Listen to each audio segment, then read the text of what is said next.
Live and welcome back music. But for all those everyone popping in, welcome in YouTube, welcome in TikTok, and welcome Twitch. We're gonna go ahead and get started. Today we're gonna be playing some Lil Guardsman. For those who didn't see when we played this on the Steam Next Fest, this is kind of an interesting game in that it is like it's a very comedic game. It's very fantasy, fun nonsense. But it plays kind of like Papers, Please, but like does not take itself seriously at all. It is about the fun, the silliness, the comedy, the laughs, and it was when we did the Steam Next Fest, it was kind of the standout. It's like, oh, that's the game. Like, that's the excellent game. Now, anytime we play a new game on the channel, I usually will go into our settings and see what accessibility stuff we have in here. We do have our separate volume controls. I do appreciate that voices is a separate control from sound effects. A lot of games don't do that. And that's nice because there's times that sound effects can get obnoxious, but voices are kind of important. Oh, we can just... Are we not full screened? You got multiple language support, so that's good. And then this doesn't apply to a lot of people, but for streamers, you can like make it so if I wanted to voice the characters, that's an option. I'm not going to do that. I'm going to use their voices that they got built in. So we don't have a whole lot of accessibility options here beyond the languages and that, but that doesn't necessarily mean anything wrong. All right. So we've got level select, credits, select save slot, and all that. So just your basic starting UI. So we're gonna go ahead and start a brand new game. And so it came to pass that the day was to be saved by the most unlikeliest of heroes, a small child unwillingly thrust into the workforce. One disaster after another had been diverted due to her diligent and cunning decision-making. With the kingdom on the verge of knowing everlasting peace and prosperity, our hero could finally rest their weary head, but only after one more critical decision was to be made. A decision of great weight, a decision of immense importance, a decision that could possibly kill hundreds, even thousands of people. Oh my God, you've made the wrong choice. You didn't think things through. You've doomed us all. Everything's on fire now. We're all covered in fire. How could you have done this to us? Excellent. As it should be. Lil!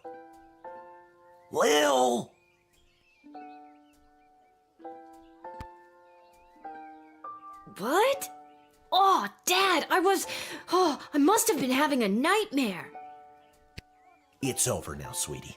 But since you're awake, I think it's time you and I had the talk. Out of one nightmare and into another. Sweetie, there comes a time in every young person's life. What? Dad, you don't have to do this. When they have to work their dad's shift at the guard shed while he places a bet on the goblin ball match down at the pub.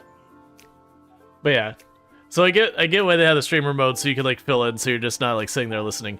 But yeah, as you can probably tell already, this is going to be silly and wild and all sorts of stuff.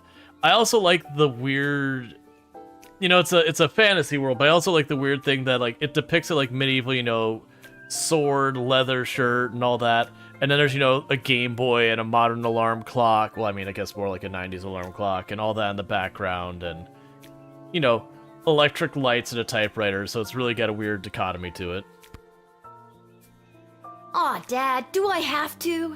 Today was the day I was going to start off on a grand adventure with my friends. I want to sail the open sea. I want to fight ogres. I want to throw rocks at things.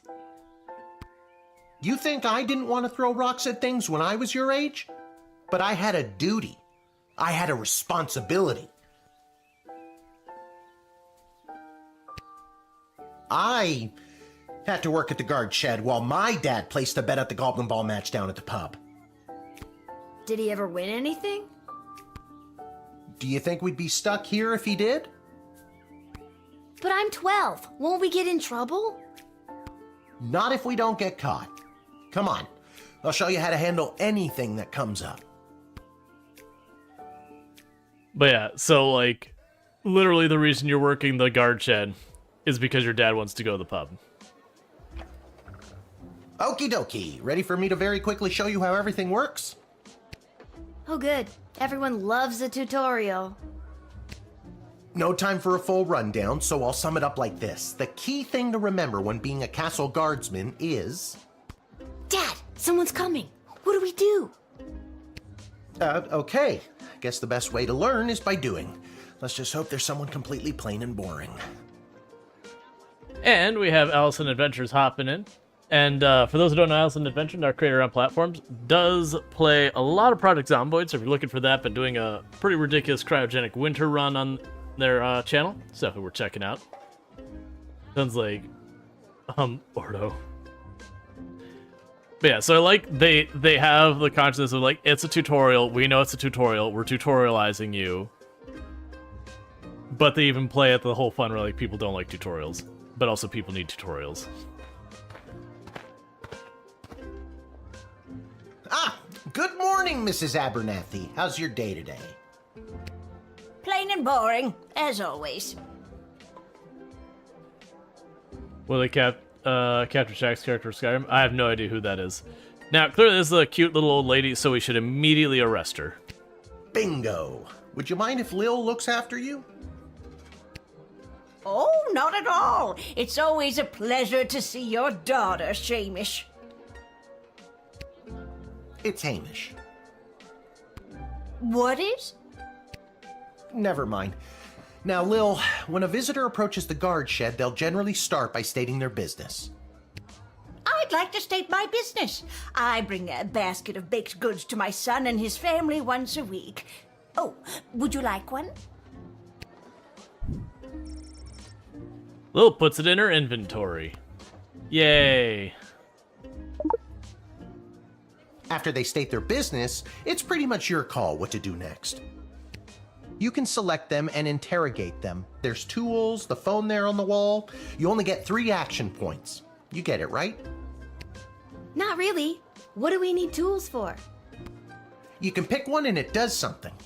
Come on, Lil. I've really got to speed this along. The Goblin Ball game is about to start. Oh, I'm sorry. I'm inconveniencing you?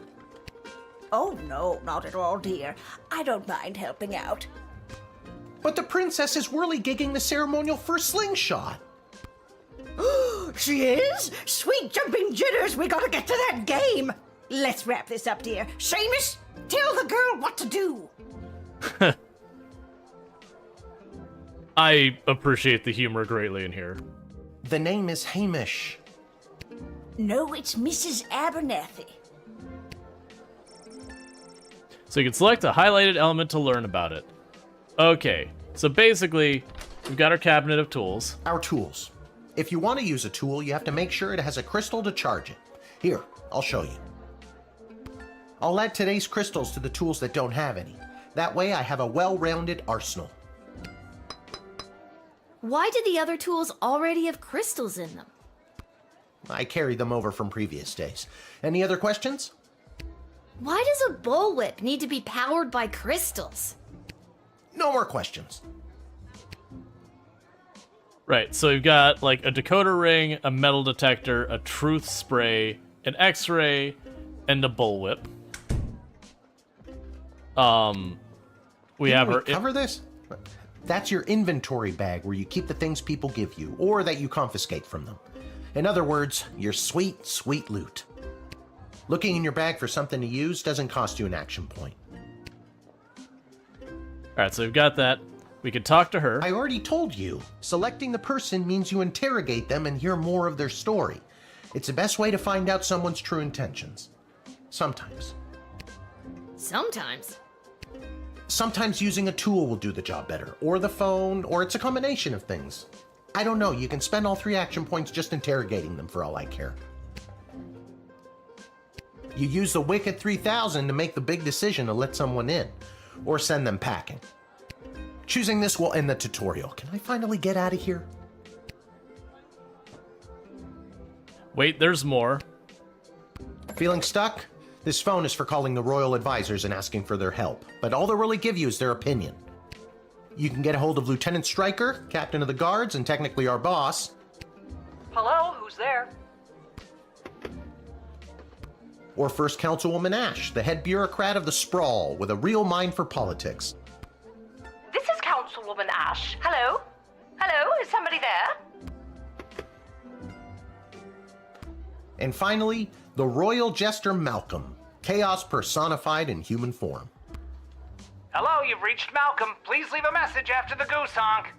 Hey, where'd the goose go? Well, chase after it, for goodness sake! Each call costs an action point. Okay. You use the Wicked 3000, choosing this will end the... All right. So they covered all now, the you can different choose tutorials. to use the Wicked 3000 at any point during a turn. But sometimes it's better to use up all 3 action points to find out everything you can, by any means necessary. Sometimes? Yeah. And sometimes people are in a really big hurry, like I am right now, so just pick a damn lever already. Select and hold to make a decision. Okay.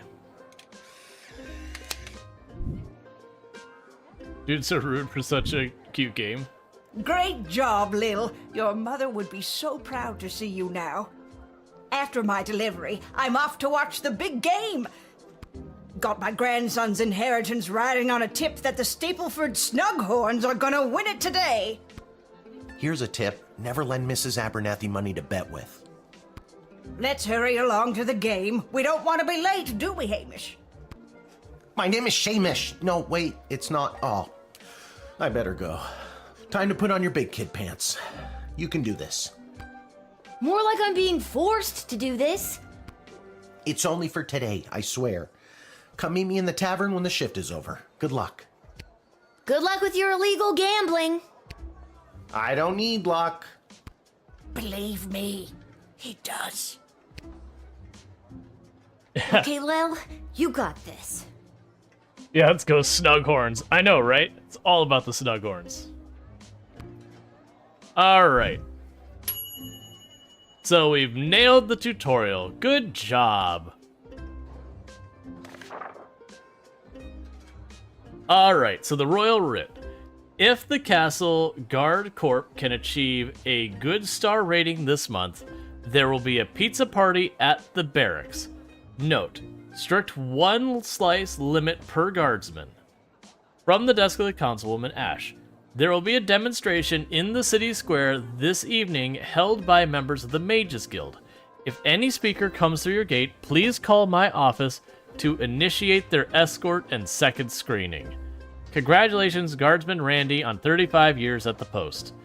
After a 6-month undercover operation at the Sprawl Cavern for the elderly, a group of sweet Grammies and Grampies were discovered trafficking illegal drugs in and out of the city.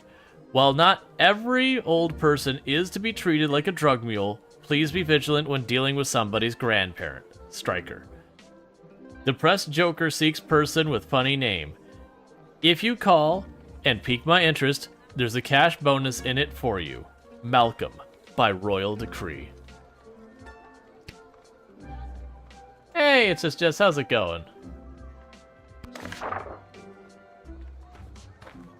So basically, speakers I need to call... Charmed to make your acquaintance, young gateminder. I am Tyronius Athanatos, son of Brielle and Darunia Athanatos. Yeah, but so it's like basically, 1 slice is not enough. Agreed. But, the speakers we need to call one of the people. I have been summoned to deliver the keynote speech at the Festival of Magical Freedom tonight, hosted by the Mages Guild. Will you require anything further? Is this where the writ is? Who do I need to call again? Ash. Okay.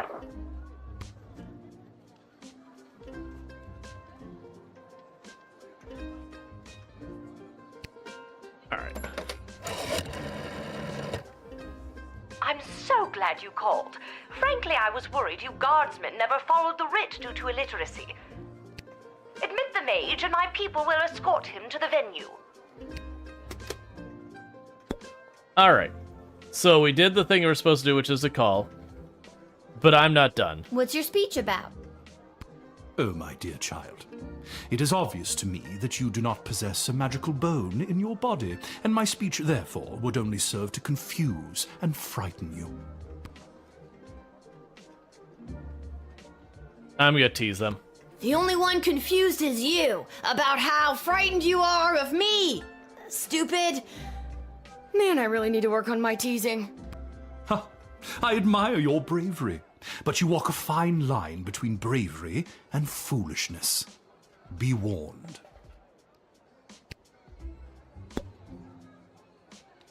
I mean, I figure we've got all our things. We can just go for it. So what's this?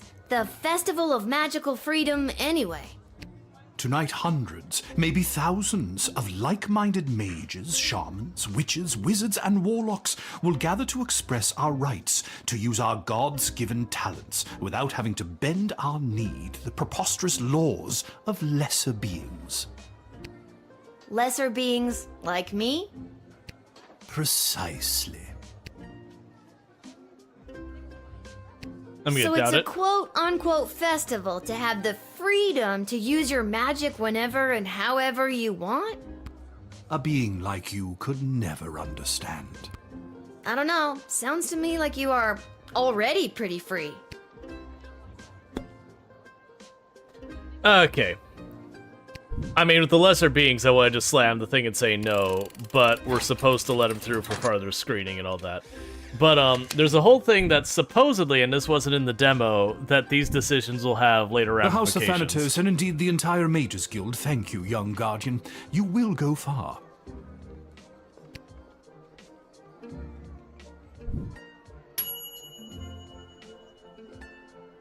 You read the writ and followed orders. Good little guardsman. We got 3 stars. I'm sure this game probably has some ridiculous stuff where if we just like immediately like no, that we could have entirely different stories and whatnot. Good afternoon. I am here to pick up my 2 kids from the no-good, stingy lowlife of a father who happens to be my lying, cheating lowlife of an ex-husband, Orlando. His address is there on this incomprehensible, illegible letter my kid sent me. Believe me, I would love to have him get off his sorry butt and bring them to me for once. Why am I reddish? Maybe just the lights are weird? I mean, I'm fine. Okay, so they gave us an incomprehensible note, and we have a decoder ring.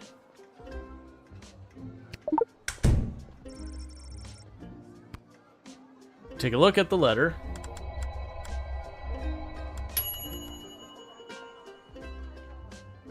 I don't know how to tell you this, but there's more to this letter than meets the eye. There's a hidden message written here. It says, "Come, son, mommy, Kelly is Nightmare." Does that make sense to you? Oh my god! My boys don't know how to spell! But also that thing about Kelly being the worst! Okay. So that's Kelly isn't as fun as she's made out to be. If anything, she's making my kids miserable. I've never been so happy in my life! I love the complete unexpected bleep out there. Oh my god, I need to get my kids right now!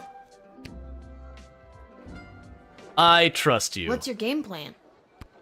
First, I'll make sure my boys are safe. Next, I'll Kelly's so hard that it'll up Orlando's.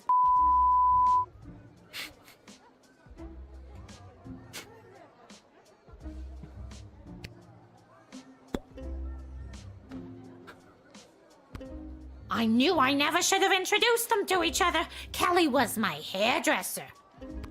Was is the key word. Can I go get my kids now? Trust. People come and go, but no matter what, you'll always be those kids' mother. You're right.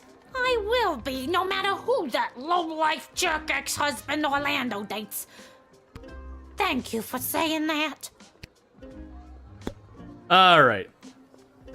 We're gonna let her through. Certainly nothing will happen wrong with how unhappy she is about the situation. Thanks. Don't worry, Polyphemus, Orlando Jr. Mama's coming for you. Good luck.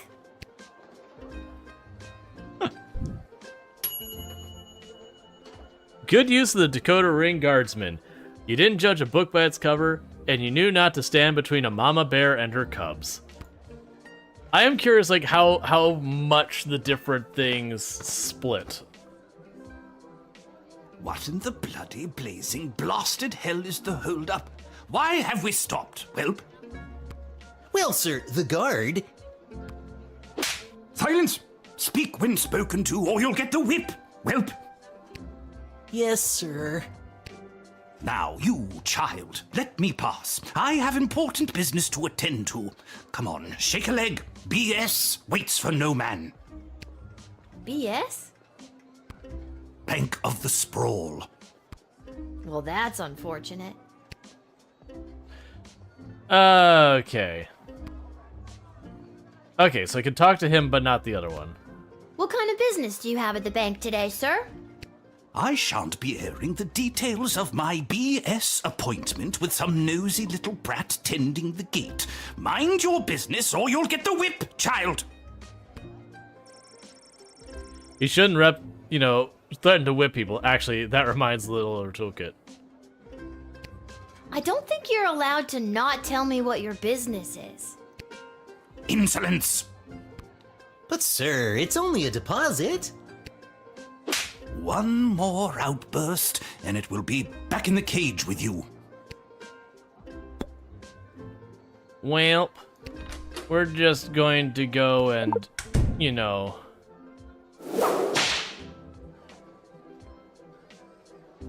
I'm sorry, sir. I was just slouching, only for a second. I'll make sure that none of the blood gold falls out of its case. I was trying to whip him, not the both of them. 3 days is a good sign? 3 days is a good sign? I don't know what that's in reference to.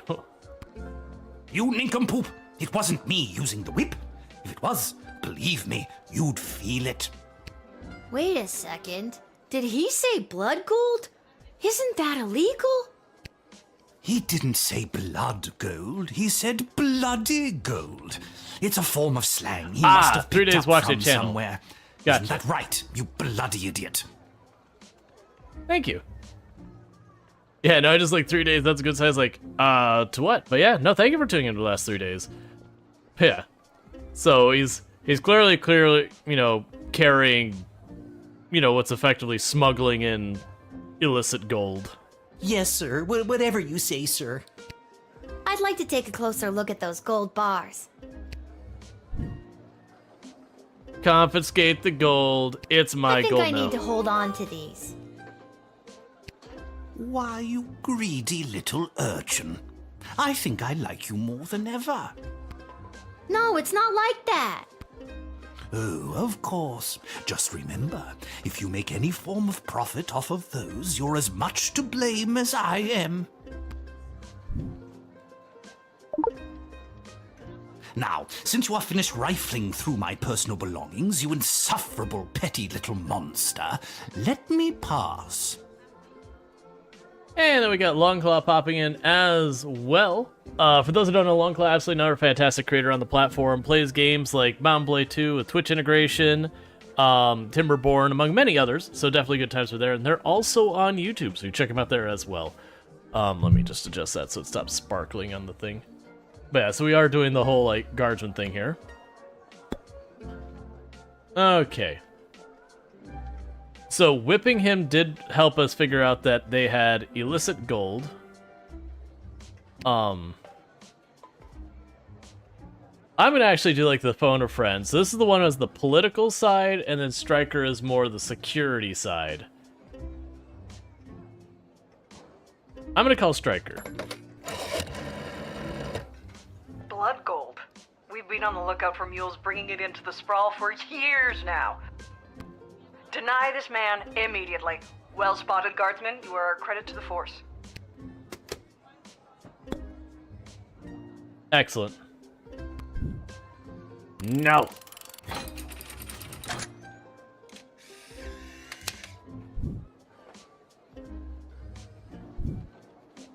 It's the goblin's fault, isn't it?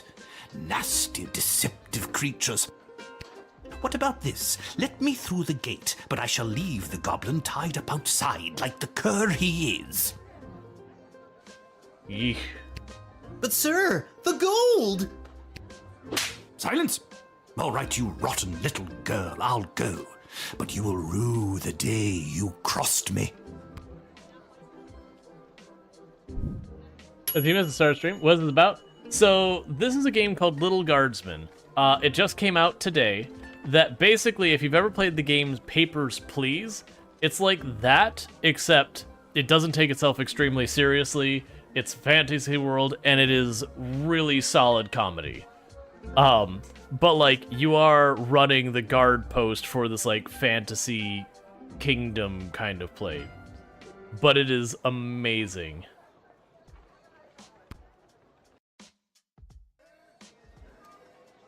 And we played the demo and it was solid.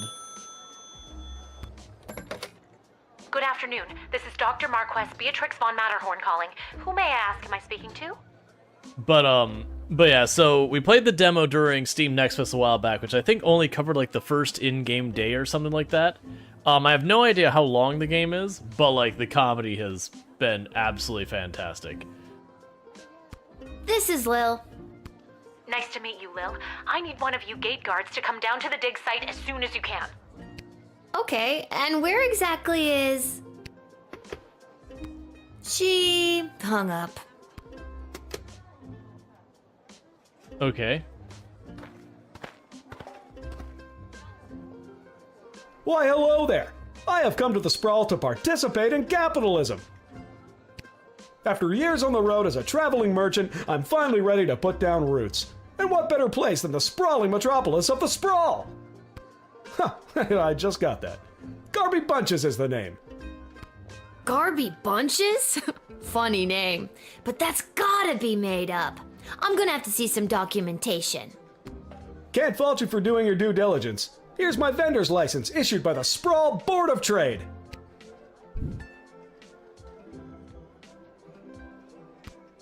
Okay. I mean, I guess we'll return it. He's right. Everything is in order. Some of the stuff in the guard room looks like Adventure Time. Oh, they got reference to a lot of stuff.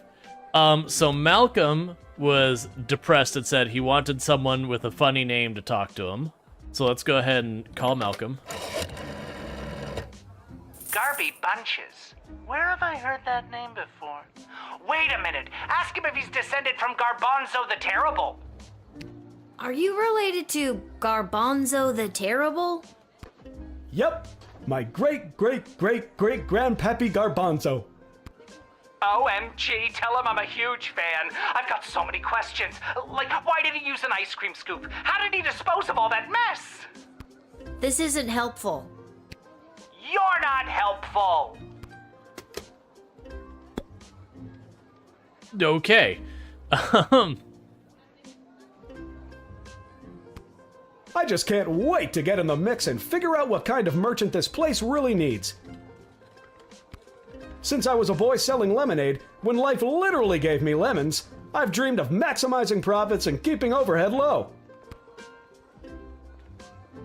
Seems like a weird dream for a kid to have.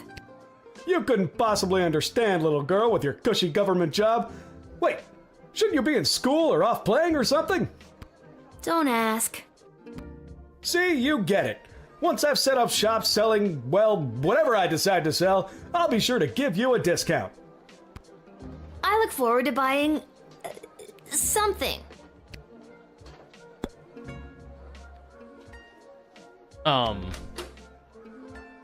So we have the metal detector, the X-ray, the truth spray, the metal detector. We've already used the whip and the coin. I don't know. I guess we just interrogate him. I'm not planning to sell lemonade, but I could see a stall for, well, capes and monocles. Really tap into the opera and/or vampire market. How about powders and ointments? Who doesn't love a good ointment?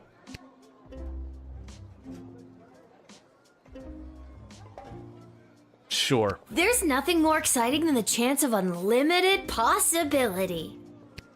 You're really making me feel good about this, kid. When I start expanding, I'll let you in on the ground floor. You could be the first powder and ointment franchisee. So, I don't like him, but also I don't see a reason to deny him. He's got nothing against the rules or anything. Can you smell that? The trash barge? Yeah, it comes through on the weekends. The smell only lingers for a couple of days. Not the reek of filth and decay. That's the reek of opportunity. See you around.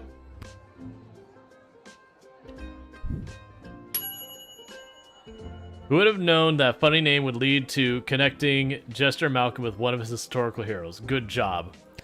Okay, sure. You like that guy?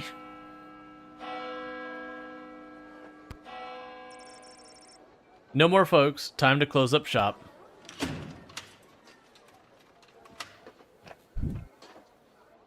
Alright, so the first day. Due to exceptional performance, 3.8, you were paid 30 gold for the shift.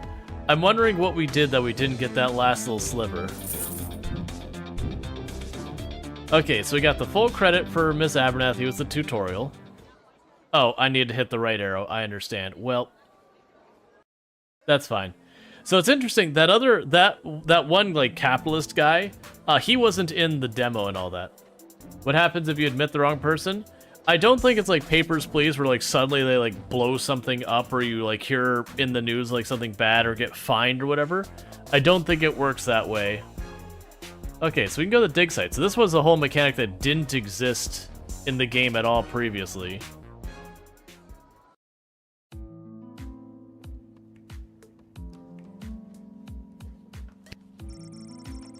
Ammonia, hydrogen, iodine, all pretty basic stuff.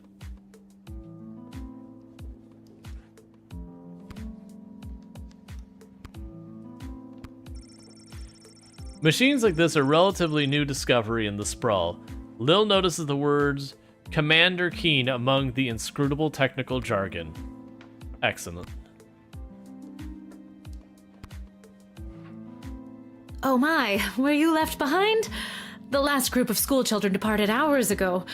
Feel free to wait in the lost and found box until someone comes to collect you. No, you called me. I'm Lil. We spoke on the phone. I was covering for my dad at the South Gate. Of course, Lil, yes. Yes.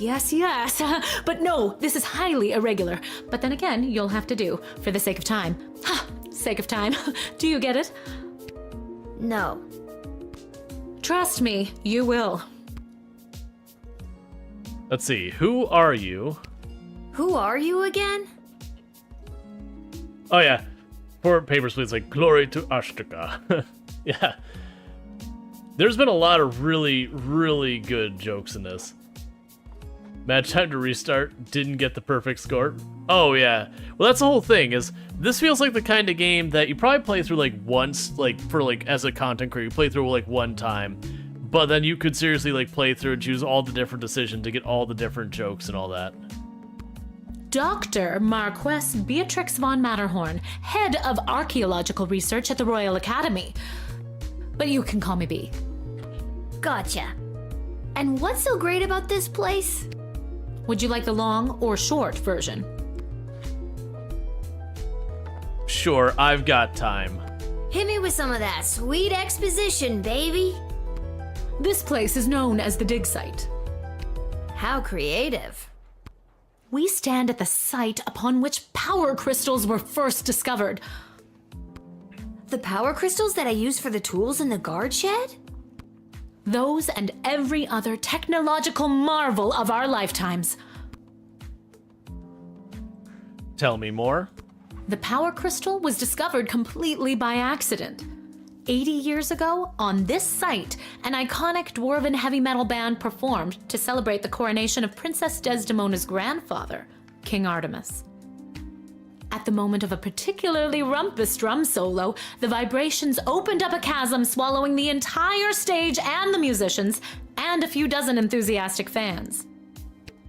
Legend says the band emerged from the chasm adorned in the glowing magical rocks, or what we know as power crystals today. That must have looked awesome! Very awesome, but there's more. Whether by fate or the actions of an inebriated mage, the bass player was struck by a lightning bolt, and the crystals in her cape and beard absorbed the electric discharge. Let's see. I'm missing a story thing. Why did she say that the grandfather of the princess, the head of the government in this game, is a princess? We actually have no idea what the hierarchy is there. So the band really rocked out? Yes. Everything that previously relied on magic within a 5-mile radius lit up and was charged for weeks. Hardcore! Very hardcore. A massive industry sprung up and developed the multitudes of ways we use power crystals, which ushered in an unprecedented era of prosperity for the Sprawl, making our city-state the world power it is today. Gotcha. But what does this have to do with me? I am the preeminent expert in the advanced properties of power crystals, and my research suggests we have barely scratched the surface of what these puppies can do. Okay, but again, what does this have to do with me? Lil, I have found how to harness the crystal's power to alter the very fabric of time. May I present the Chronometer 3000? And what I need to know from you is, do you know anyone who would be willing to go on what some might call an adventure? Yes, me. Push the button. So time travel. I'm gonna push the button.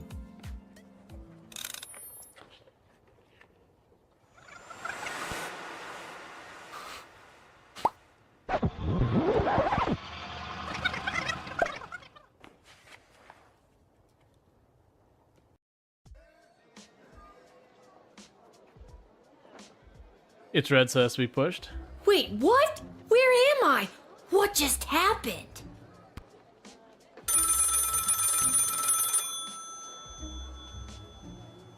Freak out, pick up the phone. I was just at the dig site. Now I'm back here somehow?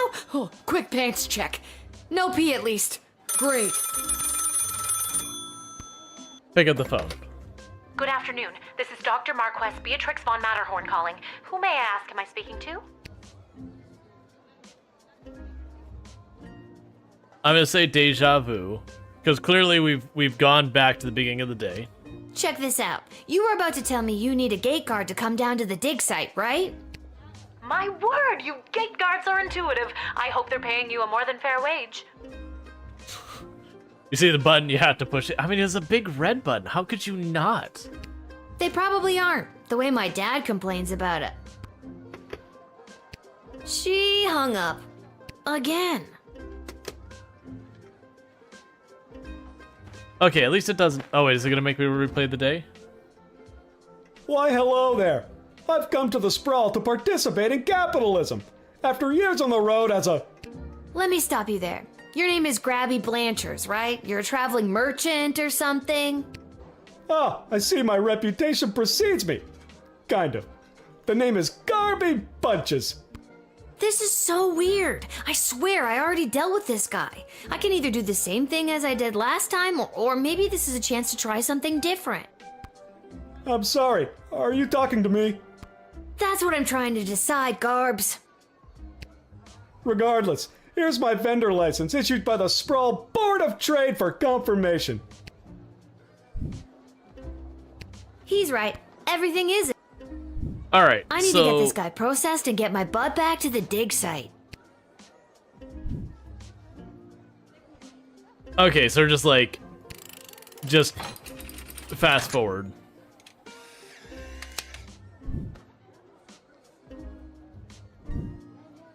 I swear I've done this already. I remember pulling the lever. Can you smell that? I think then you said something about opportunity. You got it. See you around. Yeah, so that's the reason he's new, is to introduce the time travel thing. I assume that's going to be a new machine, so that when you go to like play through the different scenarios, you can just go, well, I want to see all the options, and you can just like keep rewinding time. I need to get back to the dig site to figure out what just happened.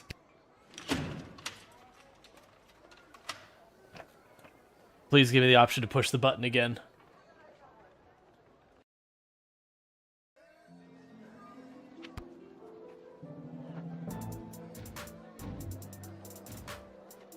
Wait, I want to get on the ground of that franchisee opportunity. I know, right? And we didn't introduce him to Malcolm this time.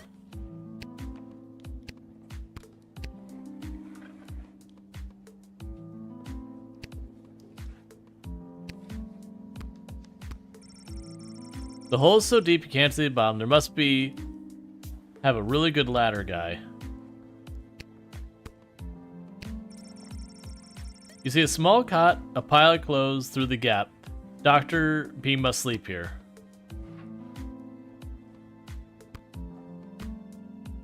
Okay. Oh, Lil from the phone call earlier, of course. Yes. But no, this is highly irregular. But then again, you'll have to do, for the sake of time. Sake of time. Do you get it? I already told you no. Oh, wait, I actually do.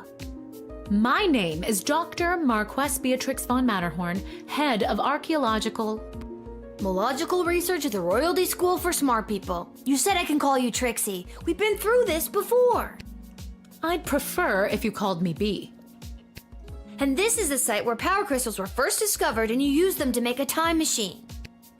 Then you baited me with promises of adventure and pretty much forced me to push the big shiny button on your silly little time machine, and now I'm pretty sure I'm just traveled back through time and I'm kind of freaking out here. Any questions?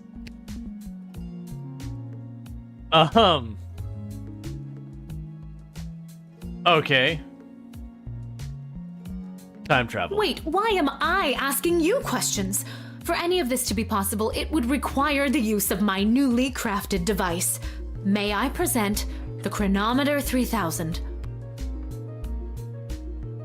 Wait, where did it go? Do you mean this? My invention! How did you get that?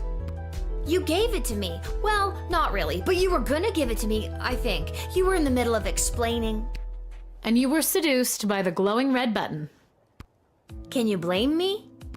Yes! But it is a good button. I'm just proud of myself that your particles weren't immediately dispersed to the furthest reaches of space and time. That risk becomes much lower once I configure it to your individual life source, which I will do now.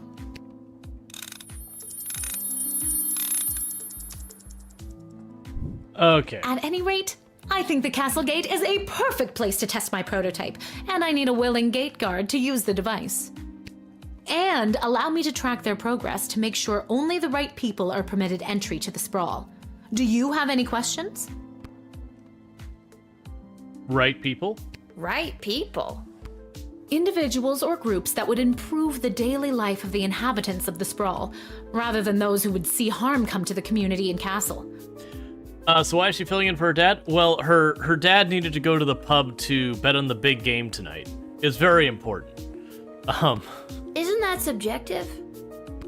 Yes, well, I suppose it is, but recently the kingdom has seen a rise in rebellious factions, envious neighboring nations, not to mention the resentful mages guild since the power crystal has replaced most household magical applications.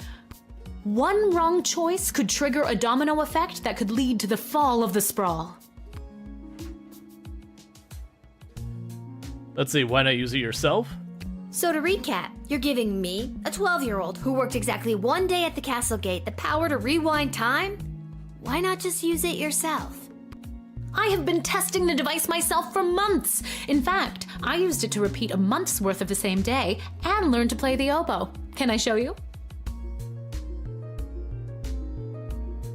For the love of all that is holy, no, or oh god, no. But what if I wanted to hear her play the oboe? Come on, game. It's like I'm playing a Fallout title. No, I'm teasing. Just Fallout 4 specifically. Oh god, no. Oh, well, perhaps another time. My calculations suggest that no changes I could make from my post at the Royal Academy would have nearly the impact on the sprawl that you gate guards do. Academia, am I right? So I came to the conclusion that trying it out at the gate is a calculated risk worth taking. Why not Fallout 76? Fallout 76 wasn't as bad about that stuff. The commentary I was making was Fallout 4, you'd have yes, sarcastic yes, dismissive yes, or, you know, jaded yes. All of them were still yes. There was a not choice. Versus Fallout 76, you had the choice of, I don't feel like doing this right now. Also, on a Fallout, are you going to play Fallout London? Have they announced a Fallout London? I hadn't heard that they had actually committed to where the next Fallout was. I think I get the idea, Dr. B. I'm ready to go out in the world and use this device properly, and definitely not to win the lottery or to repeatedly watch people trip and fall over and over again. You'd want that? Yes, lottery. With all that money, I could pay people to trip and fall over and over again. Regardless, you'll find you can't use it whenever or wherever you want. It is now calibrated, so it will only allow you to fold space and time when you are inside the guard shed. Ah, rats. Furthermore, by default, the device will automatically allow you to travel back to the start of your guard shift, including your loadout. However, I've hacked it a bit so that you can jump back to a specific point in the turn. Hack is the key word, though. You can rewind it so Dad could bet on the winner of the big game. Technically, we should be allowed to do that. But yeah, so basically all of this is making an in-game reason why we can like go back and like replay the different varieties. I like that they've given an in-game reason versus just you choosing your chapter. I have to leave now. There is more science to be done. I will summon you soon, and we will see what else you might be ready for. Thank you, Lil. The world thanks you. No pressure. You can do this. Just try not to break space and time. I'm not kidding. Maybe I should have mentioned I was only working the gate for one day. Oh well. It's getting pretty late. I should head home.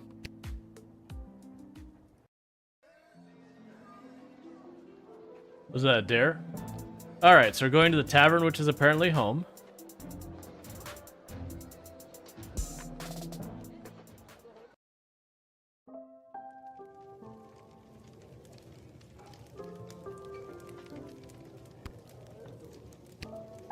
Can I actually talk to either of them? Your dad's over there.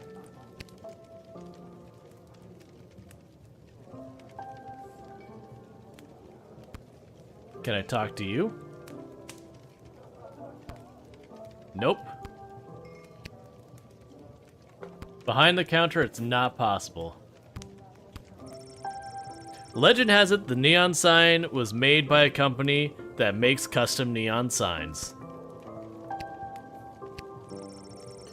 Here's where they keep the good stuff. Art will only open a bottle for people she knows will pay their tab.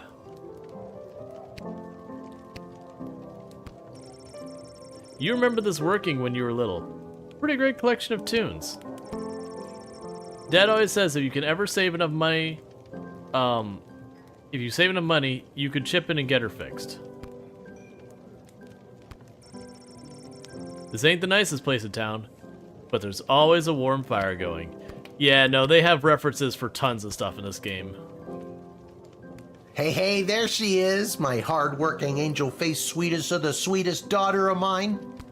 You didn't win your gambling, did you? No, but it wasn't my fault. The other team was just too good. But I didn't lose all my money. We still have left what I didn't bet, so... That'll be 15 gold for the ale. And now we don't have any left. Hey, Lil, did you take any bribes or pickpocket anyone today? We'll give him the gold bars.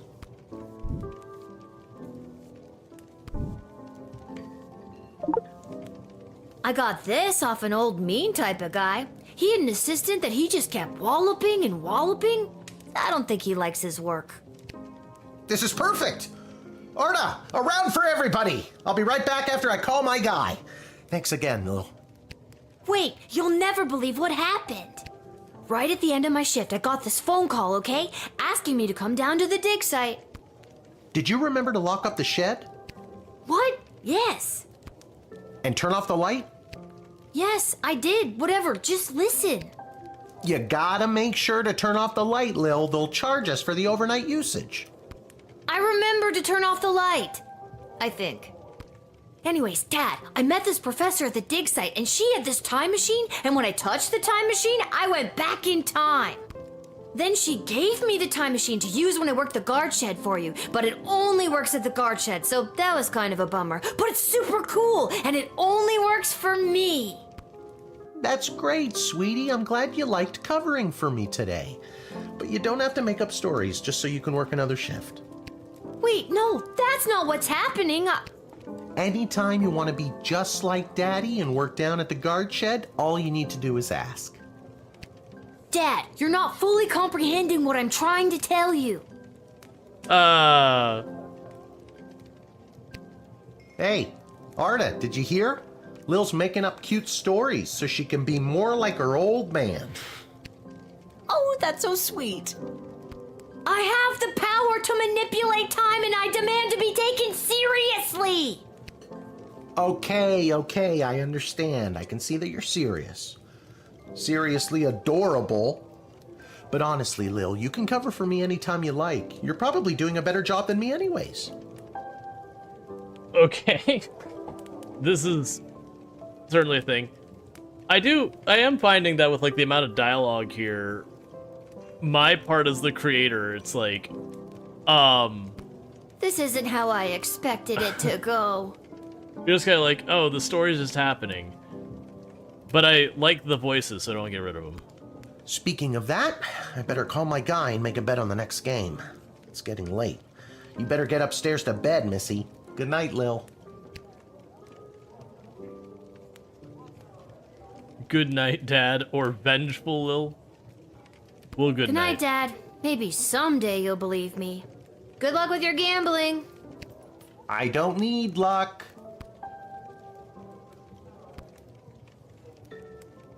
Okay, we can't talk to her now.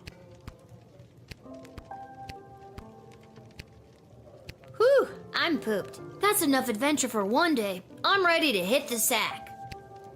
I'm curious how this plays out, because in the demo, we had an entirely different experience for the first day. Let's see. On her way to the bar, Mrs. Abernathy accidentally walked into 2 more tutorials, causing her to be late to make the bet in the big goblin ball game. Her grandson's inheritance is safe. For now.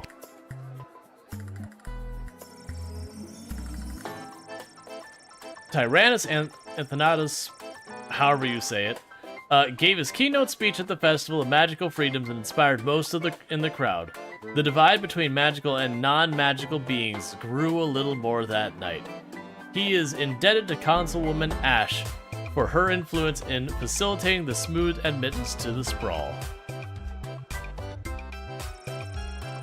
After Denise picked up her kids, she moved them safely out of view, but not earshot, and gave Kelly a piece of her mind. Apliphus and Orlando Jr. learned a handful of new words that day. Some they already knew. Due to your cunning confiscation and denying the old coot, Grumpkin T. Dankworth was unable to make his sizable deposit of illegal blood gold to BS Bank of Sprawl. Unfortunately, it happened on the same day as an unprecedented volume of cash withdrawals. This caused a bank to run and close earlier. People panicked, they burned the bank to the ground, and Mr. Dankworth refused to donate money to have it rebuilt. Garby Bunches found a vacant plot of land in the alley behind Twisted Sisters Tavern and set up the Emporium of Wonders.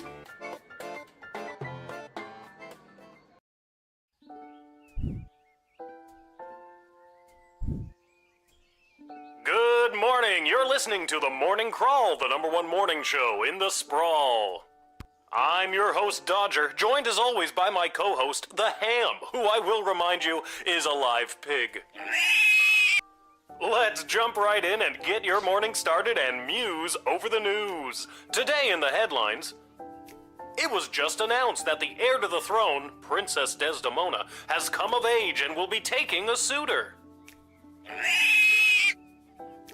No, I don't think Desdemona wants a pig as a husband, the Ham. But then again, neither did my ex-wife. Hey-o! With multiple suitors making their way into the city, expect backups and delays across all major routes this morning. Now let's get to the music. You're listening to the Morning Crawl here in the Sprawl with Dodger and the Ham. The best part of that series was the ham. Okay. So I liked it better when it was Dodger and the Cluck, but I guess it was too hard to keep training that chicken. But yeah, so I'm guessing what this means, we're gonna get a bunch of like random people trying to show up to woo the princess. An angsty band for tweens and tweens at heart. One-eyed heart. I think I should find my dad. Good thing I always sleep in my clothes and I'm ready to go. The official crest of the Sprawl in the royal family. A note? Jumps in the box to add a spoiler and stares at Enoch.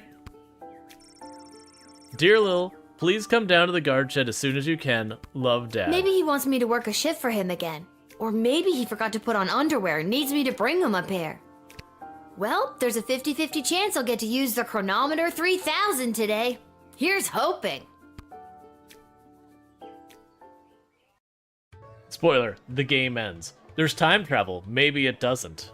And finally, the aforementioned grading pending review will be transferable to a more viable calculation, which is, needless to say, a more economical contrivance for evaluation.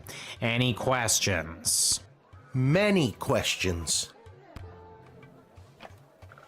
Hey, Dad, I got your note. What's going on? I have no idea. Due to the Bank of the Sprawl being burned to the ground as a result of your actions, any guardsman who does not receive an above 2-star rating at the end of any given shift will lose their job. But I need my job for gambling. I'll pretend I didn't just hear that. You and I both know my dad has a tendency to half-ass his way through life. Tell me why he needs to whole-ass it all of a sudden and strive for anything above 2 stars. Why, I'm glad you asked. I've been authorized to award above-average job performance with cash bonuses. You mean if we get more 4-star results, we'll make more money? You're as quick as your father. Before I go, here are the allotted crystals to power your tools. And with that, I'm off to tell all the other gate guards about these new rules. Well, all of them except Randy. He's been terminated. Not Randy! That guy's a riot! They should have named it. I'm glad you asked. Based on the part right before the comment? Yeah. Which is exactly what his poor judgment led to. Wish me luck.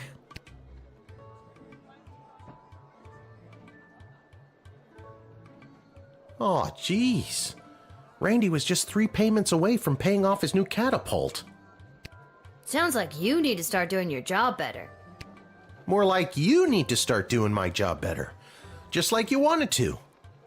No, that's not exactly what I meant. You don't just get to leave me here. Will you go bet on Goblin Ball games? No Goblin Ball match today. I received a cryptic letter this morning saying they need me on palace duty, and they specifically referenced that you need to cover for me again. Looks like you're not the only one who wants you to work the gate today. Again, not what I meant. It's not all bad news. I scored these off-brand discount crystals from my bookie Fredo as a gift for being his best client. But he mentioned that they might only work some of the time. But I like those odds. Gotcha. So you got like the good power Dad, crystals and the crap you ones. really need to talk to somebody about your gambling. I love you too, Lil. And with that, I'm off. Remember, 2 stars or better or we're out on our asses. No pressure. That's my girl. Let's see. So wasn't the whole thing that she did his job kind of secret? They implied that and all that, But yeah, no, it's funny because in the demo, you had like the crystals that always worked and the crystals that sometimes worked, but they didn't have a reason why you got the crystals that sometimes worked. But this one they're like, oh yeah, these are the one like his dad's getting like discount crystals on the side. Let's see. Malcolm, rather than repairing the dungeon, which is falling apart, leading to the escape of a serial arsonist, I'm having the jail cells painted instead. Give me a call when the fellow gets here. Okay. Expect the imminent arrival of 2 envoys vying for an alliance with the Sprawl. That's 2 envoys, not 1, not 3, but 2. 4 is right out.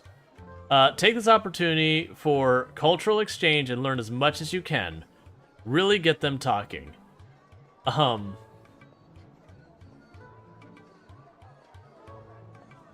Okay. Why did I need to know that, Dragos? Is it 3? Nope, it's 2. Let's see. The Duchess of Scarborough's reward, winning feline companion Sprankles, shall be arriving in its miniature royal carriage this week. As always, treat any non-human visitor, goblin, gnome, ogre, etc., with extra security. Remember, if you see something, say something. By royal decree. Okay. Alright.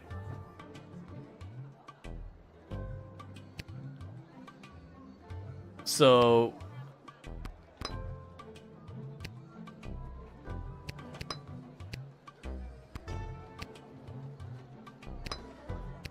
So you put the budget may or may not work crystals in some of those. They'll put the good crystals in these.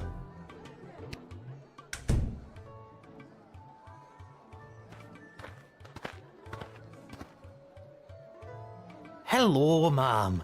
The name is Seamus McGoblin. I've been requested to do some work in the sprawl.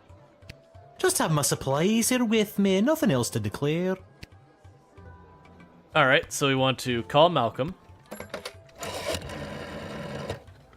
Well, it's about time he showed up. Send him to my office toot suite and I'll set him to work. No more doom and gloom down here in my office. Now it'll just be doom. What's that?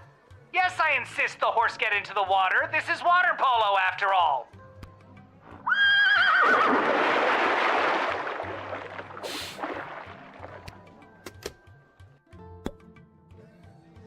Okay. You have paint with you. Are you like an artist? Me? An artist? No, ma'am. I have a real job. I'm a painter. I paint things like walls and doors. An artist? Oh, you're giving me a laugh. I trust you. You may laugh, but I'm sure that you're an artist at heart. I'll have to tell Mrs. McGoblin that. She'll never believe she's been married to an artist all these years. I'm just doing the dialogue If because I I'm can. being honest, I'm not sure what I'm being asked to paint. A note was left at my shop late last night. You can have a look if you like. I've got some work for you to do. Come to the sprawl 2:30. There are 2 ways to paint your stuffs. One legit and the other in cuffs. The little girl will guide your way so that you can earn your portion of the official sprawl currency. Mysterious letters are way more common these days, and I have a feeling I'm the little girl they're talking about. I didn't want to say, but you are indeed a little girl. For my age, I'm not. How old are you? I'm 12. You still seem pretty little. That'll be a denied entry. Calling me little. It's fine. Malcolm can have his painter.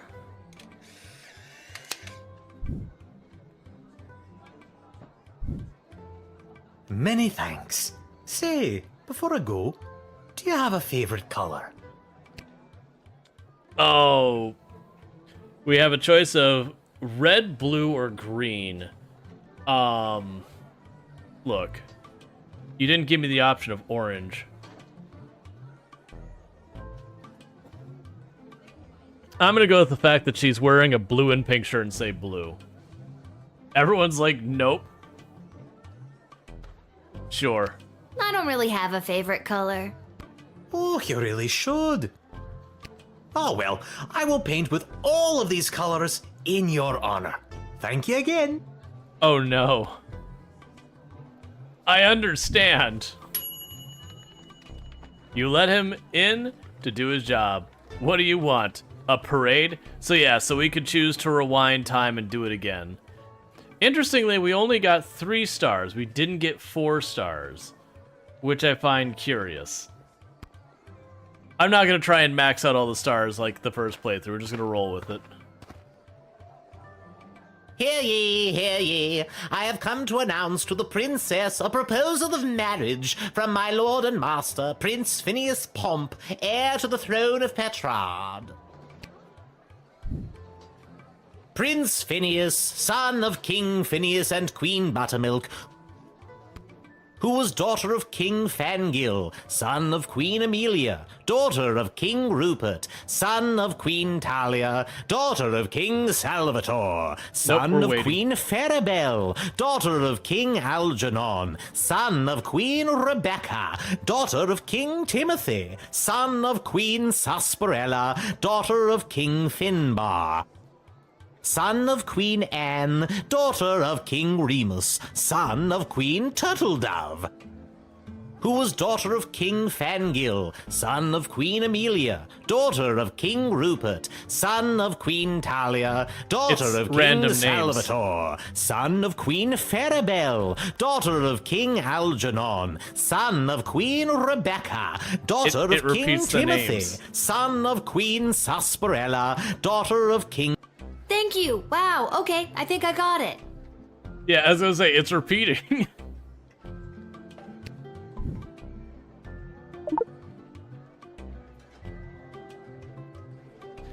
Okay, so let's call the person who knows politics. Oh, they're starting to arrive. How wonderful.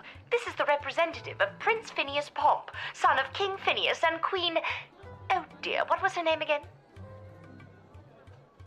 Buttermilk. None for me, thanks. Anyway, let them in. But for the love of... Don't let them in with that bugle. Not until I've gotten over this dreadful hangover, at least. Okay, so we need to take the bugle. Can I see that trumpet or whatever that you've got there? That is my official Petrardian greeting bugle. It is my pride and joy, and worth quite a pretty penny. Mine. I think for the safety of our citizens, I better take that. Oh, if you must, but please be very careful with my pride and joy. Excellent. We have done a community service by not allowing the bugle into our city. Prince Phineas himself will arrive in the sprawl after a ceremonial visit to the royal sulfur mines of Petrard. The prince will be christening the newest of our sulfuric refineries by smashing a bottle of Petrardian fizzy over the front door. Wouldn't sulfuric and water react violently? So he's not arriving because he'll be dead. Okay, fair enough. Doubt. Won't that make a huge mess? Inevitably. But it is a tradition. A sticky, dangerous tradition. Soda isn't water, but soda is made with water. It's still going to react. An alliance between the great kingdom of Petrard and the Sprawl would benefit both sides mightily. Imagine the petrol and gunpowder our sulfur mines produce, combined with the technological advancements that your power crystals provide, would create a union that would make our two kingdoms the envy of the world. Sure. I guess a wedding would bring our two kingdoms closer together. Undoubtedly. Vows made in wedlock are never broken. Well, in royal weddings anyway. Damn you, Marjorie. Is Marjorie your ex? My ex-wife, yes. Okay, Proceed. Time to pawn shop trip the bugle? Absolutely. Depends on how well he can throw the bottle from a Onward distance. to announce the eventual arrival of Prince Phineas Pomp, heir to the throne of Petrard and future husband to Princess Desdemona. Incidentally, I believe there is a representative of the Marvarg Empire behind me, seeking to make a similar offer for the hand of the princess. If you refuse her entry, I will give you much gold tonight. I will meet you at the tavern after your shift. Remember, do not let in the Marvarg delegate. Alright, you have me at bribe. You fleeced a high-ranking visiting dignitary and took his bugle away. He was terrible. So that's basically a public service. Good job. Yay, 4 stars. I mean, I'm gonna call Ash. Because so far, all our might just Good disappears. afternoon, child. I would like to enter this bustling metropolis with the desire to purchase a hat. I have lost my previous hat and I require a replacement. You want a hat? Why come all this way to buy a hat? Surely they have hats where you're from. They do, yes. But they do not match the standards of my previous hat. I was known well as one who adorned a hat of the highest caliber. I cannot go back. Sure. You seem like the type of guy that would wear a fancy hat. Not just fancy, fantastic. I mean, I don't like your dead middle distance stare eyes. This old hat of yours must have been something special. Oh, it was. It was the most fantastic hat you had ever seen. That is how I acquired my name. Signor Capello Fantastico. What does that mean? Mr. Fantastic Hat. Sure. That's a very fitting name. Alas, it was. My good name I'm must gonna use be the truth restored. spray. I'm absolutely using the truth spray because of, like, this is a really weird thing for nothing to be going with that.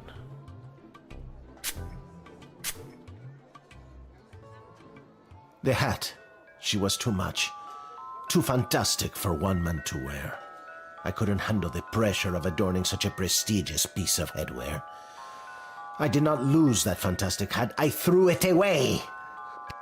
But what should have been my salvation was the greatest mistake of my life. And now, I must find a new hat of equal, if greater worth than my previous hat. I can only imagine the weight that comes with wearing such a fantastic hat. Okay. Heavy as the head, as they say. He's genuinely here for a hat. All right. I'm gonna be honest. That is not the direction I was expecting that to go. I was expecting it to be a cover or something. Not that he just felt guilty that... I hope you find He your needs a hat, new hat. Mr. Fantastico. Thank you, child. The next time you see me, you will say to yourself, "Wow, has that guy got a fantastic new hat?" I have no doubt in my mind. What was the point of that person? Your interrogation led to him bearing his soul to you, and gave the man a second chance to find the headdress of his dreams. Okay. He just genuinely wants a really nice hat. I come with a message for Princess Desdemona of the Sprawl, from Praetor Kargan of the Marvarg Empire. The Praetor bid me say directly to the princess, Egtag Maya Kora una Guahatag. Grant me access to deliver this message personally, and I shall recite the Praetor's words to the princess with honor. Hail, Praetor Gargan! Kapla!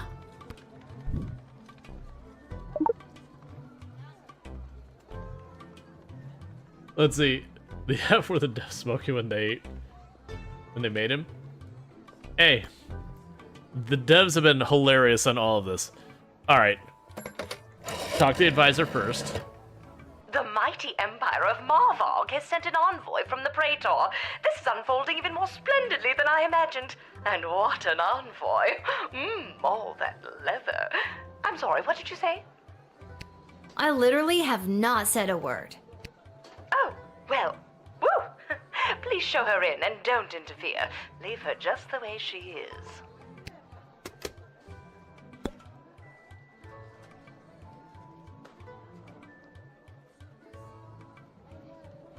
Okay. I want to see what's in your bag. Did it work? Yay, it worked. What is in your bag, lady? There is a human skull in your bag. I killed 19 other mighty adversaries for the honor of delivering this message to your princess. I have brought you the head of the mightiest of these for you to inspect, as is our custom.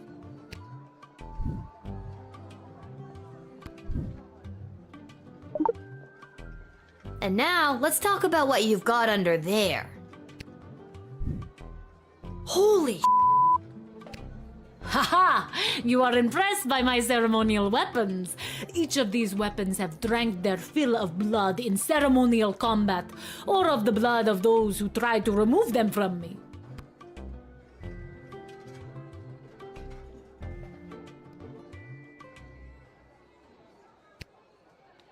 Did I stutter? The blood of those who tried to remove them from me stains these weapons.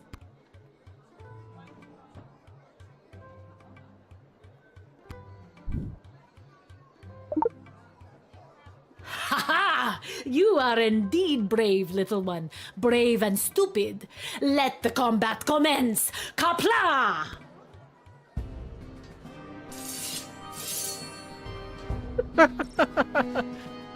I mean, fair enough.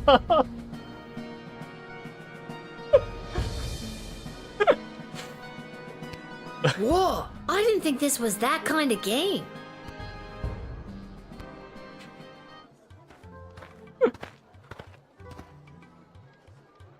I come with a message for We've heard it. I understand. the Praetor. Grant me. Hey. It's fine. So now I get to have Ash get all hot and bothered. The mighty... I literally... Oh! So I'm gonna do everything other than the confiscating of the weapons. We're gonna do exactly what we did before. Watch, it'll fail, and then we'll have to... Don't you fail.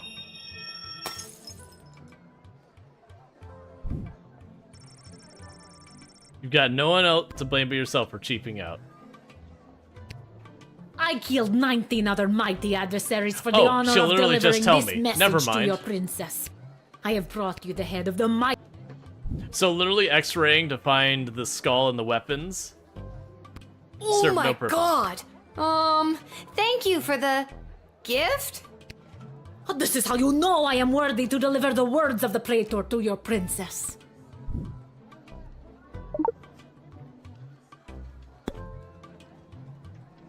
Okay. The Praetor is attending the ballet tonight. Upon its completion, Praetor Kargan will make for the sprawl.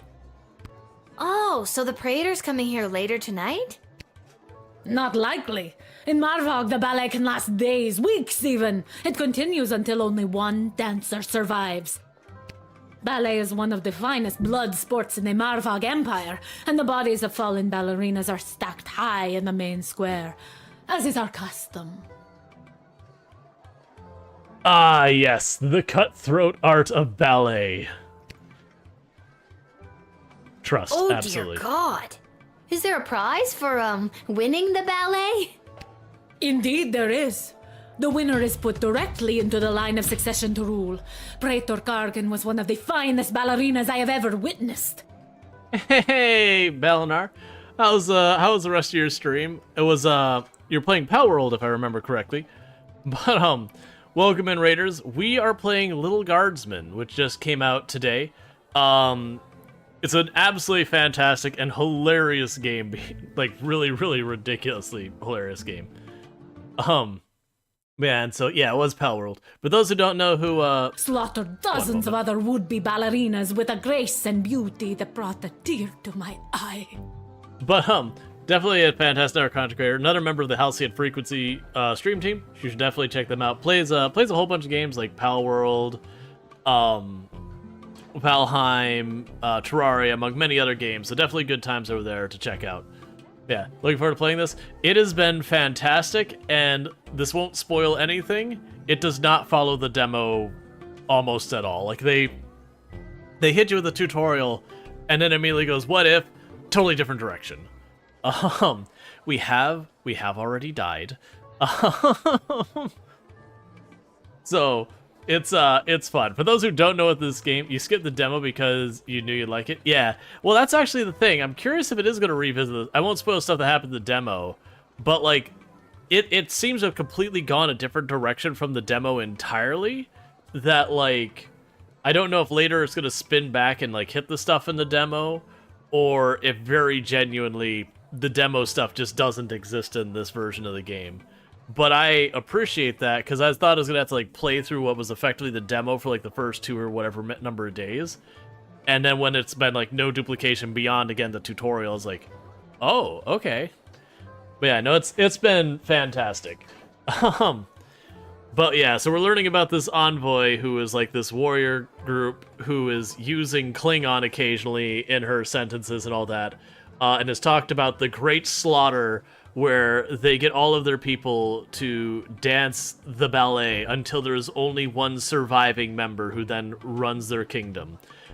Because ballet is like the ultimate of combat sports. So it is a wild game. For those who don't know what this game is, this is Lil Guardsman. If you've ever played the game Papers, Please, where you like sit at a guard booth and you like check things and they come up with new rules and all that, it's like if instead of that being dreary and sad and serious kind of thing, instead they said, what if it was in a world with like elves and gnomes and wizards and all that, and it went like as far as it could in the comedic side of things, and it has been fantastic and wonderful. I've been looking forward to this game since we did play the Next Best demo, and I was like, this is amazing, I cannot wait. And it has been nothing but fantastic. So We'll get back to it. I won't spoil anything for those who don't want spoilers and all that. But we're day 2, right? But yeah, so we're only a little ways into the game. Oh, but yeah, so to go in, this isn't spoiling anything. Each day you get to take, or each person you get to take 3 actions. Talking to them is an action, using any of our tools for the cabinet is an action, and calling our advisors is an action as well. And then after which, that's as much as you get to do. Then you get to decide. Alright, so we could take a bribe to not let them in, or we can let them in, which is what our advisor wants us to do, and was very heated in a liking people wearing leather kind of way. But they are the people over top of us in the hierarchies, so... You have honor, little one, and shall always be a friend of the Marvag. And now, to fulfill my mission to speak the Praetor's words to the princess. Kapla! So what's my rating? Because I'm not sure. Okay. You admitted an extremely well-armed visiting dignitary. Smart. Because... Is she Klingon? She is from, like, the Marlov Kingdom or whatever, but they keep having her speak Klingon, like, she's like, I'm supposed to say this message, and it was just a bunch of Klingon stuff that she was supposed to say to them, and then she keeps saying Kapla. So, this game references a lot of stuff. So they have, like, references like Twisted Sister, which is a heavy metal band. They have, Twisted Sisters, plural. You've got stuff from Star Trek. She did warn you. Oh, you... That's an excellent clip. You knew the moment she was like, these weapons are stained with the blood of, of, like, my fellow combatants and people who tried to take these weapons from me. And it's like... confiscate. I also like that they actually added an in-world reason you can, like, replay the day or whatever. that there is actually canonically in the game why we can go back in time to correct decisions and whatever if we want.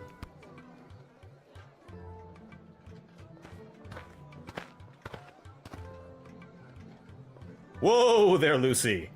Hello and salutations to you, most honorable guardian of the free peoples of the Sprawl. Okay, you're very clearly cosplaying. Your horse is stitched together and your spear... lance, not spear. Sure. I am the envoy of the gallant Sir Beverly, a knight of some minor renown, which is also me. I have received a very special invitation from Her Majesty Princess Desdemona, as she turns her royal eye to finding a suitor. That's if Malcolm's there's nothing M. else, I will be off to my happily ever after.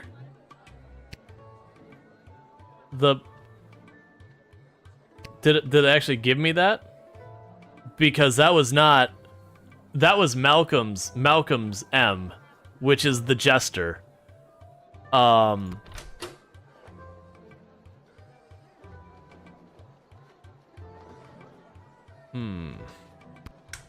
I would like to see. When word reached me that Princess Desdemona was going to be entertaining potential suitors, I knew my days of jousting and dragon slaying were behind me. I saddled up my faithful steed Lucy and rode hard across the realm. For thrice 3 days we rode, stopping only to aid those in distress and relieve ourselves. Now, we are here to exclaim our dearest devotion to the beautiful princess, the fairest flower in a whole field of fair flowers. I'm gonna go with doubt. You really don't look like the dragon slaying type. Looks can be deceiving. By my eyes, you don't look like the castle guarding type.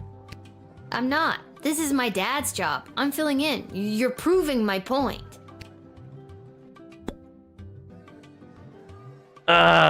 We will go with the calling Ash because she's the politically savvy one. No, absolutely not. 2 envoys. 2, not 3. Never 3. Where is his kingdom, Who exactly does he represent? Why do I bother putting things on the royal writ if you refuse to read it? Or perhaps you do read it and you simply do not have a brain, is that it? Do you not have a brain? Do not let this person in. I hope we understand each other. Lord, it's impossible to find good help these days. I understand there's two envoys. Can you click on the horse? No. I understand there's two envoys and all that, but like this person's here on their own. Have you ever met Princess Desdemona? Alack a day, I have not. 'Tis but a glimpse of her I have yet beheld, but that image has drawn me here like a moth to a forest fire. And, though it is true I have never known the caress of a lover, the thought of it fills my loins to bursting. Steady on, Lucy! I was only speaking metaphorically. How do you know she wants you to come and marry her if she's never met you before?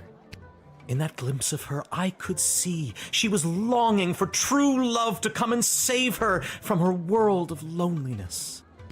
Yeah, I don't think that's how glimpses work. Honestly, from the speaking of your loins, that no. Absolutely not. I understand. You are being controlled by powerful forces and simply following orders. But know this, there is no force more powerful than love. You have not seen the last of Beverly, late night custodian of the Goblin Ball Stadium.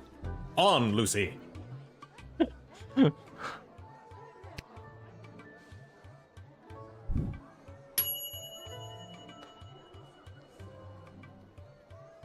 You followed the writ to the letter and intuited that this third envoy was not legit.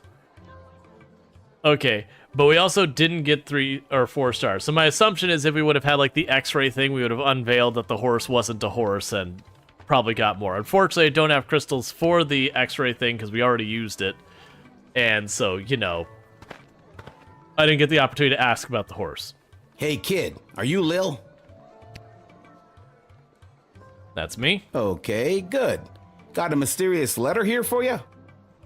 Who's it from? I'm not authorized to know. That is mysterious. Does this mysterious letter have anything to do with the one my dad Hamish got this morning? Your dad is Hamish? What a good guy. Did you hear about Randy, though? Only 3 payments away on that catapult. Yeah, it's a real shame. Anyways, just take the note. I gotta get back to work. Okay.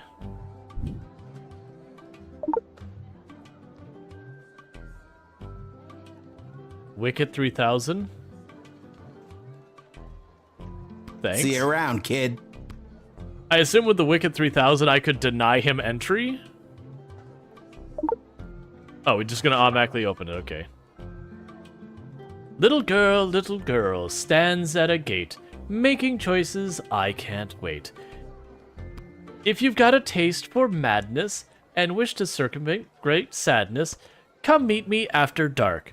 Together, we will make our stamp on the world. M. Dungeon 7, Room 4, Boulevard de Dalur. Nothing weird or creepy about that. It's Malcolm. He signed it with the M. He had a gesture sticker, like wax sticker on the envelope. Where's that music coming from? What is happening? Oh no. Afternoon, I've traveled from afar. A simple girl who wished upon a star. Inside this castle lies my fate. Perhaps I'll even get a date. To my old life I sing au revoir. And you are? It's Lil, and you need a good reason to be let in, but so far I'm not optimistic. Do you have any ID or anything? I assure you that my heart is true. Must this be a whole to-do? Inside these walls my destiny awaits. It just feels like if you weren't singing, we could move the plot along faster. Oh no. She is absolutely going to sing everything. I'm just so thrilled to finally be here in the sprawl.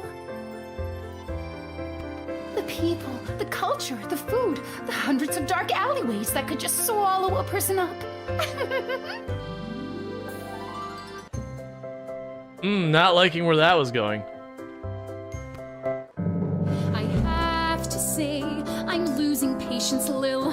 At first you seemed so innocent, but still, I have a hunger driving me. The people everywhere will see my dark destiny I will fulfill.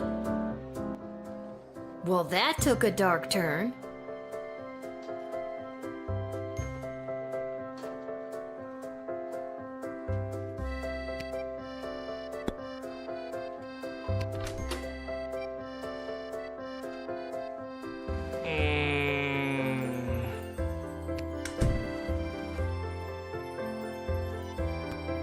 Okay, Lil, now that we're real bosom friends, I guess I can open up to you. Don't call me a bosom friend. I don't ever want someone to refer to me as a bosom friend ever. That is a sentence I do not want to exist in my brain. Can you just tell me and not sing it? What is going on? There's a lot of questions. I'm pretty sure she's secretly... Oh, it's the serial killer. That's right. They mentioned the other day that there was a serial killer. Okay, we need to call, like, the security lady. Nope. Ah. I guess that it's all so true. Why I ventured here to you is that I am a thief. And also I should claim that I likely bear the blame for forging checks and larceny, for smuggling drugs and piracy, for setting many fires and causing grief, so much grief.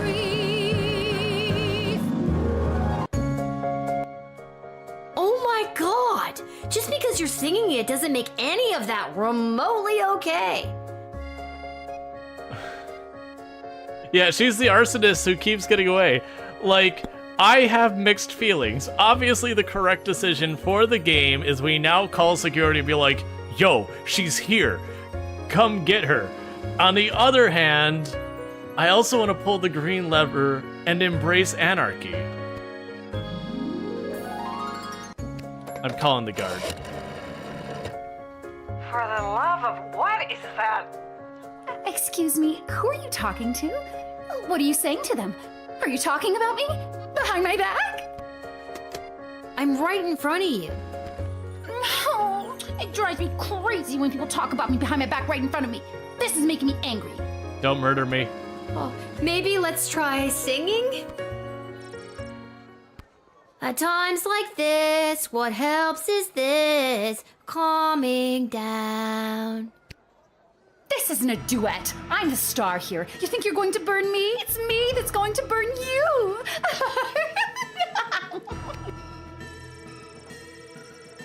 Whoever reaches into her pocket, removes a Molotov cocktail, lights it, and lobs it at Lil in the guard shed.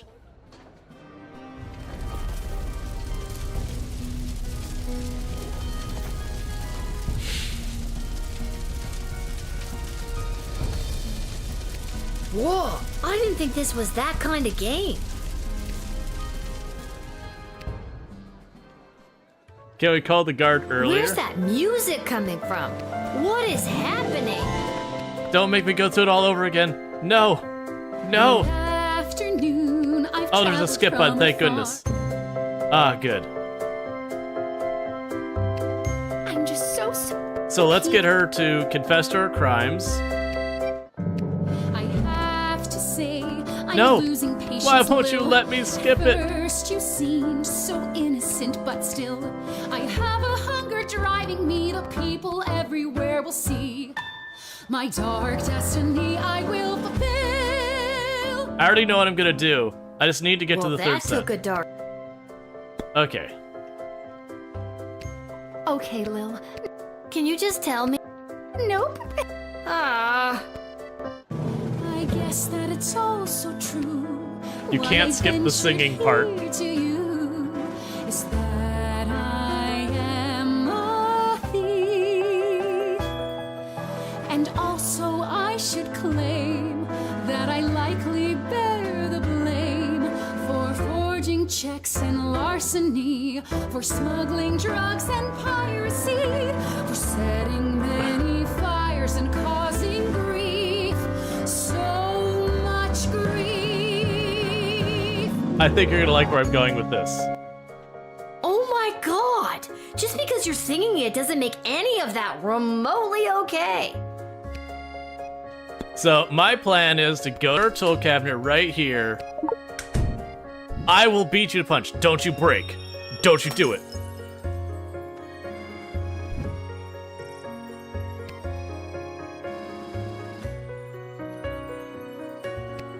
Can I tell you a secret? I may have a large sum of gold that I brought with me to start my new life in the big city. If you can forget a few things that I just sang at you, I'll give you 50 gold coins. Can you imagine? Think about how many musicals you could go see with 50 gold coins. But I'll only give it to you if you let me in right now. 50 gold coins! She's gonna murder me. Ah, fiddlesticks. Nope.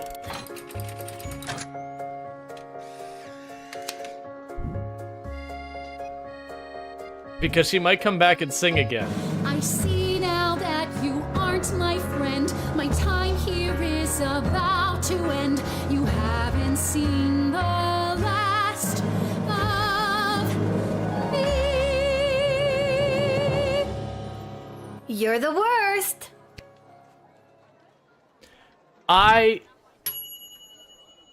Despite the Songbird Sweep Serenade, you correctly identified a homicidal maniac and turned her away.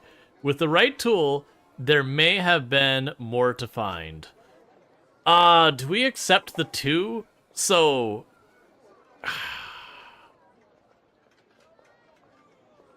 I wanted the whip to work really badly. I really did. Redo. Everyone's like, redo. We're gonna... Oh, wait. I just want to rewind just that part. Just that one. Not the whole day. The whole day is too much. I want the whip to work. I want to go to the second one, and I want to hit her with the whip, because she was going to Molotov us. Where's that music coming from? What is happening? Please. I immediately regret this. Afternoon, I've tried. I immediately regret all of this.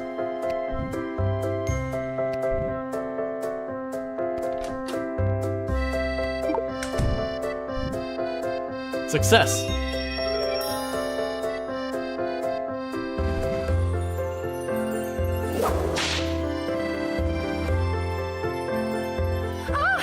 What was that? Why did you do that? Are you threatening me? Not really. I just like using the tools sometimes to... If you want to play, we can play. Let's dance this dance. Wait, are we playing or are we dancing? Playtime is over. So we're dancing. Dance to this. Okay, so that apparently immediately goes to us dying. It was good to know. I had to know. Whoa, I didn't think that... Alright. Where's that music coming from? What is happening? The true spray I don't have available, I already used it. Use the metal detector? But that shouldn't pick up a Molotov. From afar, a simple girl who wished upon a star inside the... Yeah, so we're the X-ray and the truth serum we've already used. The Dakota ring will definitely not work. We can try the metal detector and see what happens.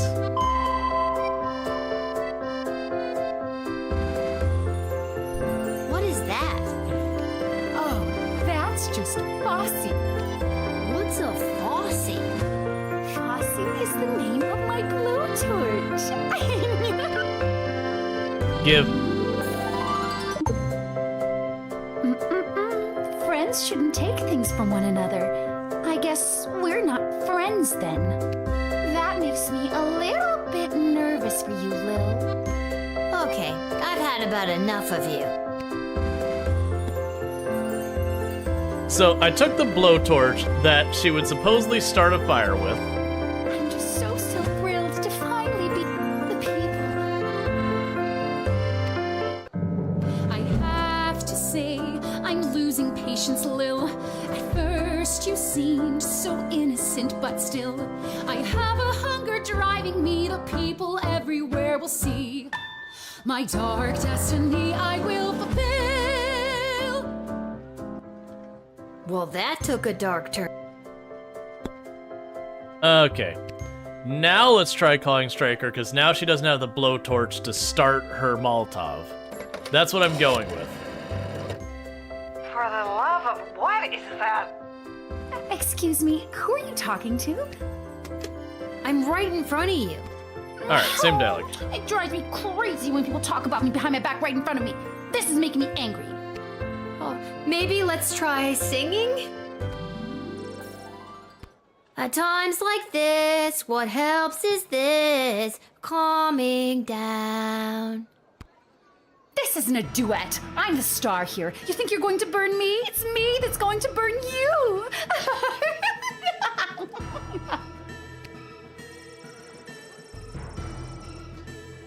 Oh, come on. I took her blowtorch. What's she lighting that with? Come on. Whoa, I didn't think... Alright. So... Where's that music coming from? What is happening? Okay, so we're going to metal detector her to take away her blowtorch. Give me the blowtorch. What do you use the blowtorch with? A lot of blowtorches have a striker built in them. So you'd turn it on and you'd click it and it sparks in the, like basically be a spark point either on the end here or in here. So you'd have like, this is the gas control. This one isn't an actual blowtorch. We have gas control and there'd be a click spot to start it. Some of them, they also have like a little pinch thing that's separate, but you wouldn't do that. Clearly she has another means. My god, that music's loud. Alright, so we're taking that away from her. That makes... Okay.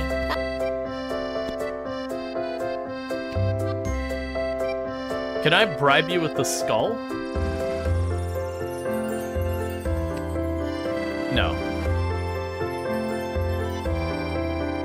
She got those diamond matches from Ace Hardware, I'm telling you. I'm just so... The peep. I have to say, I'm losing patience, Lil. At first you seemed so innocent, but still, I have a hunger driving me to people everywhere will see. My dark destiny I will fulfill. Well, that took a dark turn. Okay. Okay, Lil. Now that we're real bosom friends, I guess I can open up to you. Can you just tell me and not sing it? Nope. Ah. I guess that it's all so true. Why I ventured here to you is that I am a thief. It's a shame Tomb's not home. She would love this. And also I should claim that I likely bear the blame for forging checks and larceny, for smuggling drugs and piracy, for setting many fires and causing grief, so much grief. Oh my god! Just because you're singing it doesn't make any of that remotely okay.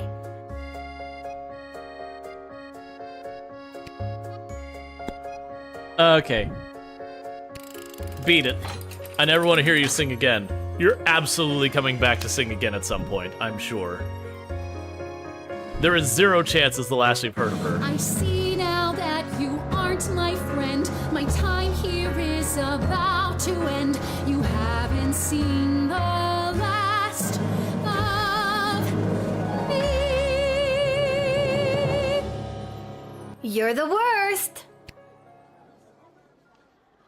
Okay, so now do I get 4 stars? Excellent.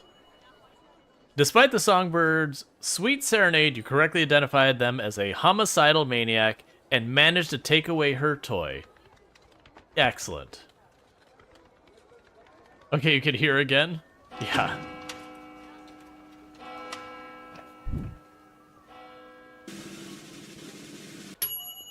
Alright, 3.5 stars. Yay!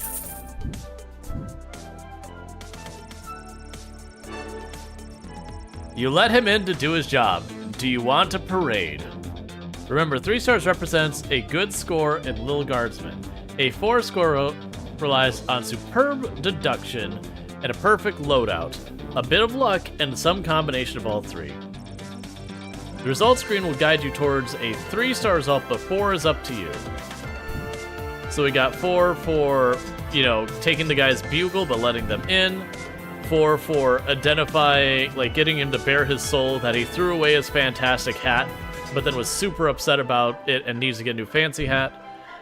3 stars for letting in the person from, like, the Klingon Empire, whatever they were. We rejected Sir Beverly. If I would have had the X-ray machine, I'm pretty sure that's what would have gotten us 4 on that one. In Chloe, we turned away and took away her blowtorch because she's a homicidal maniac. So cool.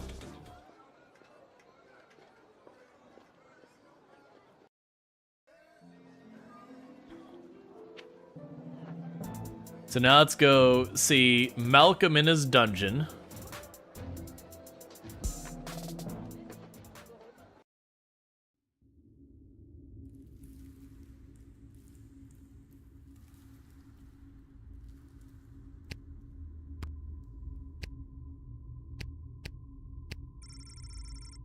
Every castle needs a creepy dungeon, right?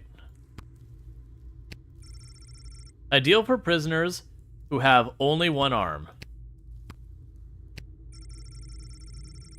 Having not seen a bathroom, you become horrified at the realization of what this bucket is for. Is this the right place? It is. I mean, enter if you dare.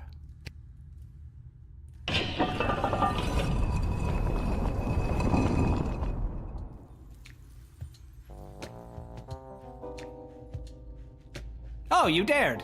Hello. Welcome to my lair of chaos. It looks like a bedroom. It is his damn bedroom. It can be two things. I'm a minimalist. Is this the shadow government? No, this is just the regular government. Like, Malcolm's the jester, this is the person in charge of the guard, and then this is like the political person. So, this is the little guardsman we've been talking about. Wait, you are, right? Yes. I can't imagine why I wouldn't be. Good news, little girl. You're going to be working the gate for the foreseeable future. What? That's not good news. Why me? I hardly have a grasp on what I'm doing, and I'm barely tall enough to see over the desk. I see. Then you're free to go. Keep it together, Mal. Listen, little girl. We have eyes and ears all over the city, but the gates have always been a blind spot for me. The point is, the safety and security of the sprawl must be preserved and protected, and you might be positioned to help maintain the balance. Do you understand our meaning?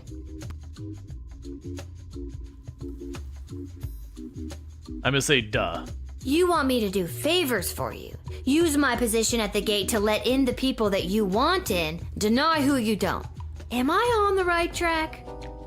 Why is she not in school? Because her dad made her take the job, like to work his job, because he wanted to gamble, and then we got time travel, and we are being basically made so we can keep going back to working the job so that we can abuse time travel to protect the city. Not even memeing, that actually is. Plus, this is like a weird technologically advanced medieval time, so who really knows? You're at the station. What if I refuse? You can't make me do anything I don't want to do. I'm 12 years old. Damn it, you've got us there. But how about we leave it up to chance? Guess which hand is holding the colored ball, and we'll forget about the whole thing. But if you guess it correctly, you agree to do our bidding no matter how nefarious or unreasonable. Sound like a deal? Do I even have a choice? Yes. You choose which hand. Not the brightest one, is she?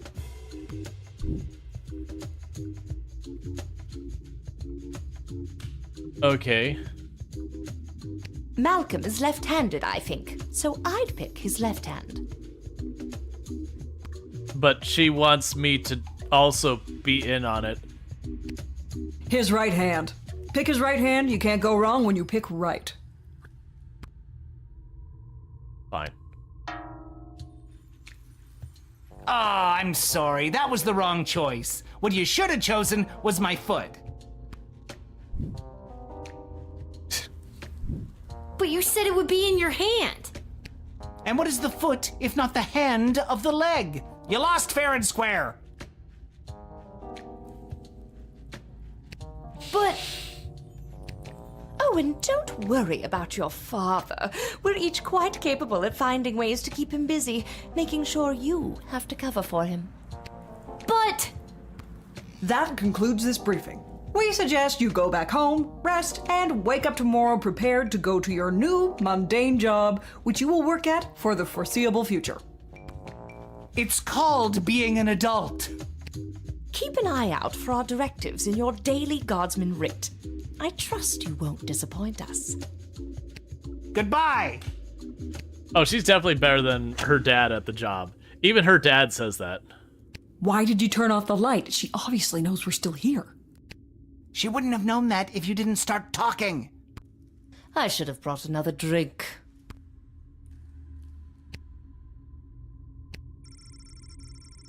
They say nothing as if they're no longer here, except they are.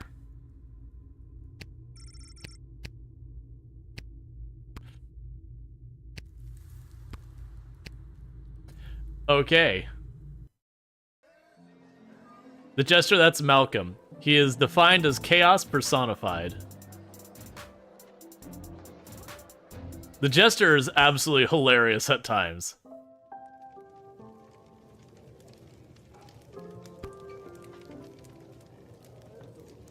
Boy, what a day. Hey, Arda, pour me a cold one, will ya? Make that 2, Arda. Hey, wait a minute. You're too young to be drinking cold ones. Make hers a milk, please, Art. Can it at least be cold? That depends. How did work go today? Did better than a 2-star rating, I can tell you that. What were you doing again? The bidding of the 3 royal advisors. Do you think it's normal that the big names and faces of this city are using us for their own personal and political gain? After today, I don't know what's normal anymore. There's someone waiting for you in the back alley. Garcy Blinkers, Gerby Bonbons. Anyways, it's just through that door over there.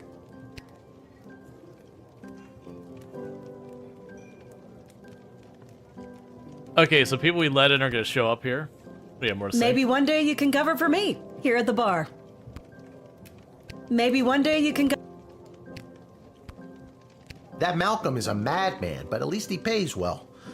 And with you working the guard shed, I'm pulling in 2 salaries. Your milk is on me.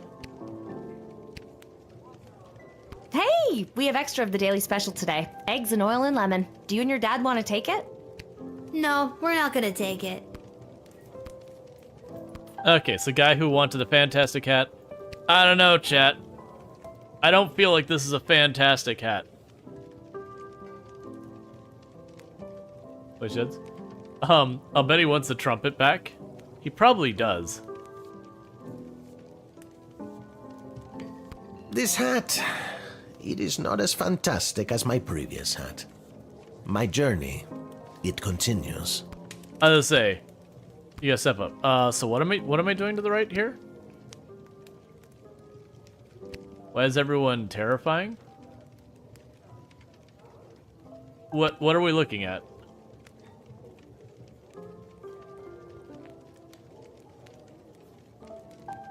Why do you look like that?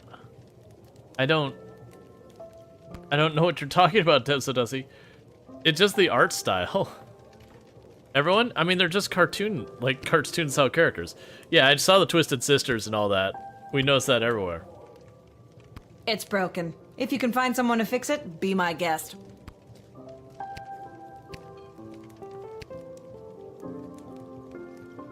Aha! There she is, the brilliant little half-pint running the desk. I trust you refused entry to the envoy from the Marvog Empire like we talked about? If you did, I have the gold I promised you right here. I let them in. No, I totally let them in. What? Why? I thought we had a deal. No, you thought you could bribe a guardian of the Free Peoples of the Sprawl, which is a very serious offense. Shake him down or give him a warning. Shake him down. We're gonna shake him down. Please forgive me, incorruptible and honest steward of the kingdom. I beg you, forgive. I don't know, it's a pretty hefty sentence for attempting to pay off one of the protectors of the kingdom. All right. Take the gold and we'll forget the whole thing. How does that sound? What kind of gold are we talking about here? I have here 20 pieces of gold. Fair is fair. Take them.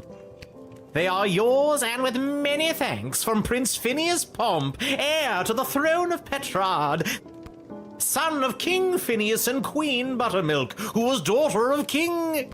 Just the gold, thank you. Oh, yes. Here you are.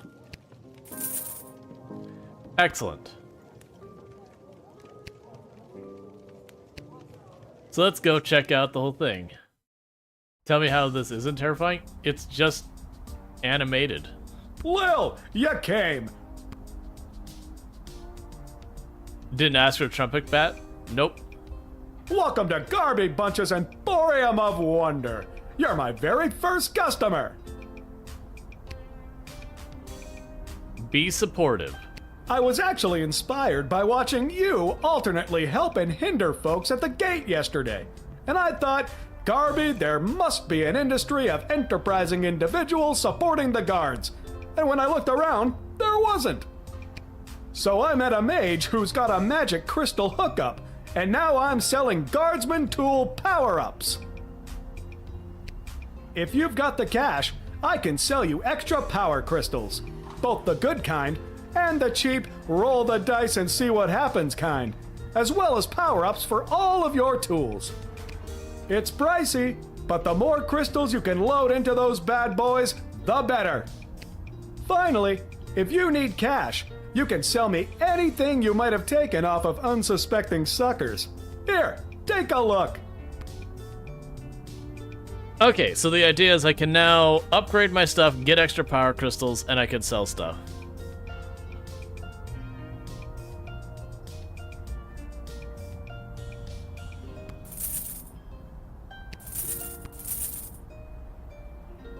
I guess I'll hold on to the pictures in case I need those for something.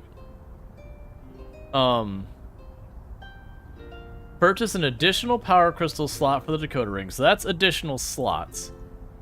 The crystals themselves cost me 30, which is significant.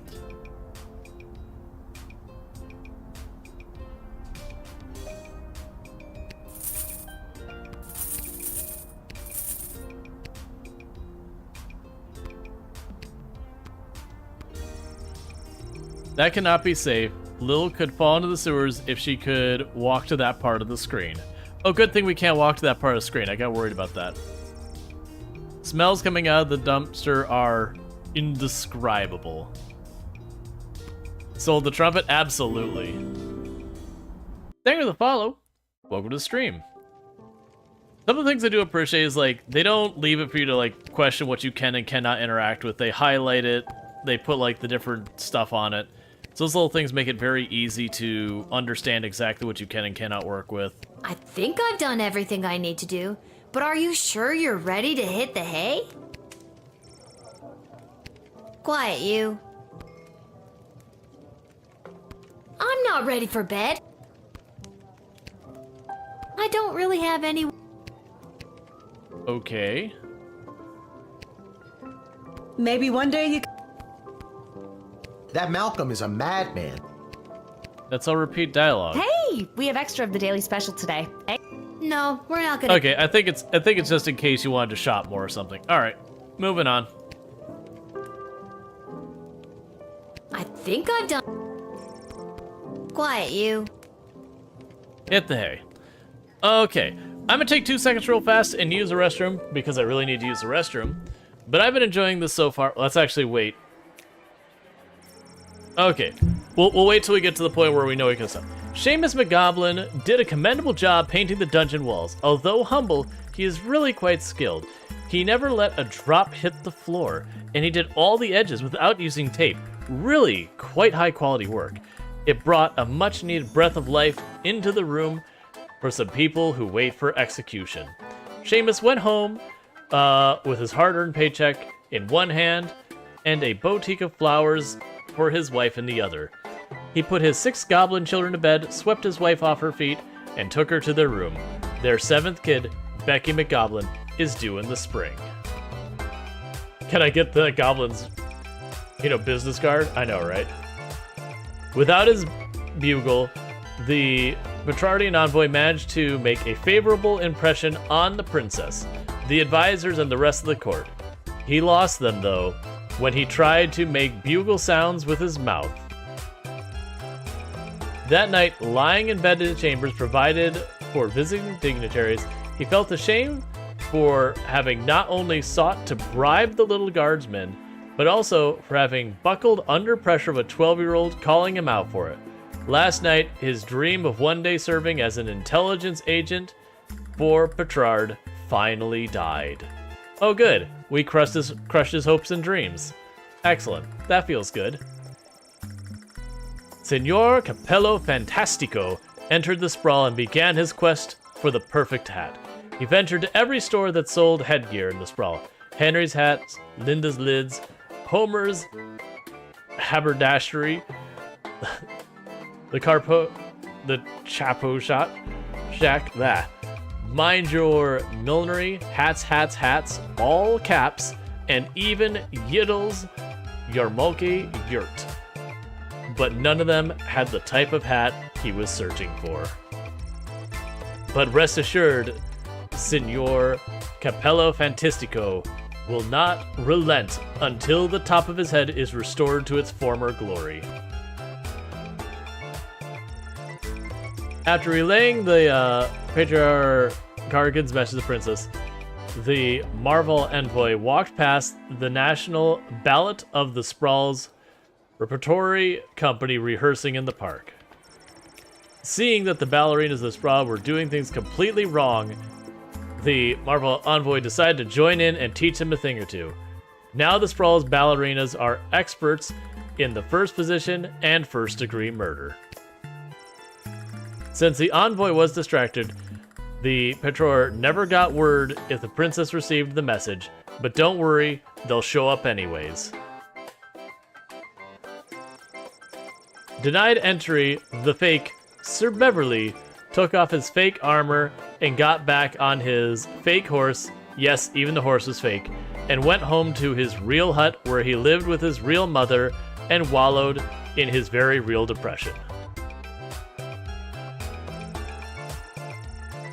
Chloe encountered a guard patrol outside the city gates and attempted to pickpocket them quietly, which she didn't do successfully on account of all the singing. In jail, it only took her 5 minutes to... Hi. I love you. That's no fun. Alright, chat, bear with me in just a moment. As soon as we finish with, like, this, I'm gonna quickly take a break. You know, actually, you can listen to this music. I'm gonna take a quick, real fast break, because I was gonna do that anyways. And I'm gonna, you know, welcome Tomb home and thank her for grabbing me dinner and all that. Alright, I'll be back in a few. Okay.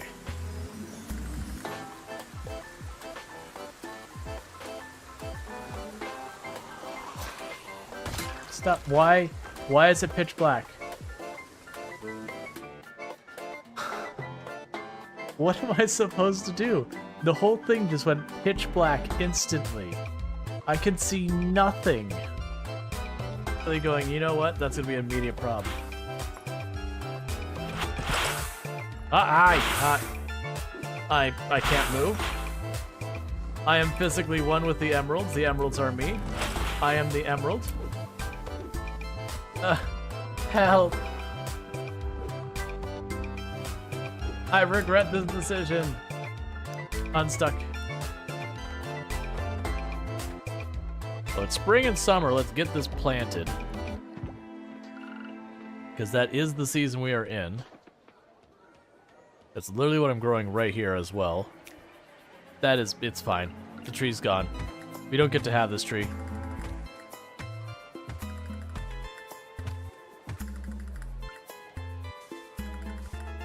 Yeah, not enough mana. Oh no, not this again. Okay. Acid is super dangerous. Ow.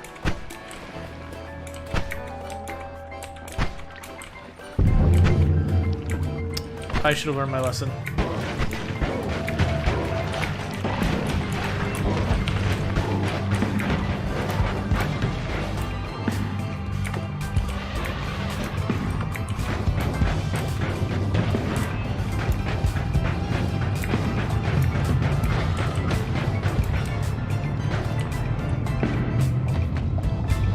Yeah, this has happened before. We'll see if I can actually get the cheesy strat off again. Which is when he comes here, I'm going to kick this statue at him. It might be wedged, though. Got him. Screw you, Steve. Getting all mad at me, digging holes and stuff.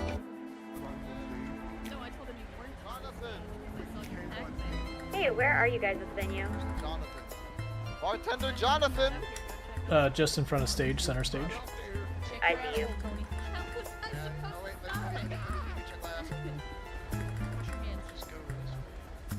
Hello. I was just trying to find the scarf. I was like, if I find the scarf, I'll find Marcus. That I perhaps have underestimated you. That's on me. That was disrespectful. I should have given you more credit. Credit where it's due. You are definitely still a menace and you're still threatening. But not you.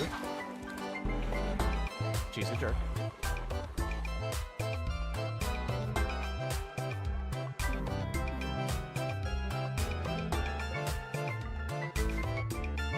Well, that's not gonna help us. Yep. It's probably fine.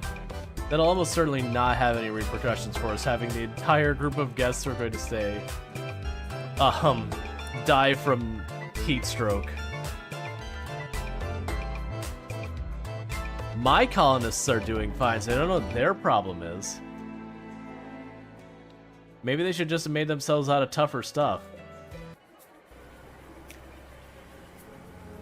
Well, here comes a train. I don't think enough time to move, so back it up, back it up, back it up, back it up, back it up, back it up, back it up. It's fine. It's fine. Yeah, that's what you want. Yeah, you know, it'd be awfully... Alright, you know what?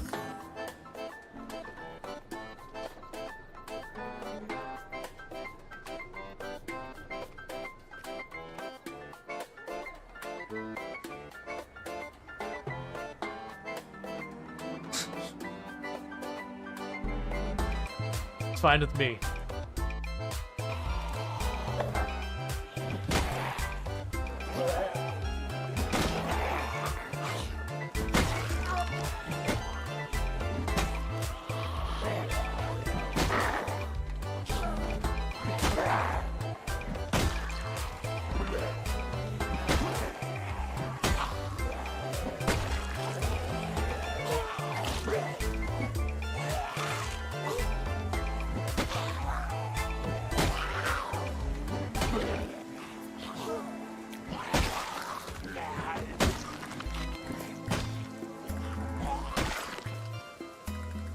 Okay, we're bitten. We're dead. They got me in the forearm where I'd already had damage to my outfit. So, rip this character. They have perished. There you go. One more. Kidding me? Alright, new run. The chances of actually getting tapped out and killed like that were very low with a regular club. That's some BS there.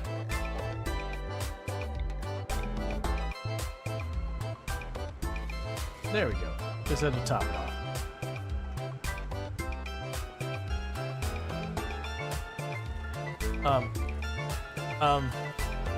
Okay, I guess we're going this way.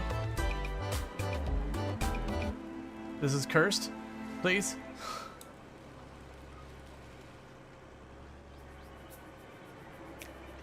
Well, that was lovely. Let's go ahead and do that real fast.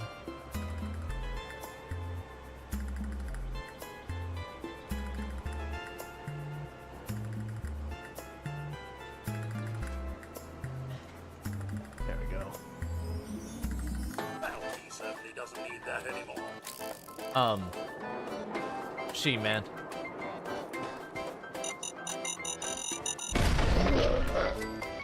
Nicely done.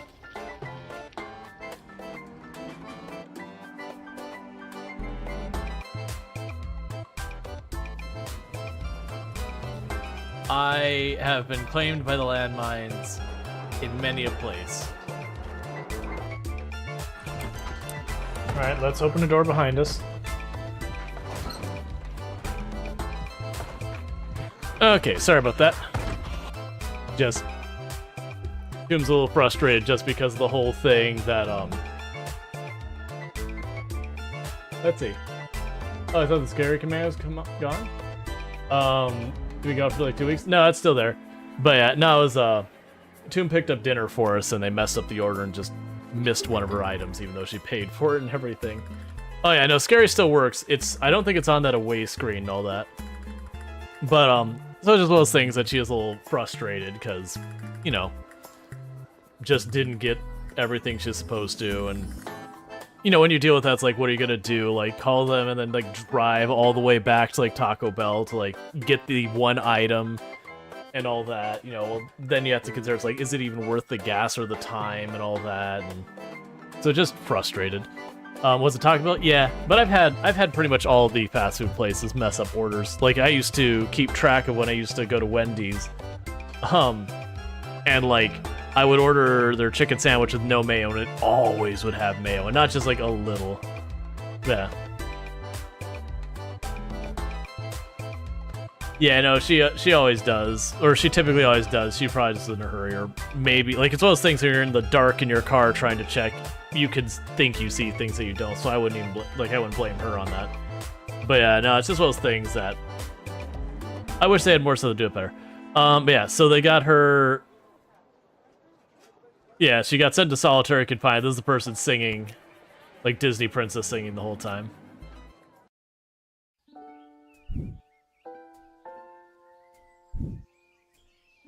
It's news in the morning with me, your news anchor, Manuel Mentiroso. Breaking news. The chosen suitors for our beloved and newly available Princess Desdemona will be arriving today in the Sprawl. Be on the lookout for royal carriages, entourages, and attitudes. Breaking news. The Duchess of Scarborough's prized pet cat, Sprankles, has passed away at the age of 43. A representative from the Small Rodent and Budgie Coalition shared their condolences, then immediately scampered around without reserve. Breaking news. The Sprawl will be host to a Goblin Ball match today between our Sprawl Brawlers and the opposing Caladar Lightning at the Goblin Ball Arena. Breaking news. That was my last piece of breaking news. Keep tuning in for all your Sprawl news updates. We now return to our regularly scheduled radio silence. Yay, radio silence. That cat was old. Yeah, like 43 is like, that is an old cat.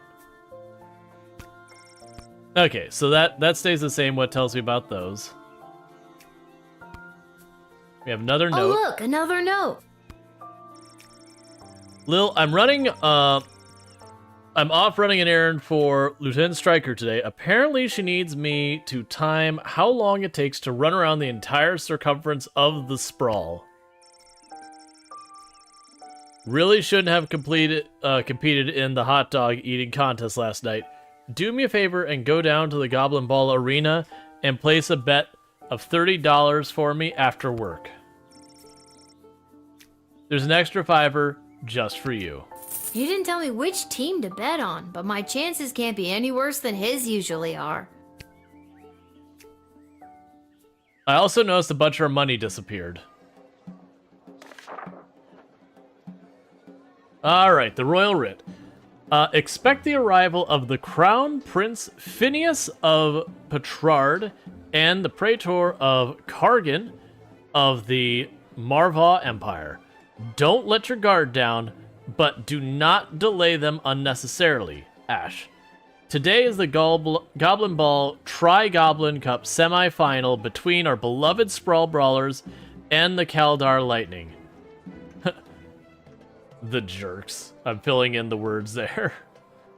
Bet in the home team, and then don't let the other team in. That's kind of what I'm wondering, is if there's a way we can rig the game.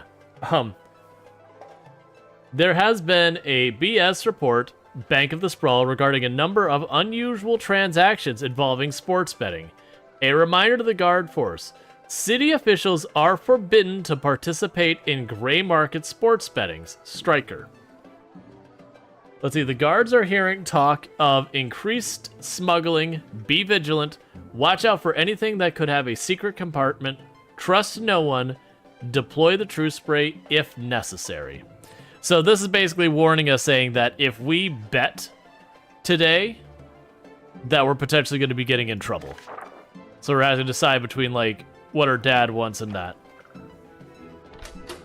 Okay, so True Spray gets a good one.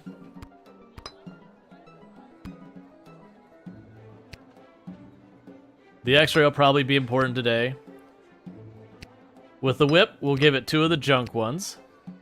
I'll put 1 good one, the decoder ring, and 1 the metal detector. And that's the best we could do, I think, because I'll save the good ones for all that.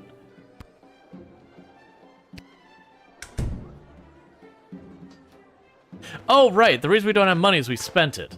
Of course. Yes, it is I, little one, heir to the throne of Petrard, here before you in the flesh. Please, no need to bow or genuflect. No need to avert your eyes, no.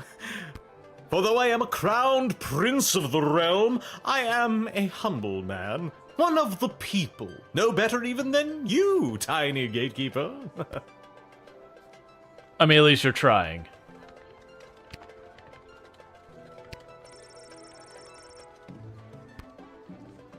I mean, they do look like... I was wondering if I had to compare them or something.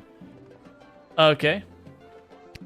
You'll be glad to know that the opening ceremonies of our newest royal sulfur mine were a complete success.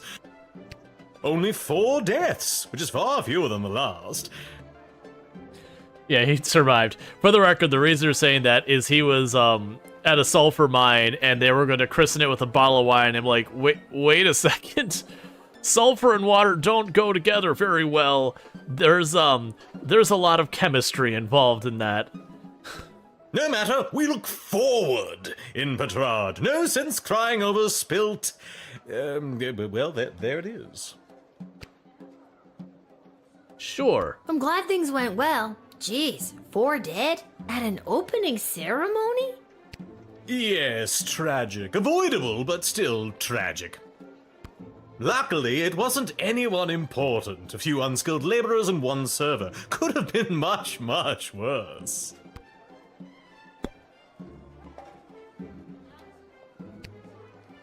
I've heard tell that the barbaric warmonger Praetor Kargan is my chief rival for the hand of your fair princess. Can't even find decent competition these days. The Marvarg are a loathsome bunch of butchers, killing each other over the tiniest infractions. Bump into someone in the checkout line, trial by combat. Accidentally sneeze on a sacred heirloom, trial by combat. Worst vacation of my life.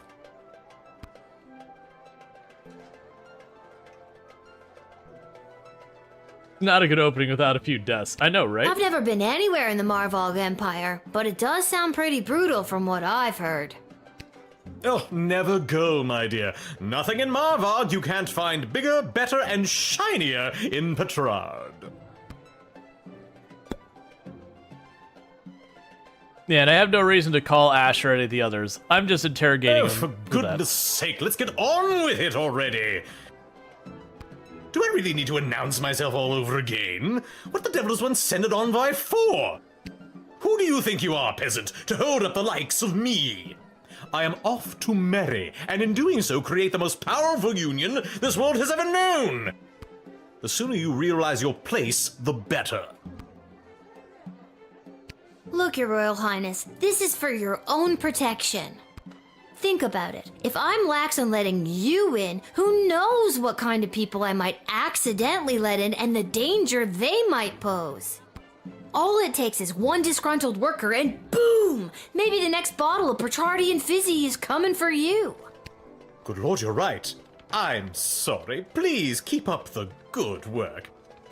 In fact, take this. I brought this bottle as a gift for the princess, you know. Something to break the ice. But consider it a thanks for all the great work. I'm not sure if we just threatened him in some way. Hit him with the whip. Sadly, it's too late. Knowing nobles that have servants do the dangerous things for them. Yeah, absolutely. Well, I mean, we got a bottle of wine out of it.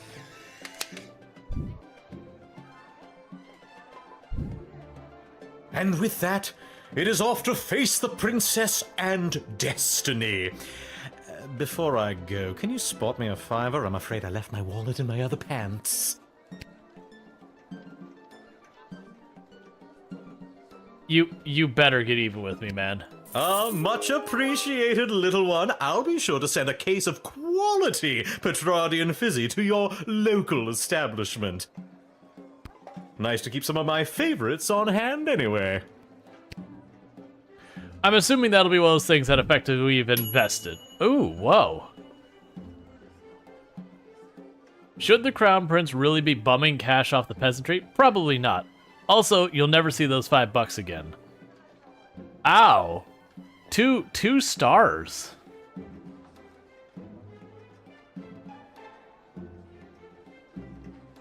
Okay. I'm gonna move forward. I'm not happy about it, but I'm gonna move forward. I'm assuming if I was said no to the $5. Good day. I traveled up here with the convoy what was bringing Prince Phineas to the Sprawl. I'm not staying long. Just need a place for tonight before I head back to Petrard.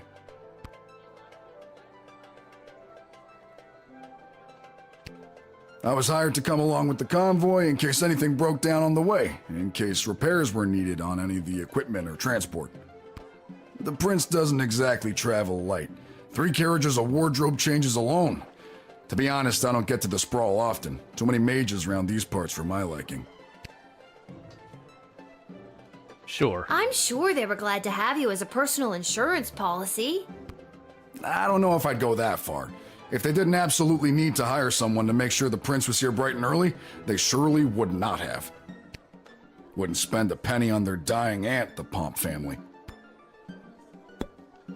I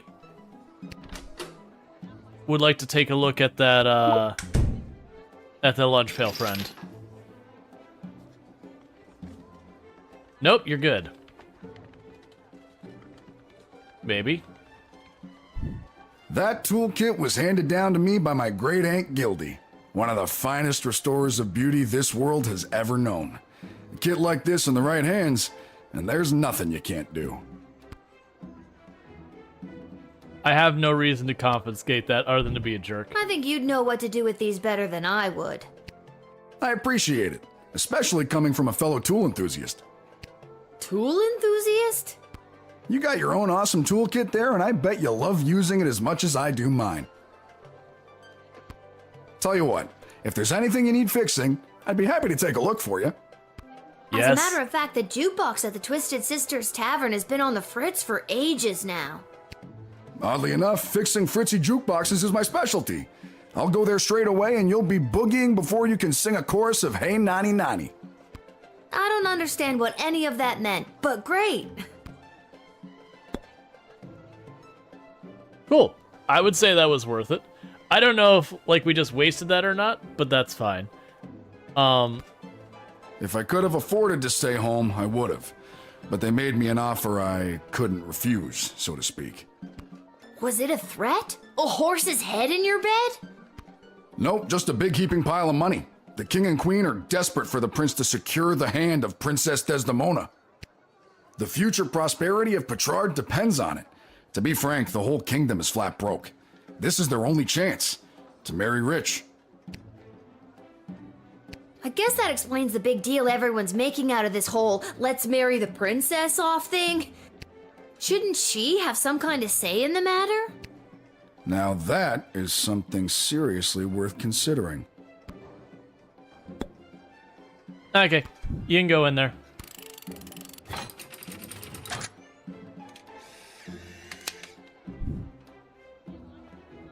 Alright, so let's see what it says for the end result. I thank you for this respite for the evening.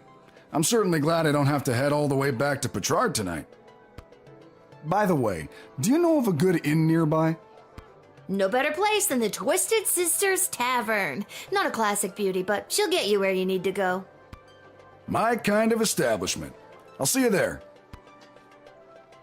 Okay, so you're noticing as I'm choosing some of these, it says like these will have like long-term impact on the thing. I'm assuming those will be where like you take a choice and you've effectively branched the story that you can go this way or that way. Now, I assume the same main story beats will be the same, because that's usually consistent in these types of games.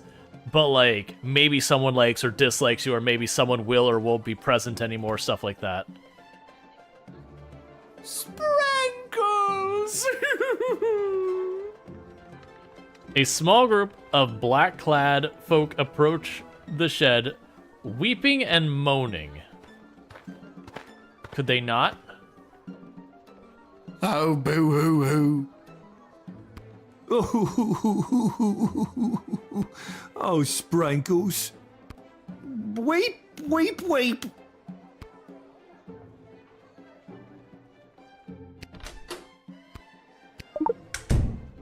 Immediate true spray.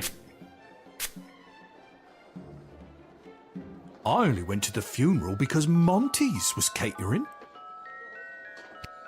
I always hated that damn cat. Sprankles! I'm sad. I've just got to keep quiet, get the cat past customs, and then drop the illegal contraband off at the dungeon. Then I'll get my money and be set. My eulogy was very rambly and very poorly received. Hang on. What did you just say? Yep. I was like, it's gonna 100%, like, because I gave this person like 50, I was like, 100% this person is going to do it. I did like the, the crying, I'm sad. I'll admit it, I hated the cat. No, not you. You, mourner guy. I confess, I've been holding this inside for too long. I was approached by a weird guy who tricked me into smuggling illegal pixie dust into the sprawl for him. He was holding the ball in his foot. Who does that? I plead guilty, Your Honor, on the grounds of I did it. I'm not a judge, Oh. But I'll leave it to the courts to deal with this. The rest of you, pack up your dead cat and be on your way.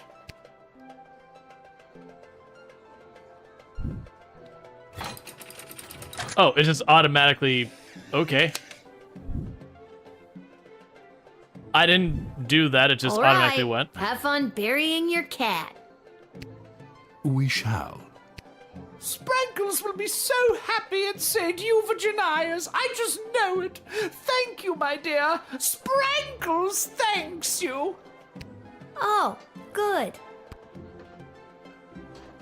And that's how you truth spray your way to success. Okay. You did a sting. You foiled the drug smuggler, bringing narcotics-grade pixie dust into the sprawl inside the casket of a dead cat. What a weird day. Good job. And that was only 3 stars. I'm assuming the way you get 4 stars is you do 2 rounds of dialogue and then you do the spray. Oh, the whole thing is just full of references. Phew, I made it. Listen, I gotta get in there. The whole team came through a while ago and the game is about to start. We all good? And you are? You're kidding, right? Come on, I'm Saruna Goodfoot, the Star Troll Goblin Ball player for the Kaladar Lightning. I don't have time for games right now. I gotta get to the stadium and win us a game. So obviously we can the rig the Goblin game. Ball game starts in 30 minutes. My stupid personal driver had to take a detour to get here. What more do you want me to say? I know what you mean. Personal drivers can really be an inconvenience sometimes. Oh, you have your own personal driver? No, and that's what's so inconvenient about it. Yeah, obviously this is where you can be corrupt and deny her entry and then bet on the other team. Now, we did get a warning on the board here that said, hey, guards, don't bet on the game. So I suspect if we bet on the game, we're going to get ourselves in big trouble. I'm also noticing the music in the background is very Legend of Zelda's inspired. Can we move this along? I'm the starting thrower and the team needs me to wipe the floor with those pathetic sprawl brawlers. They're such a horrible team, I bet we could win even without my lucky second sweatband. What lucky second sweatband? This lucky second sweatband. Yep. Hey, you can't take that. I needed to win the big game today. I have to take it. It's evidence. Evidence? What are you talking about? Let's see, but gambling is fun, yeah. Reminds me of the time at Box Rookies was almost late to the game, running through Milwaukee on season 2 ticket holders, saw him and gave him a ride. Yeah. Evidence that you don't need some lousy sweatband to win a game. You just need to believe in yourself. Huh. I never thought about it like that before. You got sweatband belonging to the star thrower of the Kaladar Lightning, Suran Goodfoot. This'll fetch a high price with a particular type of buyer. Kid, you took my lucky second sweatband. I got nothing more to say to you. What's it gonna be?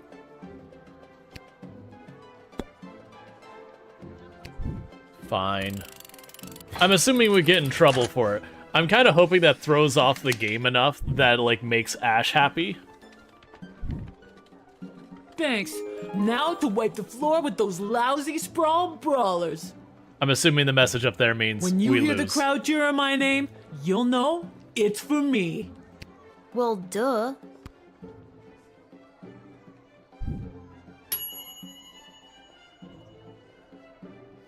Can't wait to get the third lever. You admitted the star player of Kaladar Lightning, but without her lucky second sweatband, it's anyone's game. So what's interesting is we didn't get there's not a 4-star option. There's only 3, so we did the correct thing. Like I said, I believe the option was you could basically punt her out. You'd get like 0 stars or 1 star or something like that, and then you'd have to average higher to pass or succeed or whatever. But it'd be a way to get yourself more money. Greetings! I am Praetor Kargan of the Marvog Empire. I believe you met my envoy, the angry warrior with the head in the bag. She would have come by this gate to announce my arrival. I demand you let me pass immediately. Quapla. You're clearly a fake. Because if we look at the actual person, not even... Lady, you don't even have the right skin color. Like...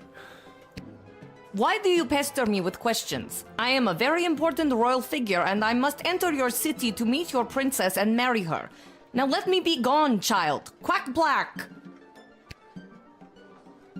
Just a few more routine procedures. You understand. Please hurry. I do not like to be kept waiting. So, we're gonna try calling Ash. Because she'll be like, oh, this is BS. According to my sources, the Praetor's carriage still hasn't passed the Swampland outpost. The Marvog are always so caught up in battle and war, I wouldn't put it past them to have sent a decoy carriage in case they got attacked. It's very difficult to tell what the Marvog are up to. You have to use your own judgment on this one. They're obviously fake. Is there a tool we want to use on you? Your envoy said you had a message for the princess? What was that message again? My message? Oh, it's Ikibok Choi Flanagan Mok Tok. It means together we shall be married. That's beautiful. Thank you. Quaplorm. How long did it take you to learn a second language? Not that long. It wasn't hard to learn Marvagian.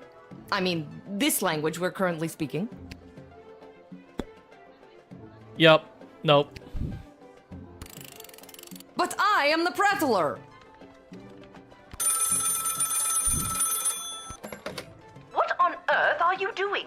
Since when are you exercising independent thought? I don't care what your opinion of them is. If they're the real Praetor Kargan, then let them through at once. Is that clear? But they're not.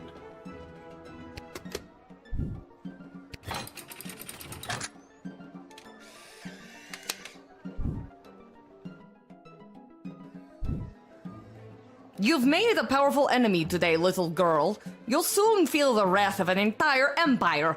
Quaplort and goodbye.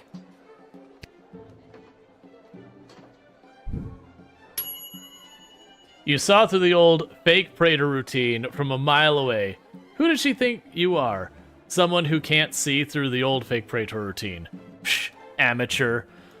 I do like that they actually have the advisor call you to be like, yo, you're wrong. Because the game warns you, it's like, hey, they're advisors. Little warrior, I am weary after a long journey, and I am not used to being made to wait in a lineup. Let me pass on my way. I must rest before I meet your princess in order to win her hand and bring honor to my people. This seems more legit. This may seem like a strange request, but would you mind saying your famous battle cry for me? You mean Kapla? That's the one. I would hope that my stunning war cry is sufficient to being granted entry immediately. Yep, I'm satisfied. No further discussion.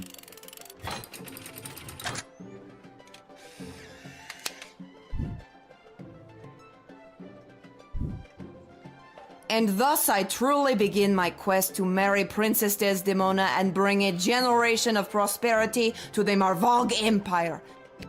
You, little warrior, will have a footnote in history for this encounter. For victory, for Marvog, Kapla! It's like the other one I just... After the imposter, it is very clear this visiting dignitary was on the level. Exemplary job in granting them immediate entry. No one could accuse you of unnecessarily delaying anyone. Excellent. So it was literally, we got credit for just not questioning anything and just hitting go. It'll be 3.5 or whatever. Yep. Yay! Because we had one, we only got 2 stars. Like this one. And basically we got negative for bumming cash off of them, and I believe because of how long it took us to process them, we got 4. This one, like I said, it was likely we had to dialogue them, then true serum them. And everyone else, you know, went well.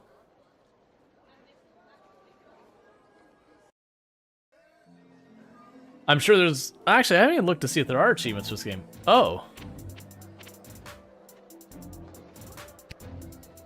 We can go to the stadium and check it, but we did have instructions that specifically were like, do not bet on things, person in your specific role.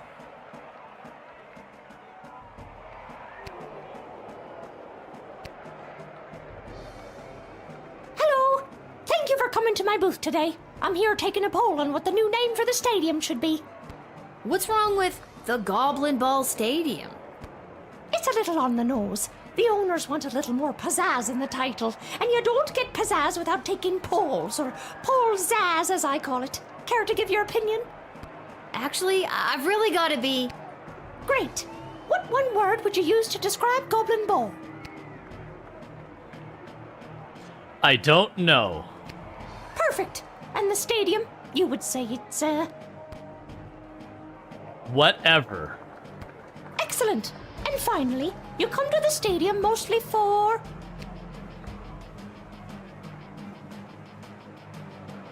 For overpriced food. Okay, that is super. Your input will be tallied with the others. Thank you very much for your time today.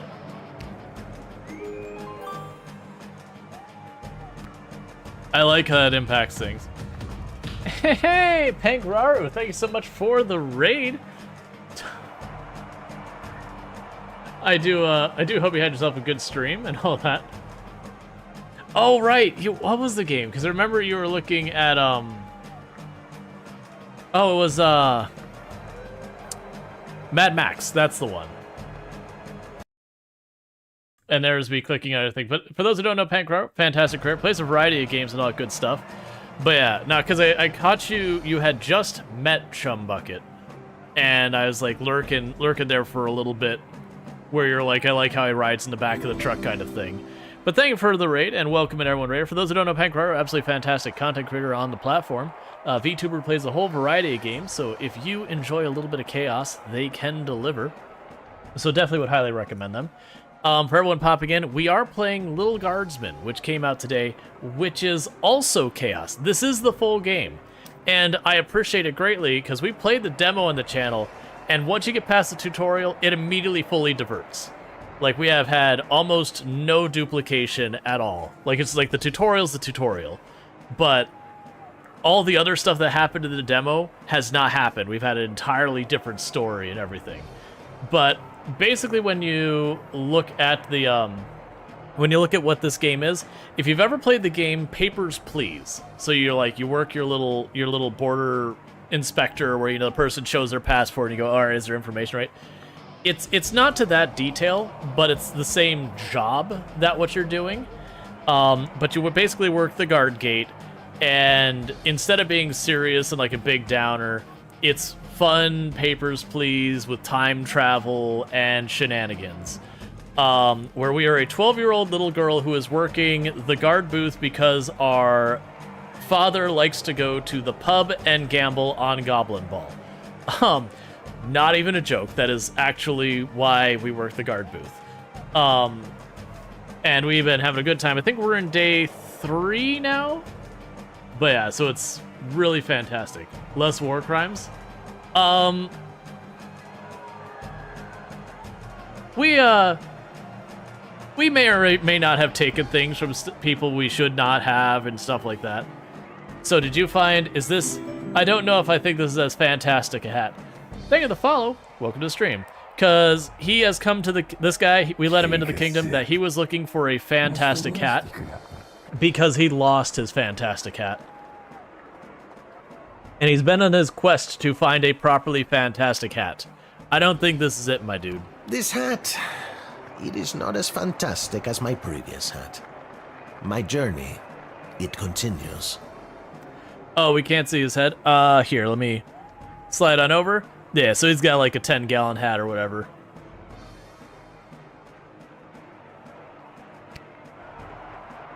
But he's looking for a better hat. Concessions, come and get them. We got it all. T-shirts, hats, food, drink, illegal gambling, commemorative foam fingers. You there. What can I get for you today? Did you say illegal gambling? I sure did. You interested? I'm 12. Hey, it's illegal anyways. What's the difference? You want to bet on who's going to win the big game? I can't be any worse at this than my dad, so sure, why not? Here are the teams at play, kiddo. Which one do you want to hear about?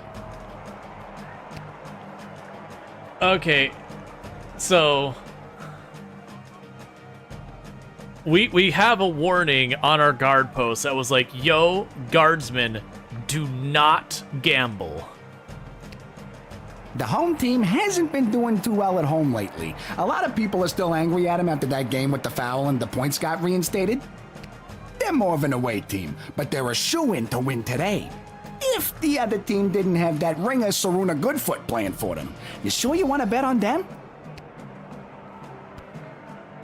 Here are the teams at play, kiddo. Which one do you want to hear about? They're not the best team in the game, but they got a real ringer playing for them. Saruna Goodfoot. Boy, when she gets going, you can't stop her. You sure you want to bet on them? So it looks like I have to bet on one of the teams. I am going to bet on this team because we did let their main star through. Now, granted, we did take her second sweatband, her lucky sweatband.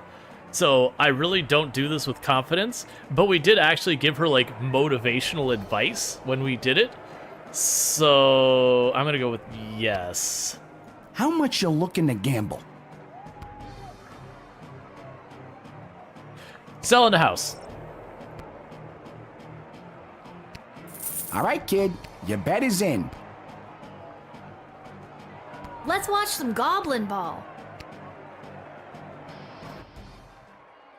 After one of the most chaotic third quarters I've ever seen, complete with the rare capture of the Golden Mongoose, this is still anybody's game.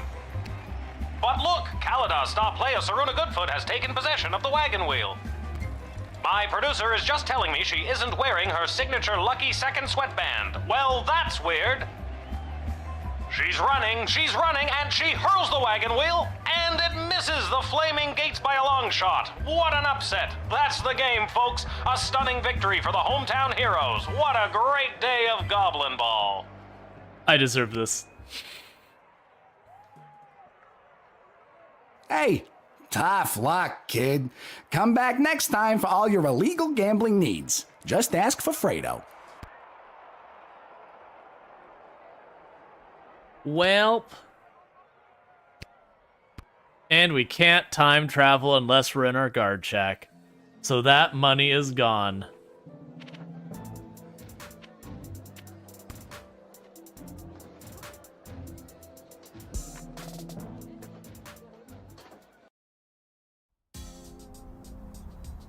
Okay, I don't know the voice actor, but sure.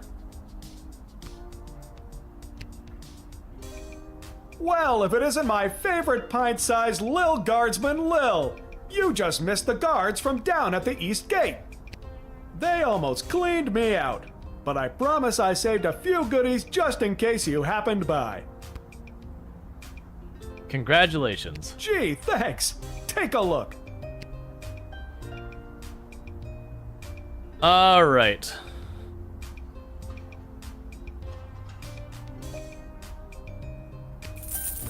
Luckily, we got our money back because I didn't go here first. Excellent. Nothing of importance was lost.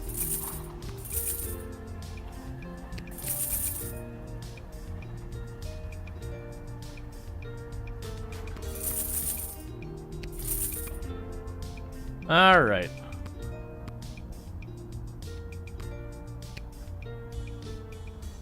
It was as though it said, "And my cat thanks you." Yeah, no, I have no idea. It's fine. So you're far worse than your dad. No, I still have more money on the other side of it. Poor thing. I bet you were the life of the party once.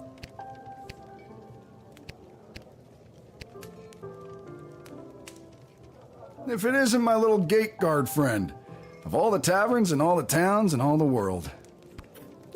Yeah. Hello again, Mr. Dwarf. This jukebox doesn't work. Yeah, it's been broken for ages. Looks like the cables have been chewed right through. Must have been the rats. Yuck. Rats?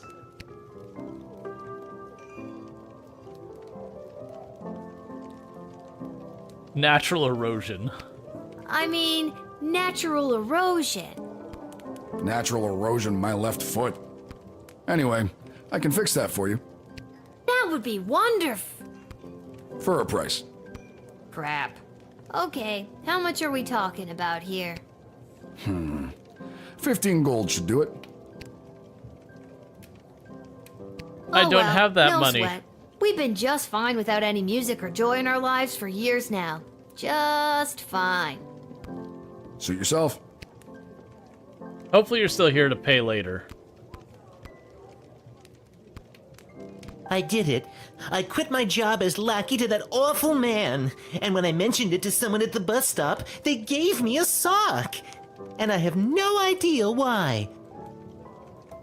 Just one sock, not even the pair. What am I supposed to do with one sock? Oh, I made a terrible mistake. Lil, you'll never believe what happened. I just got sent a whole case full of fine Petrardian fizzy. That was me. Oh, shush your mouth. But... I don't know what to do with it. I don't dare open it here. It could blow up my inn. But it sure does look pretty here on the shelf. Maybe I'll sell it to go.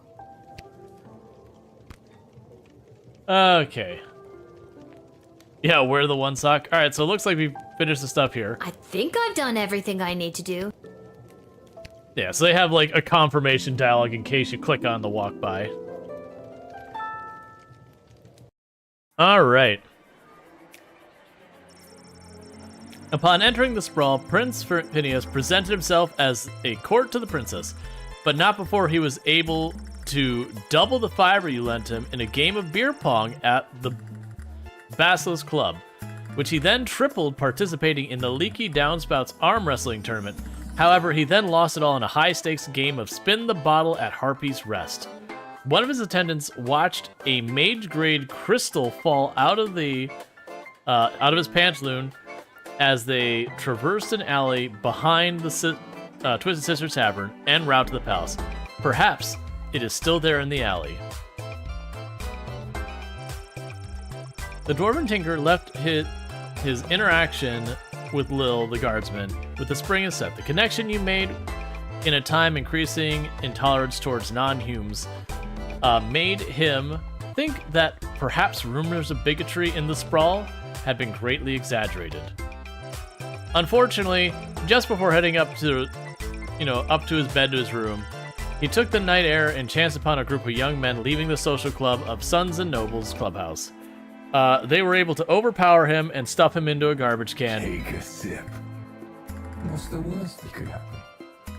He was found the next morning without his recently discovered faith in humanity. Yep. Where? What is the drink? Mountain Dew.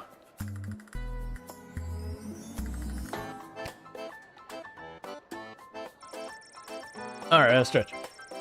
The Duchess Scarborough, her valet, and her entourage made it to St. Euphigenia's just in time for the solemn event of Sprankle's funeral. There was not a dry eye in the house, nor a dry crotch when it came to the cats in attendance, who commemorated the event by cleaning themselves through Duchess's moving eulogy. I was like, what? Baja Blast? No, just regular. The smuggler was apprehended and promptly sent to the dungeon. Unfortunately, he escaped sometime between midnight and 2 a.m. with the help of a mysterious contact on the inside whose office happened to be just down the hall from the particular cell. What did you just wake up to? It's 5 a.m. You are woken up to Lil Guardsman.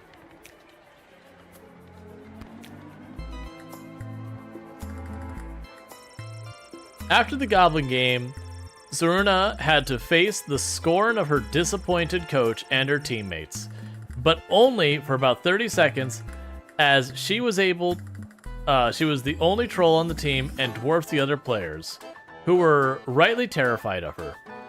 She went to practice the next day, inspired to live up to her personal best, even without her lucky second sweatband.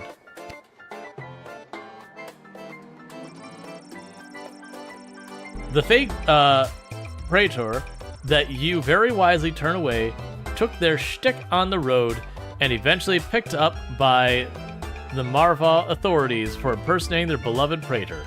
She was later sentenced to perform in the next ballet, lovingly called the Nutcracker. For the record, for the Marva, ballet is a blood sport.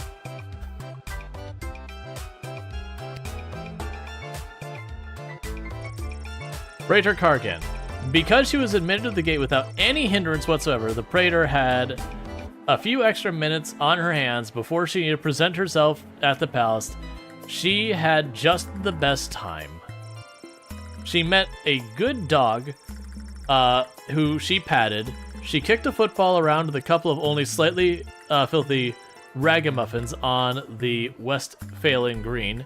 She made an extremely clean cut as she dismembered... Thank you, Pankraru, for subscribing for 24 months. Do I get a prize at 25?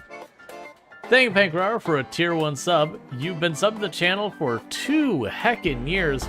I actually need to still sit down, and I was going to make it for everyone who hits like 1 year and 2 year and so, you know, like so on, do something special. I need to figure that out still.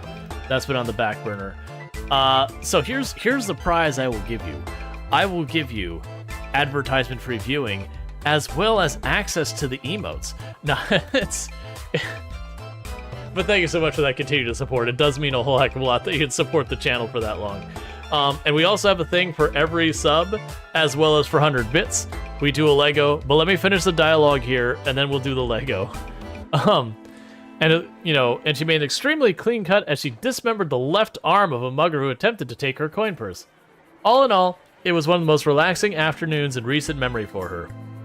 And she was refreshed and rejuvenated by the time she made it to the court, where she dazzled those in attendance.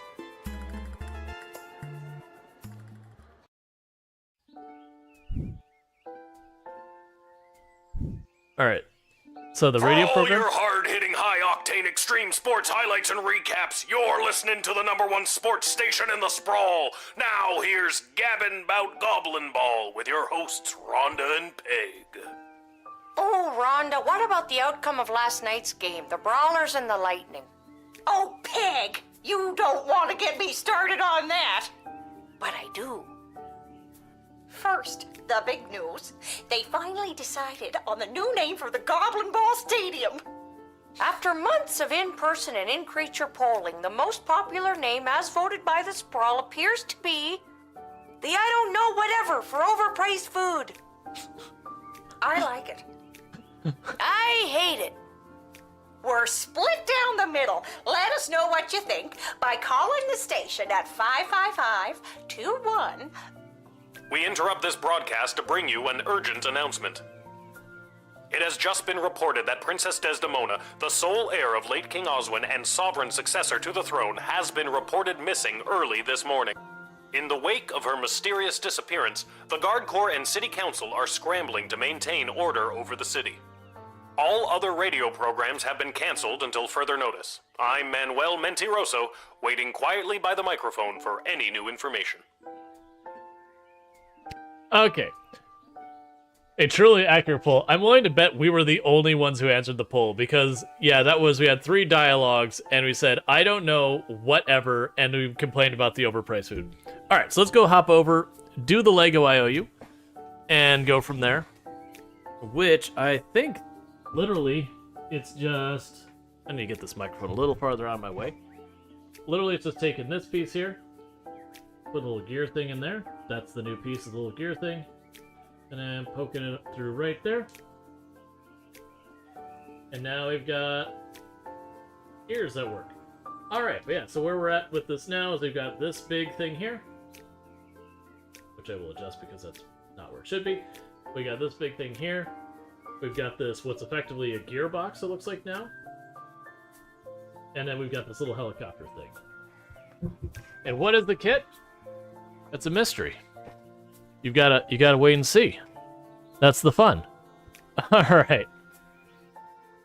Want to bet she's having cold feet experience or something? She'll probably be like a runaway princess. Alright, so do we have anything new here? So this time we actually don't have a note, because the last 2 days we've had a note from her dad, basically why, you know... Whoa, someone's in a rush? Where are you headed to, my little rocket? Yeah, it's basically we had, you know, different things we had to do. Alright. Sorry, sir, can't talk. Gotta go down to the guard shed to work for my... Wait a minute. Dad? What are you doing here? I thought you'd be running errands for Stryker or Malcolm or whoever. Do you have the day off? I wish. Since Princess Desdemona went missing, Councilwoman Ash is really cracking the whip.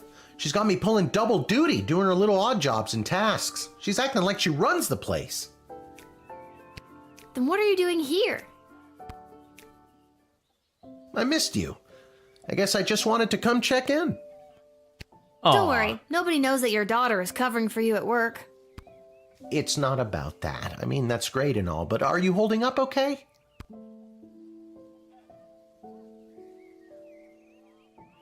Joke about hair loss.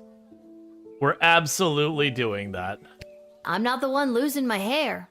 No, wait, I thought I was going to be joking about my own hair loss. That's okay. I should have seen that. Yeah, who'd have thought not working at the gate would be the thing to stress me out more? Dad, if you didn't end up working at the gate because your dad did, and his dad did, and his dad did, what would you have wanted to be? You know, nobody's ever asked me that before. Well, nobody since your mother. What did you tell her you wanted to be? A father. Aww. You're just saying all this because the princess is missing and you're feeling all sentimental. All right, I'll stop. I'm just happy to see you're here. Not for long. I'm due down at the shed. And I'm off to take down any goblin-friendly signage and pro-non-human literature across the sprawl. Not sure why, but then again, mine is not to ask, just to do as I'm told. We are so alike in so many ways. So long. See you at the tavern if I get off in time. See you, Dad. He didn't ask about our how the gambling went.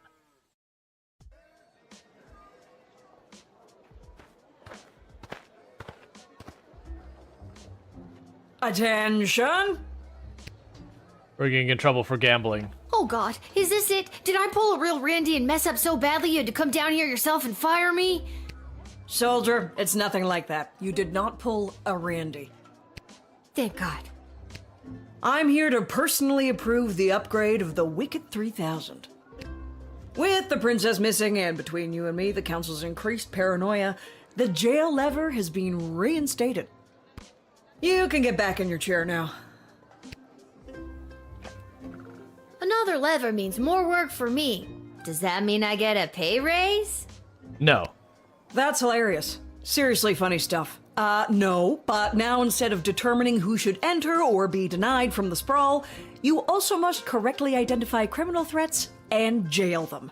Any questions? Yes, how? How will I figure out who to deny and who to jail?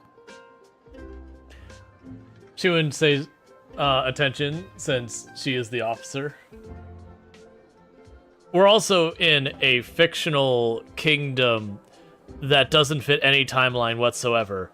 So if she wants to tell people to come to attention, she can do what she wants.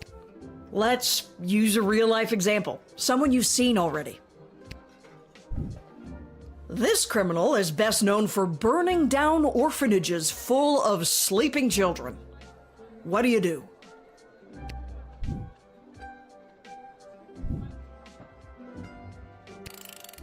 Good work, soldier. Just denying her would not protect the surrounding villages. And what's to stop her from going to the next gate and getting lucky with a guard like Randy?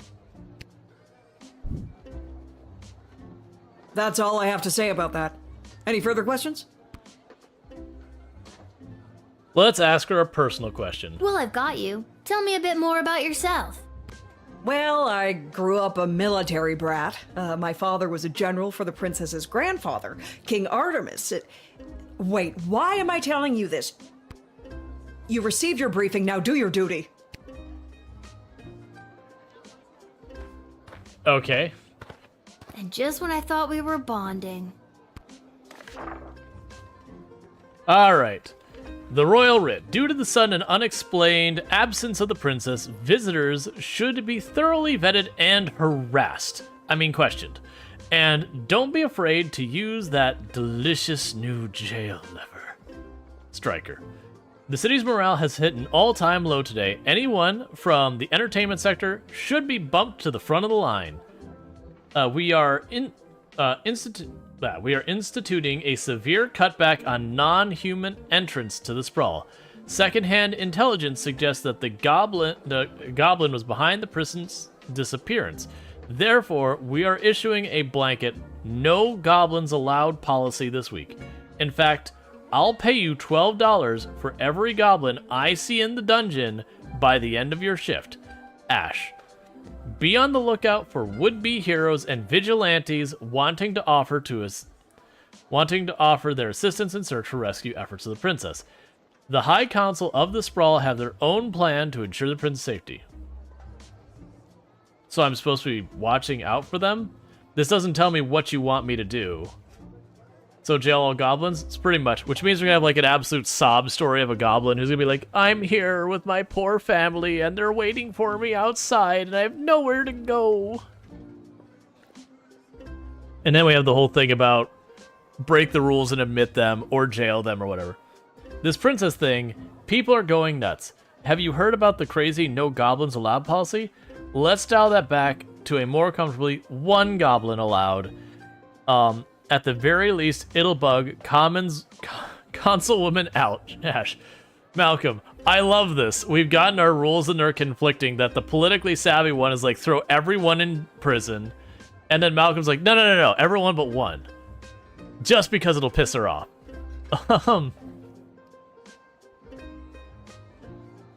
Yeah.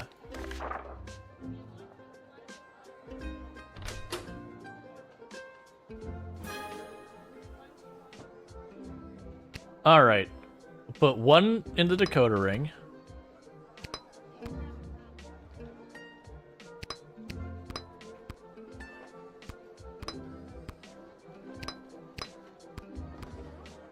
Okay. Basically, put one good one in every one of these, and then one risky one if we have need for a second. Hello there, my name is Buttface. I am a farmer from Firewall Canyon, a quaint little town just on the other side of the sprawl. 10 out of 10 voice acting. I love it. I am coming into town today to sell produce I have grown with my own two hands from land that was left to me by my great goblin uncle in his will. His dying wish was that I restore the family farm to its former glory. At least, I think that is what it says. He did not have the best handwriting. I like everyone else is extremely well voice acted. And very clearly this is supposed to be like a random like JRPG character or something. Sorry, did you say your name was Budface? Yes, I did. It is certainly not what I would have chosen to fill it characters. I would have liked Spencer 1 or even Quincy Hart. But you cannot choose your own name, am I right?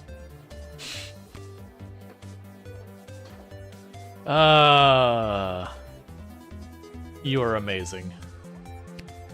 Gotta expand and sell my produce in new markets. The old farm has not been doing too well as of late. I am afraid I have put my priorities into other areas like foraging and fishing. I am quite horrible at growing vegetables, but I am your goblin if you need someone to gather pine cones. I'm sure you can turn things around. All it takes is a little hard work. Maybe a little too much hard work. I am not sure I am cut out for the farming life. Just look at this rice I grew.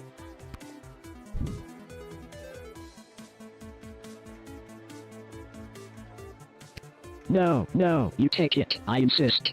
No one would buy it from me anyway. Okay. You got a bag of low-quality rice. Alright. I want to know what Malcolm has to say about this, because Malcolm is effectively chaos personified. Tell that bozo I have a craving for mangoes. If he can get me some by the end of the day, I'll be his friend and I'll marry him. If he doesn't, I'll still marry him. I gotta settle down already. P.S. If you didn't interrogate him twice by this point, you're not gonna know what I'm talking about. You're so weird.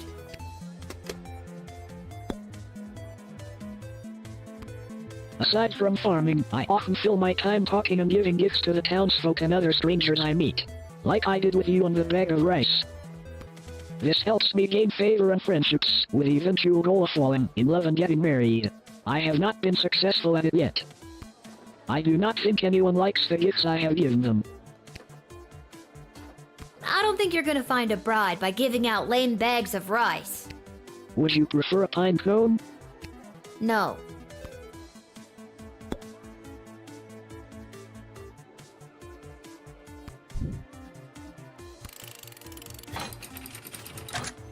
No, that's the one we're letting in. Malcolm wanted one goblin to be let in, versus Ash wanted none. That's Listen, the goblin that's I'm under going strict in. rules not to let any goblins in today, but I think you're harmless enough. You may pass. Well, thank you kindly. I will be on my way now. If I happen to stop by this way again, I will be sure to bring you some more crops from my farm. Free of charge. Well, no charge of money anyway. It might cost you a day or two. Everyone who eats my produce gets violently ill. That sounds horrible. It is. So long.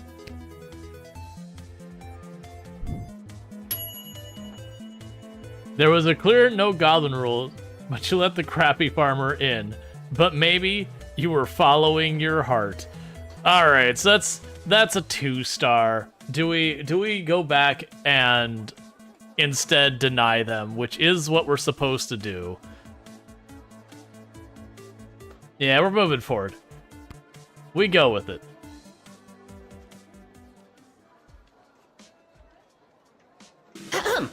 Magic lovers of the sprawl, please put your hands together for the one, the only, the Edward, the great magician! Alakazoo, Alakazee! And I appear! Thank you! Thank you! You're not getting into this town. Wait a second, this doesn't look like a little kid's birthday party. Oh wait, there's one! Excuse me, are you Becky Schneiderman? Is this your birthday party? I'm sitting in a hot shed all alone. Which, isn't actually as bad as some of the birthdays I've had. Then I'm in the right spot. Can't believe I found my way here, especially without my glasses.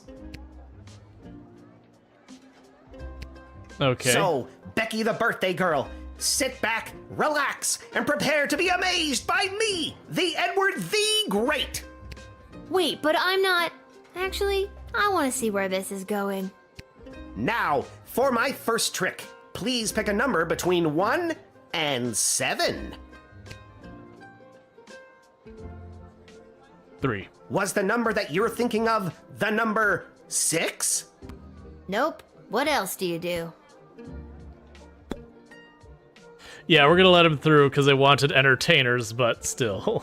This has been great, Eddie, but I gotta come clean. I'm not Becky Schnauzenhoder or whatever. My name is Lil, and this is a guard shed, and you haven't even made it into the city yet. What? Oh, rats. Come on, the Edward, get it together. This is all because I couldn't see where I was trying to get to. Now I'm going to be super late for this kid's party.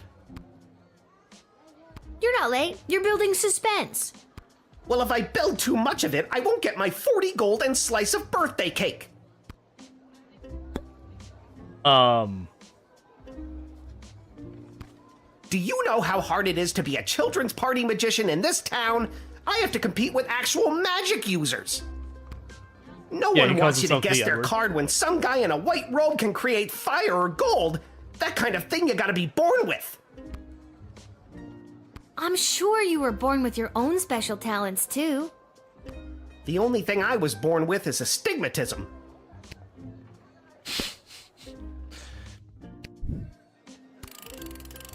Fair. Have a nice time, Edward.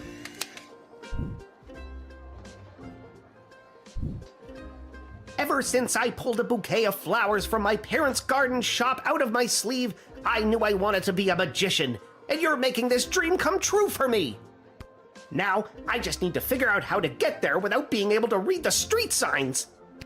Alakazoo, Alakazee, I'm going to be very late.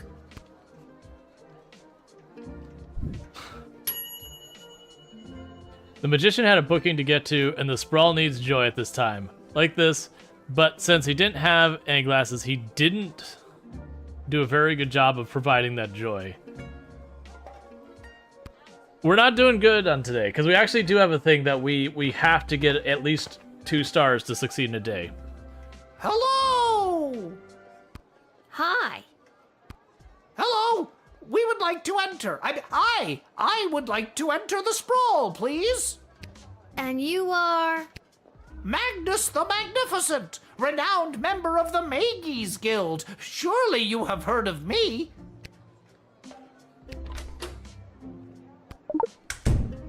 Obviously 2 goblins in a wizard's robe.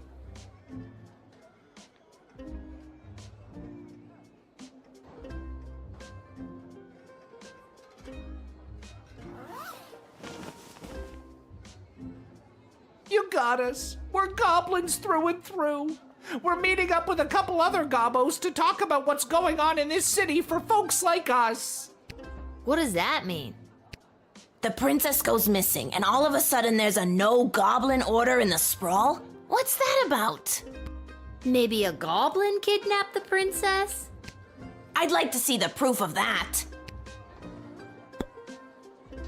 Well, I've been told to throw you in the dungeon. Bye.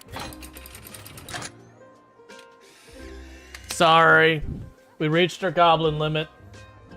We got Pixel Goblin. Sorry, guys. I'm not gonna get punished for letting 2 rebel goblins in on No Goblin Day. It's straight to jail. We just wanted to see some friends. You're blowing this way out of proportion. Forget it, Gary. We're just a couple goblins in a human world.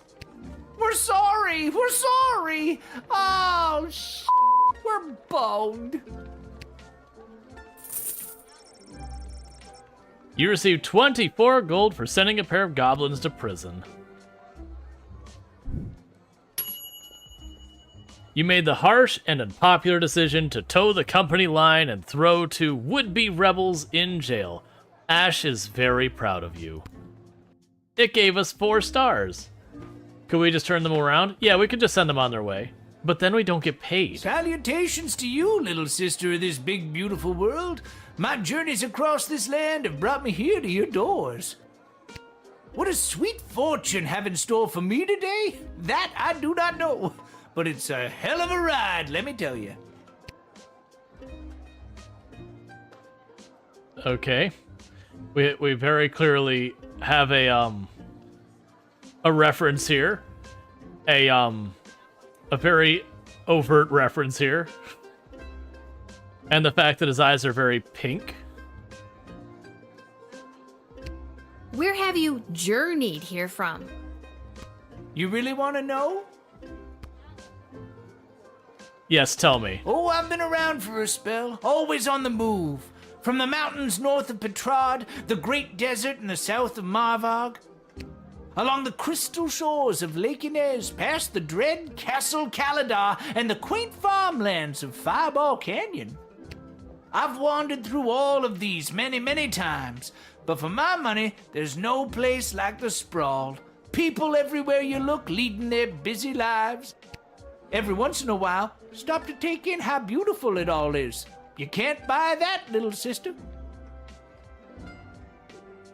Colorado. You seem like a very easygoing dude. Well, my little dudette, life's been pretty good to me. Not as if someone peed on my rug. Is that a common expression? It is where I come from. Okay. Word on the street is Princess Desdemona has disappeared. Some say kidnapped, some say run away. Run away. I think she ran away. Whatever did happen, it has truly bummed me out. I've got more to say if you've got the ears to listen. Let's hear it. Princess Desdemona is the living legacy of the great peace brought by her late father, King Oswin. And already the fires of war are being fanned on all sides. Doubtful questioning. Let's question. Do you really think war is on the horizon? Oh, yes. But then again, what do I know? Just an old wizard wandering from town to town looking for a little bit of joy to put in my pocket. But everyone I've met seems so happy. You remind me of a younger version of myself, little sister. Maybe cooler heads will prevail, but history doesn't have many examples of that. There's a lot of pressure to fill the void left by the death of King Oswin. Just keep your eyes open is all I'm saying. Cool. After King Oswin died, it didn't take long for would-be successors to start lining up. 3 in particular, a young headstrong counselor, a battle-hardened lieutenant in the Guard Corps, and the court jester, although I don't know if anyone took him seriously or not. These 3 have been battling for control of the Sprawl for years now.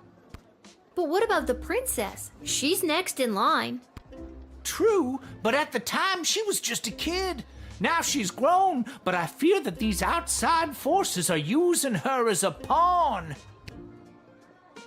Tell me more. I've got all the time in the world, kid.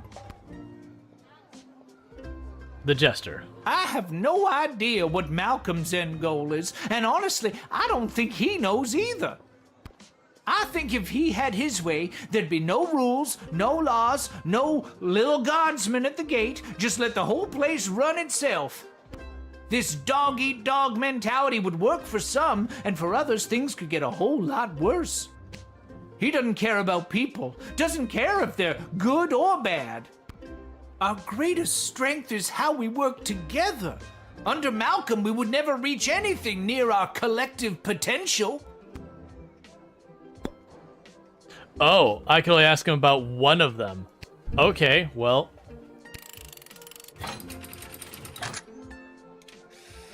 I'm gonna admit, but this game is awesome. Oh, it is amazing. I'm a leaf in the wind, little sister, and you are a gentle breeze guiding me along my way. And there it is. I've reached my limit with you. Right you are. Hasta la vista, baby.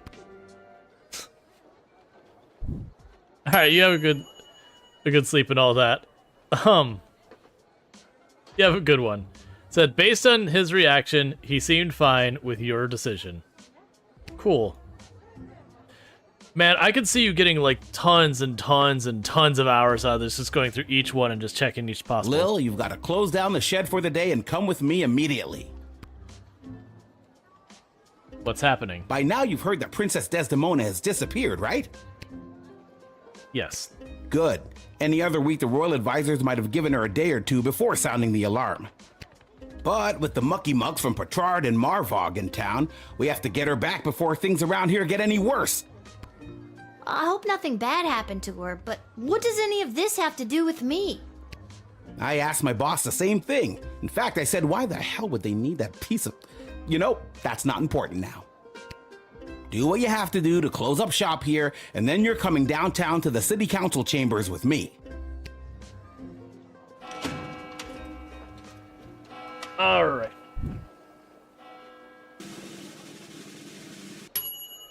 We only got 3 stars. Due to your middling job performance of 2.92, you only got 10 gold for this shift.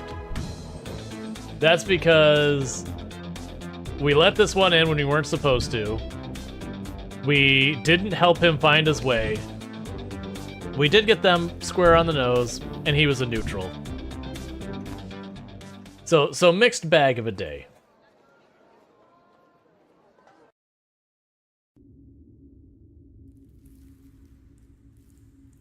Oh. Hello? Is anyone there? I'm pretty sure this is Can what was in the demo. somebody tell me why I've been summoned? Lilith, guardian of the Southern Gate, step forward into the light.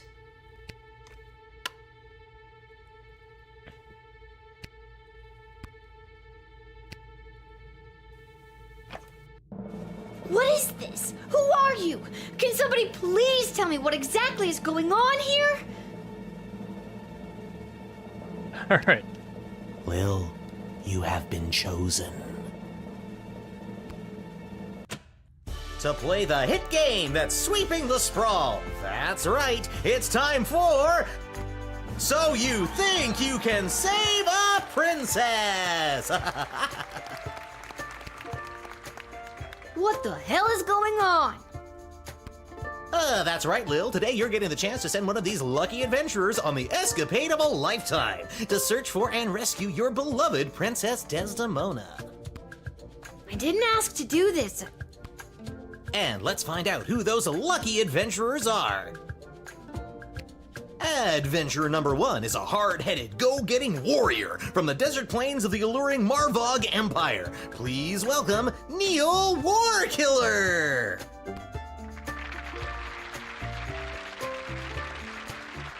Adventurer number 2 is a nomad by nature, mage by profession, who likes the rain and getting caught in a pina colada. It's Articulous Flamehands!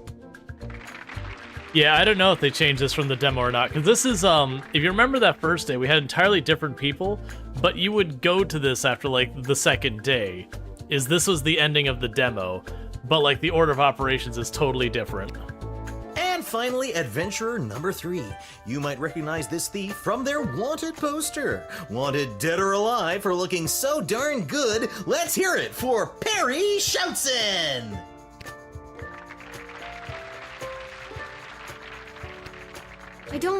I still don't fully understand what's happening.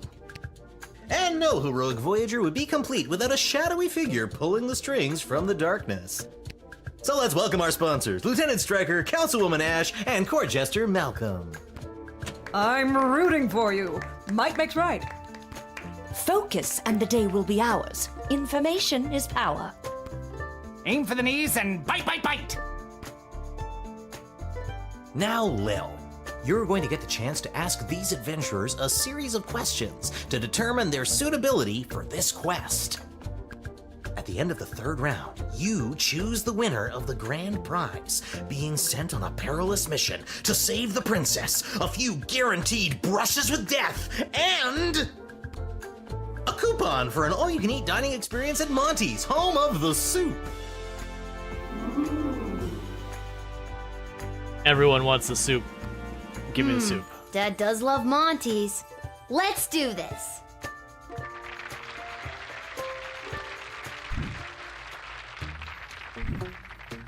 All right, Lil, what would you like to ask our trio of intrepid would-be heroes? Okay. So, the last time when we played the demo, I think I focused primarily on the thief. So I think I'm going to focus on the mage this time.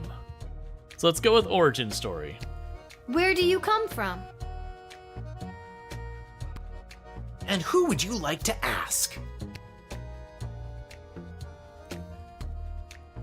My origins are rather humble. My father was a chamberlain in the court of the dread King Vlad Invictus of Caladar, and my mother owned an exotic pet shop in the Duchy of Scarborough. They had 50-50 custody, but I was disowned by both as my magical prowess became apparent.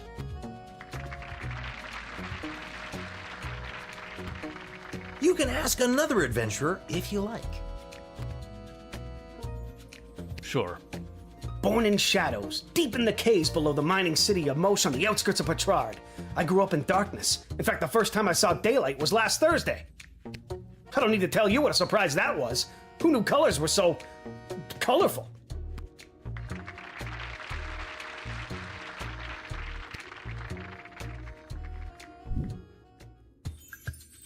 He's adjusting to daylight well. And your second question is? All right. So you're waylaid by bandits. You are waylaid by bandits. What do you do? And who's that one for? Bandits are no issue. I could conjure an army of sparrows or moles or whatever small creature best suited my purpose. Wouldn't it be better to conjure larger animals? Maybe something more ferocious? More ferocious than a mole? Actually, I'm not licensed to conjure anything bigger than a bread box, but they really are scary.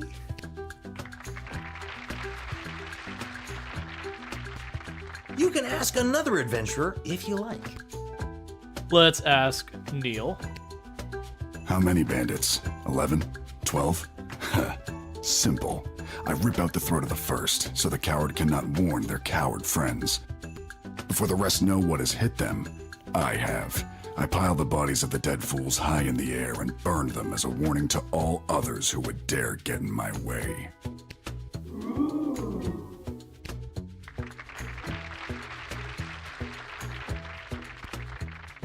What's a guy gotta do to get picked for a question around here? I got some exciting answers. Let's stick to the format, folks. There's a rich tradition we're preserving here. Please, wait your turn. A warrior does not wait his or her turn. He or she acts. All right, Neil, calm down now. You are gaslighting me and the berserker spirits of my ancestors, Mike Melroy.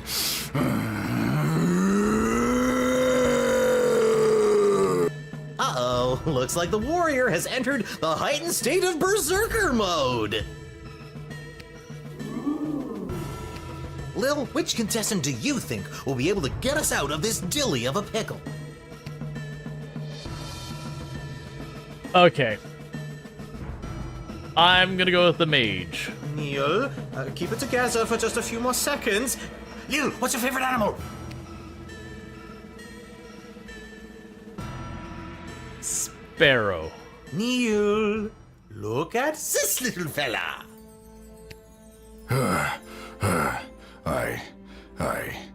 I feel the blood rage calming. I can't murder everyone present in front of something so small and perfect. I am calm. Whew. I'm glad you didn't pick anything larger than a bread box. I'm not licensed for that. Due to that unscheduled outburst, we are a little tight for time. Lil, do we squeeze in one more round, or are you feeling ready to choose? Now, because it's the same as the demo, if you choose the moose, all that happens is it puts like the blood in the side of the screens. It goes, "You died."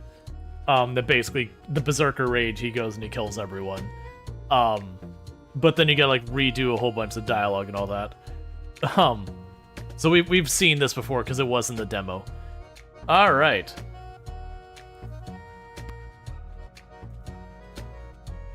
I'm gonna go with freaking out. We could have all died. Be that as it may, we still need your help. One more round. I think I got one more round in me.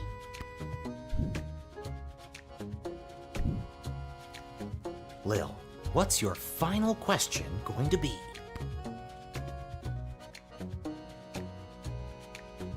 Your favorite childhood memory. What's your favorite childhood memory? And you're asking? I was visiting my father at Castle Caladar on that infamous day Froderick Frankenstein conducted his great experiment. I was enraptured. I couldn't help myself. I got too close. I was struck by the alchemical lightning he had captured. Everyone panicked, screaming, wailing as I was lifted into the air. But I was fine. Better than fine. That was the day I realized my powers as an elemental mage, able to harness the raw powers of the earth. My father never looked at me the same after that. You can ask another adventurer if you like. Okay, and him. Not too many great memories from the mining caves of Mosh, but when I was about 11 years old, a group of kids took me under their wing. They taught me how to pick pockets and become a proper thief. They told me I could consider myself at home, consider myself one of the family. They'd taken to me so strong. It was clear we were gonna get along. I swear I've heard that somewhere before. Sung. You're mistaken.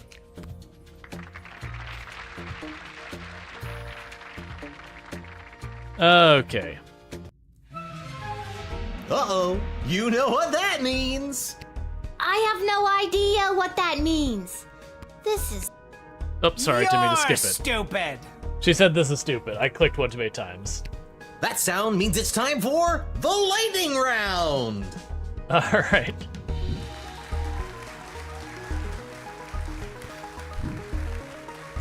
Lil, please choose the adventurer that you'd like to see play the lightning round. So yeah, so you can choose them, and depending on who you choose, things go wrong. All right, Perry, are you ready for the lightning round? I am.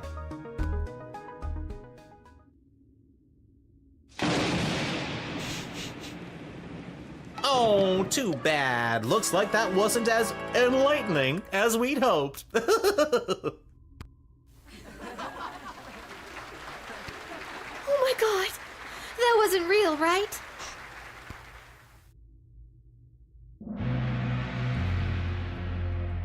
Uh-oh, you know what that sound means.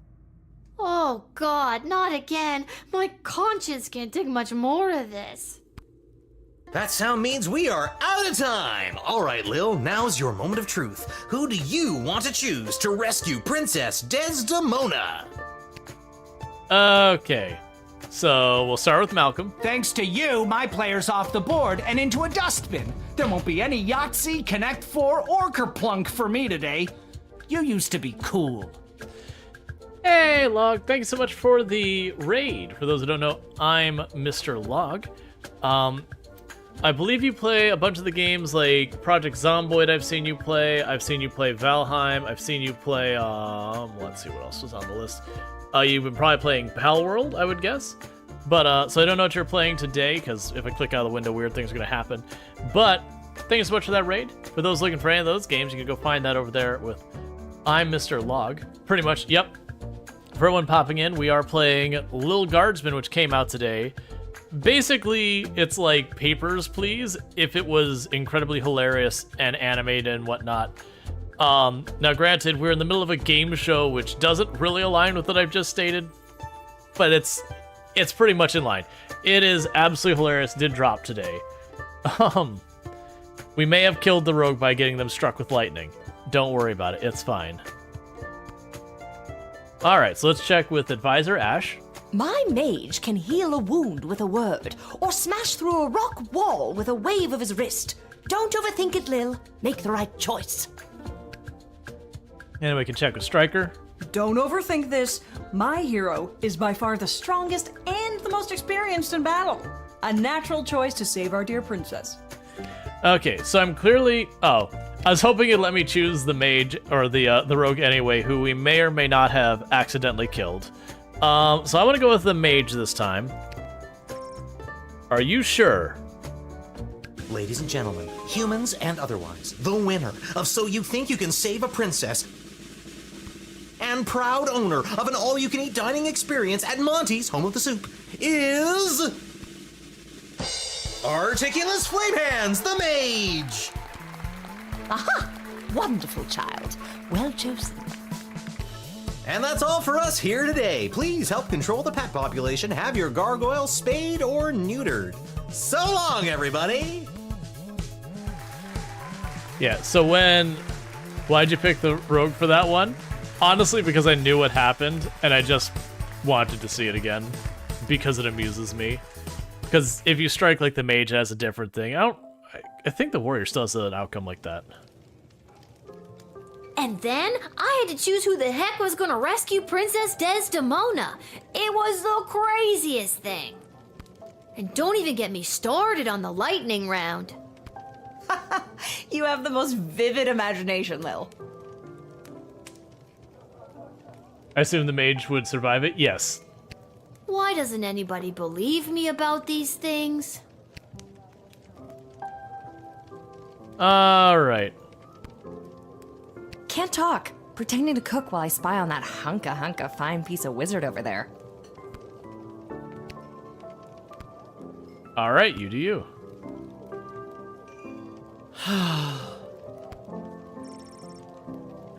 Blinks and says nothing.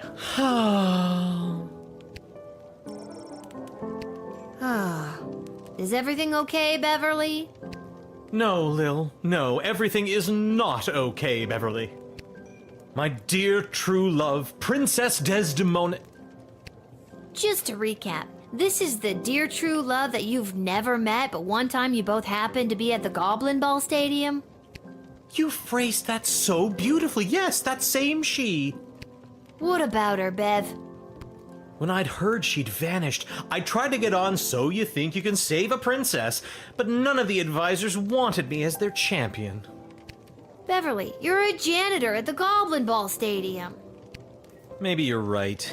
Maybe a guy like me can't be the hero in my own life story.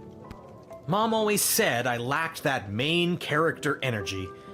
Tell me what to do, Lil. Should I return to my job or go off to rescue my darling love? Risk it for the biscuit. Go do it. What the hell? I say, go for it, Beverly. Risk it for the biscuit. What biscuit?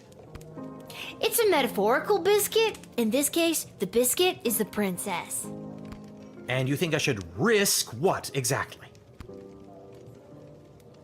Risk your life? Risk your life, Beverly. Without Princess Desdemona, my life has no meaning anyway. That's so sad. Aye, indeed. And thus I will be off to find my destiny. Thank you, Lil, for everything. Don't mention it. I'm really curious where we keep getting the prompt saying this will change the outcome of the kingdom. I am really curious what that will actually be on the other side. Well, this could be interesting. Pathetic, weak coward! You should do the honorable thing and let me kill you. Oh, you would just love that, wouldn't you? Yes, I would. It is my understanding that you have selected a self-involved, pretentious mage as your choice of adventurer. Yes, that's right. Oh, the princess is as good as doomed. On behalf of the Marvog Empire, I must say you have made a terrible choice.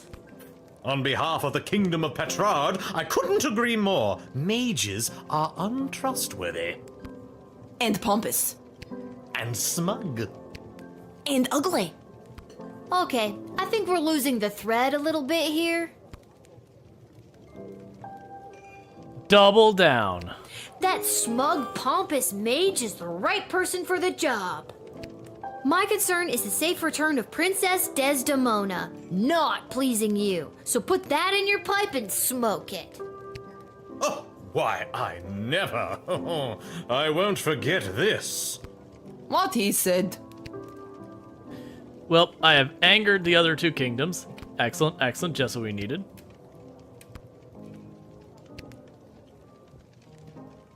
Weed Wizard? Yeah, we're gonna check the Weed Wizard. I'm over on this side, so I'm gonna go do our vendor things.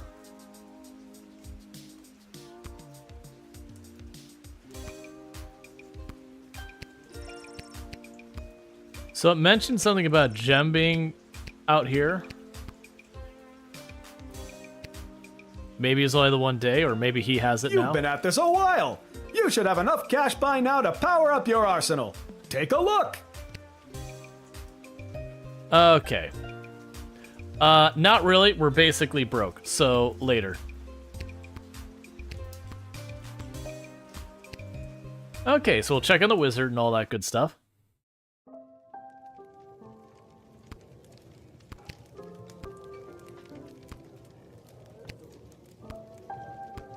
I'm kind of hoping he is the one who successfully saves Desdemona, and it just upsets all the advisors.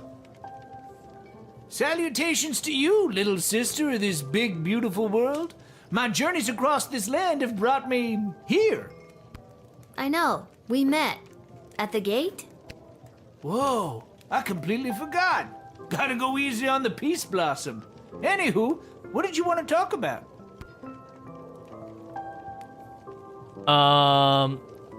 Stryker. What do you know about Lieutenant Stryker? Stryker has always lived in a world of black and white. There's good and evil and nothing in between. If you're good in Stryker's eyes, you get nothing. Left to fend for yourself, but free. But if you're bad, the hammer of the law is swift and brutal. Small offenses come attached to massive mandatory minimum punishments. You've heard of 3 strikes and you're out? As far as Stryker's concerned, it's 2 strikes. The strike you make and the strike she makes. Anything else you want to know about? Ash? What do you know about Councilwoman Ash? Back when I knew Ash, she was already bitter, jaded, and afraid of anything she didn't understand. A true protectionist, looking to keep everyone in their own little box. If she had her way, nothing would ever change or grow, and eventually we would all look, dress, and think exactly the same way. Anything else you want to know about? So we already talked about Malcolm earlier. What do you know about King Oswin? After King Oswin died, it didn't take long for would-be successors to start lining up. 3 in particular, a young head... Yes, this is the same dialogue we had What earlier. about the prince? True. Yeah, we're Anything skipping that else? just because we did that dialogue a little bit earlier. And then the war will be the other one. You said, what about the animal?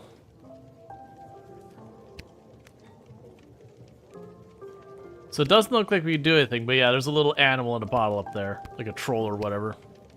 Can't talk, Lil. Pretending to wipe the counter while I eavesdrop on the prince and the praetor over there. Okay, and how are you doing? I don't think that's your hat. This hat, it is not as fantastic as my previous hat. My journey, it continues. You'll find your hat someday, buddy. I think I've done it. Someday you'll find the hat you're looking for. Having discovered a hidden message, Great Uncle Jerry's Will, Buttface, ditched his cart of wilted produce and set out to pursue his dream. With the money he made off the sale of his farm, he bought an old castle in the snowy little village in the mountains. There, he set up his chocolate shop. After months of painstakingly collecting ingredients and mastering intricate recipes, he unfortunately discovered that the castle he purchased was extremely haunted. Nobody in town believed his pleas for help dealing with the spirits and phantoms. In fact, the town doctor had him declared insane and carted him off to the sanitarium, which, as it happens, was located in a different haunted castle. So, the introduction to this character is vaguely like a character from like Stardew Valley, and then this is very clearly referencing the Haunted Chocolatier, which isn't out yet. The children of that snowy little town still tell the tale of the goblin in the castle, who smelled of moldy radishes. Thus ends Buttface's tale. The Edward the Great eventually arrived at Becky Schneiderman's birthday celebration. He hit the ground running with his tried and tested routine. He opened, picked the card, moved to, "Is that your handkerchief?" and ended strong with the classic, "How many eggs do you have in your pocket?" trick. Unfortunately, none of these impressed any of the preteen partygoers. After his performance, Edward enjoyed a piece of vanilla cake and awkwardly waited for Mr. Schneiderman to settle his payment.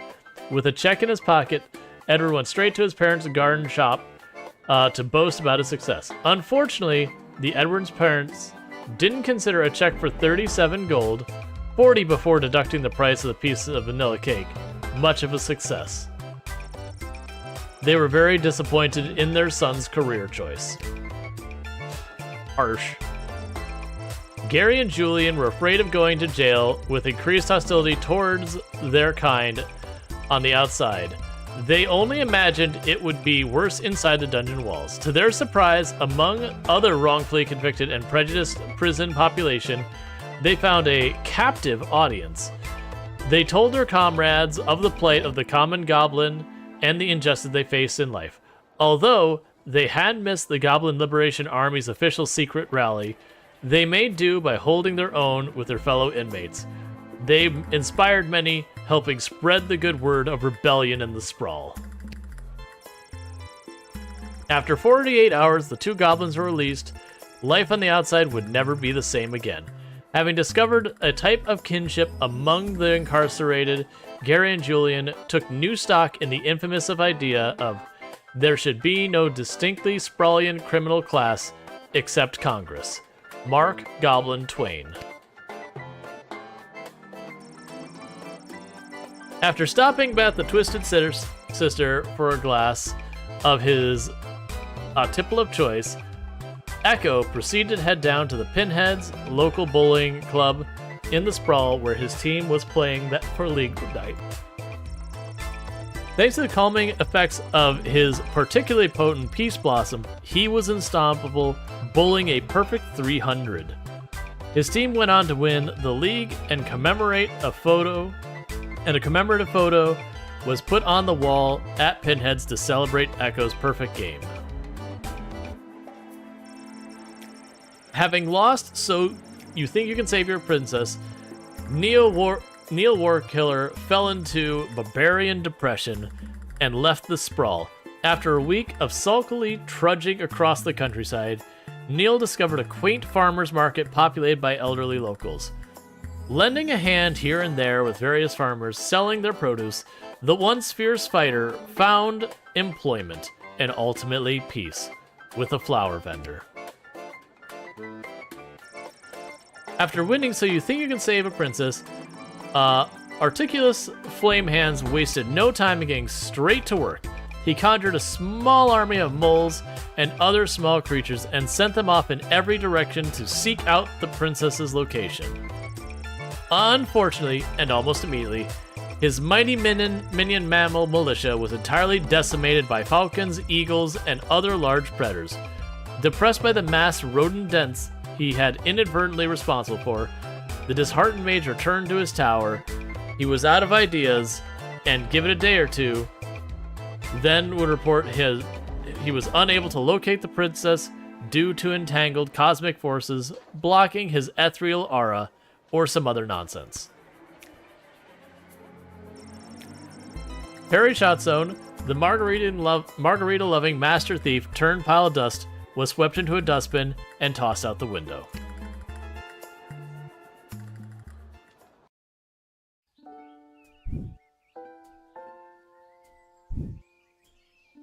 Lil, rise and shine. What, Dad? You rise, you shine. I'll take 5 more minutes. It's time to get up. Shouldn't you be down at the guard shed? And shouldn't I be heading down to cover for you? Do you want the good news or the bad news? The bad news. We have to work the night shift tonight. I'm going back to bed. No, you're getting out of this house and taking some time to yourself today. Why do we have to work the night shift? Good news or bad news? Bad news. Apparently you didn't pick the right person's champion for the rescue mission, whatever that means, and they're punishing you for it. And I won't be able to cover for you, because I'm also working the night shift at the East Gate. Okay, and what's the good news? There isn't any. I guess it was just bad news this time. Who's punishing you? No one. I work the night shift a couple times a week to help us get by. Oh, Dad. I didn't know that. So, I guess you could say the economy is punishing me. That and inflation. If taxes keep going up, I might have to get a third job so we can keep affording things like your little doohickey here. Wait, don't touch that!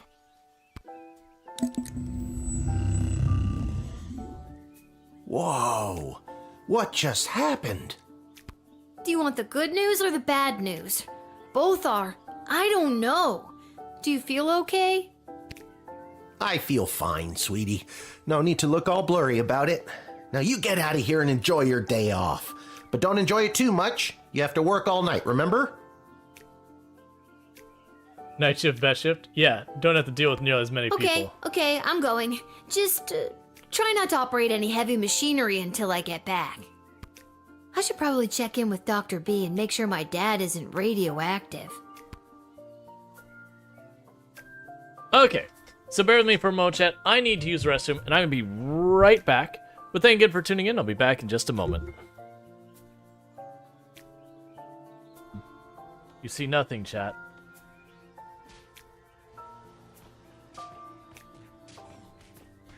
Nothing is happening here, chat. You see nothing.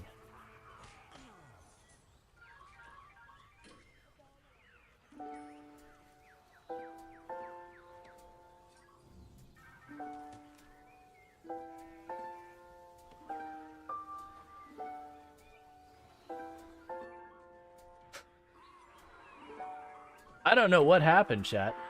Everything was fine. And then it wasn't. Sure. There we go. It's kind of wiggling to get the trailer to shift, and then turning the wheel straight so I have less resistance.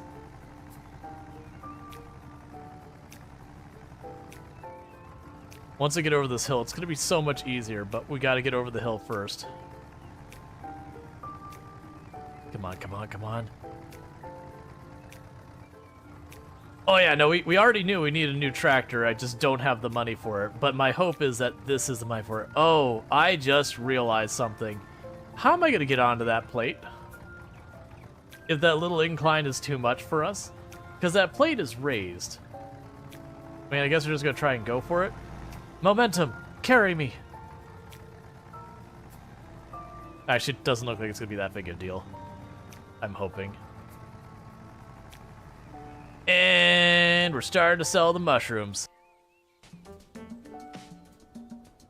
You do your best, Semi. You got this, buddy. They're totally dead.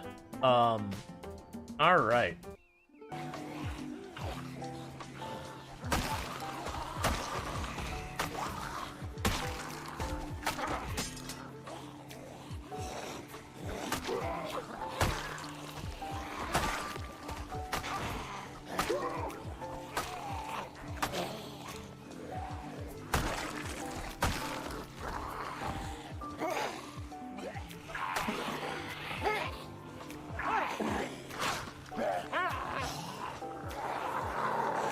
I messed it up. Don't be bitten. No! No! Alright, so what we're gonna go ahead and do is, wow, a bunch of people popping in. So, do we want to continue playing Lil Guardsman and just do this the way through for the rest of the stream, or until the game finishes? Or do we want to put up a poll for if we're gonna switch? Because normally what I do is I have a 9-hour stream, but halfway through I switch. But, like, I'm into this, everyone seems to be enjoying it, and honestly, it probably makes sense to be playing this right now. I don't know what you mean by new Lux rate. Oh, you mean, like, switching? Continuing? Alright, so I'm getting mostly people saying continue. I'll just go with it. Now you get out of here and enjoy your day off. But don't enjoy it too much. You have to work all night, remember? Gotcha. Alright, Darth, you have a good one. So they grabbed our time thing.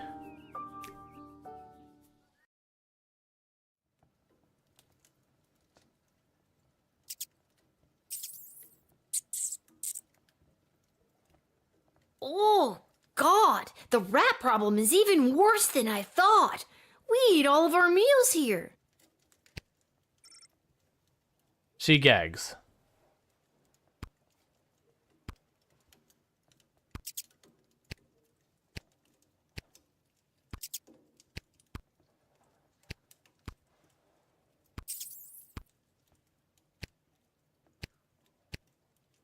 It's still broken.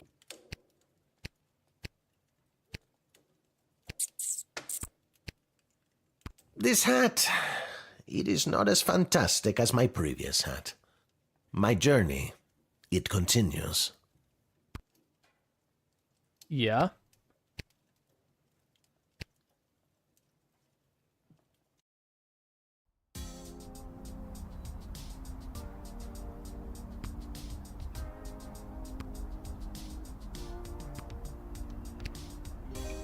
Oh, we can go farther today. Isla, Simon, Lamont, how's it going, guys? Hey, if it isn't Little Miss, I haven't been around for a while. Where you been all this time? Not around. I got what every kid fears they'll get one day. Chickenpox? Worse than that, Simon. I got a job. What are you up to? Well, you just missed the rock throwing portion of our morning.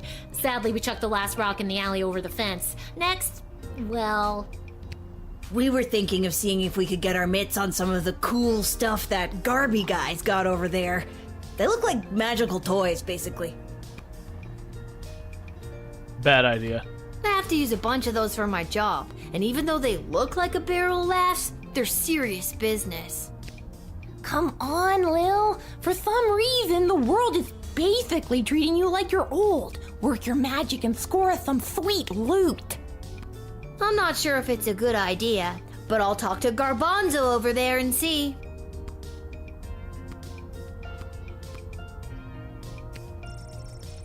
Most of these criminals are part of the notorious Hilltop gang. Bunch of dorks. Hilltop is the company that makes this game, by the way. So those are probably, you know, characters of the devs, I would assume. Hi, Lil. Sorry, I'm not quite ready to open up the shop yet. I can't seem to find my inventory key. What are you doing up so early? Exploring. Working the graveyard shift tonight.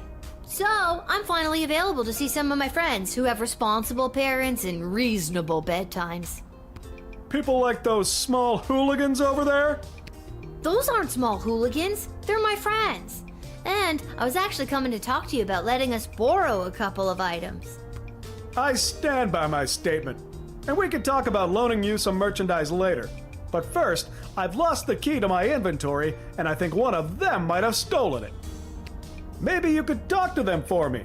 Work your little guardsman magic and see what you could do to get it back. On it. Okay, so is this gonna be one of those things that we have to, like, decide between him and our friends? Alright, guys, time to confess. Which one of you took poor Garby's inventory key? Wasn't me. I don't know. I ain't saying nothing. So that's the way it's gonna be, is it? Listen, I need that key to upgrade tools and buy more power crystals, so one of you is gonna tell me who's responsible. Are you a lawyer all of a sudden? Nope, but I'm a guardsman. I hope you got your story straight, because I really don't want to go down to the guard shed and get my metal detector. So tell me, which one of you took Garby's key? So, I'm leaning towards Issa because she's doing the whole, like, nervous thing, but it could be that she knows who did it. So I'm going to guess it's one of these two. Between you and me, I saw Lamont poking his big, dumb, handsome nose that sits in the middle of his gorgeous face all around that booth. It was probably him. Oh, he's such a bad boy, but also... It was Simon. I've never brought this up to the group before, but I think Isla is a kleptomaniac. I always see her taking things out of Lamont's backpack when he's not looking. But also, I could make up my mind now or dig a little deeper. No, because they did a rotation accusation. Question farther. I know it wasn't me. I'm in a bit of a two-strike situation with my parents, and I'll be sent to the National Ballet School in Marvog if I get in trouble again.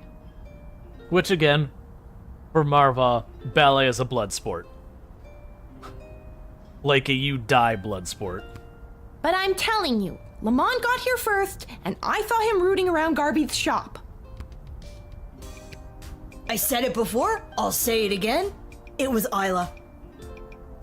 So he's just accused both of them of doing it.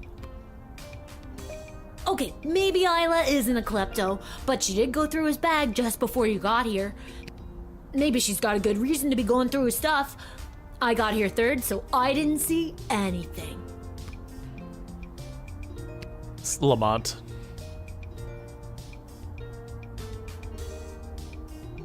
So, did you figure out who took my key? Let's say I yes. hate to be a narc, but I think it was Lamont. It was probably Lamont. He's the tough-looking kid with the missing tooth. Thanks, Lil. I'll be right back. Hey, you! Mullet boy! Stay right where you are! Garby isn't smart, or strong, or fast. By the time he reached Lil Hooligan's friends, they had run off. But Lil had been correct, and startled, Lamont dropped the key as he fled. Ugh, got the key back, and those hooligans ran off. It's a win-win. Now my shop is ready to open. For helping me out, I'd like to offer you some gold to upgrade one of your tools, or load up on crystals, whatever your Lil heart desires. Yay! X-ray. We got plenty of crystals at the moment, so we'll just go with that. Okay.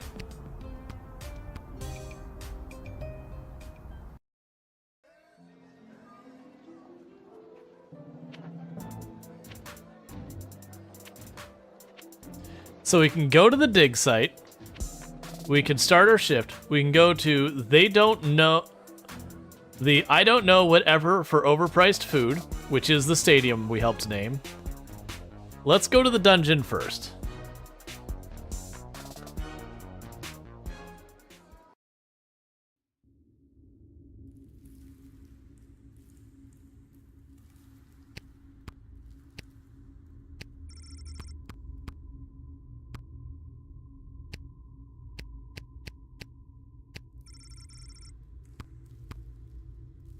Weird.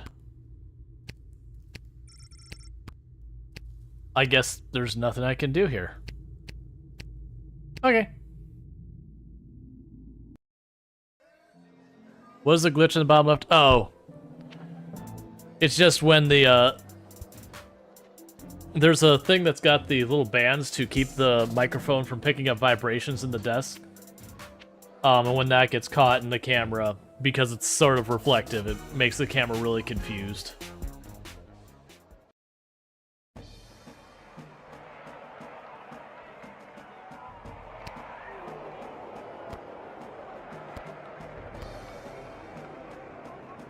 Oh, hello, dear. Are you here to watch the Goblin Ball game?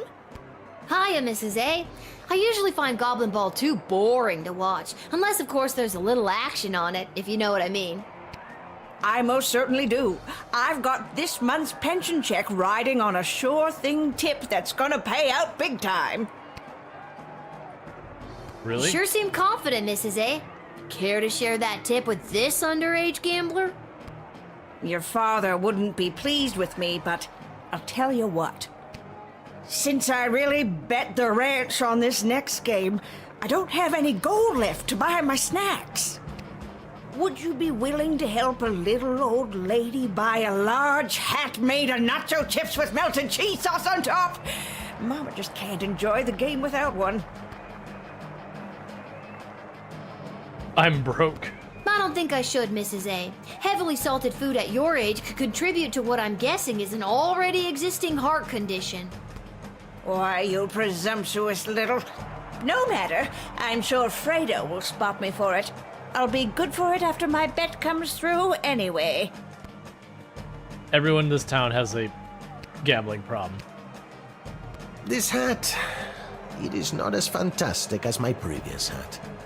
My journey, it continues.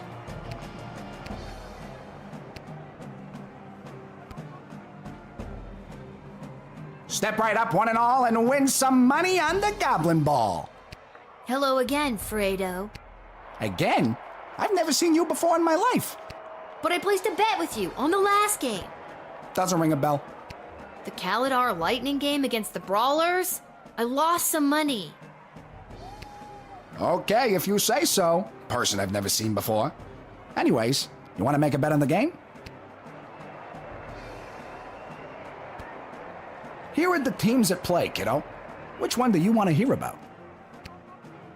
Okay. This team went under a major rebranding and hired a whole new set of eager rookies. They're fast, but lack the muscle mass that some of the more seasoned teams have. Let's hope the starch in those new uniforms doesn't slow them down too much. You sure you want to bet on them? Here are the teams that... So it could be the same dialogue or it's gonna change? The home team. People either love them or they hate them. Me? I'm indifferent. But with the princess missing, the kingdom could really use a win right now. Nah, if only those bums would get up off their behinds and show a little hustle every now and again. Great team, though. Are you sure you want to bet on? How much you looking to gamble? Let's do it.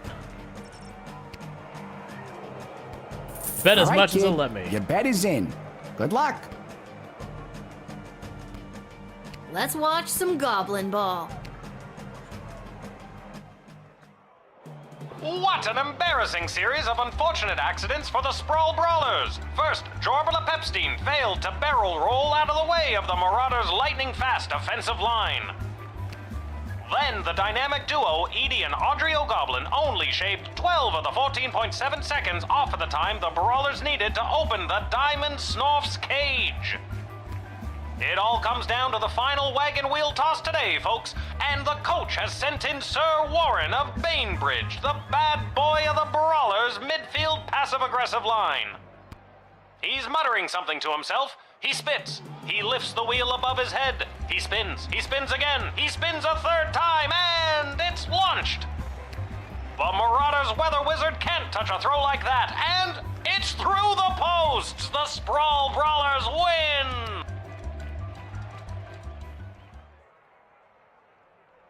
Give me the Lucky money. guess, kid. Come back next time for all your illegal gambling needs. Just ask for Fredo. Yay! We made money illegally. Woo! Hooray, underage illegal gambling.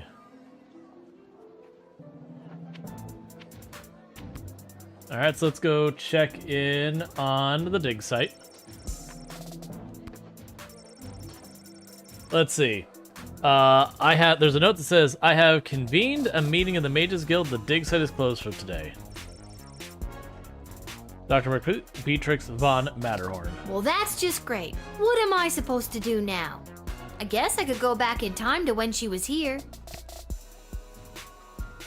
Sure, let's see what happens. It's supposed to only work in the guard shack. See what happens.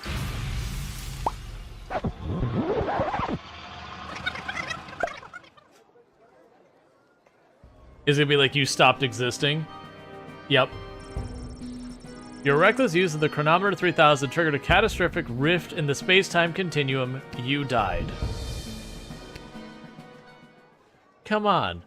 Why wouldn't you let me... Well, that's just great. What?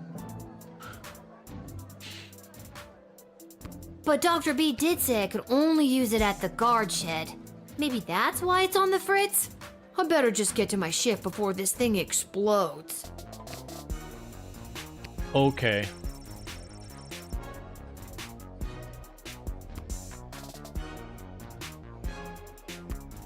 Well, that's interesting. So did the other location disappear? Because we weren't able to do anything here before.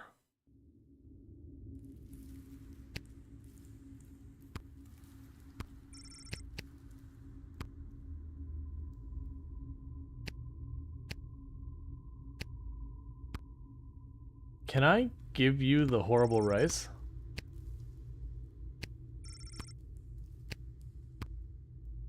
Yeah, because I can't seem to talk to them, so...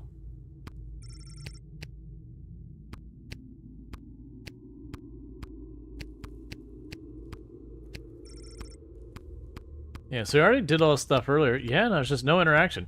It's weird. So I'm assuming maybe if we had like a different series of stuff we did, that maybe I'd have a useful thing there. Versus Garby's shop we've already done. Okay. So that was an odd one that, you know... Like, I'm guessing there's probably with the branching story, maybe we could have gotten the keys or locked someone else What's up in the this? jail. A mysterious present? Perhaps a secret admirer? To whom it may concern, your choice of champion for the princess Your choice of champion for the princess rescue mission was found acceptable. Unfortunately, we haven't heard much from the mage yet. Just a lot of squeaks and chirps from his tower. Regardless, please find the enclosed a one-time bonus for your proficiency of character evaluation. Ta for now. P.S. My regrets on your nighttime work inconvenience. So one thing I will notice is I actually like that they've done this with the accessibility. So they've got nice separation with this, nice large font, but it's also those things that you can click to like move section to section. It means those things that if you have like a lot of text, it's very easy to avoid losing your place not. So that's pretty solid. Alright. Councilwoman Ash. You received free Truth Serum's bracelet. Sweet. Nice. There is no writ for the night shift. However, there is a book labeled Monster Manual sitting in front of Lil. The Sprawl Monster Manual, first edition. Doppelgangers and shapeshifters. Very rare. They're susceptible to physical damage. Alignment, chaotic evil, small, medium, humanoid. Does your loved one seem more addled than usual? Maybe it's because they've been replaced by a doppelganger. These monstrous creatures have the ability to superficially assume the appearance of anyone. When dealing with suspected shapeshifters, show them an item they should recognize. Where possible. Show them their child. Show them Jimmy.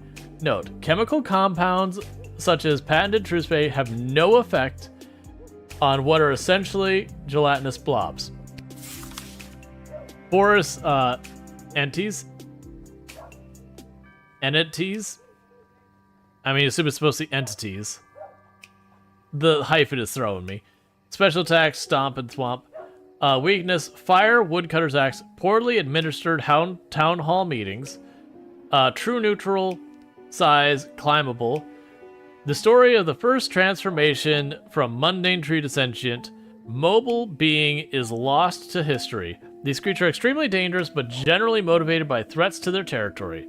The Bark Force entity, this hyphen is throwing me off way too much. Yeah, I know, I get there's going like ents versus that, but it's just like entity. It's like my brain wants to read as having problems with it. Is often cite cryptic magical ruins and prophetic writings that can be deciphered. Goblins very common, susceptible to physical injury. With great expansion of the sprawl undertaken with King Oswin the first, and then his son King Ozzy II, goblins participated as laborers and artisans in the city's construction. In recent years, various crimes and misfortunes have been wildly attributed to this group, leading to their decreased presence in public life. Whether or not they have actual predisposition for crime and mayhem, it's hotly debated by the High Council of non-human rights groups. Herring, red, excellent, love the joke. Causes confusion, create conflict where none exist. Careful consideration is their weakness. Chaotic neutral, small fish to giant, and everything in between. Beware the red herring. Its siren's call has led many adventurers to follow the wrong path or find enemies where none exist. Use your judgment and don't believe everything you hear or see. The temptation to believe a red herring is strong, but be vigilant, and you will come out on top. Lycanthropes, aka werewolf. Special attacks, bestial rage. They do not like silver or the sun. Chaotic evil. Post-transformation, big AF. Academics are split whether the affliction is magical or medical. The cursed or afflicted person suffers an attack or bite. Come first full moon, transforms into a half-man, half-beast killing machine. In most cases, the individual remains blissfully unaware of the transformation, but in some cases, they know and desperately seek asylum to save their loved ones from their dark passenger. Mole people. Digging, biting when provoked. Daylight, not fatal, is their weakness. Typically true neutral. Long ago, a subset of humans and elves carved out life living underground. This evolutionary branch began to change and accommodate their new existence. They became smaller, relying more heavily on their sense of smell and hearing, and then soon underdeveloped eyesight. In addition, their hands and fingers became more claw-like because of the digging. While considered disfigured or even monstrous by some, please do not persecute the mole people. They are not to be punted, after all. Without mole person labor, digging know-how, the sprawl wouldn't enjoy the world's greatest sewer system. Necromancer. Raise undead. Their biggest weakness is their ego, lawful evil. All bodies are beach bodies. Excellent. Magic practitioners who have broken their codes and oaths and turned to the forbidden arts. Although not illegal, they should be discouraged from entering the sprawl. Note, the Mages Guild would gladly welcome a fallen wizard who has seen the error of their ways back into the fold. However, not one has yet chosen to give up the dark arts once they've tasted that sweet, sweet necromancy. Vampires. Common. Change into a bat. Hypnosis. Flight. Dental peculiarities. Weaknesses: sunlight, UV, garlic, counting bags of small grain. Okay, so we're gonna give a vampire rice. Wooden stakes. Usually evil, but best not to judge a book by its cover. In the centuries past, vampires were the stuff of myth and legend, sticking to the shadows and covering up their ghastly deeds in order to remain hidden from polite society. Recently, as a result of power vampire rights movement led by goth rock icon Vlad Extreme, vampires have come out of the closet, and many have become productive members of society. Cool. Then my thing's just creeping the frame. Yeah, I gotta get that figured out. Alright, so we're gonna put a good gem in each and every one of these.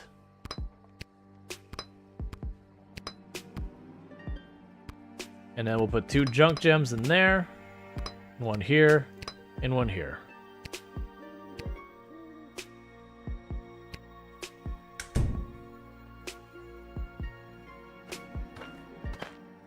So am I gonna have to, like, identify? I mean, that's... Good evening, child. I have not seen you at the post before.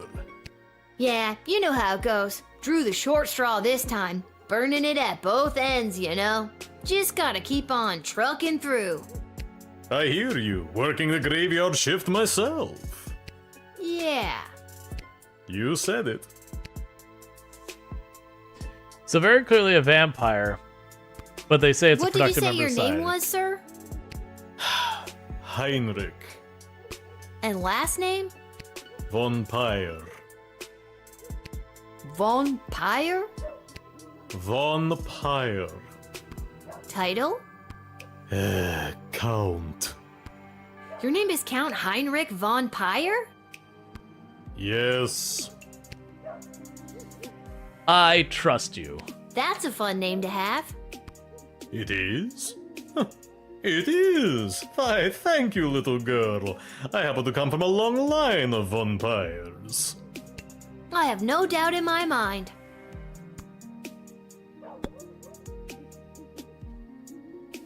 So they said, you know, vampires have become, like, productive members of society now, so... So, are you, Running late? Yes, I am. So if you wouldn't mind inviting me in, there is an urgent matter I must attend to. Did you say invite you in? Yes, it was an arrangement I had with the guard who normally works this location. An arrangement that, if broken, would be a real pain in the neck, so to speak. Well, I certainly wouldn't want to get in the way of any pre-existing arrangements. Look into my eyes.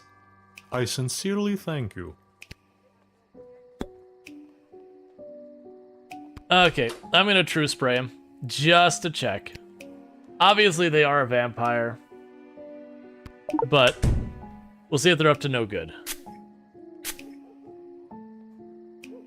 Ha ha ha! Your tawdry magic spray does not have any effect on me, child. Maybe I have something else that'll get you talking. Maybe this will loosen your lips. A bag of rice? You're showing me a bag of rice? Why would you do such a thing? Would you happen to know how many grains of rice there are in that bag? I don't know, a lot? Holy crap! Okay, just give it to me. I will count them for you. A bag of rice. I never, in all my years. Okay, weirdo. Next. Maybe you didn't know it, but vampires are cursed to count every grain of rice in a bag when given to them. This kept him busy before daybreak. Good job. Excellent. Sesame Street reference right there. Listen, little girl, there isn't much time. You must send me to jail immediately. I pray you don't make me explain any further. We haven't the time.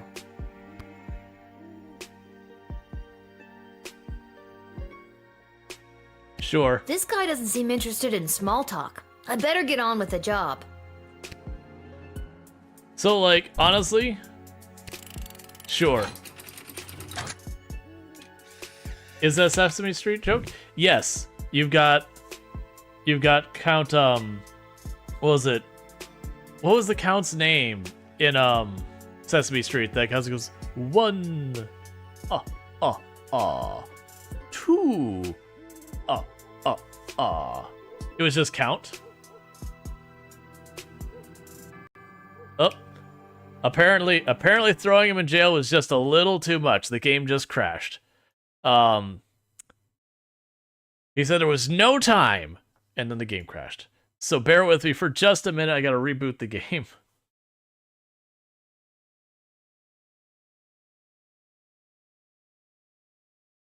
Oh, did Steam close? Oh, that's so weird. Like, it's not just the... I think what happened is I think Steam crashed, and it took the game out with it. Alright. Lil Guardsman.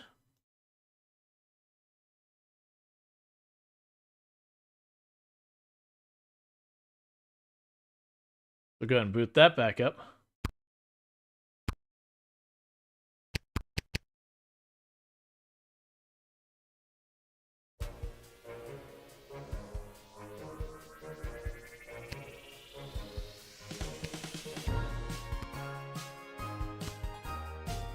Did sending to jail close Steam?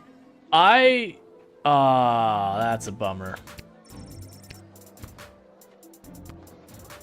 So it didn't save like where we're at in the day. I was hoping it would do like the save each step along the way. Because they let you... I'm trying to get where I can see OBS again there. Sorry about that. What's this? A mysterious... Alright, so we're gonna try and rush through all this. Sweet. We're just gonna try and rush through the count and all that.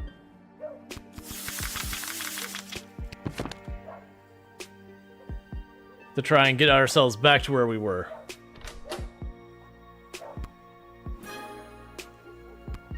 So, one of these, 1, 1, 2, 1, 2, 1, 2.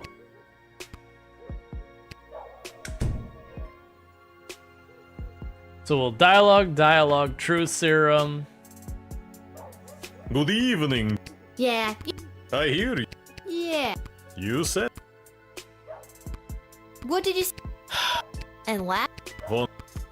So just trying to get us right back to where we were as fast as we could since it crashed. That's a fun. So choosing the same options and all that. So. Running. Did you? Yeah. Well. Look. I wonder if it makes a difference if I use the not good one.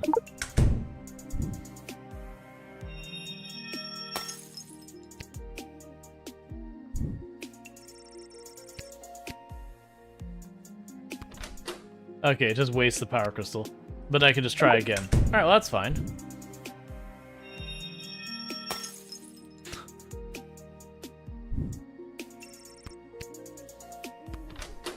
Okay, that's fine. The budget power crystals aren't very good. Maybe. Alright, so we're almost caught up to Maybe. where we were. A bag of I don't know. Okay. Alright. So this will take us back to where we were. Which is the guy said, jail me immediately. Listen, little girl.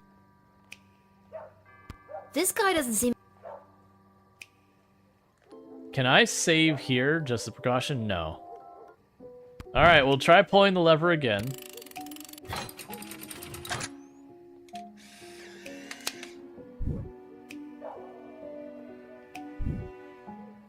Thank you. Bless you, child. The world is a safer place now. I really hope you get the help you need.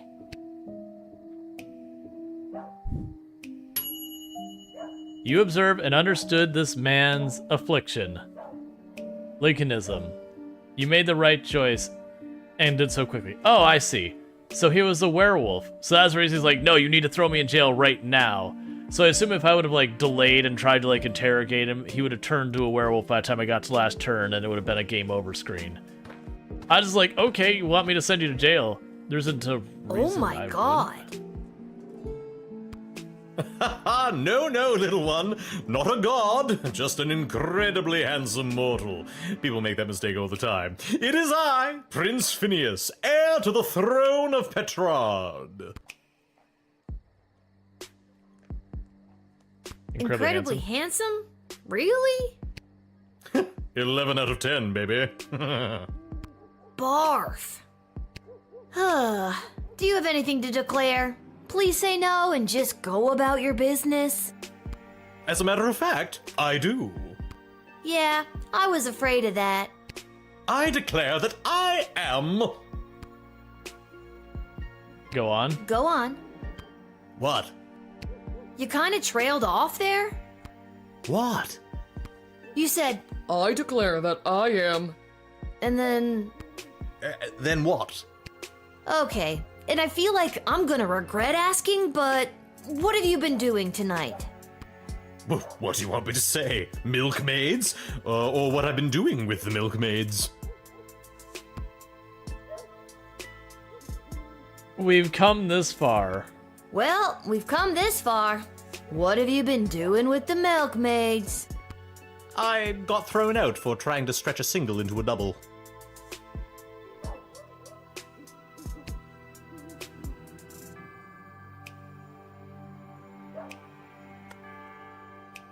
I just feel sorry for you, man. Don't pity me, little one. I am a crown prince of the realm. A sad one. Aren't you here trying to win the hand of Princess Desdemona? Well, sure I am, but when the Mages Guild throws a party in your honor, boy, do they know how to show you a good time. And you can't stop a fox from stealing eggs, am I right? Huh? What? What does that even mean? It means everyone always thought the Sprawl was crazy for being aligned with such an uptight group of old bores. They really know how to show a guy a good time. No, I meant the thing about the foxes stealing eggs. Can't stop them, and I'm the fox. Barf, barf, barf, barf, barf. I hate this guy. Good night, Prince Phineas. That's me. Ha ha. Yeah, I know. That's why I said it. Now get out of here, you drunk fool. Oh, all right. Oh, I was like, oh, it's probably a doppelganger, but we don't even get to interact that way. Good evening, my dear. Mrs. Abernathy, you're out awful late, especially with all these comings and goings about the sprawl. Oh, my stars! Would you look at the time? How the day does get away from you. I best be turning in. Can I show you? Something is seriously weird here. Didn't I read somewhere about showing people something familiar? Does this do anything for you? Oh, yes. It is very nice. Thank you. That was one of your award-winning bonds, Mrs. Abernathy. You don't recognize it? Award-winning buns. Don't you recognize it? You're not Mrs. Abernathy at all, are you? Get out of here, you lousy shapeshifter monster!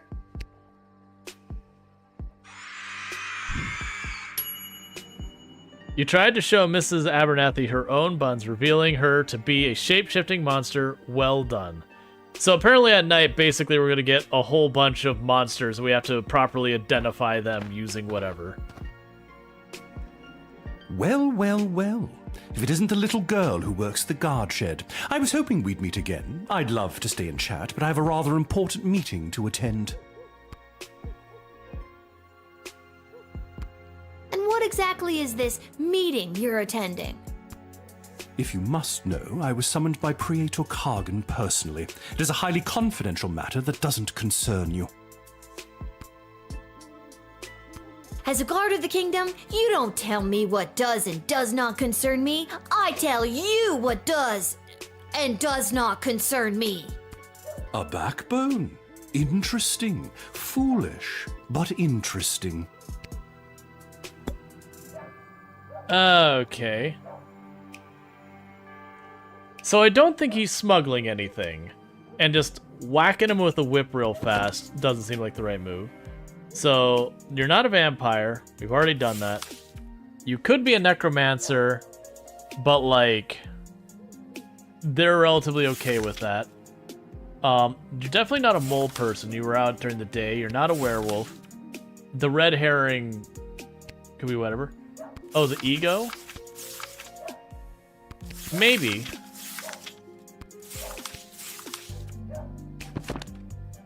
But how would we determine that they're a necromancer?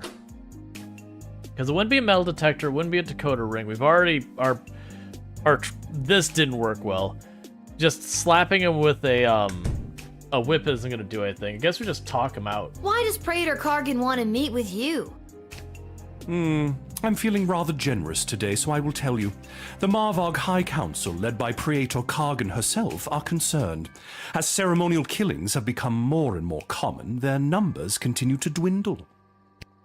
With that in mind, the Empress reached out to me regarding the practice of necromancy to preserve the life force of some of these brave fallen souls.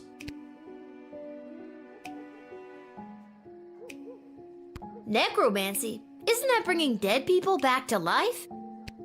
Oh, child, it is so much more than that. Okay. With knowledge of life and death, the future and the past both fold atop one another, connecting us to all of time and giving us the ability to foretell not only what has been, but what is to come. Can I phone Ash? Hello? You've reached the office of Councilwoman Ash. Unfortunately, she doesn't tend to city business after hours. Late night intern Travis speaking. What can I help you with? Pay attention, Trav. There's a creepy dude here. I've met him before. A mage named something... Tyler? Tyronius. Right, Tyronius. Says he's got a meeting to get to. Well, I know that the councilwoman has full trust in the Mages Guild. They know what they're doing. Sure thing, Travis, but I don't trust him.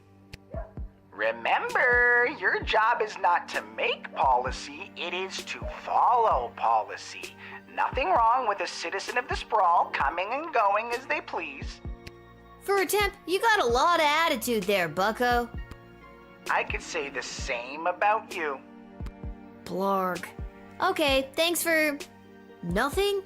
Right, thanks for nothing. You're very welcome. Anyway, I'll write this down and Councilwoman Ash will get back to you at her earliest convenience, likely after 10 a.m. Don't bother. Goodbye. Goodbye. Useless. Can't the guy raise a family in peace? Wasn't the hate for Necromancer? It's just, they said, like, as long as the person comes around from being a Necromancer, the Mages Guild will permit them or whatever. I'm going to allow him. I don't know how I feel about that. Did it say not to allow them? I didn't think it said one way or the other. Praetor Kargan will be most pleased by this. You actually did your job today. Your parents must be so proud. My dad, maybe. My mom's dead. Would you like me to do something about that? Ugh, just go.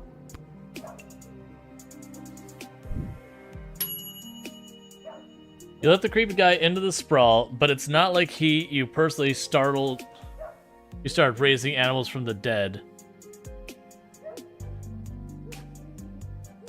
Do we just turn him away? Because that was a not good score.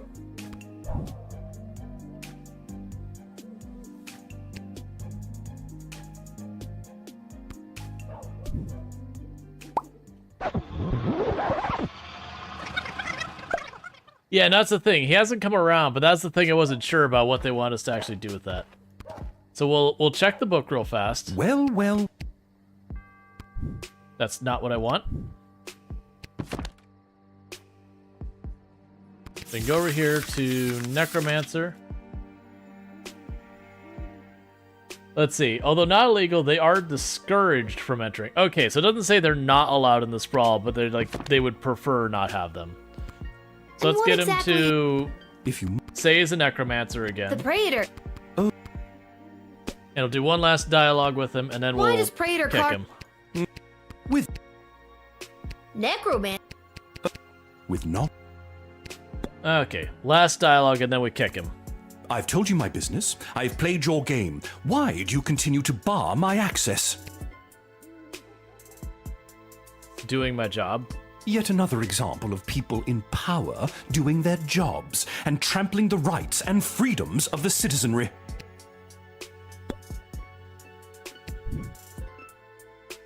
Nope.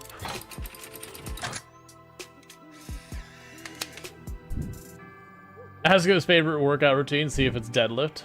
You have no right to deny me, no right to even stand in my view, you pathetic smaggle. What's that? Smaggle. Yes, that is the word we mages use to describe worthless, magicless beings such as you. You are a prime grade A example of a smaggle. Dude, that's pretty weak. No, it is not weak. It cuts to the core. Nah, that's lame. Get out of here. The Praetor will know of your insolence, little one.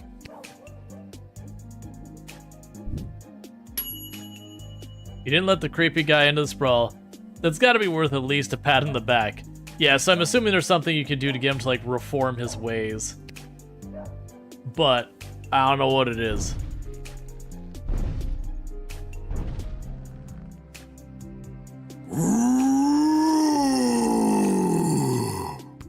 Oh my god! Are you some kind of scary tree monster? Yes! Now let me in or I'll thwomp and stomp you!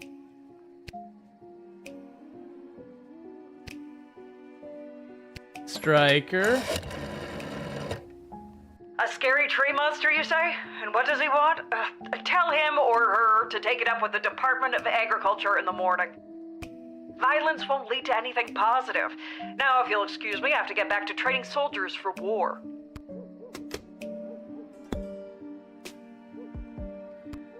And what business would you say you have in the sprawl this evening? Too many people come through my woods. Too many strangers stomping on our roots and throwing their garbage on us. Me and my brothers and sisters say no more. That must be really hard on you and the other scary tree monsters. Not all are scary. Okay. So if people coming through your woods is bugging all of your plant friends, why didn't they all show up? Why just send you? Plant friends got together and decided Scary Tree Monster should go. Scary Tree Monster was voted the scariest and strongest and can walk pretty well. So he was the one elected to stomp and thwomp. Seems like you have a pretty democratic way of figuring things out in the woods. Yes, but we must still be wary of the tyranny of the majority. Okay, I mean, my choices are I could jail him, I can allow him, or I could deny him. I didn't get the opportunity to tell him to take it up with the agricultural department, but he is wanting to stomp and thwomp through town. So I'm sorry, but we are full not. up on tree monsters today, scary or otherwise. I'm afraid your entrance has been denied. This is an outrage! Scary Tree Monster hate bureaucracy. If I cannot stomp and thwomp in the city, I will stomp and thwomp outside of the city. Whatever you do in your own time is your business. That's fine. You thwarted the thwomping. Excellent work. Obviously, we could manage more. Probably if we hadn't done that phone call at the beginning, we could figure things out. Because it's not going to be an X-ray thing. It's a tree. It's not going to be that. Hello. Okay. I wish safe passage through this gate. Can do. I'm just gonna need you to lift that hood. Gotta see if you're human or elf or gelatinous blob. We've had all types tonight. I'm afraid I can't do that. I assure you, I am human. Now, please allow me safe passage.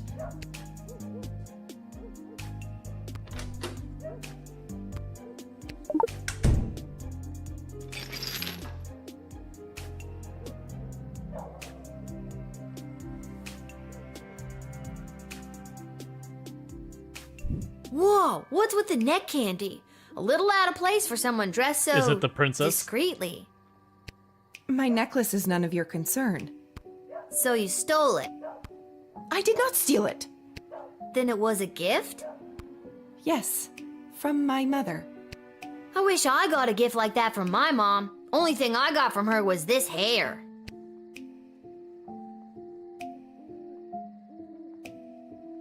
I think that's the princess. So we are going to return the necklace, because I assume I get in a lot of trouble if I take it. I could keep this in order to get you to tell me more about yourself, but I won't. I greatly appreciate that. Greatly enough to tell me who you are? No. Aw, you're no fun. That emerald looked like the real thing. Maybe I should call one of the higher-ups about it. Okay. So let's call Ash. She's the politically savvy one. I'm forwarding you to Mrs. Ash now. Please hold.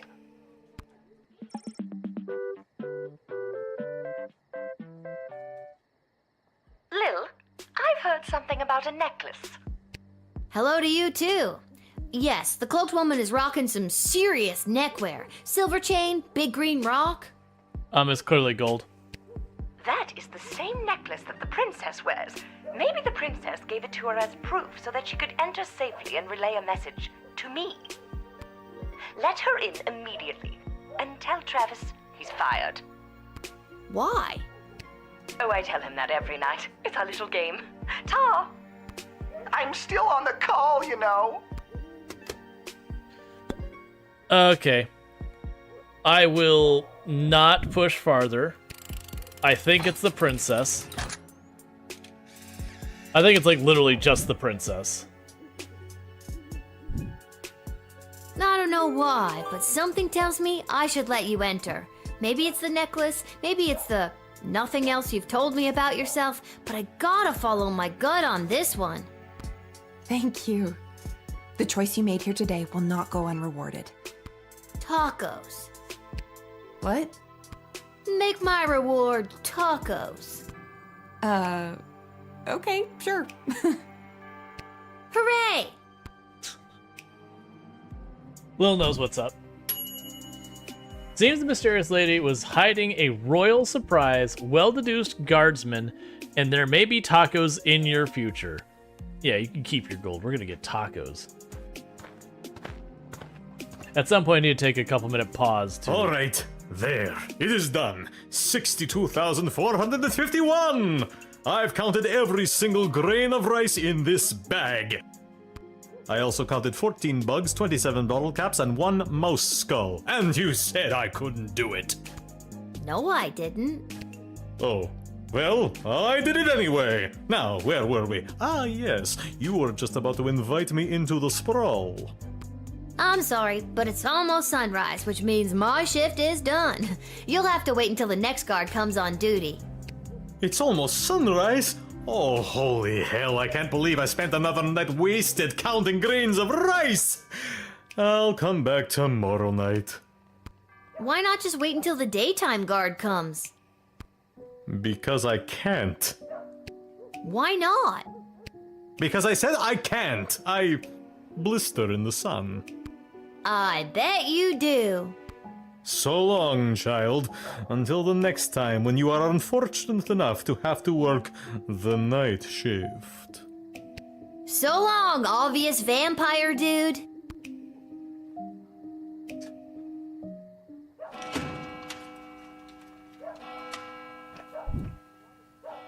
Level 5 score. Yay. We got paid 20 for a good gerb. Let's see. Yeah, so we made the vampire count the rice. We took the werewolf and we immediately jailed them per the request. We discovered the shapeshifter by handing them the role that they would have recognized. We didn't let the necromancer in. We didn't let the tree in. And then the hooded figure, who is very clearly the princess or someone aligned to the princess, we did allow in. And that's just it repeating. All right.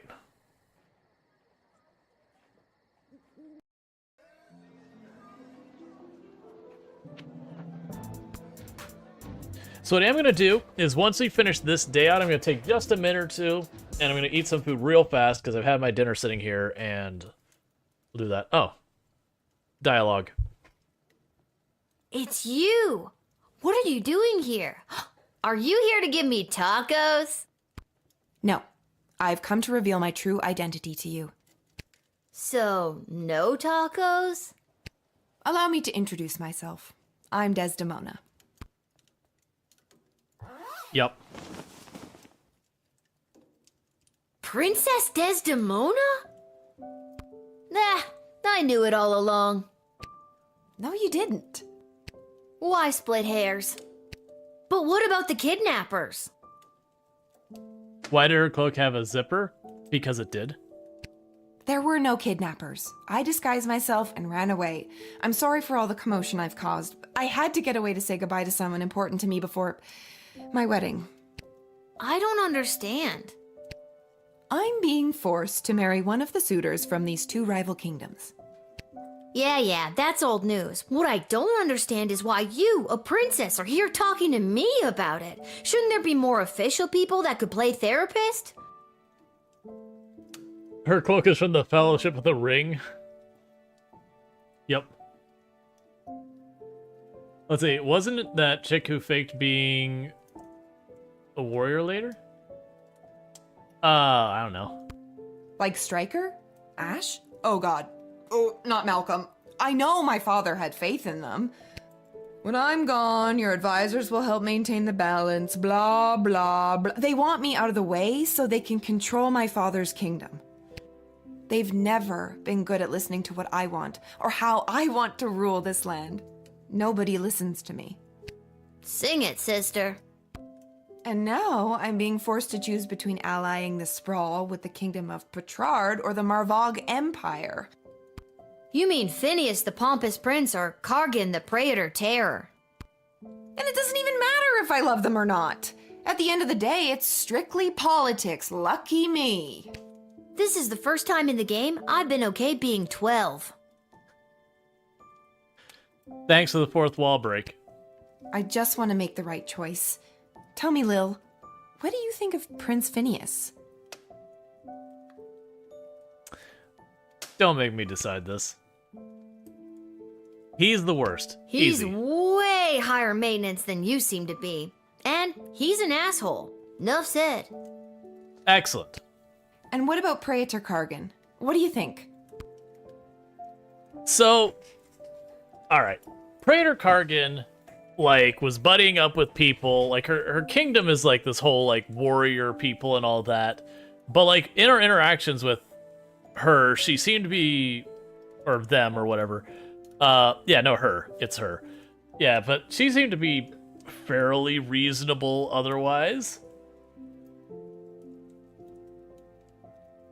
Yeah, she seems decent. I'm gonna go with she's great, because I either have good, bad, or neutral bad. I'd be lying if I told you I wasn't already planning my Halloween costume based on her look. She's strong, honorable, she's a babe. What's not to like? So if you were me, and you had the future well-being of the Sprawl in your hands, who would you choose? Okay, I was wondering if there was a neither option. I mean, just on principle, I dislike that guy. Thank you for your honesty. I know my advisors have jerked you around, but I also know you don't always do what they say, and I like that. You remind me of, well, me. And you remind me of me too, if I was rich and beautiful and influential. Oh, you are influential. You've changed the course of fate more than you know. Don't forget beautiful. I am also beautiful. The sun's coming up. I must go. I shall put my own heart aside and do what's best for the kingdom. I need you to reaffirm me saying I'm beautiful. Don't leave me hanging here. You're supposed to agree with me and help me. No. My feelings. Your not answering my question or not reciprocating is not unheard.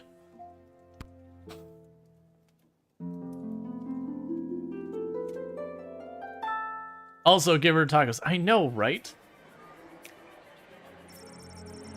Although clearly a vampire, Count Heinrich von Pyre was also a registered chiropractor with a private practice on the outskirts of the rapidly gentrifying Little Ogre Town neighborhood. Being compelled to count every grain in the bag of rice you gave him made Heinrich lose a whole night's worth of business. These misappointments led to a huge number of negative reviews for his practice, which caught the attention of the local school teacher and leader of the Better Business Bureau, Mirren Herkin. The next night, she led an angry mob, brandishing pitchforks and torches, to the practice door. Maybe it was the light of the torches reflected in their eyes, but it took one look from Myrna, and then the Count fell madly in love. Or it was the fact that he is a powerful vampire, one of those things. The Count swooped down and lifted Myrna up out of the angry mob, and bit her at least 3 times and made her drink her own blood to facilitate her own vampire transformation. She left her gig at the Better Business Bureau, and the Count welcomed his soon-to-be bride into his castle. Now, along with dealing with the pesky Van Helsing fellow who keeps trying to kill him, Heinrich also has a wedding to plan. The afflicted man, it was safe from transformative rays of the full moon, and even should he have transformed, the thick iron bars would have protected everyone. Although the good people of the Sprawl were safe from the wrath of the curse, the mourner was not spared the aggression of his fellow inmates. Cornering him in the cell, they shanked him with a handmade shiv, leaving him there to bleed to death. Luckily, the shiv was wielded to allow a silver spoon, miraculously curing him once and for all of the curse of the beast that had attacked him so long ago. After a fortnight of recovery from the prison's infirmary, the mourner was released back to society. Unfortunately, his journey back to Scarborough, in the Shire of Bessarion, the mourner was attacked by a different werewolf, and suddenly he's cursed again. Seems that if it wasn't for bad luck, this guy would have no luck at all.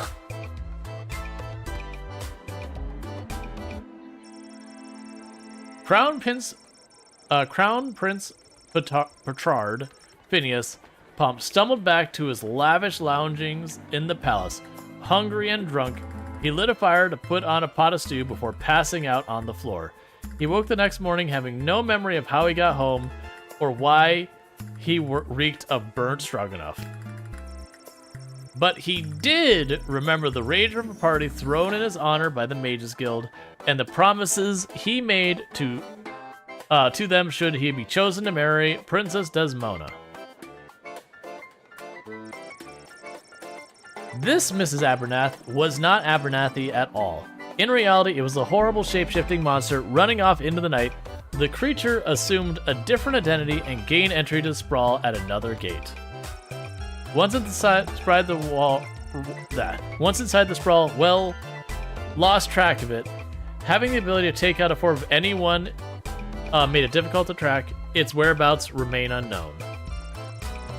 It was reported later that night that an unusually untalkative guardsman Cecil was trying to break its way into Sprawl's armory. Being denied entry, Guardsman Cecil apparently screamed in a high-pitched voice and ran off into the night.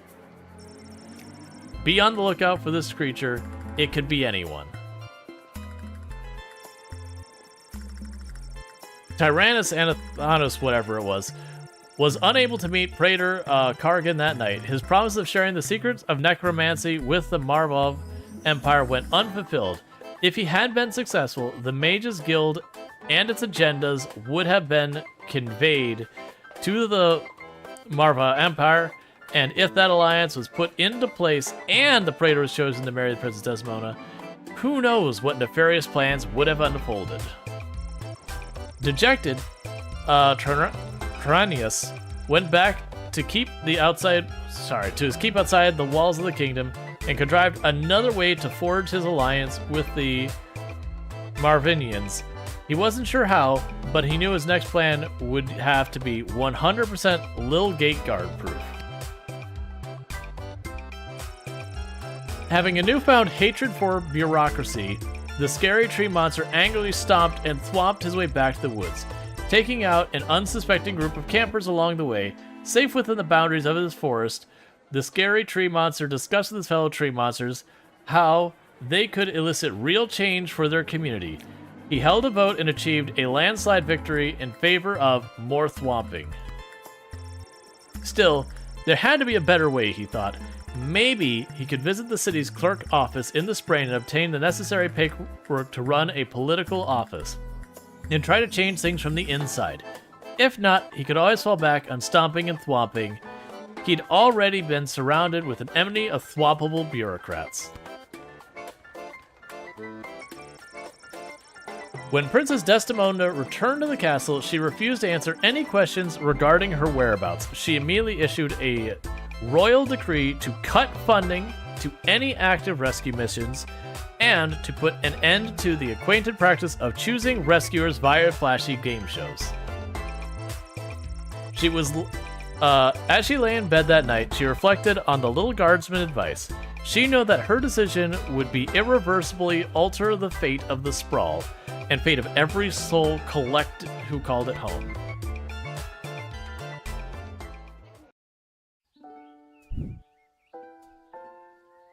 Oh man. And although the princess has come home, she is still remaining quiet on where she was during her missing time, but frankly, I do not care. She's got that look at me, I'm back attitude, and it reflects in her style. You know it. She was seen returning to the castle rocking those possibly was kidnapped leggings, all while sporting a I might have just run away and ran out of money hooded cloak. What do you think she's gonna be wearing at the wedding? No idea, but no doubt it will complement her chosen spouse's home kingdom. That's right. Princess Desdemona has finally made her choice, and it's Praetor Kargan of the Marvog Empire. I knew it was going to be them. It was the obvious choice from the get-go. So obviously obvious. So long, Prince Phineas Pomp of the Petrard Kingdom. You just didn't make the cut. Bye. Bye-bye. See ya, wouldn't want to be ya. Bye. Bye. Bye-bye. It's gonna repeat. See ya, wouldn't want to be ya. Okay. Why does the jester remind you of Randy Random? Because he's supposed to remind you of Randy Random? Her life is filled with intrigue, and I feel like I am now somehow intertwined with her fate's path. But yeah, no, it's very clear they said, like, the jester's like random, he is chaos personified, so he does directly overlap with the kind of character Randy Random is. I think she's out seeing another person. She said, put her heart aside to marry Kargan. Yep. Oh well, off to go see what the gang's up to.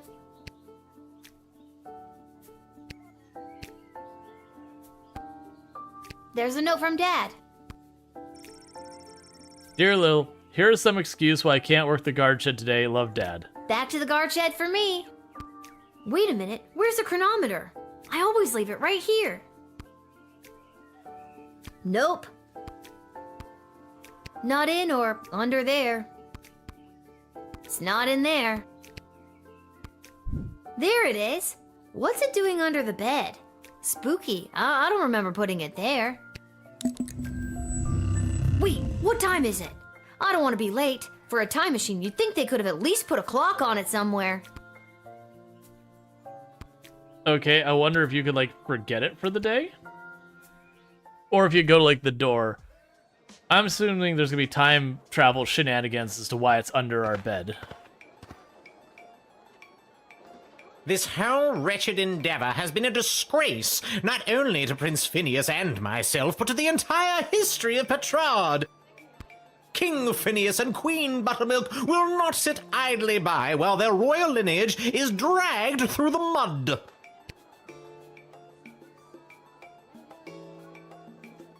What a baby. Cheer up. Well, you know what they say. You win some, you lose some. All's fair in love and war. Other cliche sayings. Keep your chin up, Prince Phineas. You'll find someone. Say what you will, your words and your sweet-smelling city will soon be drowned out by the musk of the sulfur mines of Petrard. May your home be exploded by a bottle of fine Petrardian fizzy. Well, that's not great. Okay. Excerpt from the Petrardian Book of Etiquette and Manual of Politeness. There is a general distaste for non-humans in Petrard. However, any formal event is elevated by the presence of elves. Delicate beauty rules the day when it comes to the meal. Remember, this is the golden rule. Even in the face of total catastrophe, dignity. Always dignity. I don't know why that matters to anything. Excerpt from the Wedding Survivor's Guide to the... Oh, it's just... Right. So if we had chose Petrardian, we would need to do this rule, but instead we need to do that rule. I see. Wedding Survivor Guides of the Marva Empire. This guest senses were assaulted at one of their week-long wedding battles. Admiration was heaped upon those wearing war paint. The more hardcore, the better. The smell of meat, blood hung in the air. Their approach to food is utilitarian. It was treated mostly as an afterthought. Okay. Reports indicate a dramatic increase in secret meetings and rumblings of revolution. To admit a goblin is to be hit with a fine of $40. No exceptions. Striker at the behests of the consul. The wedding is almost upon us. Have your eyes open for vendors and artisans making their way into the sprawl for the big event. I'll be in my office if you need me, Ash.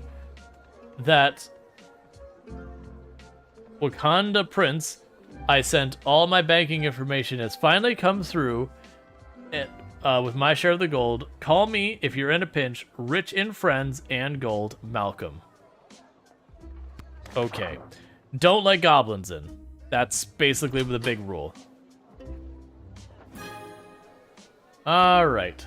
So, good crystals in all of these. And we're just going to dig deep and just good crystals in everything. Because I've been hoarding these things thinking I was going to have nowhere near enough. I don't know how long the game goes for, but we're burning through days pretty fast. Michael! Hello, Lil. What, no more sparkly suit? It was a rental. Besides, today I'm here in a different capacity, to help coordinate the royal wedding. You have a lot of jobs, Mike. And wedding planning is my least favorite out of all of them. Tell you what, why don't you be the wedding planner for the day? What do you think? I Yes. think it's very Yes. irresponsible to get a 12-year-old girl to do two grown men separate jobs. All you have to do is choose the music, decorations, and food menu for the big event. It's simple, just let in the one you like the best. Or the one you think the groom would like best, or who the bride will like. I'm sure it's not really going to affect anything. Or it might. See, it's simple. Do you want me to explain it again? No. Okay, good. The only thing I hate more than wedding planning is talking about wedding planning. The wedding musicians will be coming by for you to choose first. Here's the gold. See you later, Lil. Okay, I'm gonna take a quick break to eat my dinner real fast because I keep sitting here and going, I'm gonna take a break and eat my dinner, and they keep not doing it, and I'm starting to get properly hungry. So I'm gonna take 2 seconds, put up the away screen, let you watch some clips and all that while I quickly eat something, and I'll be back in just a couple minutes. So thank you again for tuning in. I'll be back very soon.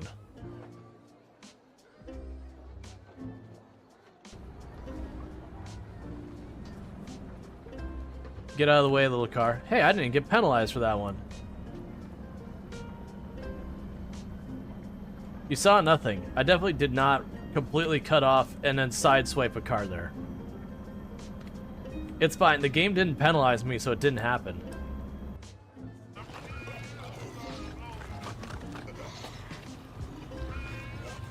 Yeah, but I was just kind of showing. I talked about like putting like a giant pile of bodies to try and ramp.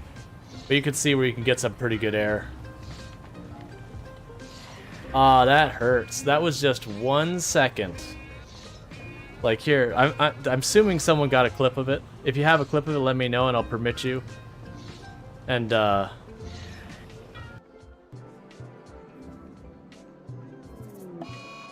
no, I chose the wrong thing. I didn't mean to arrest you. I meant to give you medicine. This is not at all the same thing that what I meant to do.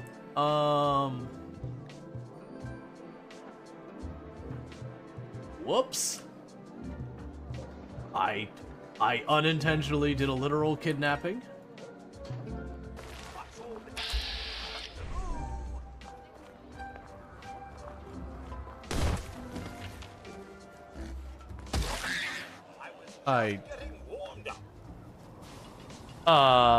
Okay, just clarifying. That mole rat came out of the dirt, shot into orbit, and then fell to its death. Could someone clip that? Bentley, be ready to get the heck out of Dodge. Because everyone else is expendable. If Bentley goes down, the run ends.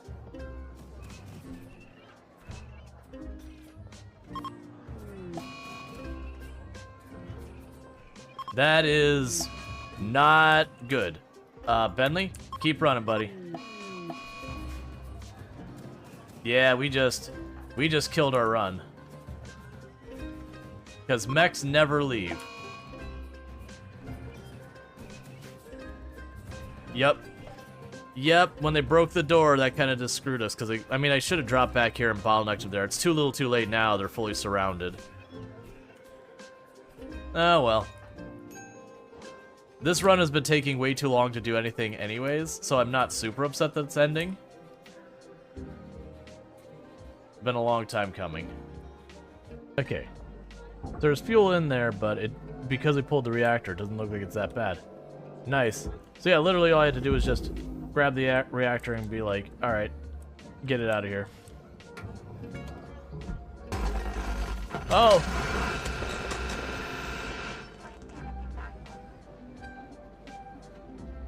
There's apparently still fuel in that line. It's making a bunch of things that aren't your normal stressors into your stressors. And all that, so that's been interesting. The thing that has been an issue, and it isn't even like the no loot run thing, is I've just been getting bullied around by the zombies a whole bunch. Alright, let's avoid eating more. Let's just stay hungry. So you get the, because they should have a bonus. That's interesting. That's weird. There's a bonus here somewhere. So prisoner, begin converting them. So let's see. They're a tough child. And they want to be in the mines. Alright. That thematically fits this in a very uncomfortable sort of way.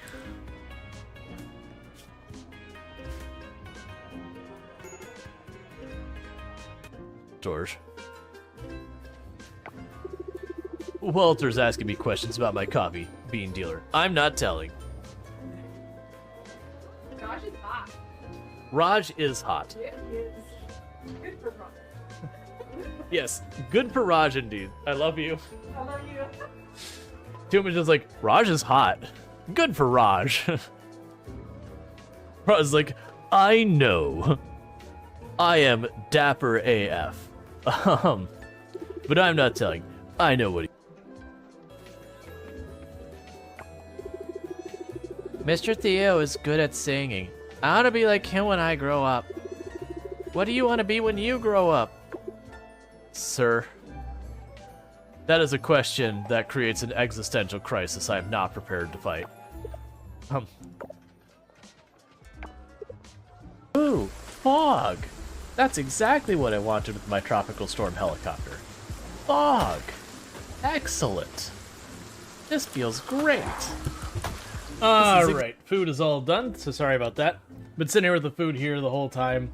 Especially we're like 2 went out of our way to pick it up. I was like, nah, I need to eat this. I'll feel real bad if I don't. Alright, so we have 350 gold remaining for the wedding planning. Whoa, this gig pays great. Just by my little roll. Hey, Adams, how's it going? And Spencer, everyone else popping in. Yeah, Raj is the best. The money's not for you. There's 3 choices for music, food, and decor, and each comes with its own price tag. The gold is the budget for the wedding. Is it enough? Do I have enough money to just pick the most expensive choices? The most expensive choices are going to be the best, right? Not necessarily. And no, you don't have enough. Anything over budget will have to come out of your own pocket. I see. But if there's any money left over, you get to keep it. I see. We're on a tight timeline, so keep an eye on your action points. You've got 4 per round, so that's talking to everybody once, or to 2 folks twice. You get the idea. Oh. Okay. So I'm gonna have 4 to choose from, but I only have action point. Oh, that's... Need that run by you one more time? No. Remember, you do the choosing. I'll be here to record your choice and keep track of the budget. Okay, Lil, it's no biggie. Just choose the 3 most important elements of any wedding and try not to stress that it's a royal one. You got this. All right.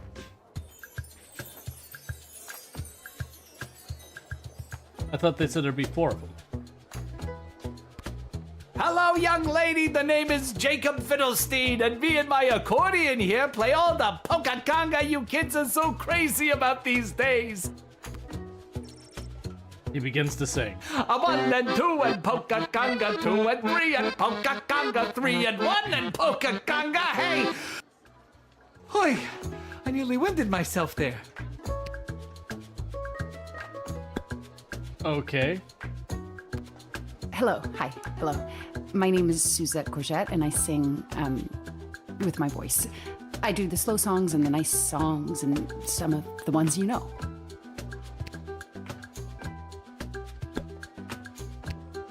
Vlad Extreme here, mate. I know what you're thinking. What is the baddest, metalist bad boy of death metal playing some skint royal wedding? Well, I ain't here just to collect a big paycheck, mate. I'm here to stick it to the bourgeoisie and not take any of their crap, mate. Rock and roll all life long.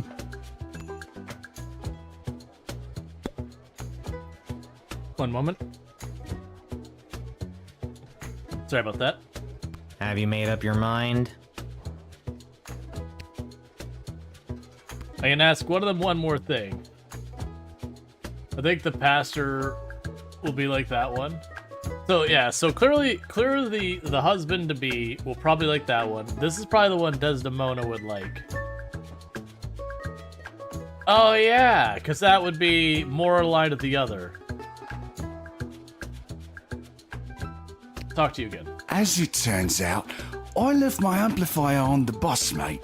It must be sitting there right next to all my awards and trophies, mate. So let's cut the fuss and let me through, right? Because as we all know, everybody likes the sound of what Daddy Vladdy is putting down. Extreme!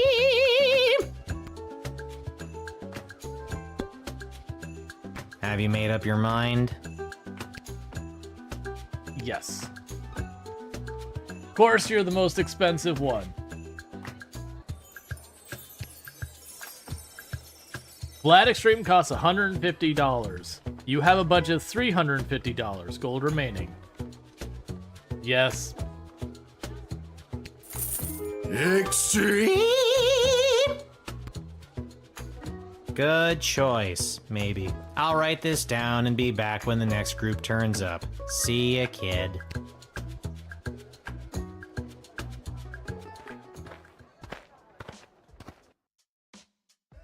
Well, if it isn't the Edward, the Great Magician. Got another group of brats to entertain? Where are you pulling a rabbit out of now?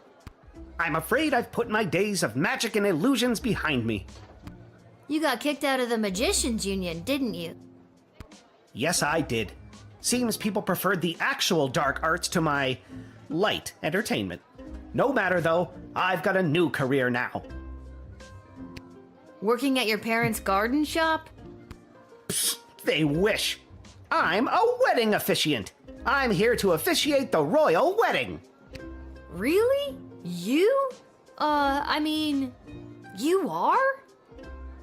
They gotta probably try to make the wedding likable for the praetor, but not a bloodbath? Probably. I am! So it's the Edward, the wedding officiant now, is it? Of course it isn't. Do you know how ridiculous it was for me to have the Edward the Magician as my name? It was so redundant. I can't believe nobody ever told me. Two these? I must have looked like an idiot. Well, when you put it that way. So now it's just Edward the official officiant, with only one the, thank you very much. Cool. That name certainly does sound official. I had to take a 3-hour course at the Elven Community College to get it.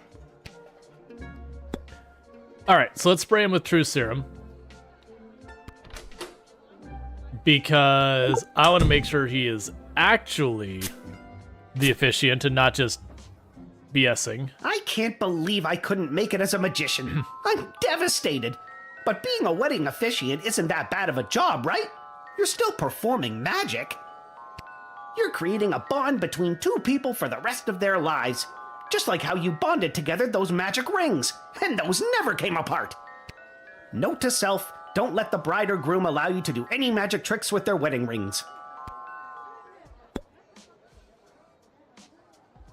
Okay, you're legit. What made you want to become a wedding officiant? This morning, someone from the castle came into my parents' shop to place a big order of flowers for the royal wedding, and that's when I got to thinking. 1 3-hour course at the Elven Community College later, and here I am.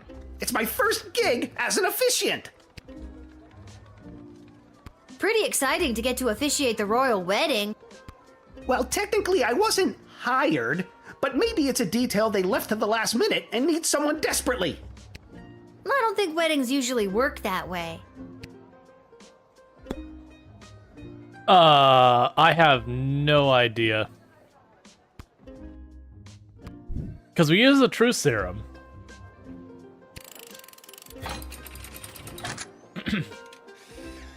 So we used the truth serum, and it didn't imply that he wasn't the right person. Edward, the official officiant, I hereby grant you access to the sprawl to officially officiate the royal wedding. Well, technically I haven't been hired yet, so here's hoping I get the job. Thanks again, friend. I guess they're probably bringing in multiple people and choosing the best one or We're whatever. not friends. Oh my god. Are Edward and I friends?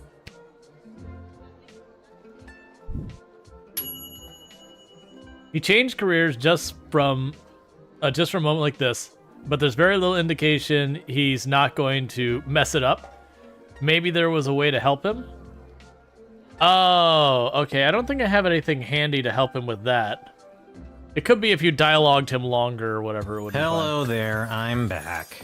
On to the decorator candidates. I don't have to tell you how important the interior decorations and overall aesthetic of a wedding can be. I don't have to tell you, because I refuse to tell you. Anyways, here they are. Take your shot. Hello again, Mum. Thought I'd see my way down to do some decorating for the royal wedding. Ain't much of a decorator per se, but I got my cerulean blue, blood red, and cadmium green with me, so I'd go do something with them, I suppose. Excellent. Hello. I've got some grand ideas, you know, for how the royal wedding should be.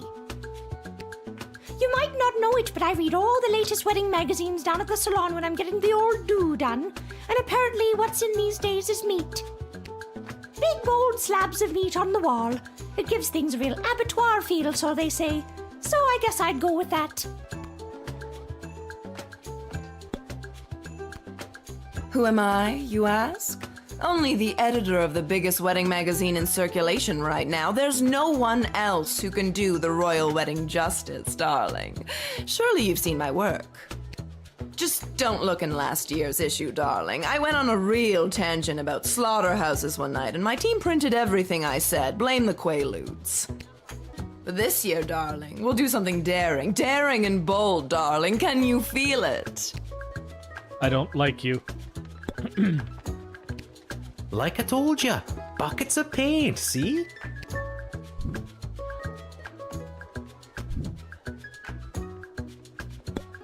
Fair enough. Have you made up your mind?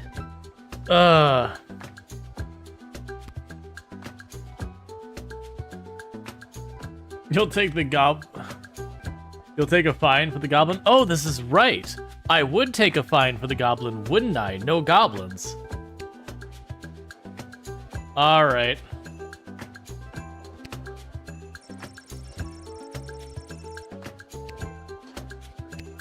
That's the sweet smell of my successful design ideas, which will smell just like actual butchered hanging meat. And it's set in stone. I'll write this down and be back with the next group. See ya, kid. I'm assuming the game ends with the wedding, and how it plays out. It is I, Articulus Flamehands, chosen by the power vested in So You Think You Can Save a Princess, to rescue said princess. A task at which I am ashamed to say I have failed. Don't sweat it. She came home already. Oh, mission accomplished. In any case, I have a message to deliver to the High Council of the Mages Guild. So if there's nothing else, I'll be on my way. Okay. Oh, it is getting harder and harder for mages to communicate openly, so everyone is resorting to this secret message, cloak and dagger nonsense. Between us, there's talk of mages dabbling in the magic that dares not speak its name. Let's see, I suppose it makes them only cost $90 technically. Yeah. I kind of felt like something was wrong with the Mages Guild, but I couldn't put my finger on it. Yes, it is still within control, but if this dark faction keeps pursuing its dark goals, dark days lie ahead. Dark.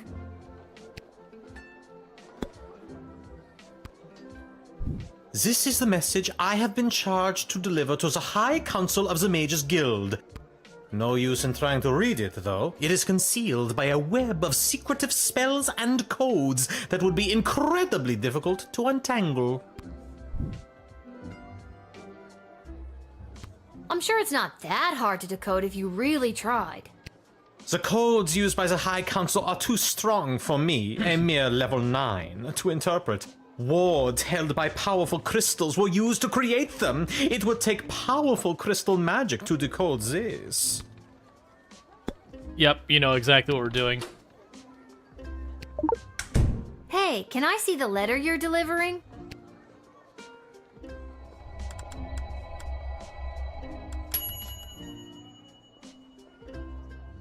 Incredible!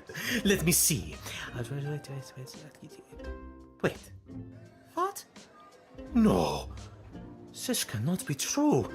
These renegade mages are more deeply embedded than I thought. I was sent to deliver this? Dear child, thank you for saving me from myself. I must flee and work to weed out the bad actors within the guild. Dark days lie ahead. Be careful. Your name was also mentioned in the letter. Uh-oh, it gave us ominous things. You helped to reveal some type of murky going-ons within the Mages Guild, and saved Articulus from becoming an accessory to it. Alright, kid, can you feel it? We're almost done. This is the last hellish choice you'll have to make as a wedding planner. I, for one, cannot wait to be finished. Hey, Usei, you sleep well. Thank you for hanging out. Just hurry up and pick the food option for the wedding so we can get out of here. I'm not allowed to leave. Okay. Oh no, it's Kelly. Monty's has the soup. That's all I'm allowed to say.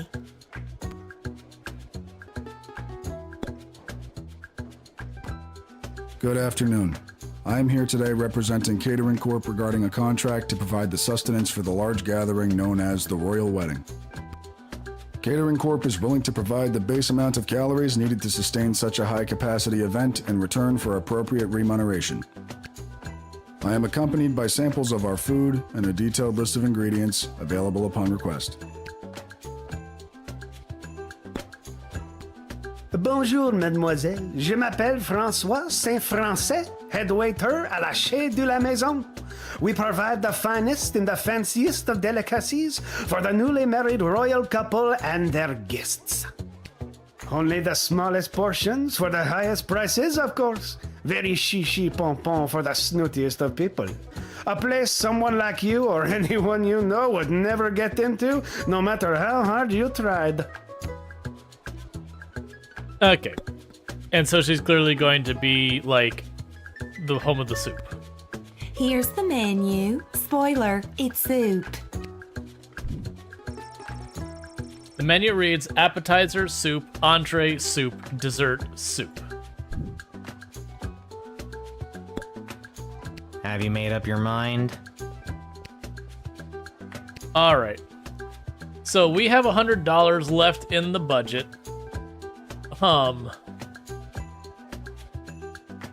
No main course, soup.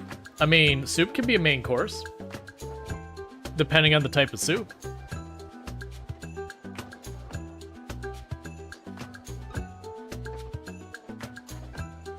I mean, this blows our budget. Monty's it is. We look forward to making it a super event. Get it?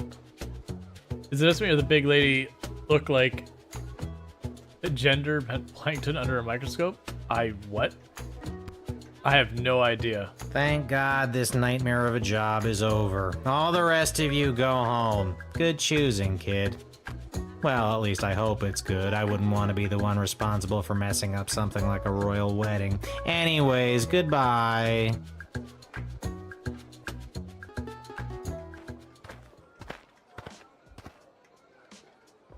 I am a citizen of the Sprawl. I have nothing to declare on my person, and I demand to be allowed entry.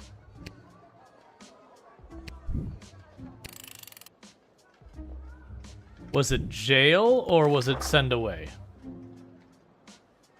To admit a goblin is to hit with a $40 fine, no exceptions.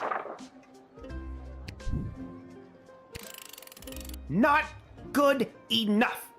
I'm not leaving. You want me to go? Call the other guards. Either I walk through these gates or I go to prison. The choice is yours.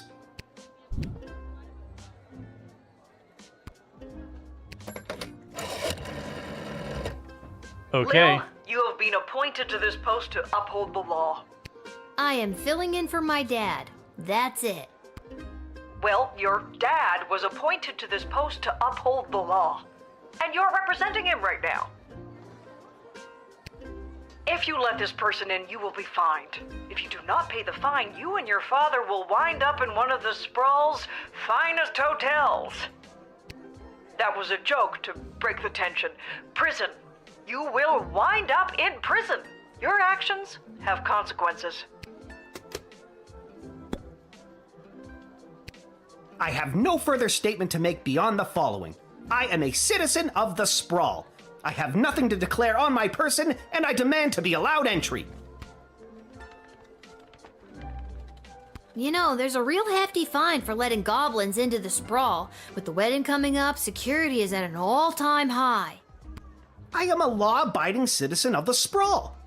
Why should my being a goblin impact the security of anything? I demand to be allowed entry. Yeah, it's a revolution thing. I'm gonna just talk him through everything. Actually, let's spray him while we're here. Why not? We've been hoarding these things. I have nothing to declare on my person, and I am a citizen of the Sprawl. I solemnly declare that the information I have provided is true, that it is of the same force and effect as if made under oath, and that it was freely given.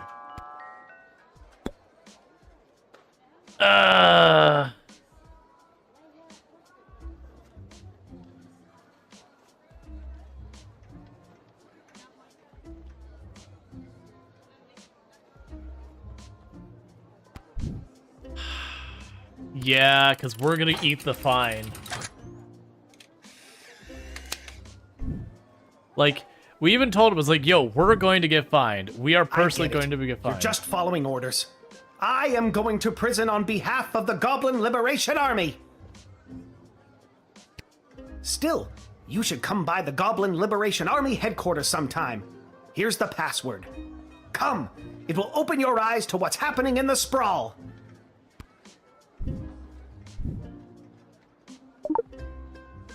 Okay. You filed the writ to the letter and avoided paying a fine, but is that what you think our game is about? This at this point, really? No.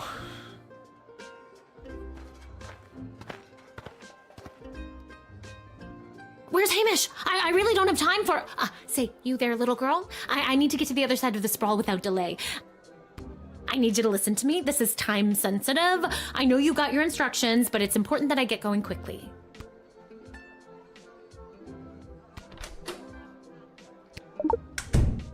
With this x-ray... I mean, I wanted to x-ray the cart.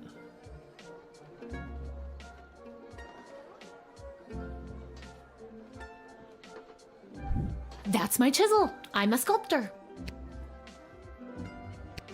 That's fine. Thank you. I'll need that. Okay, we'll talk. I swear someone was supposed to give you guys a heads up that I was coming. Let me spell it out for you. I went to school to become an ice sculptor. My parents said, you'll never make a living at it. And they were right. Until the royal wedding, that is. This is my big break. I got the ice. I sculpted it. Now I have to deliver it. It's hot out. Just let me through so I can prove my parents wrong. Good enough reason for me. Sounds like you're under a lot of pressure. I'll try to get you on your way. Thank you. You have been an immeasurable help in the battle for my parents' approval.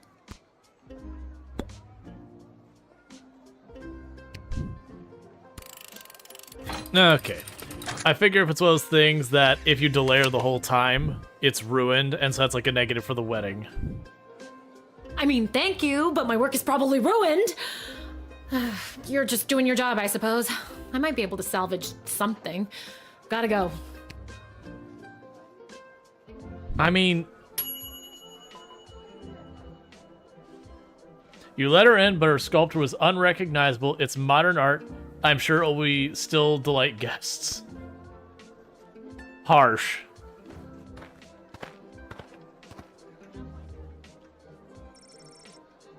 Cecil hands Lil a letter. Gate guard, your choices for Praetor Carrigan's wedding have been deemed acceptable. Accept this gold and this token of thanks for honoring our ways. Quapla. Marva and... whatever. I don't know how much money they gave me.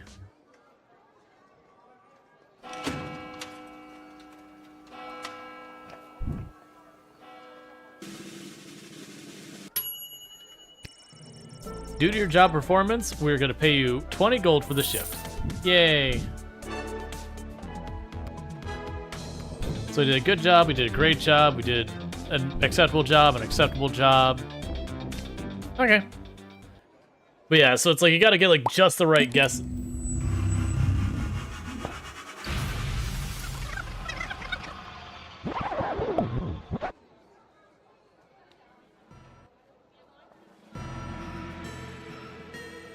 I have a very bad feeling about this.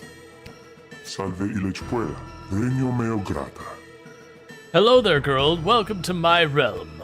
I need to get out of here, and fast. Guido Ruiz, curparum nudimus. What's the rush? Stay and play a little while, haha. Think, Lil, think.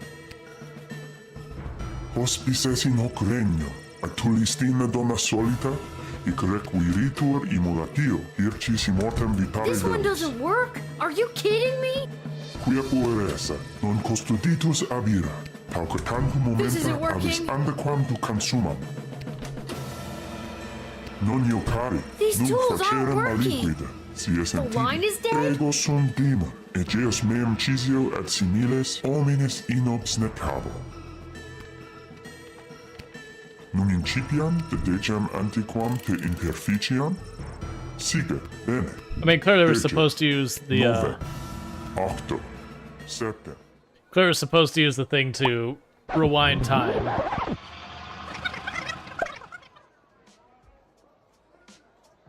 What the f was that?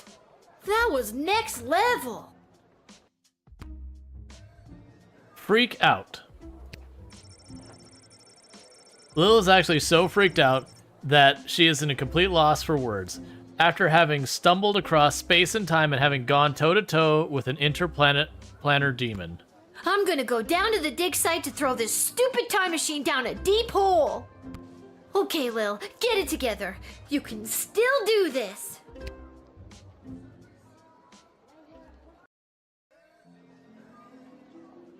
Yeah, no, I didn't have any charges for it.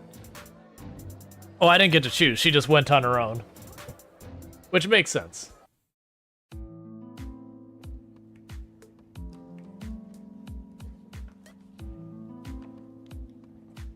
You've gotta take it back. Got too real with your chronometer 3000 thing today. I don't want it anymore. Hi, B. So nice to see you, B. Your paper in the Journal of Dwarven Medicine was a revelation, B. Well, excuse me, but I was just pulled into what I'm guessing was a parallel dimension and was almost murdered by a demon. How unfortunate. I always wondered what the byproduct of St. Bartholomew Inglebrook's lunar incantation would have on the relationship between time and interplanar folding. Stop it. I don't care about any of that. Just take it back. I'm sorry, I truly am, but we've come too far. I'm sorry I've been absent, but I've been watching, and the readings I've been receiving have been very promising. I don't care. But you would care if everything and everyone you knew and loved was at risk. Gonna go, wait, what? Let's see, roughly translated Latin, but Latin. Everything might seem like we're in a storybook, but open your eyes. We're on the verge of a civil war from inside the walls, and if you hadn't heard, the princess just pissed off some very powerful people. It is in your best interest to continue to help me with the device, because who knows when we will need to rewind time and something more important than which nobody you chose to send to the dungeon today. And you're here, after allegedly going toe-to-toe with an interplanar demon. I trust you. Keep arguing. This all sucks. You're right, but bigger things are happening around you. Imagine if you jailed the princess. I mean, I suspect what happens if you jail the princess and then probably, you know, they probably continue the story where it's those things you jail the princess, the princess is like, I understand why you did that, as being shifty as heck. I'm not gonna keep doing this forever. You and everyone else are gonna owe me a childhood, you know?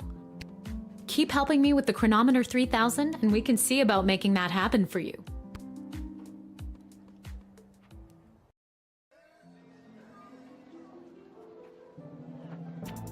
Okay. So let's go check the headquarters for the goblins.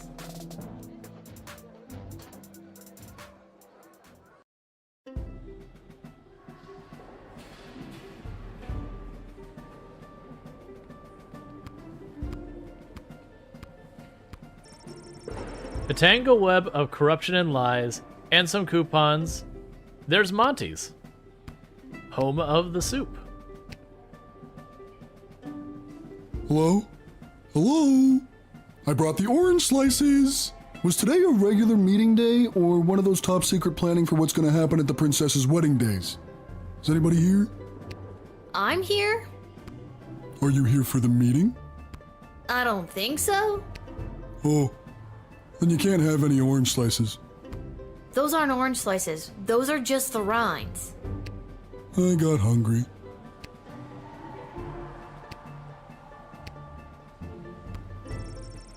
It's an image that started to appear all over the sprawl in the past few months. Now you know what it means. Viva la Goblution. It's amazing that the GLA keeps their headquarters secret. This place is huge. Testing, testing. What's the deal with mole people? Hello, is this thing on? What's this? I've gone back to where it started to find myself in light. We were apart for more than a lifetime, but now it will be right. P.S. Remember to bring running shoes. I have a feeling the GLA leader wrote that. At least, I'm sure that troll over there didn't. I wonder what it means.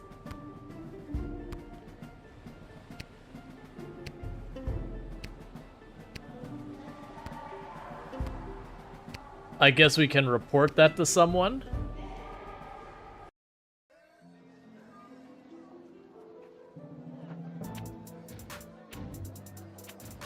So I've got the shop to go to.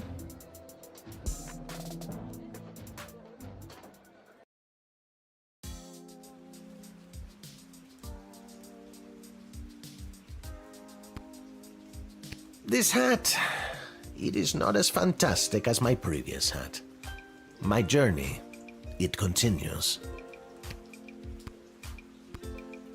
Someday you'll find your hat, buddy. You've been at this a while. You should have enough cash by now to power up your arsenal. Take a look. Okay, so let's get an extra decoder ring and an extra metal detector. So we've got those, so let's get an extra one of those. And we'll hold there in case I need a little bit of extra money, because they've done that a couple times. Alright, we cannot go back to the alley to check to see if our friends are over there.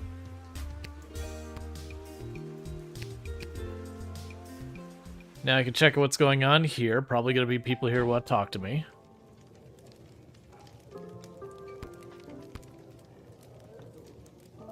Ah, here she is, the little guardsman who spoke to the princess and secured the union between the Sprawl and the great Marvog Empire. Yeah, me? Yeah, I did. Told her just what to do, and she listened to my every word. That's not how I would have said that.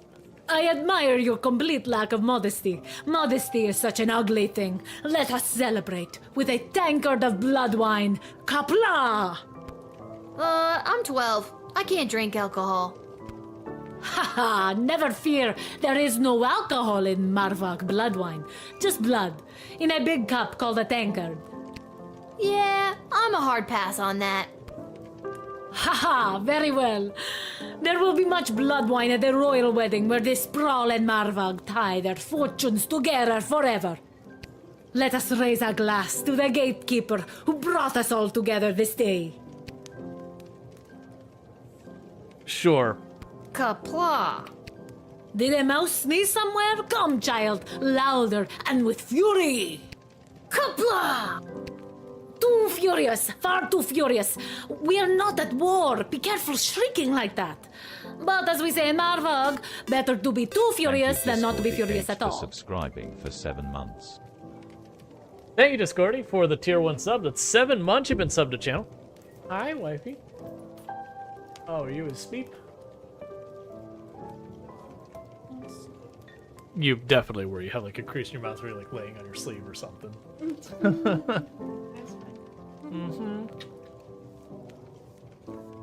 You sleep well. Thank you again for getting me dinner. I love you more. I love you more. You just have to live with this. It is the way it is. Where's Cookie's hug? It's in transit. Meanwhile, so thank you again for that support, and also hope you enjoy your advertising-free viewing as well as access to emotes. And for those who don't know, each time we get a sub or 100 biddies, we do a Lego piece for the kit we've been working on. I cannot see the instructions way over there because the mic is all up in my way. Okay, so we did all that, so we are on to this step, which is I connect these together, and then that goes, can't tell which way this thing's facing. Oh, I gave you a freebie piece. That's fine. Now you go here.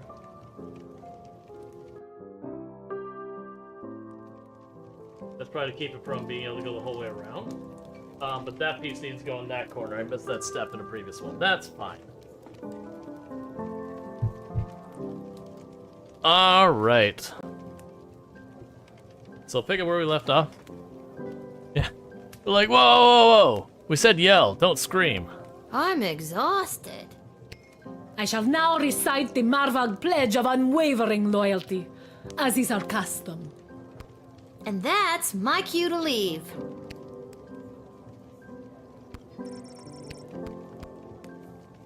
Poor thing. I bet you...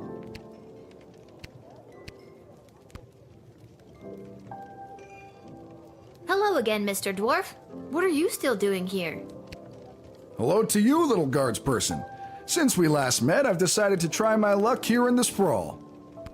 Not to be insensitive, but things aren't the greatest for non-humans right now. I know, but trust me, out there it's even worse.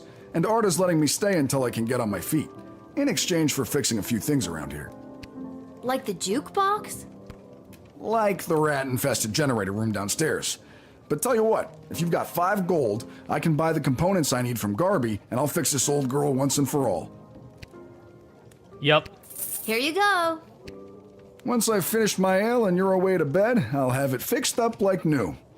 Or at least like it was before the rats had their way with her. Thanks, Mr. Dwarf. Don't mention it. Okay, so we're fixing the jukebox on the cheap. That's where they keep the good stuff. We already have read that. Today's cocktail special is not relevant to you, Lil. Sorry. And we just ran out of milk. Sorry again. That's unfortunate. Lil, can you be on the lookout for a health inspector? They can look like anybody. How about you whistle if you think you've identified one? I can't whistle. Well, then scream health inspector at the top of your lungs. I'll see what I can do. Cool. I think I've done everything. And sleepy time.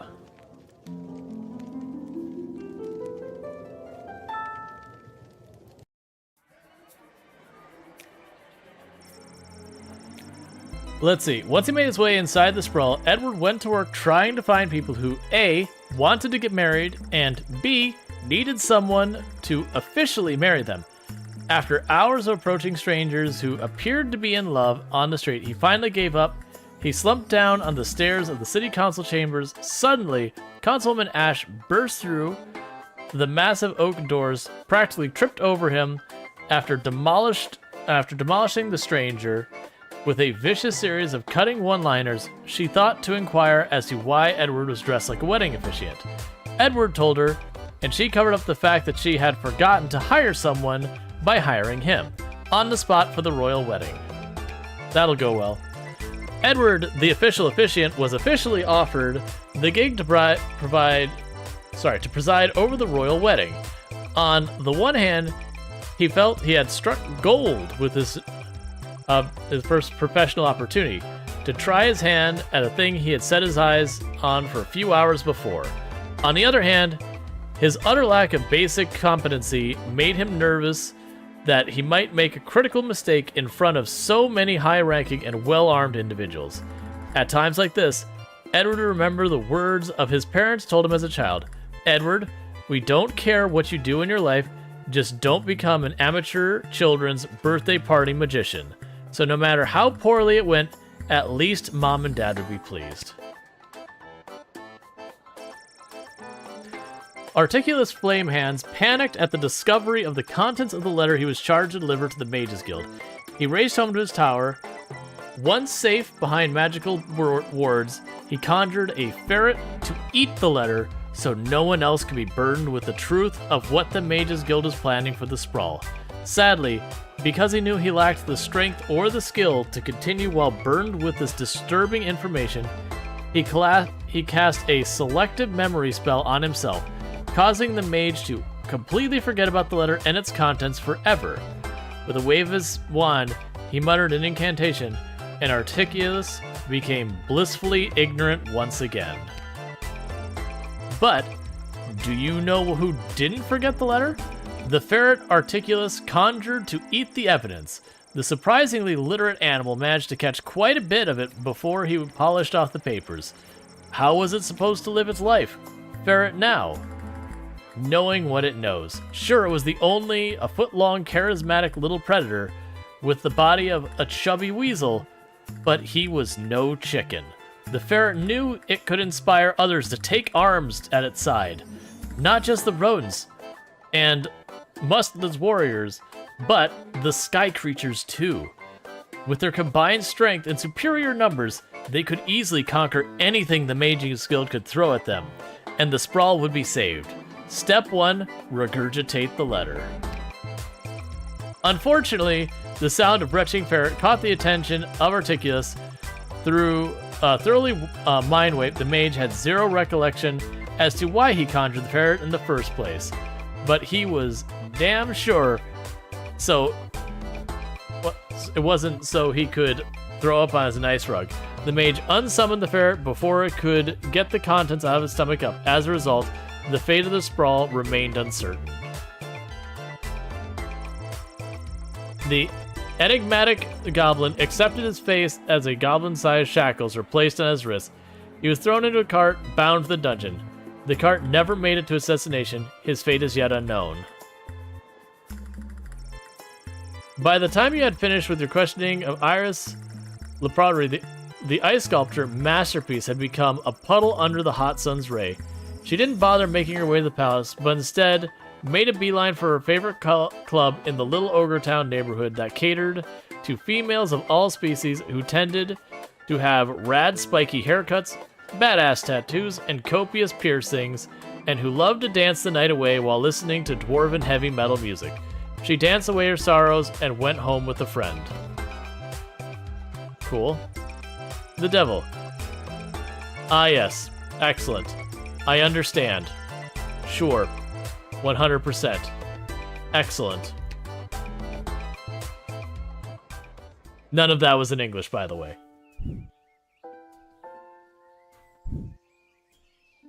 Good morning! You're listening to The Morning Crawl, the #1 morning show in the sprawl. I'm Dodger, joined by my new co-host, The Quack.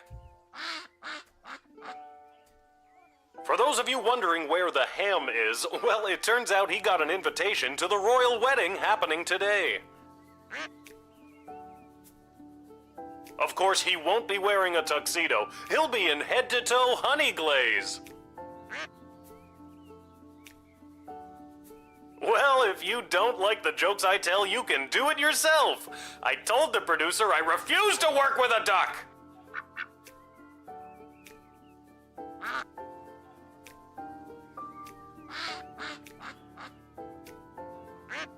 I'm assuming it just goes on.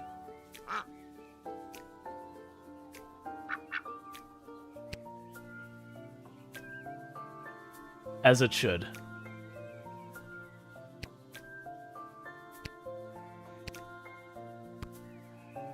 Okay, there's nothing new. Hiya, sweetie. Are you almost ready to go? Almost. Sorry I slept late. If I rush, I can make it to the guard shed just on time. Didn't you hear? All the gates are closed today for the wedding. We got the day off. That's great news. So we can have a day just you and me? Hello, sappy montage of father-daughter bonding time. We only get the day off because we have to attend the wedding. Goodbye, sappy montage. You were a nice thought. So, should we get dressed up? What do you mean? I am dressed up. Didn't you notice my tie? You're not wearing a tie. Oh, darn it. Did it fall off again? Did you tie it properly? Lil, you know I don't know how to tie a tie. Did you clip it on properly? Lil, you know I don't know how to clip on a tie. Did you tape it on properly? I thought I did. It doesn't matter. No one will see us. Our seats are so far from the altar, we're technically closer being at home. Then I guess I'm ready to go. Okay. So, like, curiosity, is this where we're just going to see the results of all of our choices, or is there going to be, like, another thing we have to do? Because we've made all these decisions that said this will shape the future of the kingdom or whatever, and we've yet to see any of them come to close.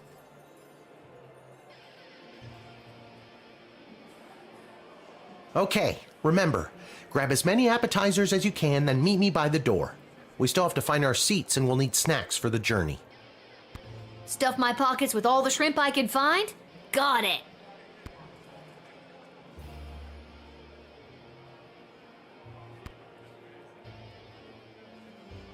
What an absolute waste of money this entire dog and pony show is. Would have been just as well off flushing a ton of gold bars down the toilet, if you ask me.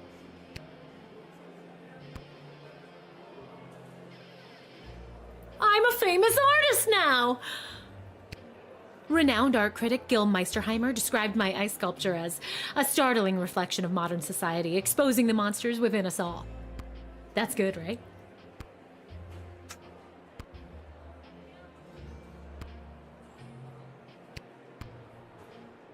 I want to grab the snacks. Nothing beats Monty's soup, but I don't think it'll travel well in my pocket. Maybe I can find a bag and a straw somewhere.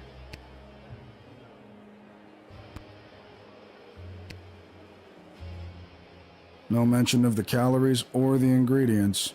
Catering Corp's legal team would have a field day with these amateurs.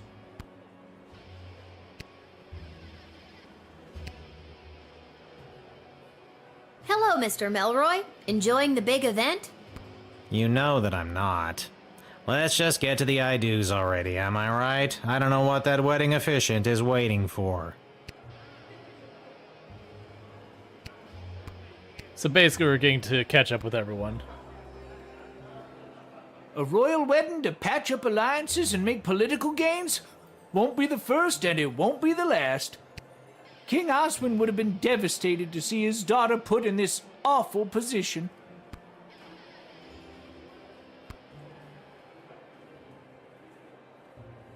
I only wish Sprankles could be here to see this. There, Your Grace. Where? No. There. On my hand? Oh, never mind. Okay. How exciting! I spend so much time studying history, but today I am here making it. I wonder how this day will be viewed by future generations. Let's see, you said... Wait, I thought the Ice Girl never even went to the wedding? Apparently she just didn't go straight to the wedding? It's unclear. I would like to talk to... There you go. You decide not to disturb them in the middle of their set.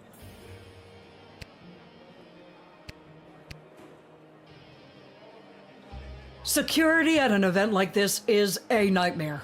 So many moving parts.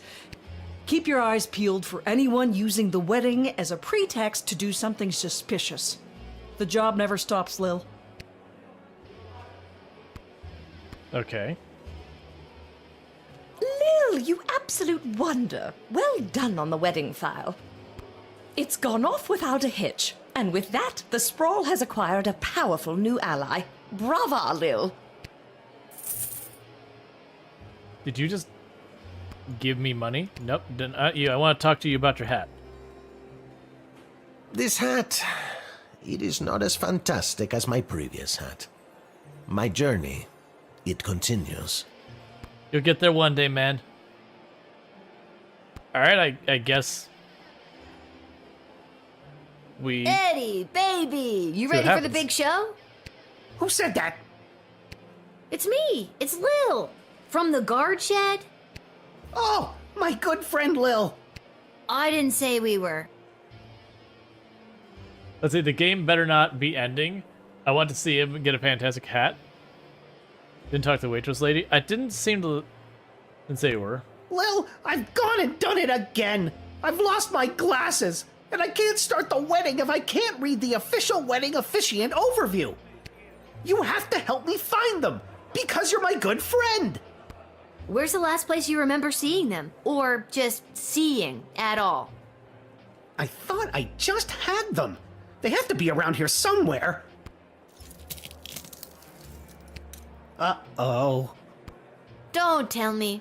They're crushed under your boot. No, they're crushed in my boot. I forgot that's where I like to keep them so I don't lose them. This is the exact reason why nobody keeps their glasses in their boots, Edward. What am I supposed to do now? I have an idea. What if we got someone else to lend you their glasses? Are you nearsighted or farsighted? I'm both. This could work. Then it's settled. You go and find someone to lend me their glasses, and I'll stay here. Why can't you do it?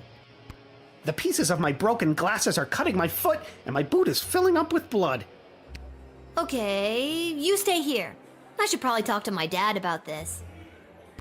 Tell him I say hello. So apparently saying that we'll look into it alone helps with the whole thing. I did notice the scientist lady has glasses. Can I talk to you? There we can, actually. Nothing beats Monty's soup, but I don't think it'll travel well in my pocket. Okay, so even though I chose... Yeah, even though I chose her, it still goes to soup. It's fine. Nothing beats... Alright. What's your current shrimp count at? We need at least 30 to get 4 stars. Dad, the wedding officiant needs a pair of glasses or else the wedding won't start. Also, Edward says hello. Who? Dad, focus. Who do we know that wears glasses? Doesn't Mrs. Abernathy? Good thinking. But you'll have to go and find her. She could be anywhere in the sprawl. Why me? Why can't you? I cut my foot earlier and my boot is filling up with blood. Do you know where she is? She could be at any of the locations in the sprawl that you've already visited. And chances are, Mrs. Abernathy might want something in return for her glasses. You may need to find a different person who may have another certain item or piece of information. If there's someone you met at the gate, try to remember if you admitted them, denied them, or sent them to jail. It'll help you narrow down where to find them. Are you giving me a tutorial this late in the game? You may also find someone who wants an item that you already have in your inventory. That counts, so feel free to use it. Where's the skip button? Would you like to hear this information again? No or no? Okay. Sheesh, just trying to help. Now, if I was Mrs. Abernathy, where would I be? She's gonna be gambling. She's gonna be gambling. That's where she's gonna be. She's gonna be gambling. Or that's not an option.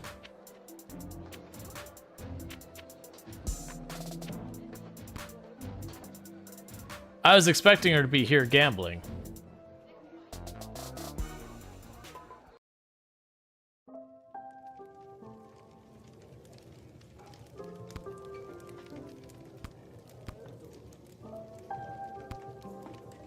I am here to drown my sorrows at not being selected to cater the most fancy wedding.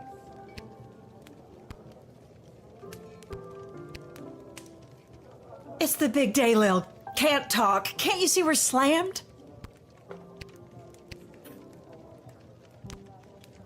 I know what you're thinking. What? Praetor Kargan? Aren't you supposed to be getting married? No, I don't think that. Hey, we guessed right in one. All right. Hello, Lil. Beautiful day for a royal wedding, isn't it? Shame we can't go and see it for ourselves. My dad and I were invited. Why, you lucky little bit. Mrs. A, I need your help. The wedding won't start until the officiant gets a pair of glasses, and you have a pair of glasses. See where I'm going with this? You want me to officiate the wedding? No, I need your glasses. I'll give them back right after the ceremony, I promise.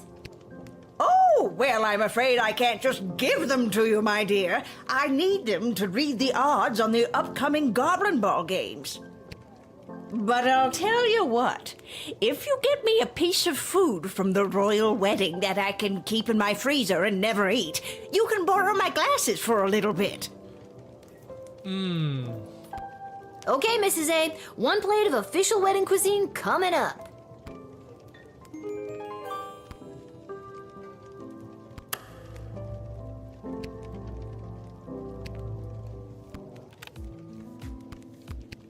Yeah. So basically you can play the various tracks in the game. Alright, so we need to be able to get the food, which will be curious because I'll need something to put it in.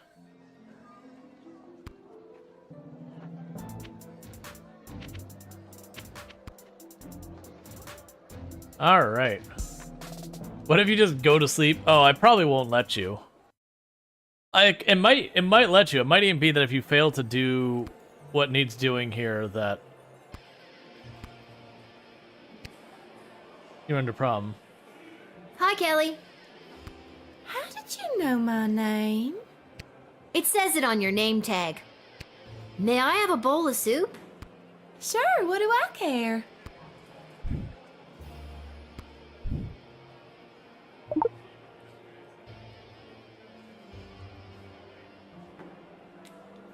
Mrs. A, here, I got you your keepsake appetizer. Thank you, dear. I like food.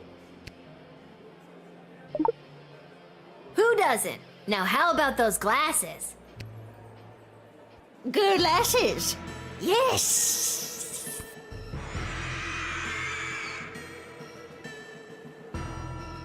Holy crap! That was the shapeshifter again! And it's run off with my food for the real Mrs. Abernathy! guess I gotta go get another plate, or see if Mrs. A wants something else for her glasses. Let me guess, only one per person. Can I have another bowl of soup, Kelly? Sorry, little girl, we're all out, and the dinner soup won't be served until after the ceremony. I guess I'll go see if Mrs. A wants something else for her glasses. Okay. Oh yeah, no, it's very obvious it's going to be the doppelganger. I was like, there's no way it's going to be that simple. And then when she showed up, it's like, okay, I understand. Yeah, no, I didn't have a choice to do anything. Like, when we walked up, it just immediately went through. There's quite a few times where it won't give you a choice, where it auto-travels you and such.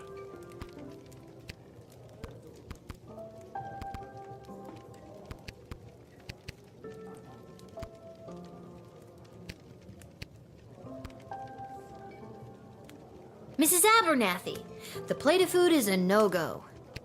You ate it, didn't you? That means I lost 10 gold to Arta saying you wouldn't. I thought that could be a problem with you. No, I didn't eat it. Wait, what did you just say? Well, what about a bottle of wedding wine to mark the occasion? Are they serving Petrardian fizzy, perchance? Be hilarious if they did, but I don't even think it's legal for a Marvalgian to laugh, never mind get drunk. There's gotta be a couple of bottles floating around the sprawl somewhere. I know she has some. One bottle of Petrardian fizzy, please, Arda. No need to check my ID. I am absolutely underage. You know I can't do that, Lil. We'd lose our liquor license, if we had one. Or a food handling license. We shouldn't be allowed to operate. It's too much pressure. Emma, hold on in there. We're prepping for the post-wedding rush and she's losing all motivation in there. Tell you what, you find me something that'll help motivate Emma, and I'll give you a bottle of the fizzy. On the house, but under the table. What do you think? Deal. Hey, Toxic, how's it going? I know I've seen a motivational poster somewhere inappropriate recently. A motivational poster someplace inappropriate. I personally don't remember where that is, but I guess we're gonna go start looking for motivational posters. It could be in the dungeon, that's one possibility. They did add the overpriced food. There's also the GLA headquarters. Yeah. There's a couple places it could be. I was trying to think, I don't remember seeing a poster in the dungeon. We've been there a couple times.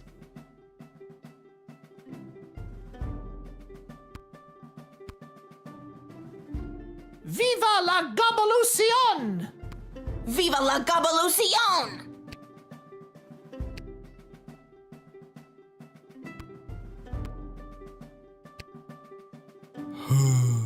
Nobody seems to want Carl's orange slices after all.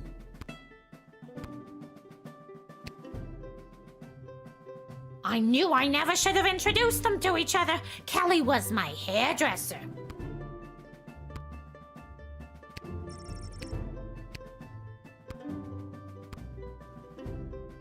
Some pretty compelling literature around here. A fair sprawl for all. Sounds nice.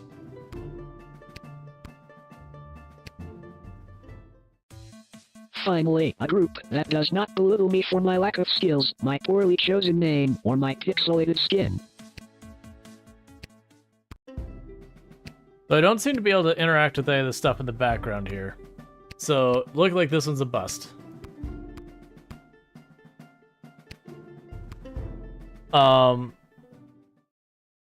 Yesterday I completed my very first speedrun. Neat.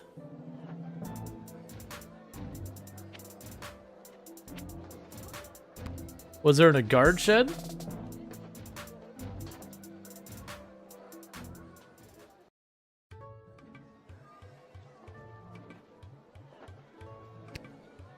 No, I can't actually go inside at all. What are you doing here? It's a national holiday. There's no work today. Not that you ever seem to be doing much work whenever I come by anyway. Gates closed.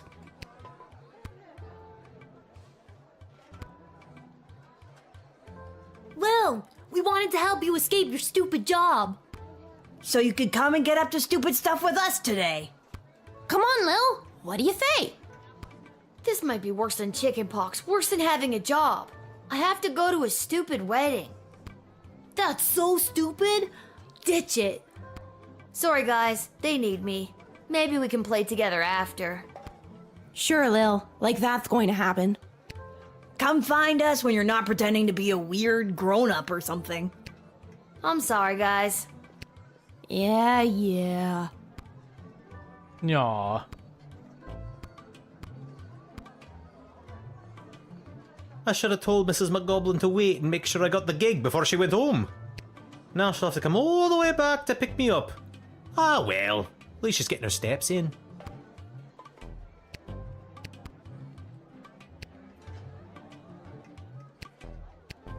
Just about had.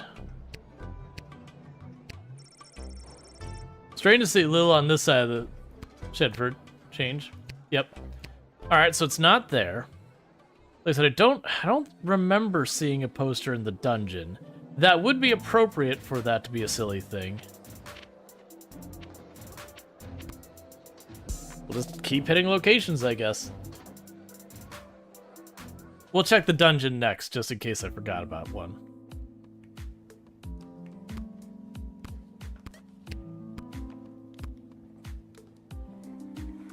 Ah, so she does leave her little guard shed after all. Curiosity about these power crystals the good doctor has been experimenting with has gotten the best of both of us, I see.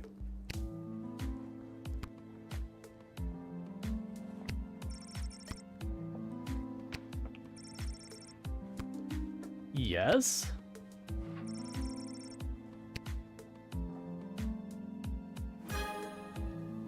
Cool.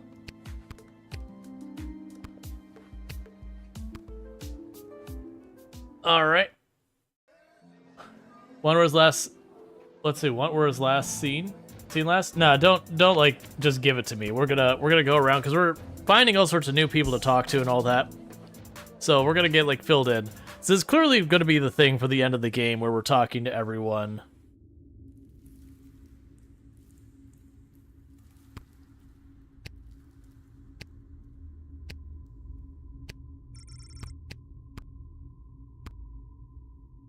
I wish more people opted to get married in the night. I do love a wedding, but the midday sun wreaks havoc with my complexion.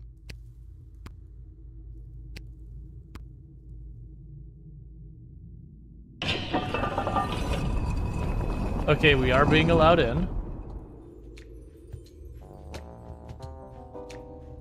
Lil, there you are. I've been searching everywhere for you. You wouldn't happen to have a purple left-handed screwdriver on you, do ya? Or a pair of shoes made out of a watermelon? Fresh out of both. Why? Rats. No reason. What can I help you with? I need to find something to motivate someone stuck in a service industry job. How about that hang in there kitty motivational poster? It's always helped me when I've needed a boost. That would work perfectly. Go ahead and take it, but only because it's your birthday. It's not my birthday.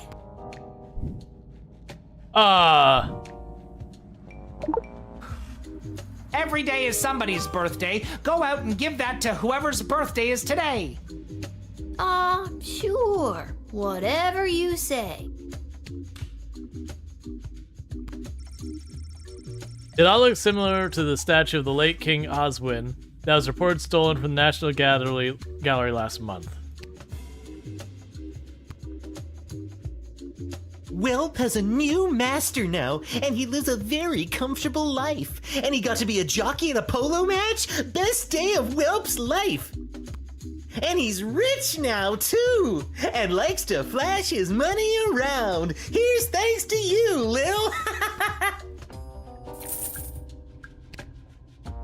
Oh my god, I forgot you were back there! It's been months!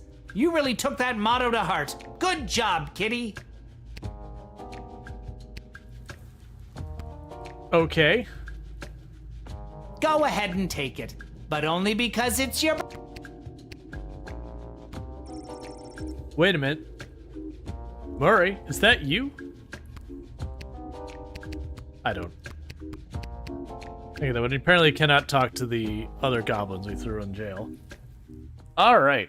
So we've got our motivational poster.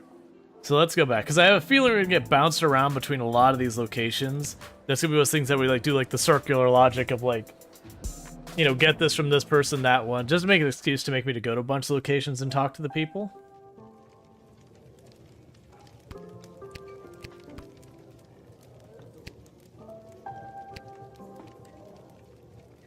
I've done it! I found the perfect thing to motivate you, Emma. Take a look at this.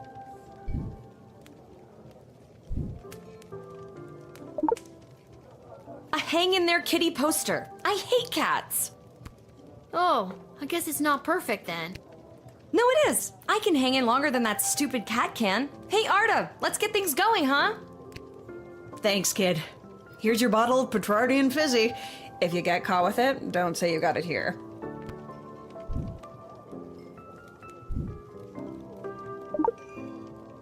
It's not for me. I'm getting it for a little old lady. How times have changed.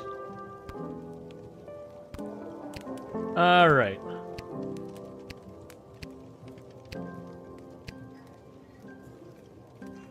Mrs. A, I found you a bottle of the fizzy stuff. Can I have your glasses now?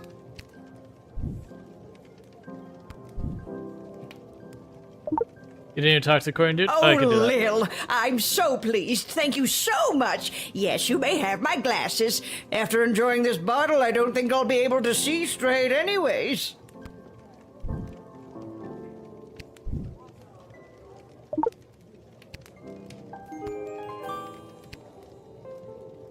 When I heard the wedding was an all-day affair, I was so relieved you didn't hire me. I can only do a 3-song polka conga accordion set before I'm completely gassed. Also, I added my best song to the old electric phonograph over here. Consider it a thank you, 2-3.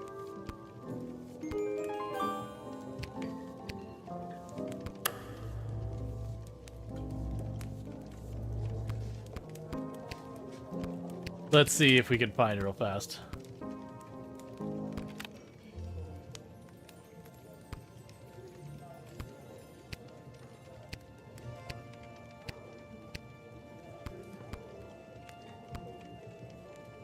That's pretty tame, actually.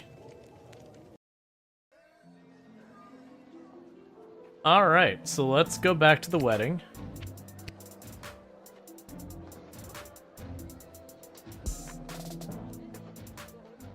I'm wondering if the end of the game will be the intro to the game, which is where it's like, you made the wrong choice, everything's on fire!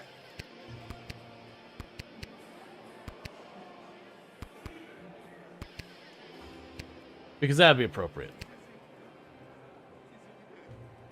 Edward, I got you a pair of glasses. The wedding is saved.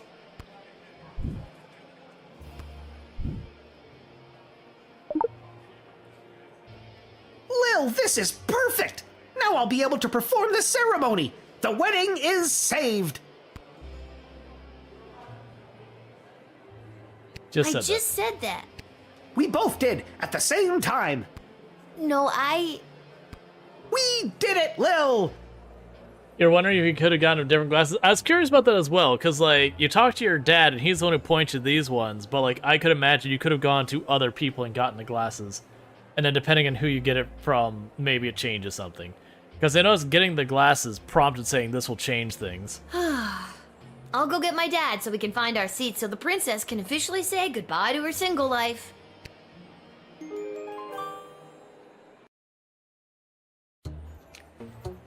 Welcome, ladies and gentlemen, humans, elves, dwarves, and other non-humans alike. We are gathered here today to witness the sacred union of our dearly beloved Princess Desdemona and the fierce and honorable Praetor Kargan. We stand here to celebrate the love shared between these two people, as their union will forge a strong bond that will bring renewed strength and vigor to our fair city-state. Oh, so we can object? Alright, we're gonna keep listening. happy couple have elected to write their own vows. Praetor Kargan, the floor is yours. Princess, together our two nations will enter a state of cooperation. Your surplus population will help fuel future glorious ballets of the Marvog Empire and provide ample breeding opportunities for more proud Marvog warriors. Kapla! Gross. Charming. Princess Desdemona, you may proceed. That's so, romantic. Even though our people have differences of opinion on a variety of subjects, going forward we will solve our nation's disagreements with words and mutual respect. But what fun would that be? Nothing can compare to the feeling of conflict resolution through the hunt. Yeah, well, I mean, that's the whole thing, is regardless of who you choose, she's not going to be happy, because they're both not good matches. There's no chance you're talking about hunting rabbits or pheasant, is there? Ha ha! No. And now, the presentation of the ceremonial rings. Once you place the sacred rings upon each other's fingers, you may seal this alliance and your marriage with a kiss. And from that moment forward, your lives and indeed your two kingdoms will be forever bound. I'm basically waiting to see if she does anything on her own accord. But first, if there is anyone here who knows of any reason that this couple should not be wed, speak now or forever hold your peace. Can you choose the paper knight who caught only a glimpse? No, we didn't get that choice. It was literally between the two people. They reversed the position so you could accidentally choose the wrong one.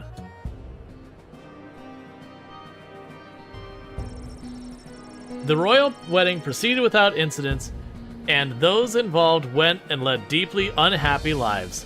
Why don't you try that again?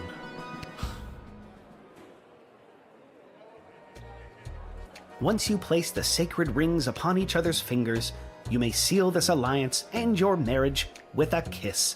And from that moment forward, your lives and indeed your two kingdoms will be forever bound.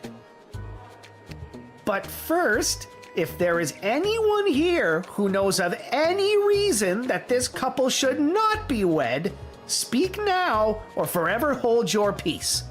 For the record, most weddings don't do the, if anyone has a reason to object, that they've done away with it for most weddings because it's always some jealous ex or something who does it, and then it throws the whole day off.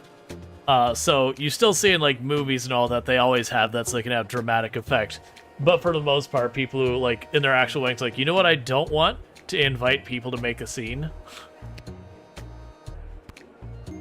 I object! Oh no! Chuck is here to enact his plan. What do I do? Where is this going?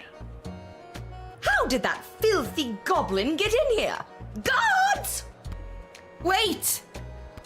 What a disgusting little creature. That'll be her romantic partner or whatever. What did the councilwoman just say? Guards! I said wait, and I'm done being ignored. Guards, stand down.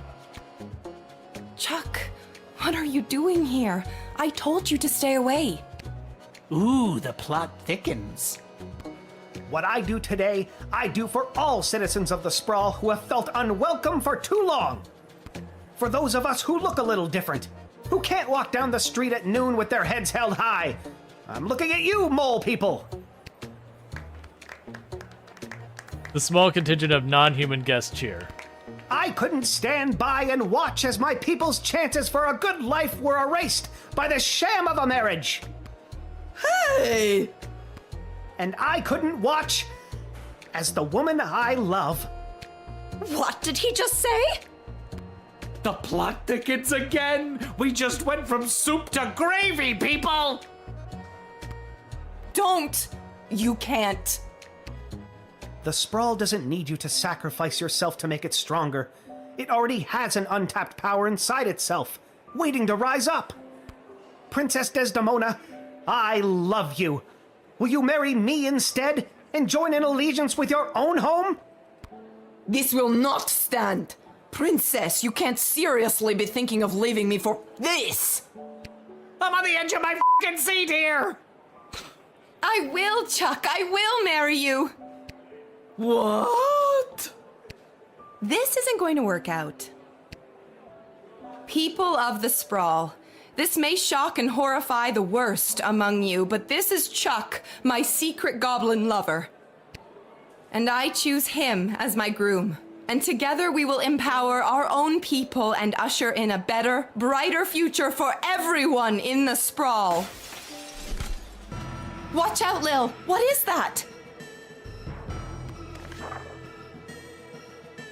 By rejecting the leader of the Patriarch's proposal of marriage, you have made a grave mistake that will not go unpunished. Consider this message a declaration of war.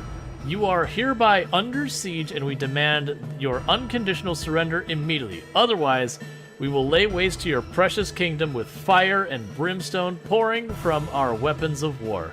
Loves and kisses, the Kingdom of Petrarch. Oh, shit.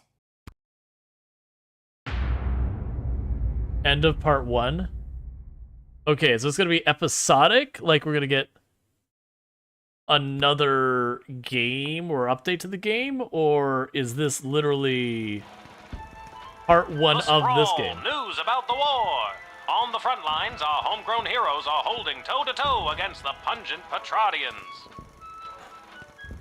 But back in the barracks, folks from home and away are signing up to do their part. You might even find the odd Petradian joining our ranks to fight against their own. Go get 'em, soldier. And get 'em once for me. Talk to your local Godshed operator about how you can join the Sprawl Army today. Join the Sprawl Army today.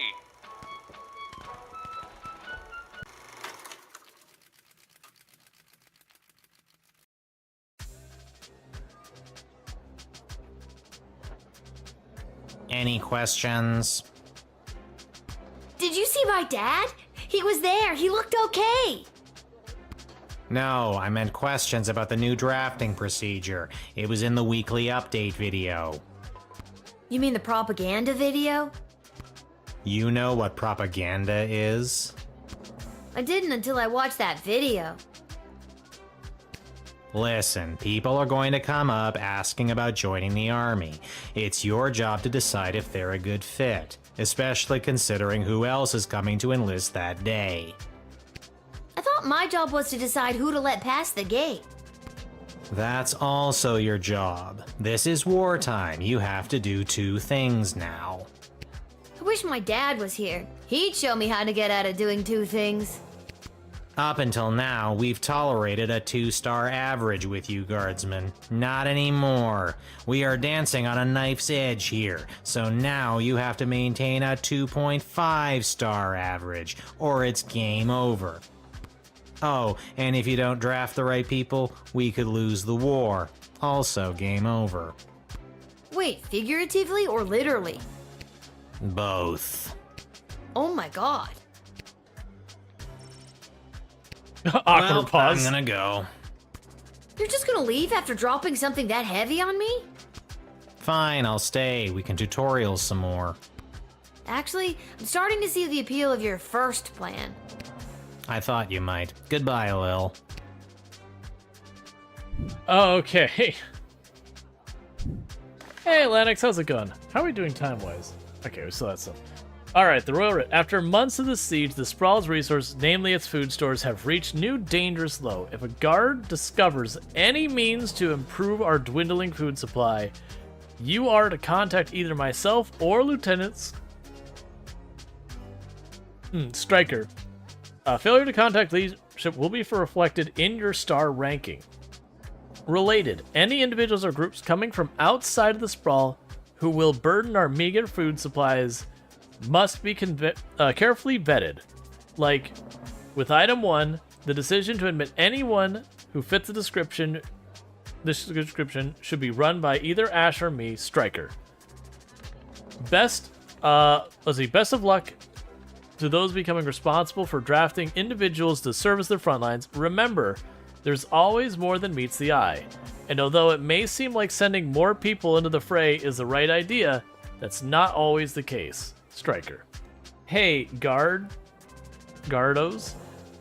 Let's see. I'm breaking in a new assistant down here in the dungeon.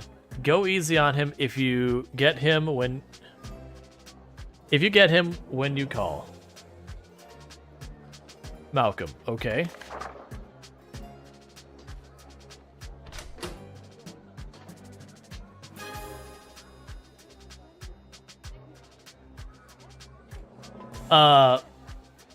Sure, like just a count would probably be good to give me an idea of like how much more game I have. Just some of that decision. We haven't been using these. I thought they were being extinguished whether I use them or not, but it's only if I use them. Yeah, that'll give me an idea of like how much game I've got here. 12 according to Google search. I thought we were decently. Excuse me, ma'am. Is this the place where a fella could sign up to join that war that's going on? It is. Why? Do you know someone who's looking to sign up? Sure do, ma'am. His name is Elmer John, and you're looking at him. I'm talking about me, ma'am. Yeah, I got that. All right, let's Now, talk what's to a him. guy like you doing wanting to fight in a war like this? I fight for one thing and one thing only. My one and only love, Glory Ann. Sure. That's very heroic, I guess. This Glory Ann, is she your sweetheart? She sure is. And does Glory Ann feel the same way about you? She sure does. At least, I thought she did. Okay. Dish the details, Elmer. What happened? Well, you see, ma'am, how it is like... It's like this, you see. It all happened this way, it was. Elmer, faster with the dishing. I'm sorry, ma'am. It's just all too painful to talk about. We were engaged to be married, and I caught her in the arms of another man, my neighbor Bosco. How dare she?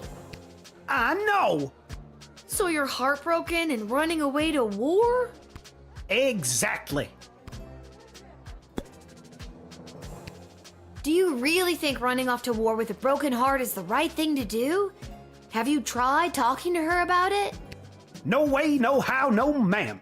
The minute I saw them together, I jumped to the first conclusion in my head and left town to do the first thing I thought of doing. Now, are you going to let me join up or what? You seem set on running away from your problems. Who am I to try and stop you? You're the one in charge of drafting people, aren't you? Oh, right, I am. I guess I could stop you if I wanted to.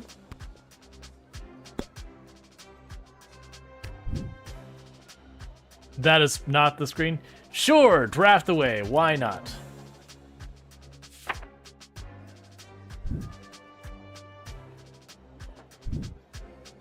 You're being sent to the front lines, soldier. There's no turning back now, Elmer. Oh, Glory Ann, who I caught in the arms of another man. Maybe joining up will make you love me enough so we can spend our lives together. I don't think it's going to work Then out. I won't have to run off and join the army. There's a shred of logic in that. Have a good time, I guess. Ah, it's you again. I remember you, the miserable wretch who sought me the last time I came to this repulsive, simmering carbuncle of a city. I remember you too. You're that unpleasant, obnoxious Ebenezer Scrooge knockoff. Yes, we have met. Okay, what do you It is want? my intention to go straight to the bank of the sprawl and have my substantial monies removed from this sinking barge of a city before the banks are overrun, or worse, sacked. Mr. Dunn just needs to hear my confirmation number, and I will have my fortune sheltered in a more rich, people-friendly nation. What will happen to the BS without you? Most likely, BS will fall in one great lump. Perhaps enough people will continue to buy into BS, but as far as I'm concerned, the people here were up to their necks in BS anyway. We're still talking about the bank, right? Okay. So that would create a danger for stuff. So let's talk to Ash. That miserable old... he cannot be allowed to take his money out of the bank. If he does, BS will tumble down around us. Stop him! Convince him to reinvest his money in the sprawl. Be the master interrogator I know you can be. Okay. I don't think that's gonna work. You can't let the bank fail. We need that BS money to make sure the city doesn't fall.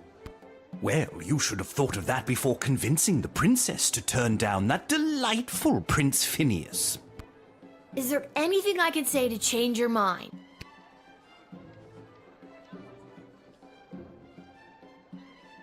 Let's see. The goblins. There is only one goblin I think of, and I think of him constantly. Welp. Not that it is any of your business in the slightest, but that photo was taken of me and Welp in happier times. Where is he? Where is he now? That rotten court jester / dungeon keeper had the audacity to offer that useless goblin a job. Now he's gone. Welp. So beautifully useless.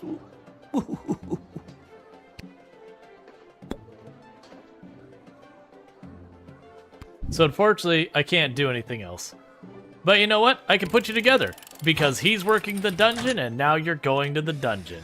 So you can be friends all over again. Miserable child.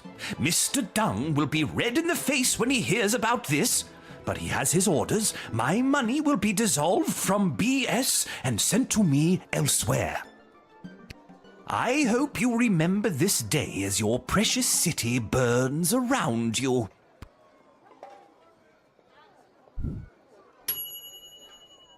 Let's see, one way or another, he took his money now from our bank is on the verge of collapse. Maybe there's a way there was a better call to make. Yeah, we would call... Yeah, what we would do is we would call Malcolm. It's just, I didn't have enough actions at that point to call Malcolm. So I think I need him to first say that, like, hey, I miss my friend, and then we call Malcolm. Ah, it's you. I remember. Yes. It is my intent, Miss. What will happen? Mostly. We're. Alright. So now dialogue again, see if it's different. You can't let the bank fail. Okay, so that's the same. Is there? The goblins? There is only... Not that it...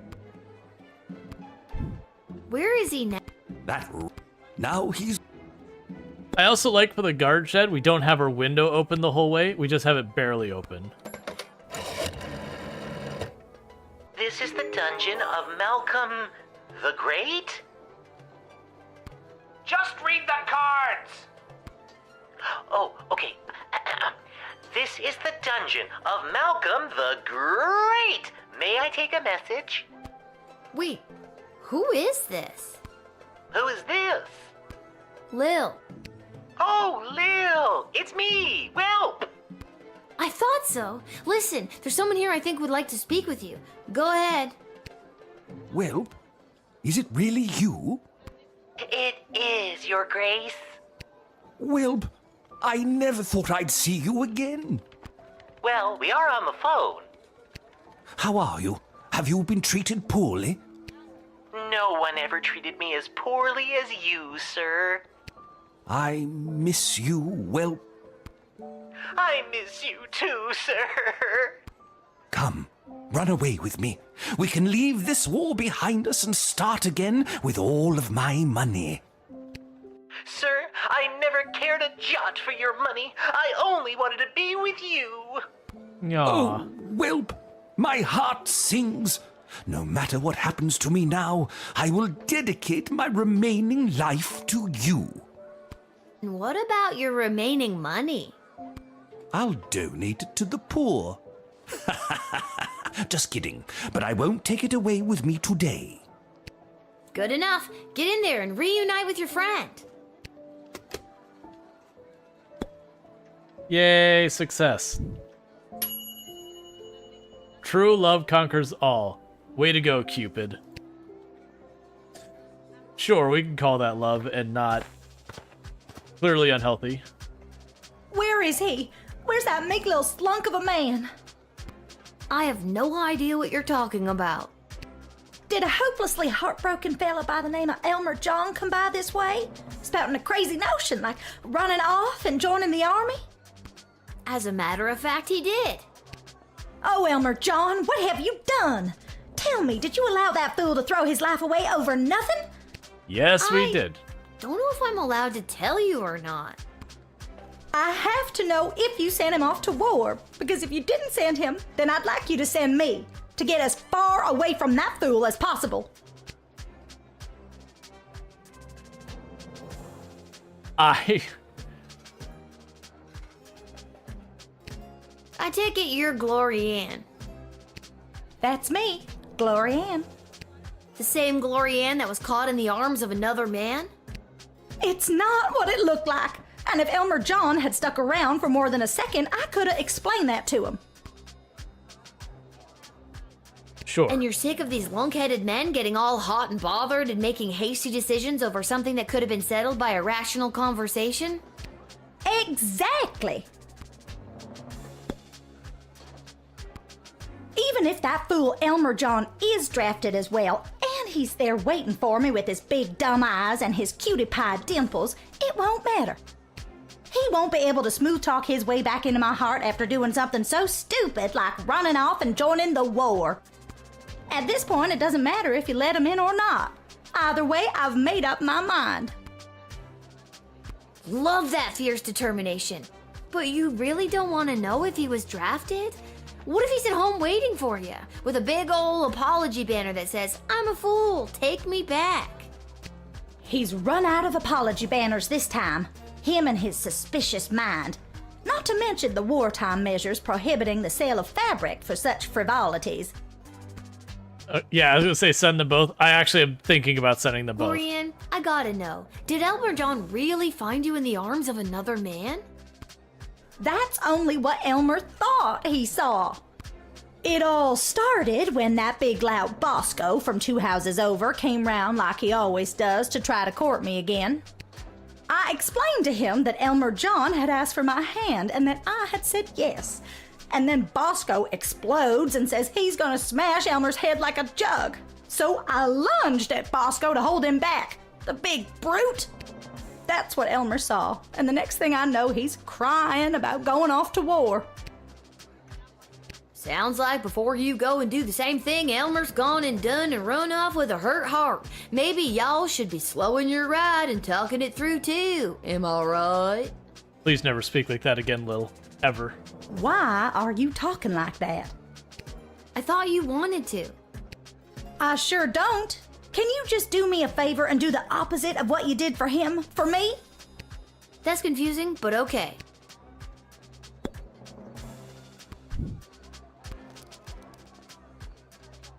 War effort needs people. And the both of you are annoying. Now, I'm not doing this because I drafted Elmer John and I want you two to be together.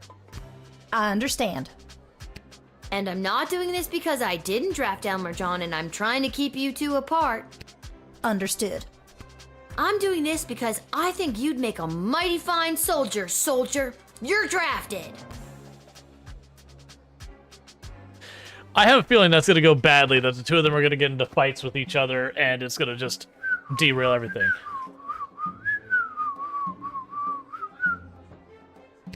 Oh, hello, Lil! Isn't it an absolutely beautiful day? Sun's shining, birds chirping. Why, a gobbo could almost sing about it. Nice to see you again. You too. I'm just coming from a conference of GLA members from different nations looking to help each other out. The GLA sounds like it's thriving. It sure is. Cool. We made some major inroads with a sympathetic group of Petrardian miners. They've offered to dig tunnels that will bring food to the sprawl without anyone knowing. I hope we can get these plans to Queen Desdemona for her stamp of approval. Then we can get things underway. So wait. We'll return those. You should take these to the queen. I'm on my way there now. Okay. They were supposed to call anyone if they have someone who can help plans them. to increase our dwindling food supplies. Let him in post haste. Let him in. The city's best and brightest will go over the map and construction will begin in no time. We have food! We have food! Well done, child. Or they'll just use that to bypass stuff. Alright.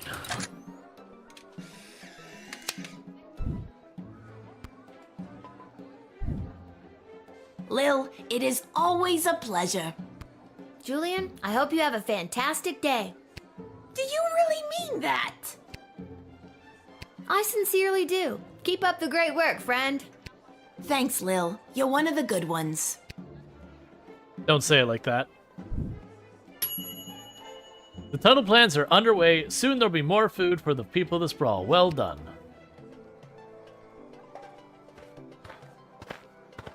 So I did notice that in the top right corner it tells you how many people Hey, left. Lil. Listen, I wanted to say I know things must be tough for you with Hamish out on the front lines and...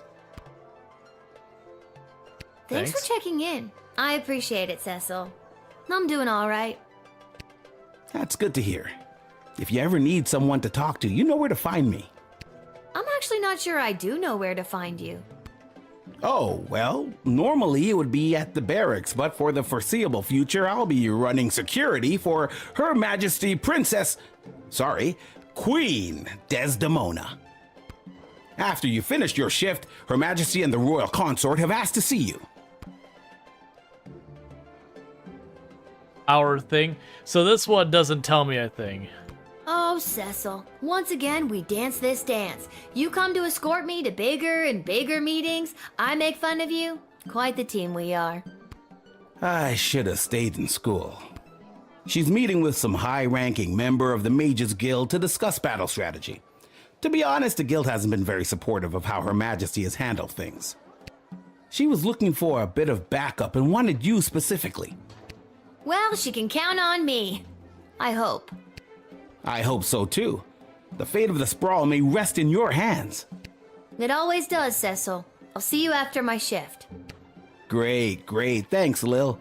And if you write your dad, tell him we all wish him well. That's a jerk thing. Is like if you write him, you like just let him know you wish him well. It's like, no, mind your business. It's my I dad. will. I know he'd love to hear it. See you later, Cecil. That'd be a jerk thing. It's like, hey, all your coworkers, like if you talk to your our coworker, do you mind just saying hi for us? Like, no. Nobody questions why a 12-year-old is effectively in charge of the city now. This is what it is. A familiar group of black-clad folk approach the shed, weeping and moaning. You must help us, child. We have been left without shelter. It's awful. Scarborough has fallen.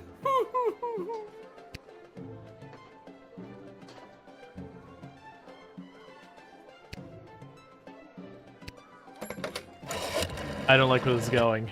Oh, my heart just breaks for the dear Duchess and the people of Scarborough.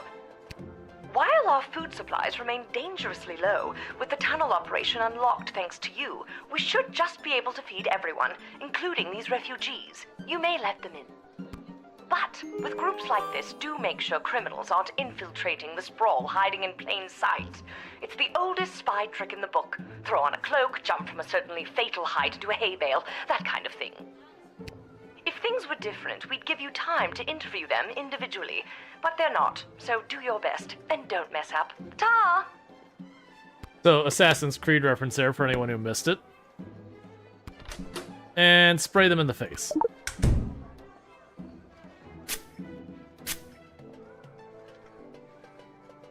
I still miss my beloved Sprankles. Boo-hoo! I've been doing my best not to fantasize about poisoning my employer lately. Must not confess crimes, must resist child's powerful spray. Gah! Excuse me, what? All right, I did it. I lowered the bridge and let those... Bastards! Right, those bastards. I let them in. It was me. He begins the Oh, song. you sneak. You are hereby banished from the court of Scarborough. Prince Phineas was right. Soon the entire sprawl will fall to the might of the kingdom of Petrard. Oh, go away. Well spotted, Guardian. Listen, I'm just doing my job. And that's how you truth spray your way to success. Excellent line, milady. But that was... Oh, never mind. Even with that settled, I'm still not sure what to do with these people. We were told to just let them in. There. Now it's only 2 people you have to feed. Makes that nice and easy. Bless you, dear child. Yes, thanks awfully. As I said, we are incredibly hungry. There should be enough food for your people. We have a new plan to bring more into the sprawl. Regardless, you are a hero in the history of Scarborough. If our lands are ever restored to us. Alright. You did the right thing. In a previous turn, you unmasked a traitor and you were kind to the refugees. 4 stars. Yay. Where do I enlist? You're there. Here. Then what are you waiting for? Sign me up already. The name is Bosco. I heard that lily-livered runt Elmer John came by this way, and I want to catch up with him so I can smash his head like a jug. This is You're gonna be just the kind of guy we're absolutely looking perfect. for. But I'll need more than just a first name to sign you up. Houlihan. Okay, Bosco Houlihan. And last thing, why do you want to smash Elmer's head like a jug? Because he's a fool. I trust it's common practice to go around smashing people's heads like jugs where you're from? Only if they're dumb enough to run away from a quality dame like Glory Ann. So to be clear, you're mad that he ran away from Glory Ann? Yes. Because you wouldn't run away from Glory Ann if she wanted you. Yes, but she's made it clear that she doesn't. This little drama is wrapping up quite nicely. It will once I smash Elmer John's head like a jug. You must have smashed a lot of jugs in your day. Yes, my father was a jugsmith, and I hated him. Jugsmith? It's a real thing. Also known as a Why pirate. are you stalling? Let me through. I want to go join the army so I can... Smash Elmer's head like a jug. Yeah, I got it. Hey, Yoshisuke. No. Well, yes, but I want to join the army so I can find my place. My purpose. Glory Ann doesn't want me. I have come to terms with that. Maybe in the army I can find some brotherhood. Some kinship with other people who maybe have signed up for the same reasons as me. A broken heart, and a desire to break heads like jugs. This is going to go Surprisingly wonderfully. deep, Bosco Houlihan. Thank you. Now let me at that rascal Elmer John, and I'll tear him apart like an old hat. First it was jugs, now it's old hats. Okay, so to catch up, first we had one guy who came back and he was upset because he saw his girl with another guy, just like embraced or whatever. And so we're like, all right, sure, draft. And then the girl came by, the woman or whatever, came by and was like, you know, like if he got enlisted, I don't want to be there. But if he didn't get enlisted, I want to be there, so I never have to be anywhere near him. So they're both running off like rashly in the moment. And so I was like, you know what? I'll send you too. So they're both sent. And this is supposedly the guy that she was, you know, hooking up with. But, you know, according to her testimony, she's like, no, he made a move and like I, you know, like moved to go after the other guy. and I intervened. And so he's like, I'm mad that, you know, the first guy ran off to go to war because he's an idiot for leaving her behind. And so we're just going to draft all 3 of them and just let that sort itself out on the front lines. I'm sure that will not absolutely go horrifically bad. Listen, Buster, we need you. My name is Bosco. I know. But... Listen, Bosco, we need you. Okay, good. Look out, Elmer John. I'm coming to smash her head like a jug. Yeah, go get him, if he's there. Honestly, I forget what I did with him. It's definitely going to go badly, the 3 of them all being sent. Because I assume Bosco's going to try and hurt Elmer, and then, like, Elmer is going to be chasing Glorianne, and Glorianne's going to be upset about the whole thing. But, on the other hand, we got a maximum 4.0 completion. So, we got the old miser back with his goblin. We helped the goblin get us tunnels for getting extra food. We accepted the refugees and found the criminal among them. And we enlisted everyone we saw. It'll definitely not help. You should probably not enlist the entirety of a love triangle. I guess we're gonna get the report of how things went with who we recruited.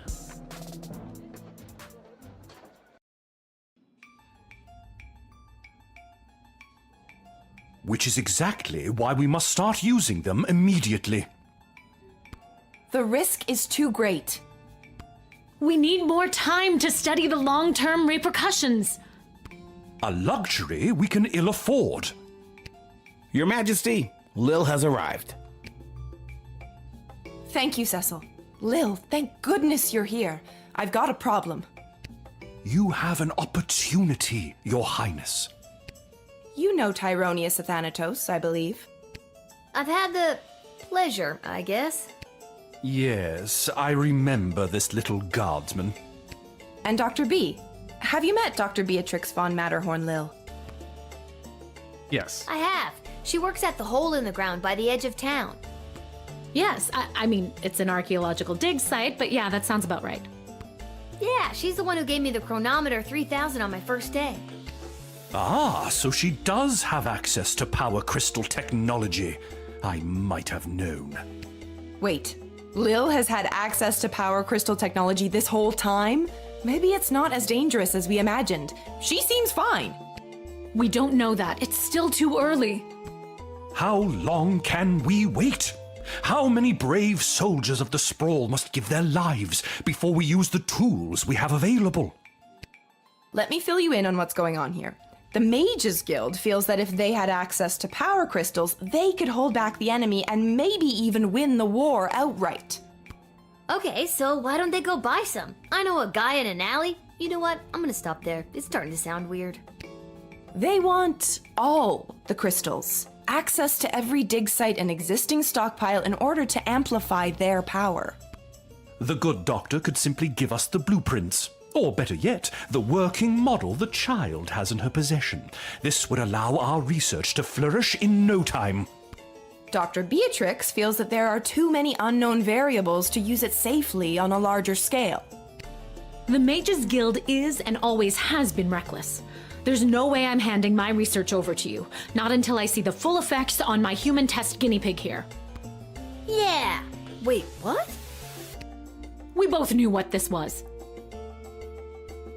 He has a point, but I don't trust him. No, I mean, for me, like, obviously you don't get it, because we accidentally went to, like, a demonic plane or something, and the mages have already been, like, trying to subvert society, you know, to not be under the thumb of the lesser beings.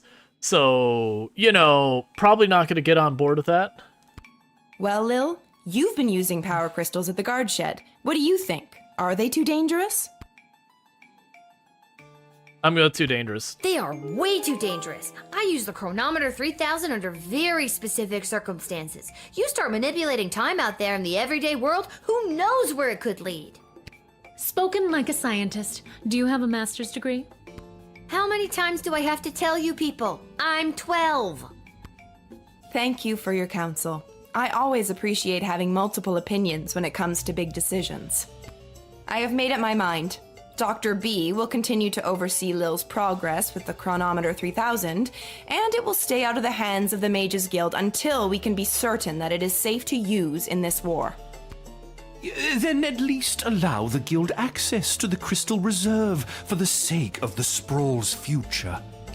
For the time being, the reserve shall remain under my control. For the time being.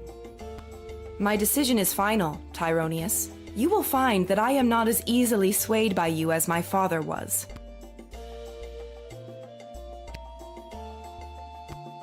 Okay. Thanks for your insight, Lil.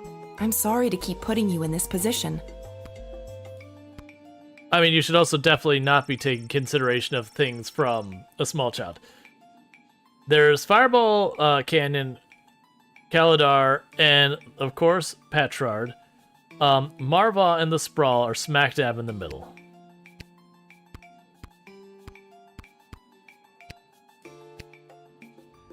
I'm just here to support my lady love. This choice has been eating her up inside. It's an important decision, and I want to do anything I can to help. I think she made a good choice. With you, I mean. Yeah. Why the princess listens to you, I will never understand.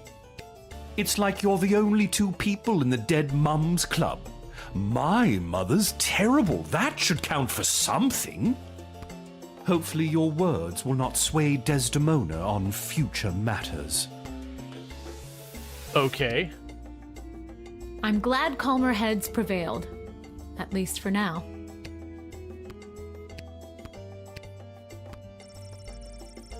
Looks like a machine at the dig site. I wonder if there's any good games on it. I mean, oh, I don't remember what game was on the other one. It was a classic game as well. Hey, you spoke well today, Lil. Thanks. One more message for you today. I was instructed to tell you to head over to Malcolm's to meet the advisors. Good luck. All right, so we're also going to be dealing with like the Civil War thing of where the advisors are trying to siege power, and you know, at the same time, the Queen has now also got her power as well.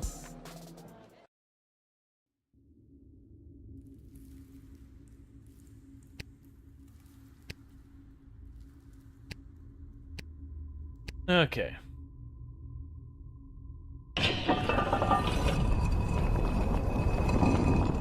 What I don't understand is why would they have summoned her to a meeting without us there? Where's the fun in that? Without at least one of us there. And we all know it should have been me. You really believe that, don't you? When it comes down to the serious, important things that affect this kingdom, I think they'd rather take advice from the strategic mind of a ranking military officer, rather than the 2 cents of a goofy, hopped-up lunatic with questionable taste in fashion. Or a lousy court jester. Ouch! We were both in the firing line on that one. Well, all that being said, you still weren't asked to join said quorum, but she was. And she is here. What? She is here. She's here. She's here. Lil is here. I really have to work on my subtlety. Ah, Lil, you're here. We heard you got summoned to talk to the Queen and her new choice of partner for some kind of special quorum. How was it? Was it boring? What kind of boring things did they talk about while you were there? Tell us. I'm gonna go with I shouldn't say. I think if they wanted you to know what they talked about at the meeting, they would have invited you. She won't tell us anything. She's as useless as you two are. I take offense to that. Offense to what? Sorry, I got distracted. Can I go now? You're dismissed. Okay.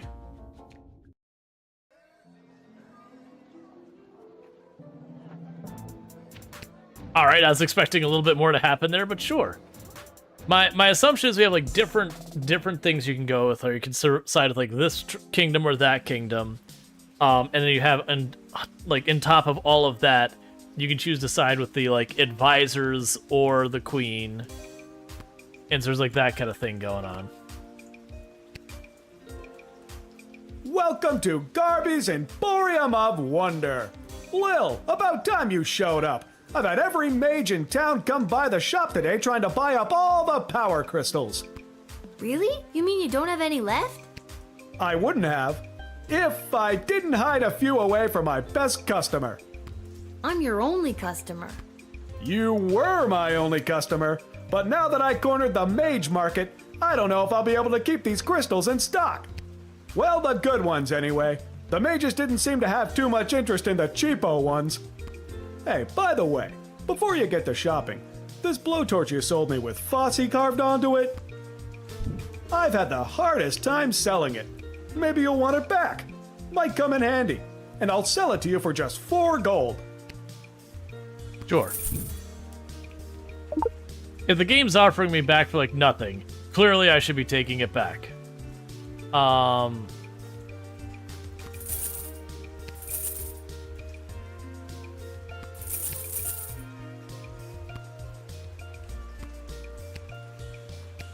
right.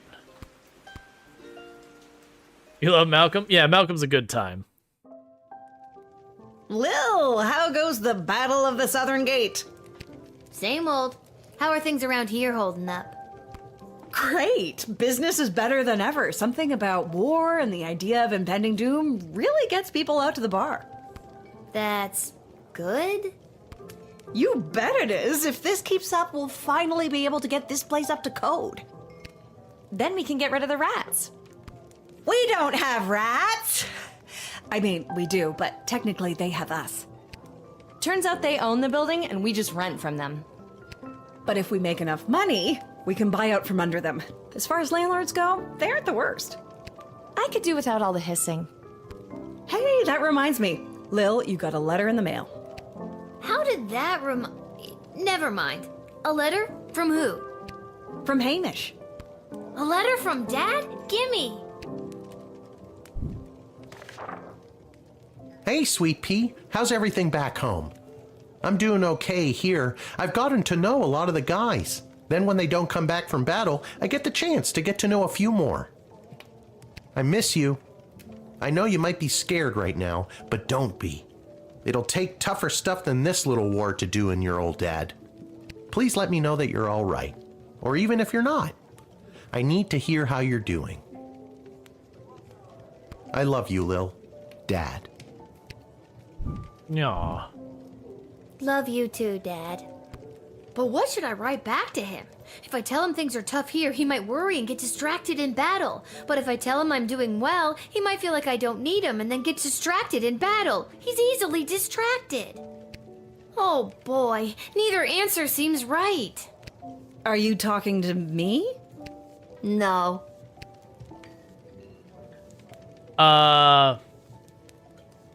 Let's be positive. Rual writes a letter that suggests everything is going great in order to make her father feel better. Are you sure? No, but I'm gonna do it anyways.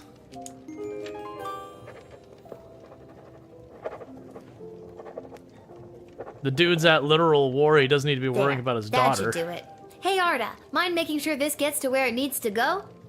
Sure thing, Lil.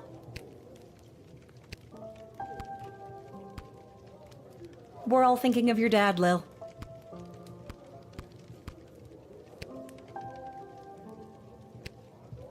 What are you doing here? Well, if it isn't my old pal Lil. Oh, so now you remember me. Always did, kiddo. Just had to play it cool while at my legitimate place of business. My former legitimate place of business, that is. Oh no, what happened? Tough to say, kid.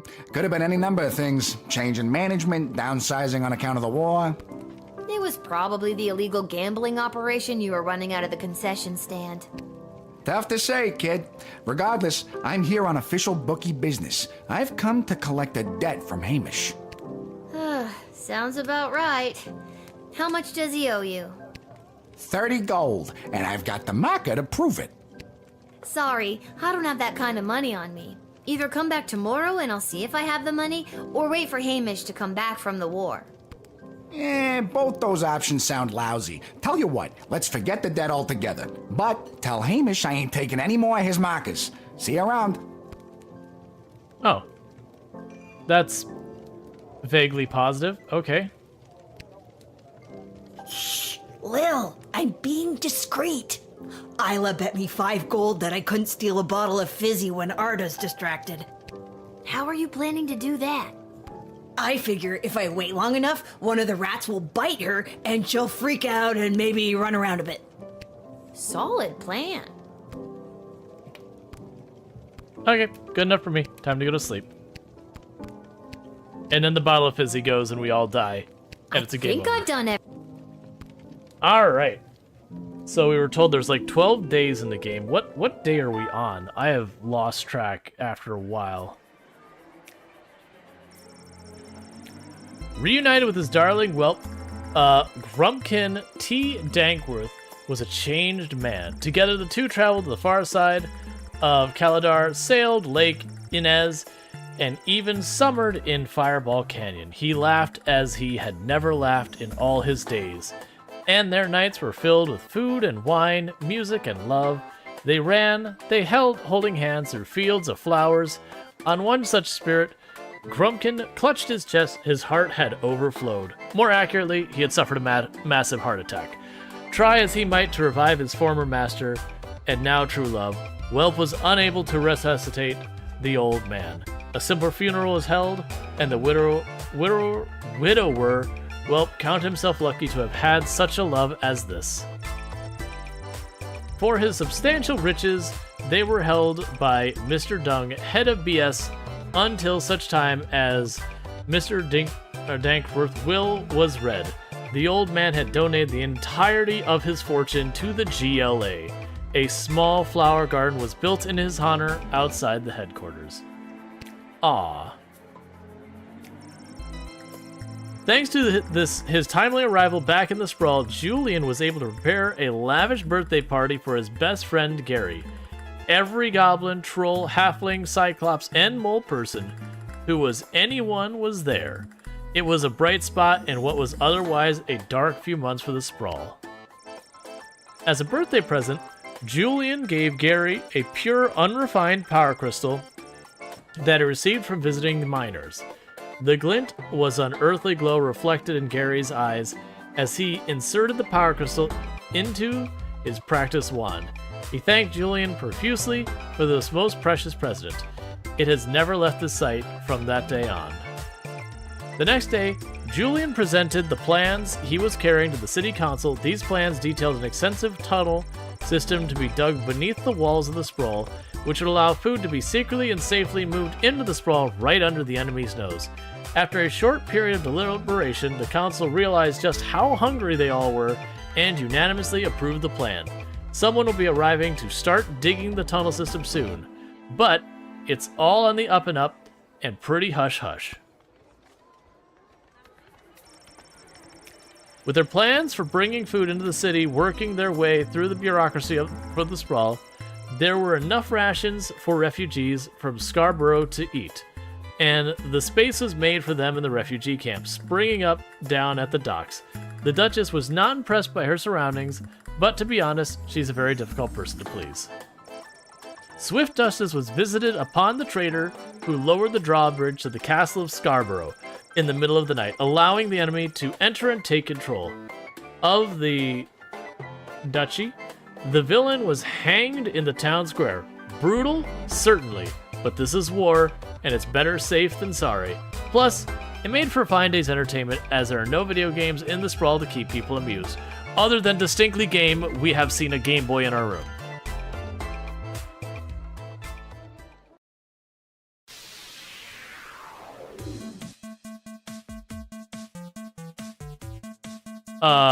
Okay.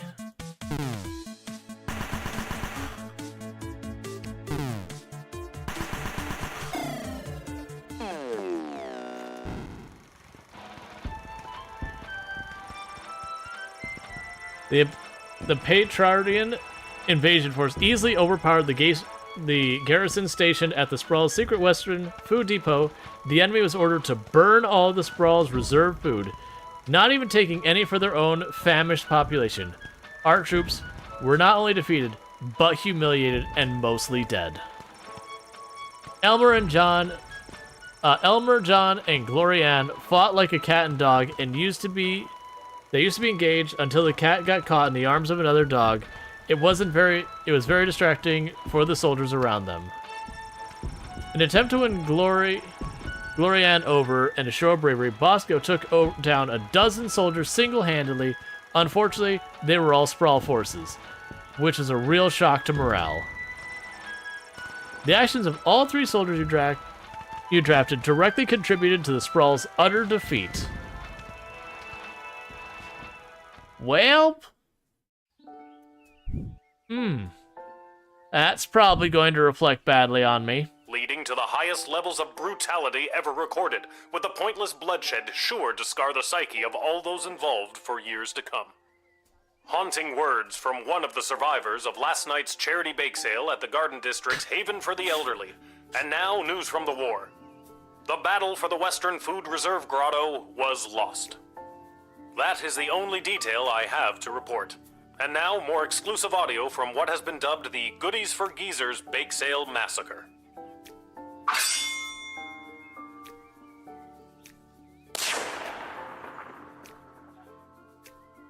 That's my banana bread. What was that? Speak up.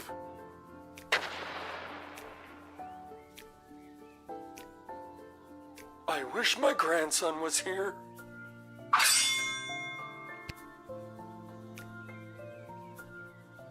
Yeah, see, clearly we have a Game Boy.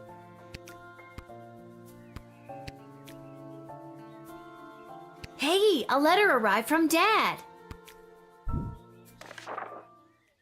Boy, was I in trouble.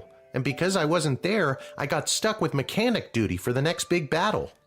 Let's see, writing back to your letter really made my day. Hearing you and everyone back home are doing so well has made me sleep easy. So easy, in fact, I missed the morning bugle and was late for roll call. Boy, was I in deep trouble, and because I wasn't there, I got stuck in mechanic duty for the next big battle. Alright. They say this time it'll be fought in the air, and it's my job to help repair the planes. Don't tell anyone, but I really don't know what I'm doing. But your grandfather on your mother's side was a master mechanic, and I'll always remember the words he said to me on my wedding day. If your wife doesn't find you handsome, she better find you handy. So I guess if I investigate each aircraft that comes my way, I'm sure I'll find something to fix, and then help win the battle. Thanks, Granddad. That goes for you too. If you draft any would-be airmen, make sure there isn't anything on their end that needs fixing first. Anyways, I better go. Draw me a line again, will ya? But this time, maybe don't write such good news. If I get in trouble one more time, who knows what'll happen? Sincerely, Dad.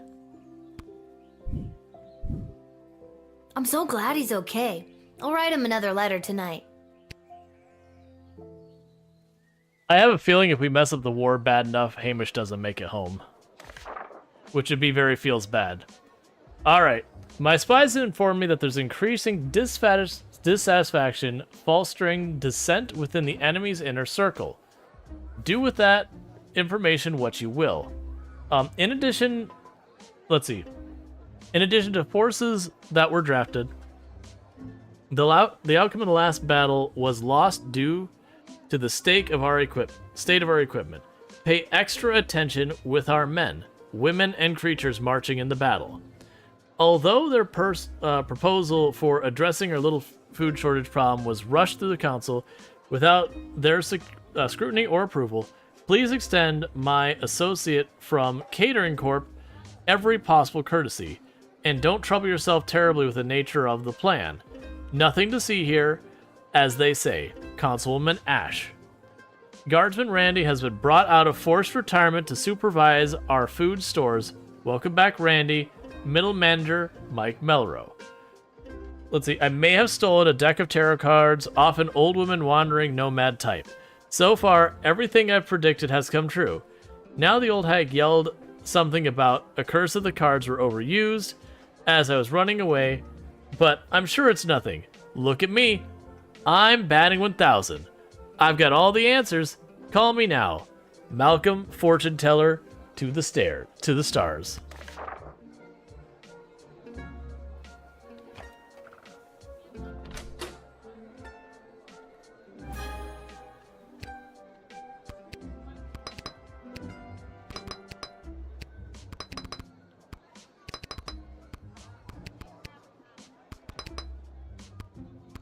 All right. Or stairs, either way. They both go up. It's basically the same thing. One just is more up than the other. Hand me, you fools! I must be granted entry immediately!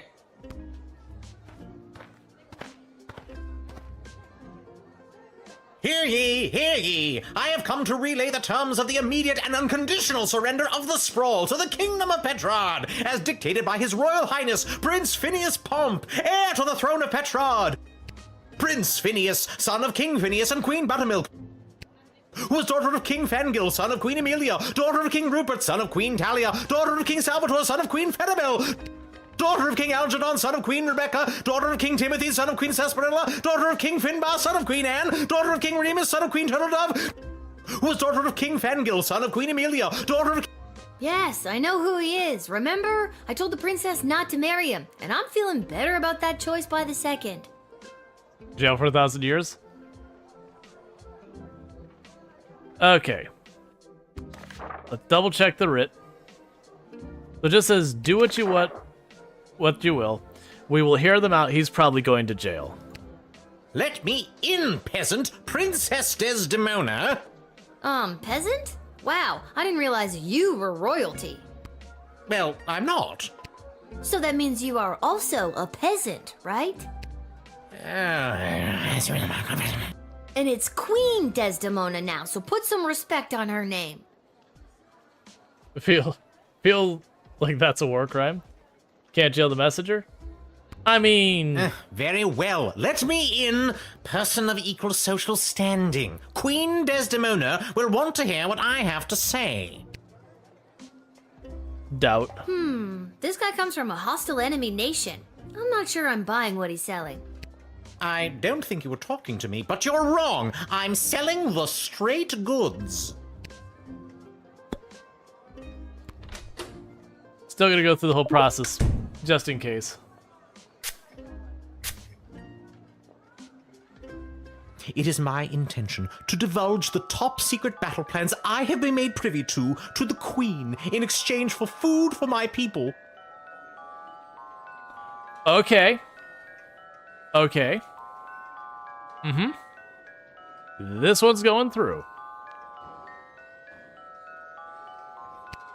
We are starving, and if the Sprawl can help us, I will be sure to help you end this conflict to the best of my abilities.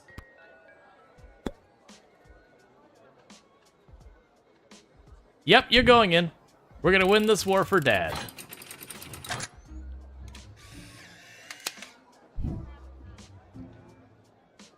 I probably should have called someone. Thank you.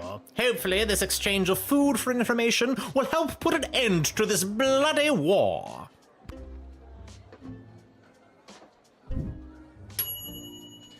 Having heard their true intentions, you let them in. Now it's up to the Queen and the other people above your pay grade. Yeah, so basically he drafted a plan for the enemy army, and he's like, I'll tell you my plans. Ahoy, child manning the gate! Ahoy! Adult in a basket? Ha ha! I like your spirit. I am here to enlist in Her Majesty's Air Force. You don't have the Once rest of it. inflated, my grand contraption shall sail high above the clouds. First, I will destroy the enemy air force, and then it will take me no time at all to traverse the entire world at that altitude. Wow, that sounds so cool. Traverse the entire world? In what exactly? Why, it's a balloon, of course. When inflated to almost bursting, this ball will carry me up into the sky, keeping myself inside this wicker basket aloft. Simple science. Wow. Okay. I first read about the floating ball machine in a book about a chap going around the world in 80 days. Julie Goblin Vernon, I think his name was. This was many years ago, mind you, so I figure doing the same in 79 days should be a piece of cake. A new record, I'd wager. Of course, all that depends on whether or not you help win the upcoming air battle first, right? Obviously. That is definitely my top priority. Hey, Convinced Bentley. me. This is my heat source. Fire. You see, when I fill the balloon with hot air, it goes up. Boom. Science. You can't just say, boom, science, and expect it to work. Do you actually think that tiny lighter is going to be strong enough to inflate a balloon that big? Yes. Why? Do you have something more suitable? Here, take this. I swiped it from a doe-eyed singing psychopath. Huzzah! Thank you, child. With this, I could sail the world in perhaps even 76 days, give or take. Yep, drafted. Man, this has been a lot of fun. I do think I'd like to try and get through the whole game in I'll one show go. those smug bastards at the Royal Academy Club who doubted me. With this powerful new heat source, I shall sail high into the sky and into destiny itself. Bon voyage! Enjoy the battle. But yeah. Nah, because I feel like this is probably one of those games that I want to drag out for like 3 or 4 streams. We'll Hey, see. I remember you. Really? Most people don't. Regardless, I am here today on behalf of Catering Corp regarding our services and food management. We are prepared to oversee the appropriate distribution of the Sprawl's food rations up until the time when this war is resolved in favor of either side. Very heroic of you to volunteer aid. The proposed services rendered come with a detailed budget and a projected ROI. Less heroic.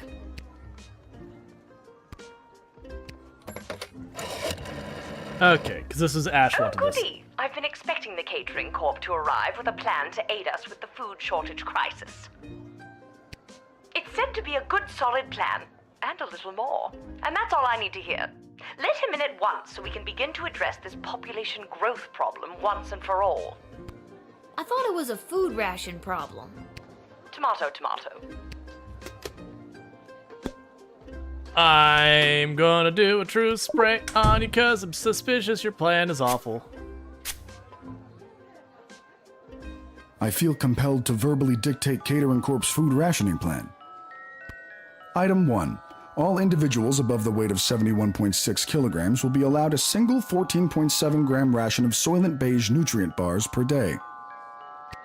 Item 2. Anyone below 71.6 kilograms will be restricted to food scraps and/or edible waste, either begged or foraged.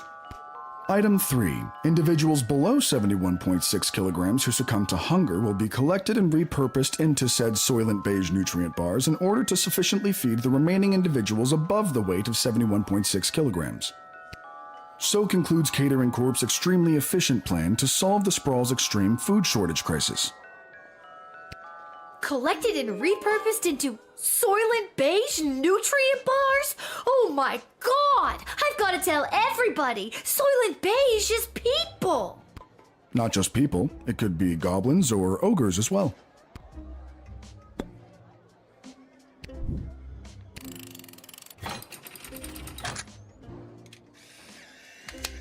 Nope. Nope. So I definitely have to send you to jail, knowing what I now know. No, you don't. Listen, when Soylent Beige hits the streets, it's going to be in short supply, initiating riots. We can make sure you and your family are well stocked for the future. No, I don't want to eat nutrient bars made out of people. Again, not exclusively people. We're open to all creatures. Just no.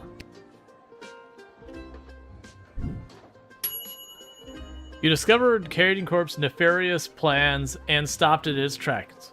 I mean, people are still starving, but 4-star.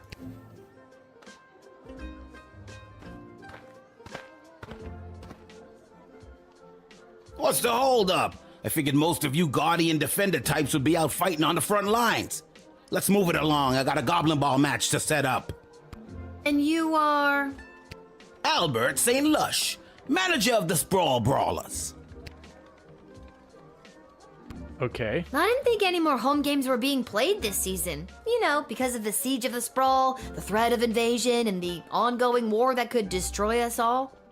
Yeah. Let me in and I'll make sure we get one last game. You sound very confident about that. What's not to be confident about? I'm a Goblin Ball manager. I've been managing Goblin Ball since you was in diapers. Besides, I've got a plan how we can get a game going.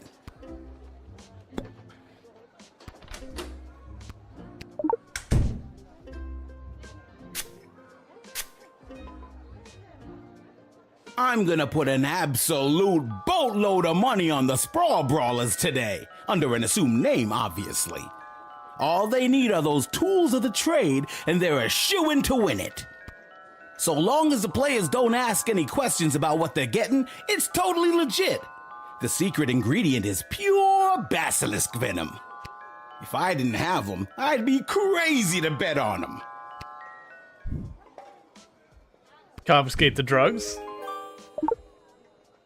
Well, there ain't no way I'm gonna win with these bums now. Okay, I've gotta know. How are you gonna field a team for a Goblin Ball match? Most of the choice players from the Sprawl Brawlers are out fighting on the front, protecting the innocent, blah, blah, blah.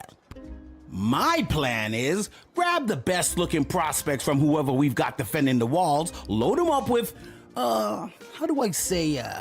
confidence, and put the team together. Easy peasy. You think that the best of the rest from the Sprawl could really go toe-to-toe with a proper Goblin Ball team? Absolutely. And just between you and me, I think there's a chance we may have the better team. Wink. You didn't actually wink, you know. You just yelled the word wink. Or did I? Wink. Yeah, you did. Twice. Okay. I don't know if you should go to jail, but I'm putting him in jail anyways. You can't arrest me. I'm a Goblin Ball legend. Look, can I level with you? I know this will weaken our defenses, but the Sprawl really needs this right now. And you could probably use this envelope full of gold I've conveniently left for you right there out in the open. Jail. No, jail. Wartime. Everyone goes to jail. Your daddy would be so disappointed how you treated one of his heroes. Nah, he's a good, honest man, unlike you. My dad's gonna be real proud of me. Now you're heading to jail.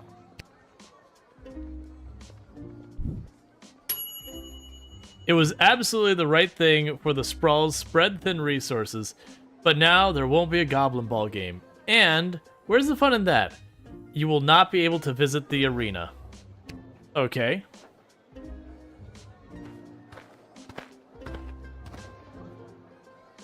Echo! I've got the Wizard of imbibing on things coming through. Echo! Oh my god, what a lame joke. What is? That your name is Echo and... Echo! I hate myself. Alright. What do you want, Echo? And don't you dare say Echo again. All right, little sister. Chill out. What are you doing here? The Mages Guild are all gathering in the Sprawl to discuss our place in the war efforts. Been a long time since we've all been summoned together like this. Let's see, who summoned? Who summoned you? The High Council of the Mages Guild summoned their membership by sending a glowing green light into the sky. A sort of signal that tells us we're all needed. I get it. The mage signal. Good thing you were looking up. You're telling me? Okay. The reason I founded the Mages Guild was so that we wouldn't have to all gather together this way. It was a set of guiding principles that all mages would adhere to, so if you knew a mage, you knew what to expect. Kept people from fearing us. Now it looks like some mages want people to fear us. It won't end well. Guiding That principles? sounds to me like a good thing. A set of governing rules to make sure people feel safe? Am I wrong? Oh yeah, no, this is the first time we've met this person, but they obviously have a certain leaf in their hat, and they clearly have bloodshot eyes, and just a lot of their behavior fit a bunch of stereotypes. I don't think you are, but darker forces in the guild sure do. They think the rules are too strict. They want to use magic to control people, and eventually, the whole kingdom. If we don't stop them, there could be a rift in the guild itself, with mages on both sides. It's getting pretty hairy. These power crystals are what changed things. Back in my prime, a mage might see one power crystal in a lifetime, and even then it might not be a particularly powerful one. What they're pulling out of that dig site could open the door to worlds of possibilities, and not necessarily good ones. I'm going to tell about my time I travel. wouldn't normally say this, but I trust you. I have a power crystal here. It's in a machine called the Chronometer 3. The Chronometer 3000? Yeah. How did you... For years they've been tinkering with power crystals trying to make a chronometer. Oh, this is pretty spooky stuff. Be careful, Lilith. Too much messing with space and time can rewrite the whole world. Okay, you can go in. I see no reason to deny you.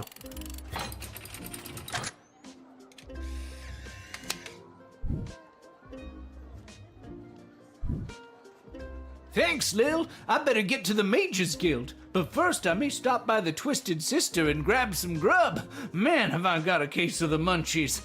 Rock on, little buddy. I do appreciate the thing. He is here on official guild business. Sure, he's a stoner windbag, but he's good people. Pretty much.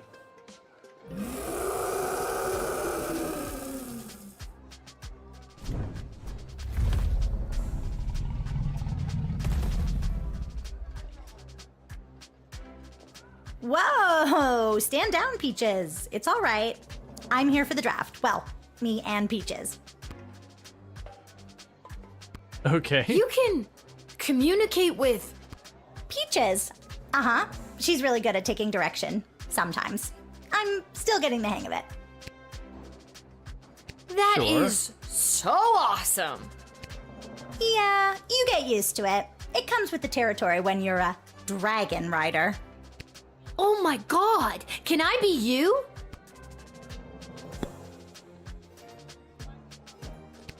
My dad says that it's unlikely that we'll be called into the fighting today, as the enemy forces aren't really known for their air support, but I'm still really scared. I ride Peaches for fun. I'm no combat specialist, but I am here, ready to be counted if the Sprawl needs me. Or, more accurately, if the Sprawl needs Peaches. You are so incredibly brave. Oh gosh, thanks. I hope Peaches is ready for anything that comes our way. Roars disappointingly. I know I'm nowhere near as good a rider as my dad, and I feel like I'm missing something. Oh well, I'm here and ready to go. Is there something I can give you?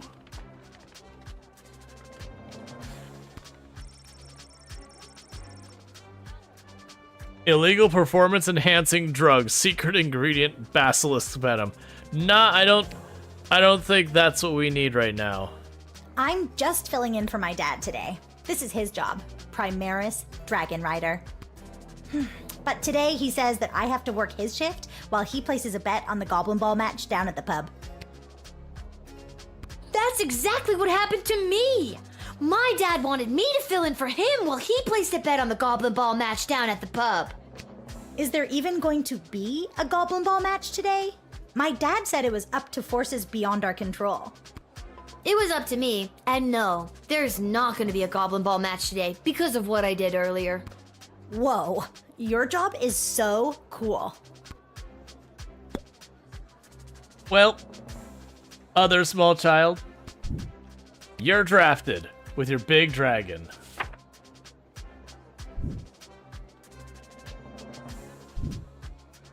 All right, kid. I think you'll be a welcome addition to the Sprawl's forces. Really? Absolutely. It's something about your character, your moxie, your giant intimidating dragon that I control with my little tin whistle.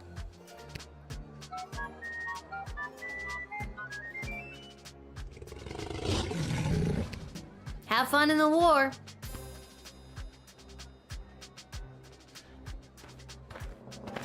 Zelda reference. Attention! Second Lieutenant Wilbur Caboose Orville, reporting for duty. Are you talking to me?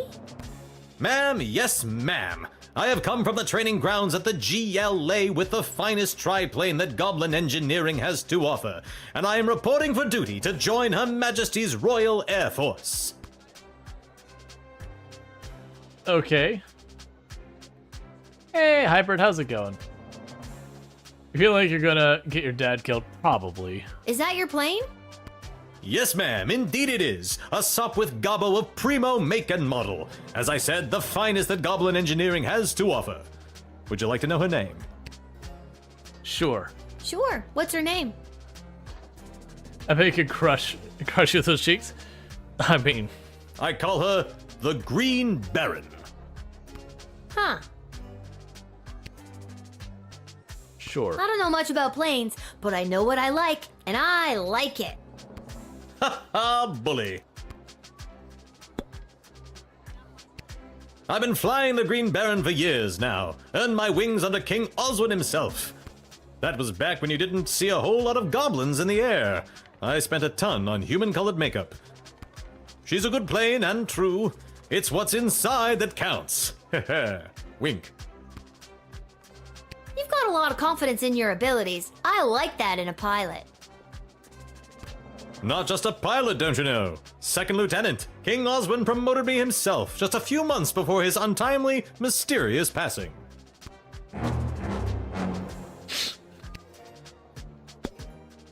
Has anyone watched Red vs. Blue? What he said was his name, Caboose, remind me. There's lots of references. I'm sure there's lots of references that would slide right past me. I was born to fly. My parents even named me for it. Wilbur Orville, after the two goblin inventors of the very first aeroplane. But it was the day I got my call sign at Top Cannon Academy that I was positive that this was the life for me. Of course, Caboose wouldn't have been my first choice, but as you can see, I do have a rather juicy posterior, if I do say so myself. Do you prefer to be called Wilbur or, Caboose? Call me Caboose, baby. Ha! I knew I liked you. Why do you trust so often? I mean, we have people showing up with aerial equipment and they were supposed to be recruiting for the Air Force. And I don't have limitless amounts of true spray, so I can only go by their testimony kind of thing. And it's not like he's smuggling equipment head in and report for duty. And with that, I make for the skies. Tonight, look to the horizon. If you see a large flash followed by a giant boom, you'll know I've hit an inside the park home run. Ha ha ha. Wink. Sweet Lord, what have I done? Oh, is he going to have like a nuke or something? Oh, I mean, pick the trust option or doubt. I mean, I have no reason to doubt them. There's ones I definitely have gone with doubt, though. Go for Lil. Lil, Chuck here. I need you to get your butt down to the Goblin Liberation Army headquarters as soon as you can. What's up, Chuck? My wife, the princess, queen, still not used to that. She has me deploying various non-human agents, groups, and creatures to help with the war effort. And we've discovered a mole. Like a mole. Not like a mole person. Well, I guess it could be a mole person. We're really not sure at this point. Can you come down to the GLA headquarters and help me sort this out? I'll be there as soon as I'm done my shift. Thanks, Lil. I'm sure you can help us identify the traitor in our midst. Yep, sounds like something I'd be expected to do. All right. Yeah, no, we were, generally people have, like, been super sus. I've been like, I doubt it. Due to exceptional job performance 4.0, you were given 30 gold for this shift. Yay, money! So we admitted the, like, the advisor for the enemy army because he is going to give us their plans. We jailed the catering corp who's going to bring us extra food because it was going to be effectively Soylent Green, i.e. people. We arrested the Goblin Ball owner because he was going to juice up our guards and stuff to have them play stuff. My assumption would be that the Goblin Ball was it was basilisk venom, so I assume it would kill them afterwards. We let in the wizard because he's chill, and that was everyone. And then we recruited absolutely everyone. I suspect we will lose probably because of the dragon and the nuke. That I did not realize was going to be a nuke.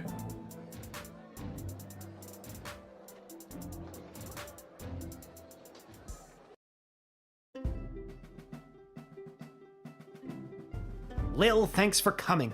Are you ready to help us whack-a-mole? What's the scoop so far? Yesterday, we captured an enemy spy who confessed that they were meeting with their informant, who is part of the GLA.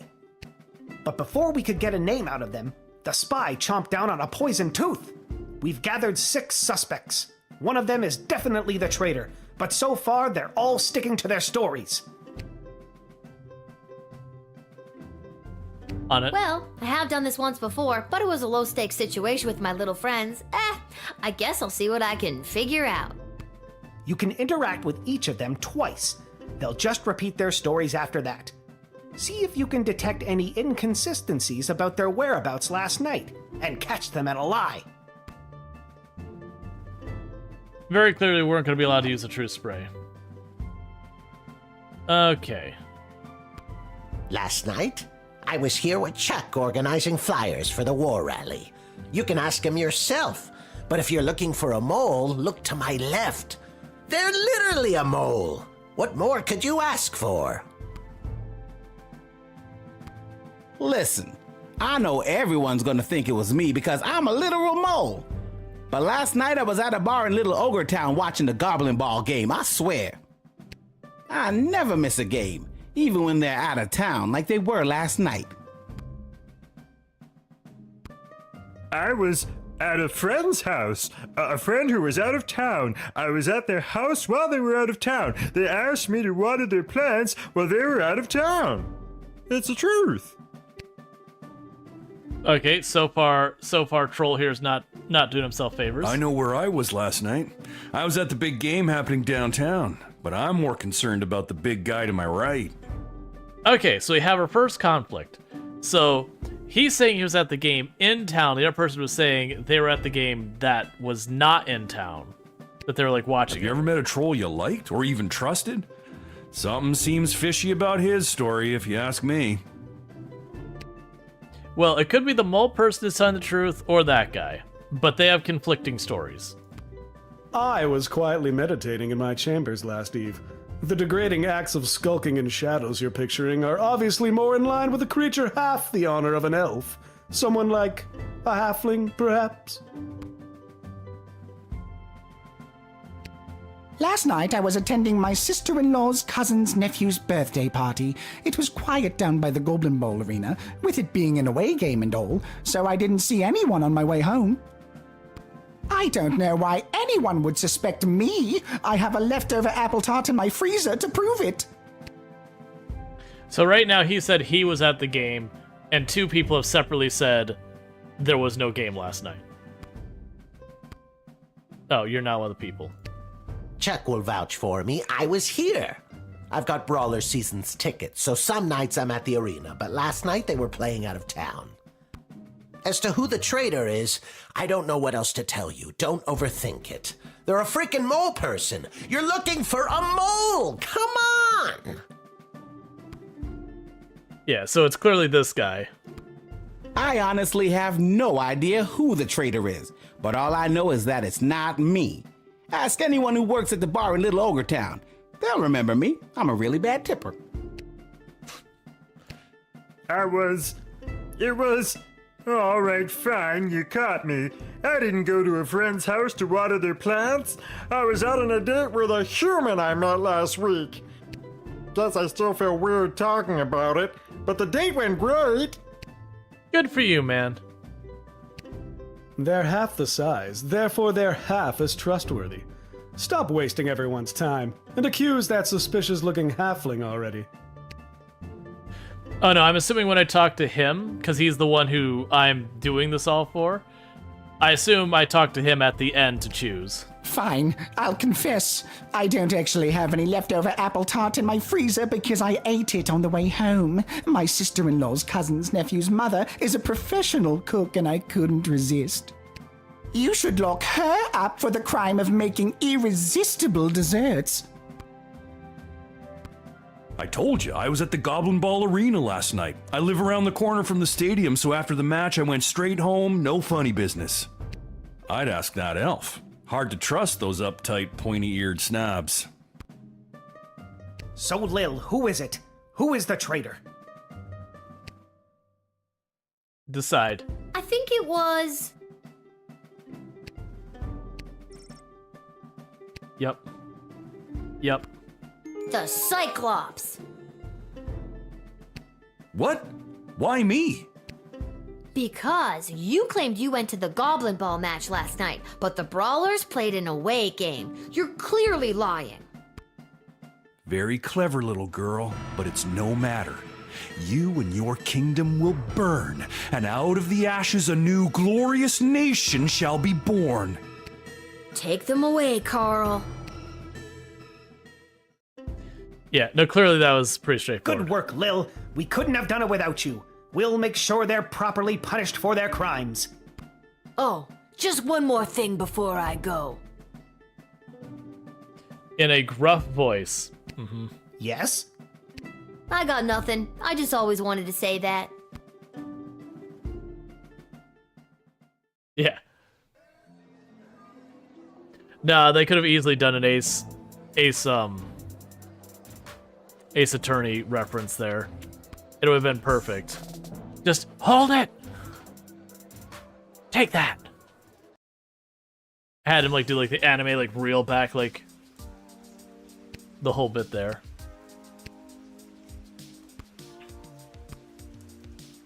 All right. Lil, how are you holding up? Not too many game overs today, Garbs. I'm not really sure what that means, but maybe I've got something for it. Okay. We have like no money. Oh, here. Have your illegal drugs. Thanks, man.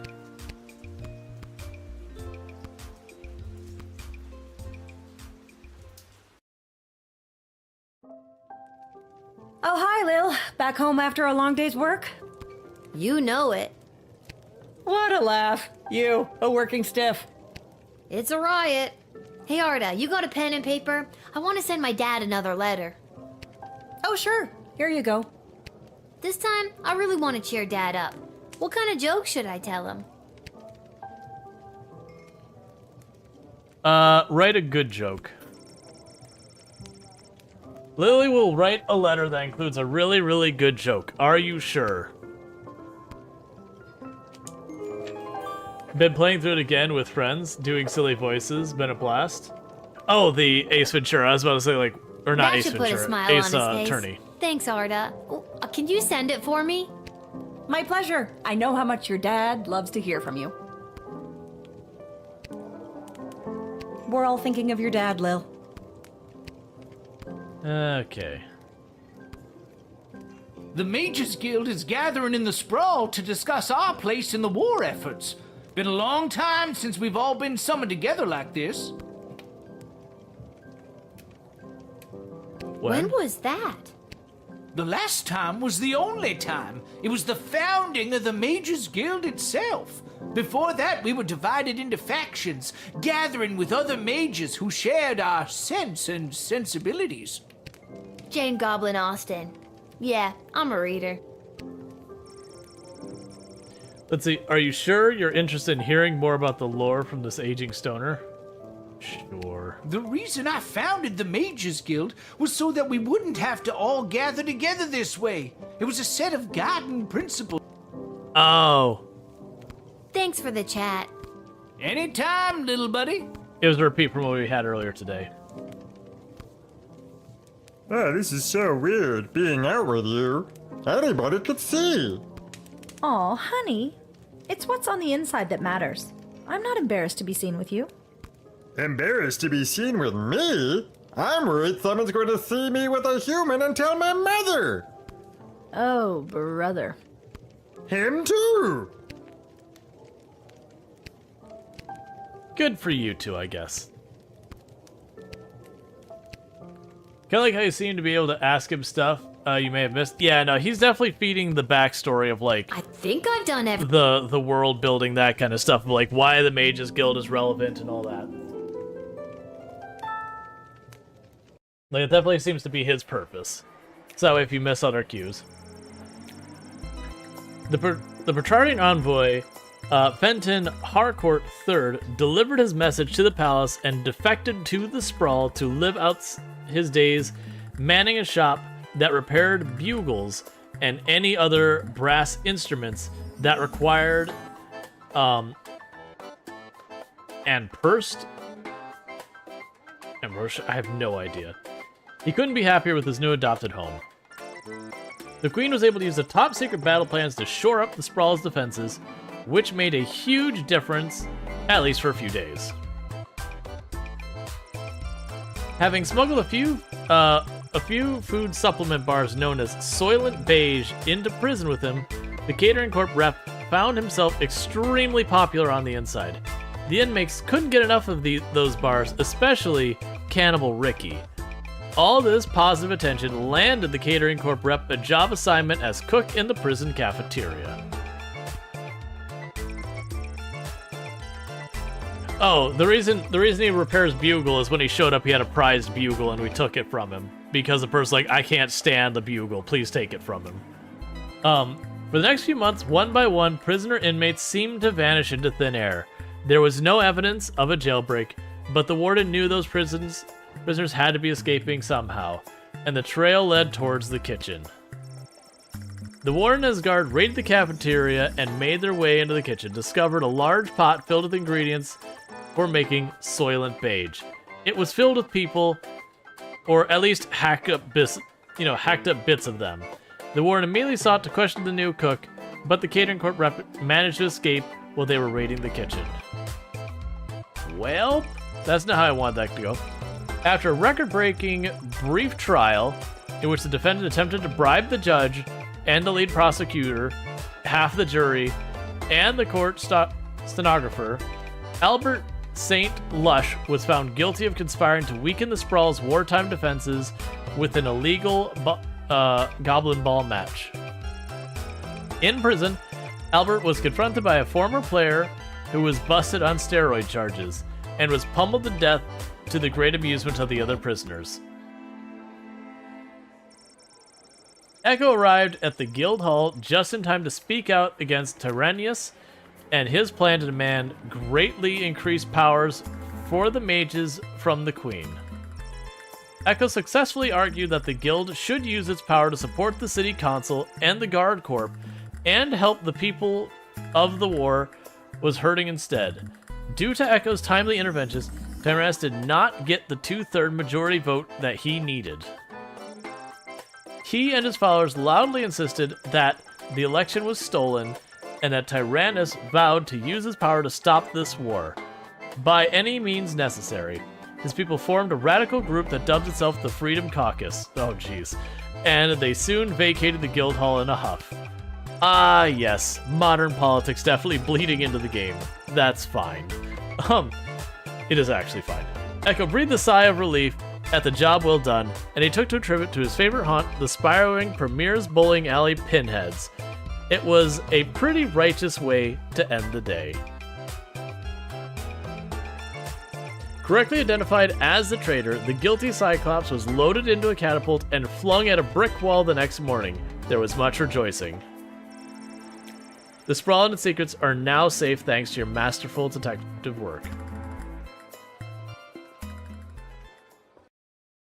Oh yeah, but he's a civilian. Well, that's the thing, like, even during, like, legitimate war efforts, they usually don't, like, civilians still end up having to live their lives, but it's a whole thing.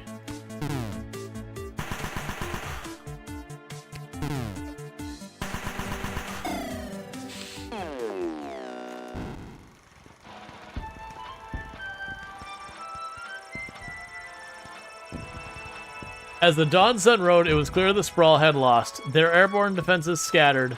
There was now no way to protect themselves from the attacks coming from above. The people of the Sprawl watched helplessly as the enemy wrote in the message sky, "Surrender, Lil." Most people thought the message was a typo, but its looming presence has had a severe impact on the city's morale. Using the blowtorch you gave him, Professor Fogg inflated his contraption and rose to the sky. From his basket, he wrought havoc upon the enemy, even flinging his poops at enemy vessels from above. The aging academic patted himself on the back for a job well done. Little Paramus Dragon Rider, trying to command the dragon Peaches with just her tin whistle, had a rough go of things. Peaches couldn't hear the whistle over the roar of battle and became disoriented. In the panic, fled combat and took them home. Her father was mortified when he realized he had failed to equip them with his trusty bullwhip, and resolved to right then and there to never leave her in charge again, and swore off going down to the pub to bet on the Goblin Ball for good. While sitting on the runway at the Sprawl airfield, the inside the park home run bomb sitting on the Green Baron's hold accidentally detonated. It destroyed the entire airfield and nearby park, the living up to its horrible name. A plaque was later affixed to the park bench, commemorating this utterly stupid, completely avoidable tragedy. I mean, I was expecting us to go out and friendly fire ourselves, not detonate on the pad. That's not fair. I still figure we're gonna Happy lose. St. Swithin's Day to all our listeners. We're here live down at the parade where St. Swithin himself is set to make an appearance any minute now. Oh, I think I see him. Yes, there he is, riding merrily atop his rain cloud, throwing many barometers to the happy dancing children below. Just a reminder, because of the parade's extensive and convoluted route, many stores and services will be closed today. We'll now take the traditional 267 minutes of bagpipes in honor of St. Swithin's Day.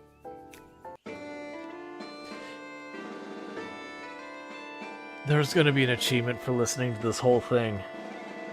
There's absolutely going to be an achievement for listening to all 267 minutes of bagpipes.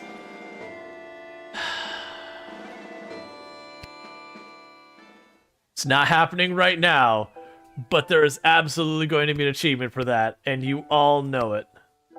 Huh. I guess there's no letter from Dad today because of the holiday. I hope he's doing okay. Don't make me sad, Lil.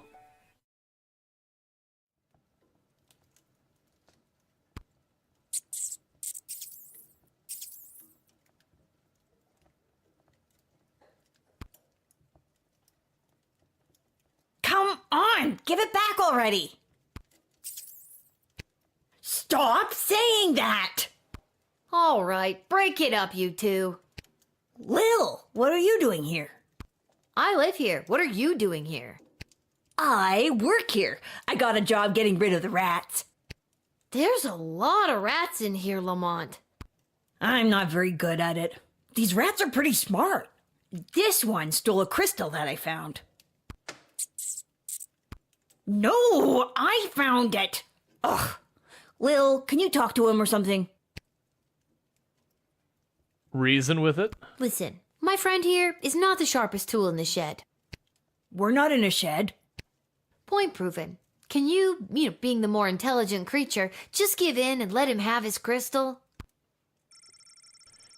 The rat looks up at you as it has completely understood every word. It moves, revealing a mage-grade crystal. Hey, he gave it back! Thanks, Lil. Now, shoo! Get out of here! Okay, geez. I have to go to work anyways. No, not you. The rat. Can you tell Isla and Simon that I won't be able to meet up with them? I have to clear all these rats before this place opens tonight. You might as well take this crystal. Oh. I thought it was a special one. Let's see, where's that? I was supposed to meet her at Councilwoman Asher's office. I was supposed to meet him down by the docks. I don't need luck. I need a foolproof way to get rid of these rats.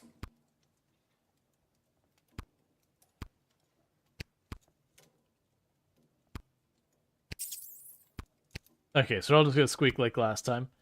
Oh, there's a note.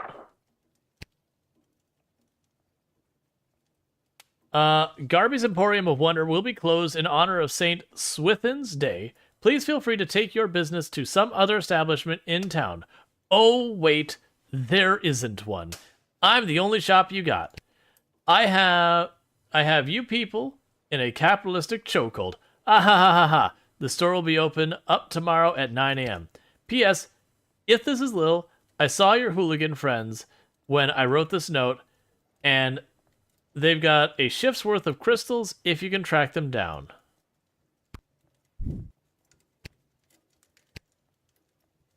Oh, it does actually have the arrow for the going back here. Oh. Alright, so let's go to the docks. Well, we don't know that we've killed Dad yet. Like, he could have also been captured or anything else. It would be a pretty big downer for a game that's been as fun as this, or funny as this, I should say, if they were just like, nope, your dad's dead. Get wrecked. But we'll see.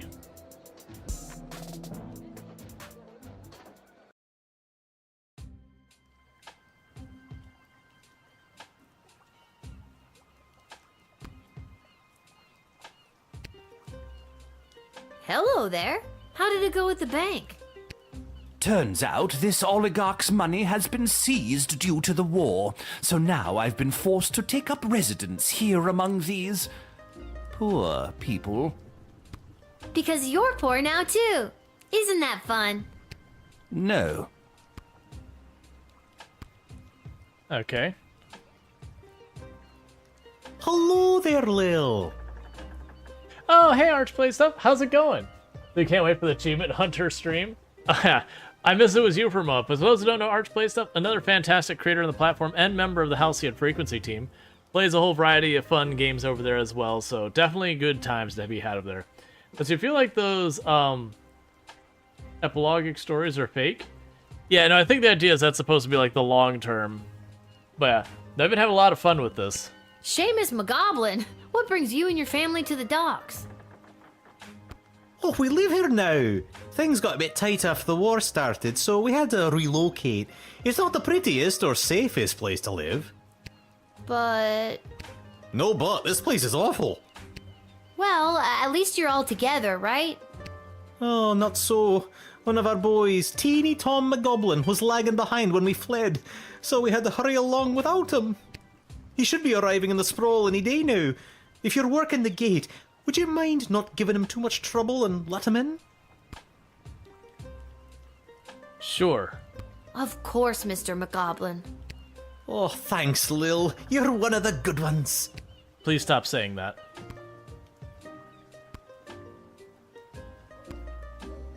Oh, Diddums, my trusty valet, we've been so displaced by the war. Yes, Mum, we have. It simply must stop by any means necessary. The means necessary to stop war must at all times be relentless, Mum. How true, Diddums. Mark Goblin Twain, correct? No, Mum, his cousin Egbert. Okay. Monkey Island, Ostroka, we get it. You didn't need to literally point out your influences. Mm-hmm. Step right up, folks, and take your turn at being a winner. Find the queen and uncover a royal prize. How about you, young lady? Care to be a winner? Simon, it's me, Lil. Lamont says he's stuck at work and won't be able to meet up with you. Hey, Uncle Fredo, she's made me. What do I do? Just play it cool and act like you've never seen her before. Sorry, ma'am, who I'm gonna act like I've never seen before. Would you care to play a game that's almost guaranteed to make you a winner? Shady gambling. Are you trying to con me, Simon? Uncle Fredo? Never admit you're running a con. I've got something from Garby for you, but I can't just give them to you. You'll have to play for them. Sure. All right, what's the hustle? It's not a scam at all, ma'am. All you need to do is find the queen. She's one of the 3 cards you see in front of you. Just keep your eye on the prize. No, she's not. Those are the advisors. I mean, unless you mean Ash.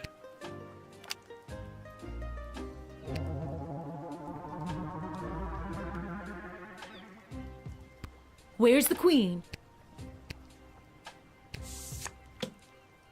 Congratulations! You found the queen, you won the jackpot. You're making it too easy. Since I'm stuck here, could you be a pal and make sure Isla knows about Lamont not showing up? She's gonna be crushed. Okay. This kid's terrible at running a swindle. Who taught him anyways? Oh wait, I did. Am I the problem?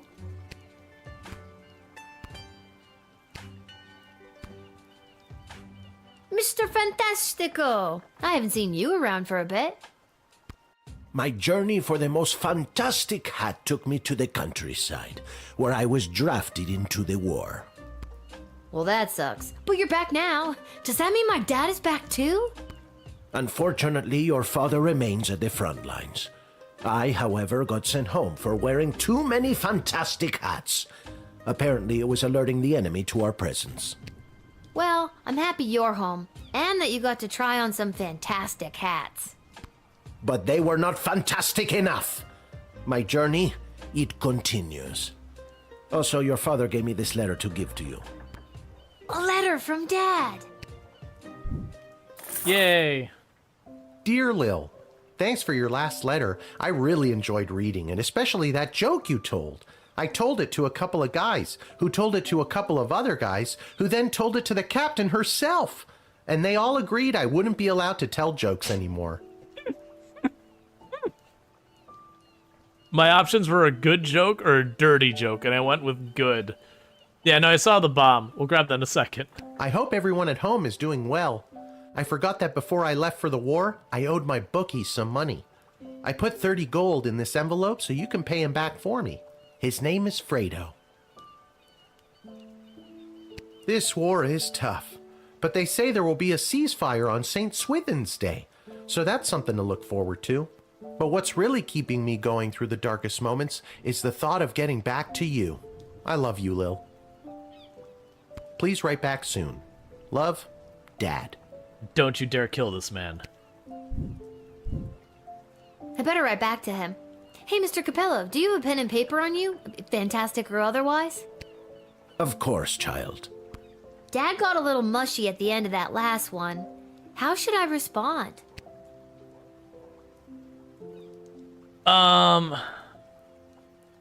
Let's get mushy. Lil will write a sentimental, affectionate letter to her father. Are you sure? Yes.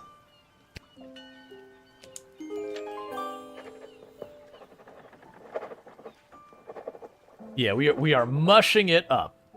Hey, Mr. Capello, do you think you could mail this letter for me, fantastically or otherwise? Of course, child. I will search for a stamp for your letter that is so fantastic that it stops the postman in his tracks and makes him cry to the heavens, "Wow! Now that is one fantastic stamp!" Or, you know, whatever's the cheapest.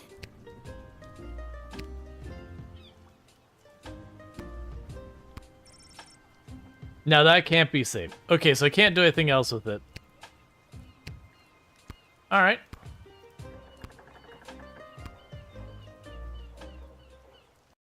Why oh no for mushing it up?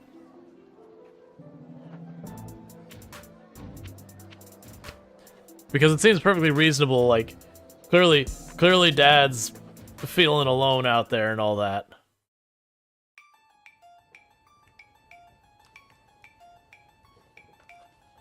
Lil? How unexpected! You too? I could say the same about you. What are you doing in Ash's office? I'm volunteering as her unpaid intern. My mom said this will fast track me to get into the Youth Politician Training Program for Two-Faced Cutthroats and Liars, or the YPTPT-FCL. She says it'll help build character. Yikes. I'm here because I'm supposed to tell you that Lamont will be able to meet up later. He's, stuck at the office. Oh, that hard-working lug. He'll be the perfect trophy husband for me. He's so distractingly handsome that it'll both impress and intimidate my opponents. Okay, well, let me know if there's anything I can do to help you with that. Now that you mention it. Oh, crap. The YPTPT-FCL does have an entrance exam that I could use your help with. And I've got something from Garby if you do. Okay. Okay, what do I have to do? There are a couple of questions about current and historical affairs that I still need to answer. Here we go. What was the name of the late King Oswin's father? I'm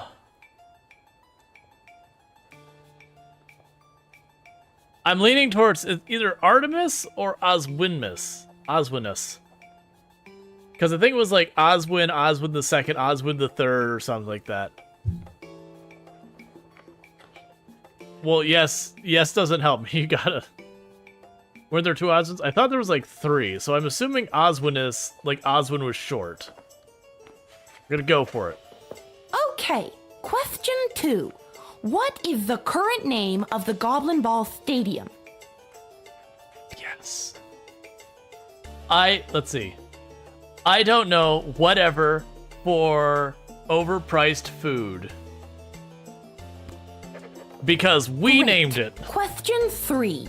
The Crown Prince of Petrard, Phineas Pomp, is the son of...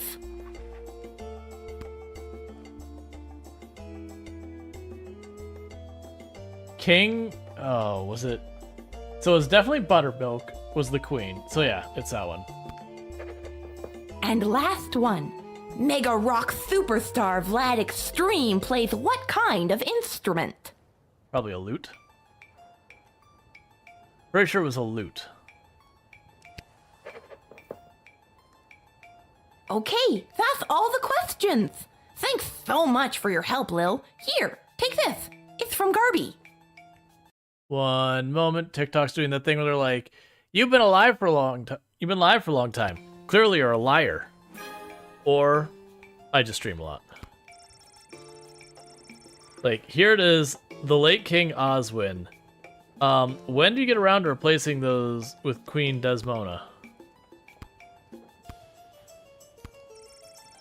Travis isn't here, but even if he was here, would you really want to talk to him? Travis was the intern. Thanks, Lil. All right there, Isla. Yeah, sorry, she was saying she put in a good word for me. The 7 Habits of Highly Effective Dictators. A survivor's account of the Marley Threepwood Dynasty. What a fancy collection of bottles. Alright. It's weird that they had me go out of the way for all those power crystal things.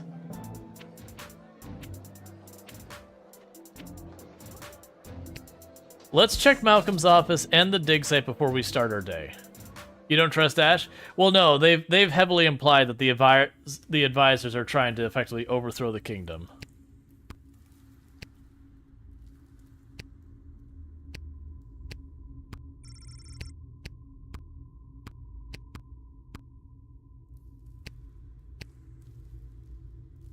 All right, Luxray, you have a good one. Yeah, no, it's very heavily implied that the advisors are trying to do what they can to take control of the kingdom. You know, basically make the queen into just a figurehead. Well, as the princess at the time, just like into a figurehead.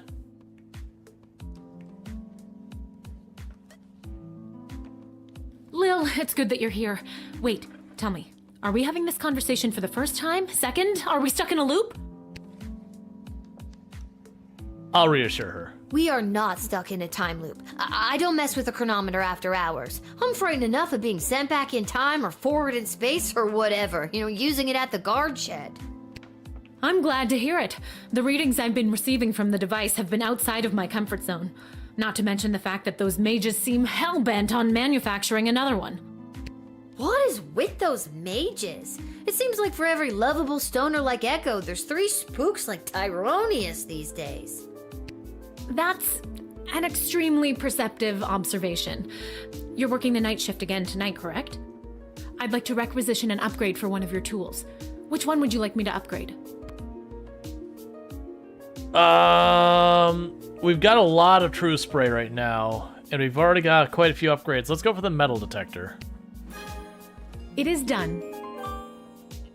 Gee, thanks. That's awesome. I just hope it's not too little too late, considering what we're up against. What does that mean? Just stay focused on the task at hand. That's all any of us can do. That's still pretty vague. I'm just trying to get us through this in one piece. Fine, don't tell me. Goodbye, Lil. Goodbye, Dr. B.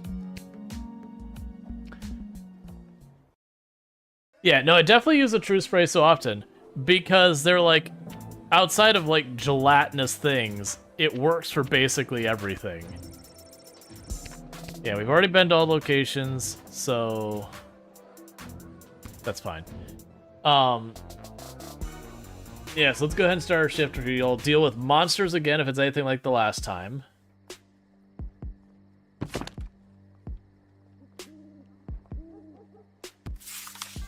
Alright, so we still have the trees. We've already done that one. Ghost, there's no such thing. Being make-believe is its weakness. We have werewolves, we have mole people, we have necromancers, vampires, witches are a new one. Special attacks. Weaknesses are water and fire. Alignment very good or very bad. Let's see, though they're rare, they're often indistinguishable from regular folk. It is possible to encounter a witch whilst on guard duty. There are tests that can be done to confirm whether they are or are not a witch. For example, if the suspected witch weighs the same amount as a duck, it confirms they are made out of wood and therefore a witch. Monty Python reference. In practical terms, witches are not so different from regular folk. However, beware ulterior motives. They often have a plan on the go, and their moral compass have a tendency to be, well, differently calibrated. Zombies, somewhat common. Special attacks, biting, if they still have teeth. Weaknesses, no match for a fast walker. Look, only zombies we have around here are old-timey, slow-moving ones, thank God. Treat them like sheep, herd them around where you need them, and they'll remain relatively harmless. Okay. Yeah, it doesn't work on vampires. Alright. Pink and everything.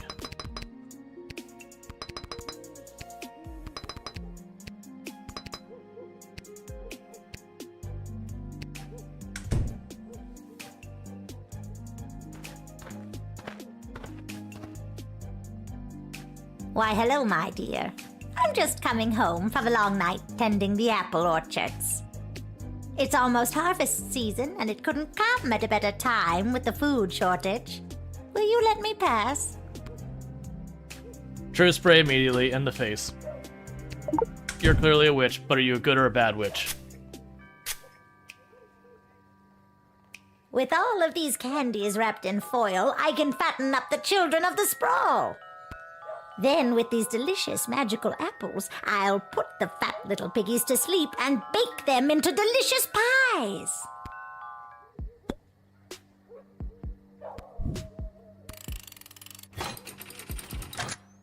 Well, that was easy.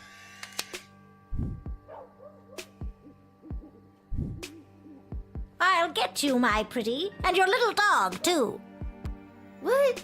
I don't have a dog. Don't you? No. Oh, well then I guess I'll just have to make you one. Is she gonna make a dog and I lose?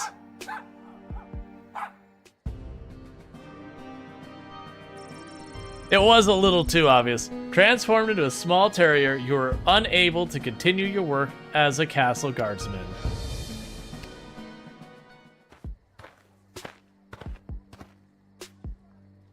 Why, hello, my dear. It's almost... Okay, so I'm still gonna true spray, because that's what reveals what her motives are. With all of these cats... There... And then I'm going to immediately call Striker. She may well seem harmless enough, but I would encourage you to make sure you know this person's true intentions before you admit her. Do your due diligence, Guardsman. I did. I did, but if I... Alright, let's look at witches. Fire or water. Do I have a source of fire or water? I do not.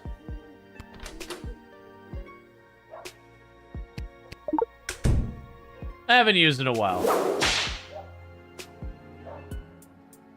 Ow! I'll get you, my pretty, and your little... What? Don't... No. Oh. Okay, whipping her was not the answer. But I want to jail her.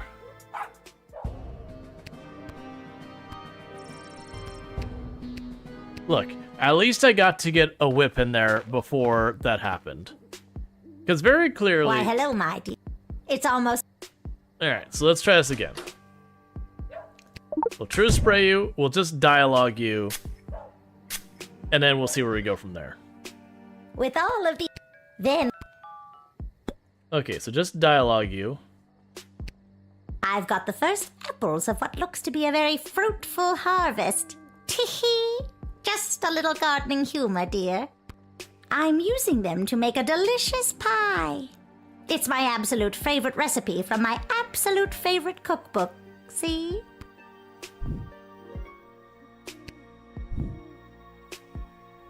Doubt. I don't see how it could be a fruitful harvest this year. There's a war raging outside our walls. That can't have a positive impact on the orchards. No, dear, you're right. The orchards were a bit sad. But still, a few good apples, and we should be able to make pies for every grown-up in the sprawl.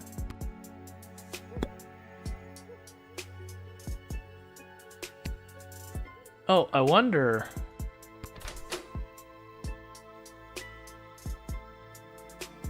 I wonder if that'll work.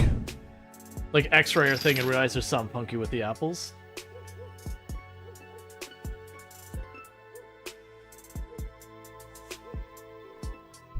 I'll share a secret with you. This is no ordinary apple. It's a magic wishing apple. Wishing apple? Yes. One bite and all your wishes come true. Would you like to take it? I will confiscate it, but I will not eat it. Sure, give me the apple. All right, dear. But don't eat it until you... That's not what I wanted. Oh dear. Night-night, my darling. I didn't want to eat it. I just wanted to confiscate it as evidence, be like, look, they're poison apples. Why, hello, my... It's almost...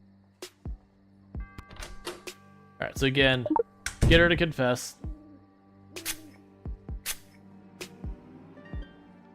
With all of... Then... Alright, let me see your recipes. I've got the first... I'm...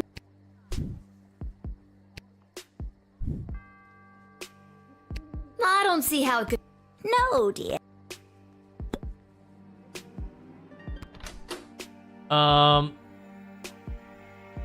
Will that work on the book? No. It doesn't realize I want to use it on the book.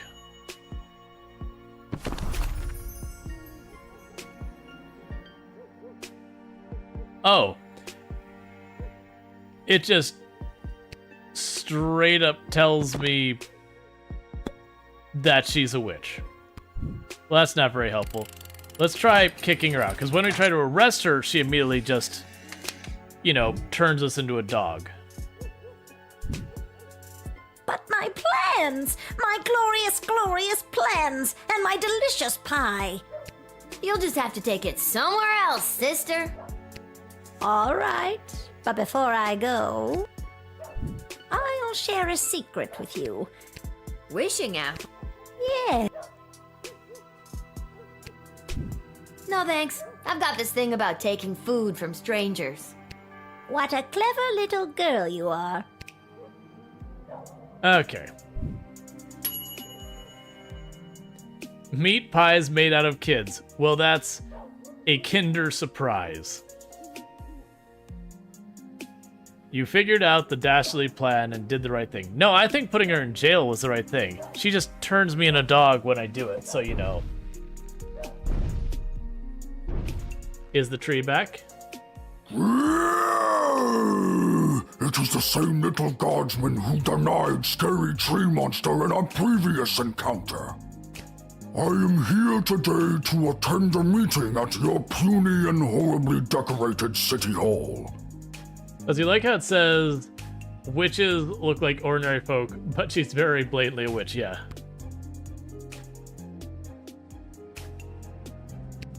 I was successful in my bid to represent the constituents of Darkwood Forest on the outskirts of Kaladar.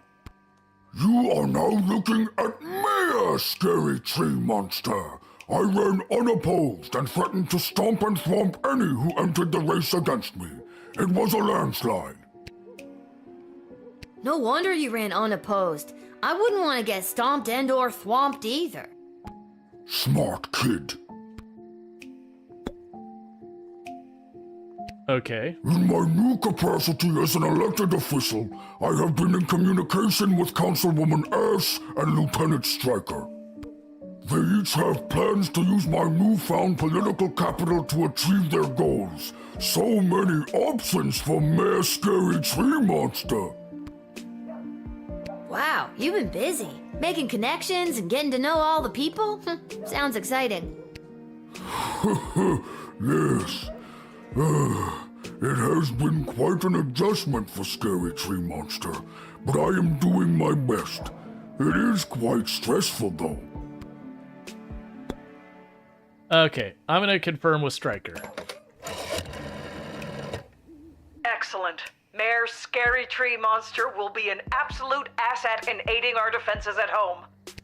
The mayor here should serve as an effective deterrent. His ability to both stomp and thwomp are the stuff of legend. Well done, Guardsman. Admit Mayor Scary Tree Monster without delay, for the sake of the Sprawl's defenses. Cool.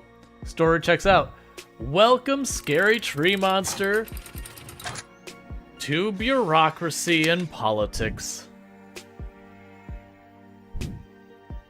Mayor Scary Tree Monster humbly accepts entry into the Sprawl. Oh, well, that's very nice to hear. Lieutenant Stryker promised the opportunity to stomp and thwomp any enemy who may come near. Stomp and thwomp! Excellent.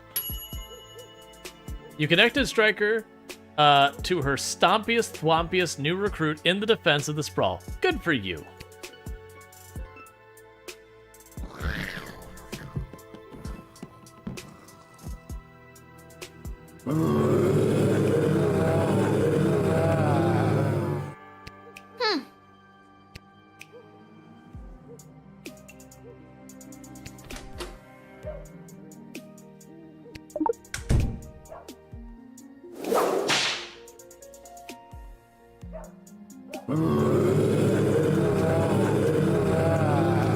They're wandering off.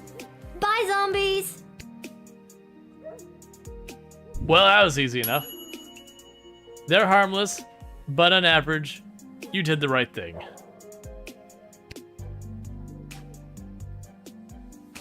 Okay. Oh, hi. You must be Lil. I was told to come to these gates so that I could be looked after by you. I'll be heading in now unless you need something else from me. And it was...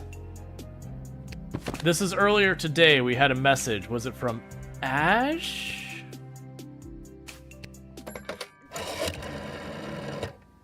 You've reached the office of Councilwoman Ash. This is Isla speaking. How can I help you? You've been practicing, haven't you? Hey, Lil, what's up? Got a mole person here. Does he look like he's on an important mission? Yeah, he does. I'll put you through to the Councilwoman. Please hold.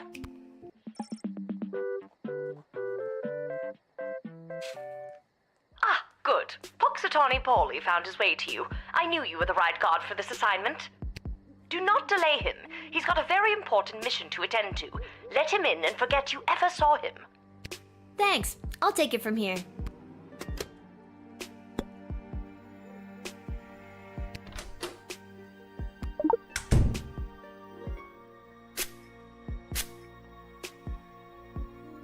The GLA floated a plan to dig a tunnel under the outer walls to access essential supplies from the outside. I'm here to get the project started. Okay, so it is that. Oh, you know what we probably just did? We probably ruined those plans by having him say it out loud, didn't we? Because they're like, we need to keep it super secret. I'll be off to take care of this top secret assignment. Thanks, kid. I knew I was right to come to your gate. We'll see if it gives us a negative score. No, it could. Okay, it's fine. You heard the details of the tunnel plan finally coming to fruition. Remember the one you first told on level 8? Good. Go you. Okay, it doesn't seem to be anything negative with that. I was worried once he said it out loud, it's going to be like someone overhears the towards. Hello. Holy hell! You are actually a nightmare come to life. Is it the belt? What? No. Is it the knife and the hockey mask? And the knife glove. Yes. Are you sure it's not the belt? Because I have a big job interview today, and I don't want anything to ruin it. It's not the belt. So, what's your name? Greaves. First name, Stabitha. Excellent. Stabitha Greaves. Terrifying figure of utter horror. I do not have you on my list. Oh, they don't know I'm coming. And you said you had a job interview today in the sprawl? Well, not in the sprawl, but cutting through would save me some travel time. I'm headed to the outdoor wilderness camp at Lake Scream and Die. I'm applying to be a camp counselor. Well, reapplying. Outdoor wilderness? I didn't know there was such a thing as indoor wilderness. What do you think houseplants are? Touché. Yeah, let's just use the metal detector. I don't feel like I need to. The metal's just there. But maybe it'll let me go and try and take those from her. Just these here knife hands. This outfit doesn't really have pockets. What's with those? Is that really practical? Honestly, no. But it looks scary, so it serves that purpose. Ever forget you have it on and go to scratch somewhere? All the time. Why do you think I'm wearing the mask? And what's worse is that it's allergy season.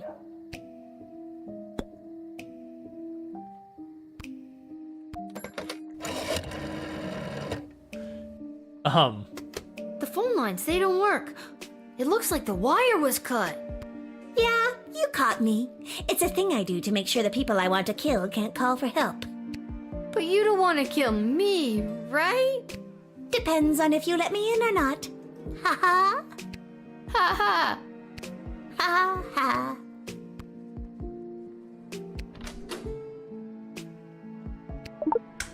Go away, lady.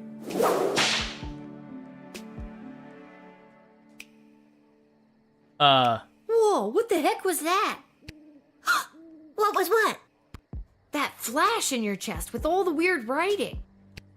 Oh, that old thing? That's a demonic hex that appeared over my heart the night that I died.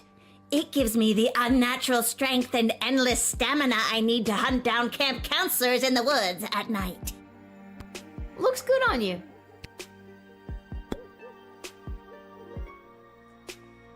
So here is where we die. Because she's going to be upset about it. Tabitha Greaves, you are hereby under arrest for the crime of wanting to kill a bunch of teenagers. I don't want to kill them. It's just been my sole purpose, driven by demonic motivation since I was raised from the dead. Save it for the courts. So long, Tabitha. Oh, never mind. Sorry, I forgot I cut your phone line and didn't fix it. I hate to leave you vulnerable. That's very considerate of you, Tabitha. How did you escape the guards taking you to prison? Oh, I killed them. Anyways, guess I'm taking the long way to Lake Scream and Die. If I don't get the job, because I was running late, I'll come back and tell you all about it. Oh God, what have I done?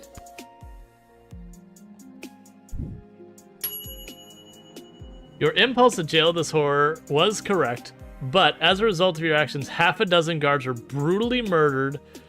So that's not great. Was there a way to stop her once and for all? Alright, we're redoing that, because I am curious.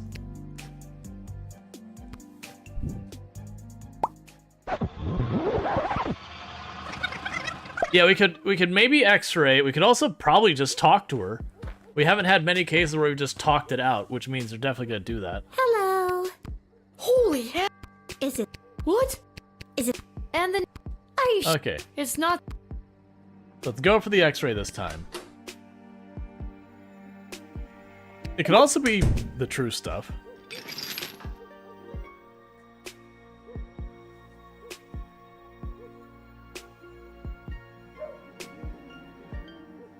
Oh, there we go.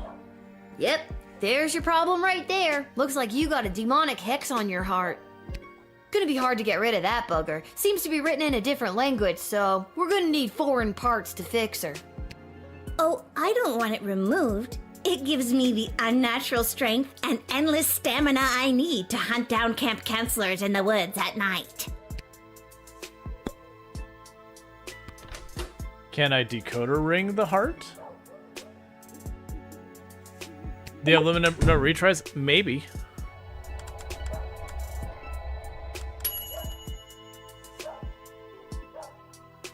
Did you just decode the hex on my heart without asking me? Oh, I guess I did. I'm sorry. That's a little presumptuous. I don't have to read it if you don't want me to. No, go ahead. I'm curious what it says myself. It translates to, if this hex is read out loud, the cursed shall return to whence they came. Wait, on second thought, no!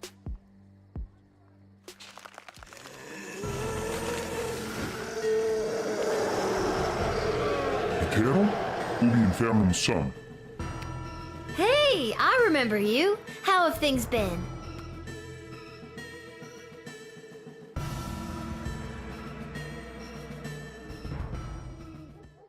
Well, this has been one for the books. So she turned to ash. You exorcised the demon inhabiting this undead serial killer. Bravo. And the demon was like, yo, that's inconvenient, and then vanished. We got a call there may or may not be something strange going on in your general vicinity.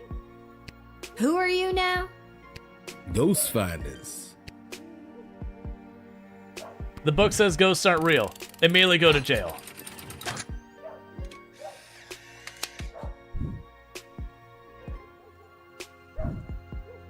I guess we'll have to take our equipment to the jail and see if we can find any ghosts there.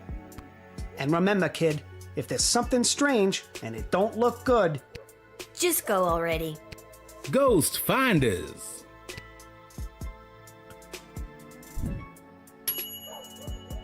You ain't afraid of no ghosts, and you don't put up with con artists either. Good for you. But are you 100% sure they don't exist? I'm fine with it.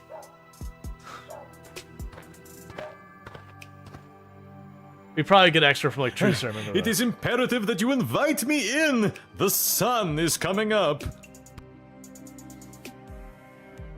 After our last interaction, you know, the one where you wasted my evening counting that infernal bag of rice, I met my lovely bride, Myrna, who now waits for me with a group of our close friends and family to tie the knot in the vampire crypt. Please, invite me in for eternal love's sake.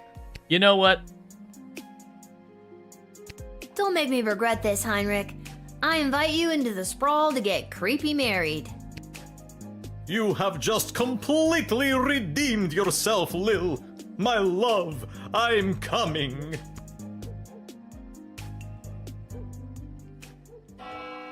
Oh, we didn't get a report on that one. That's interesting. Almost perfect. Yay, extra 30 gold. So we, kicked the witch out. We invited in the scary tree. We whipped the zombies. We invited in the mole person to dig the tunnel. We exorcised the demon from Stabatha. We arrested the ghost finder con artists. Yeah, no, I'm going a little bit long. We're gonna go and finish the game because I don't want to leave 1 day left. So we are gonna go a little bit long. Yeah, so we didn't get anything one way or the other for the last one. Yeah, the first time he was arrogant and everything, but then he found love. So that's one thing. Because we were told there's 12 days, and I think that was day 11 we just finished? Or are finishing actively at this time?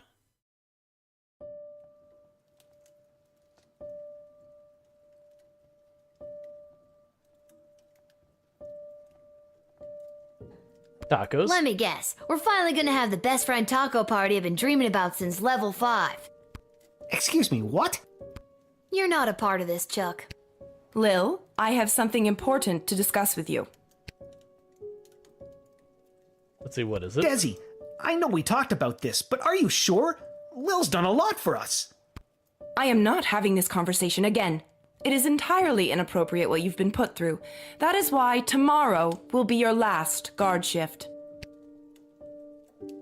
Finally. This is what I've been saying. But, we're at war. I've been doing a good job, I think. I feel like in lots of little ways have been, changing the course of fate. Yeah, no, her necklace is definitely different. Yes, you have indeed. You've changed them for the worse. This is why a child should not be in charge of anything. Desi, sure, she's a kid. And no, it's probably not fair. But she's proven she's more than meets the eye plenty of times. You were the reason I asked her to uncover the spy in the GLA. True as that may be, it's time she was relieved of her duty. I'm gonna go with I'm confused. Where is all of this coming from? I thought we were, friends. Friends? With you? Someone who has been acting in her own self-interest against the crown? Tyronius has told me the true nature of your character. Tyronius? He's nuts, and he gives off real main villain energy. Why would you believe anything that creepy ghoul factory has to say? Because he has accepted the role as my advisor. He's your 4th advisor? 4th, and perhaps only, if the other 3 remain so utterly useless. You're gonna fire Stryker? I mean, I get Shit Cannon Ash and Malcolm, but don't you think it's better to, have multiple opinions when it comes to big decisions? Not anymore. And neither does Tyronius. He also thinks it is time for this little game to be over. These don't sound like your words. She's right, honey. They don't. Listen to me. I have made my decision. Tomorrow will be your final shift. We will not suffer those who speak against the Queen of the Sprawl. Desdemona, listen to yourself. I will not be spoken to like that by a filthy...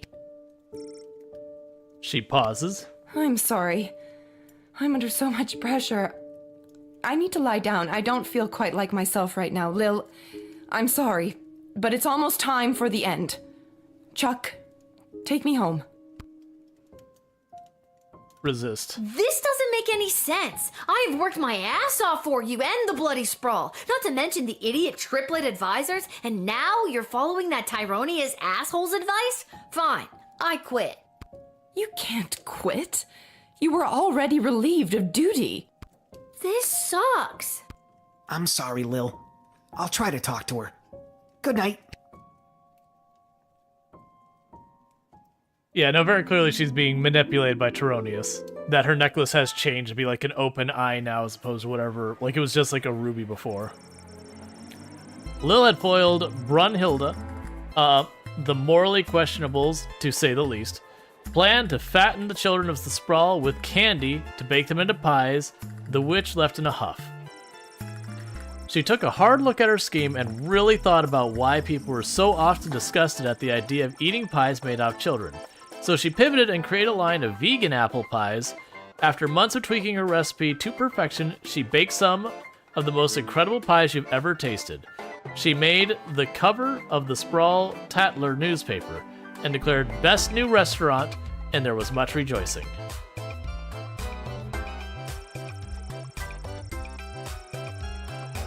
Enlisted by Lieutenant Stryker, Mayor Scary Tree Monster was assigned wall guard duty, where he was free to stomp and thwomp to his moss-covered heart's content. While he enjoyed himself immensely at first, he had a nagging feeling that there was somewhere he was supposed to be. His big meeting at the Sprawl City Hall. How could he have forgotten? Lieutenant Stryker had tricked Mayor Scary Tree Monster. She knew he could be distracted by employing his love for stomping and thwomping long enough to miss the vote on a controversial new bill. A bill that included other things, plans to cut down his dark forest in the outskirts of Caldara. Mayor Scary Tree Monster arrived at the city hall too late to stop the used darkwood forest lumber to build orphanages for the sick and injured separated from their parents by the war and help them get their parents back from being signed into law. It was the lowest point in Mayor Tree Scary Monster's political career. As the zombie horde meandered away from the sprawl, one of the undead amblers strayed from the pack. This zombie found himself wandering.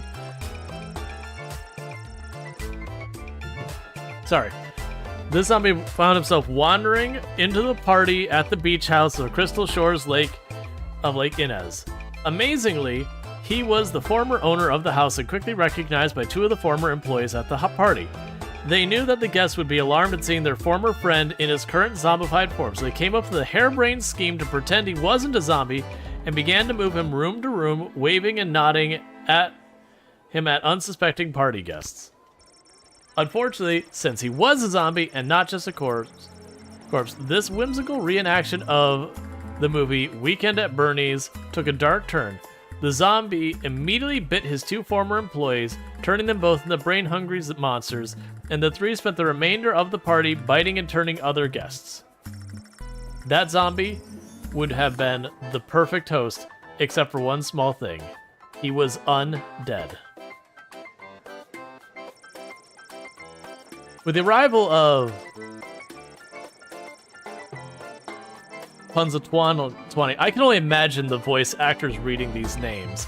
Polly, the build a secret tunnel to get supplies from the outside plan could officially be underway. The project was completed in record time, with team leader Polly attributing some of its success to having had the opportunity to unpack and talk through the secret plan on his way into the city. For the first time in months, a substantial amounts of food made its way into the sprawl. Decoding the hex on Stabitha's heart exorcised the demon and freed her soul from its clutches. In death, she was finally at peace. Stabitha's former friends and counselors from the outdoor wilderness camp, Lake Scream and Die, ended their summer contracts and went home, but they were plagued by the guilt they felt for their part in Stabitha's death. could they really just go back to live normal lives after what they had done? 1 year later, they met back at Lake Scream and Die. They were all starting to crack under the weight of the secret. In fact, assistant head counselor Mitch Morrison suggested they all turn themselves in. He couldn't live with it anymore. He needed to tell the authorities what they had done last summer to assuage his guilty conscience, but the others didn't like the plan. They knew they couldn't let Mitch confess to their crimes. They had to silence him. With 2 murders now in their hands, the group of camp counselors went their separate ways once again, assured that their secret was safe for now. The demon Lil exorcised from Tabitha found a perfect new home in Mitch Morrison, and the cycle continues. In Prison of the Dungeons, the Ghost Finders made a deal with Malcolm. They would find him a ghost, and he would set them free. To this day, the Ghost Finders are still finding. Deep down, the duo knows they should never given up on their first business idea of pest control. Count Heinrich von Pyr's wedding started beautifully until the pesky Van Helsing showed up and killed the obvious vampire just before sunrise, which would have been the most romantic part of the ceremony.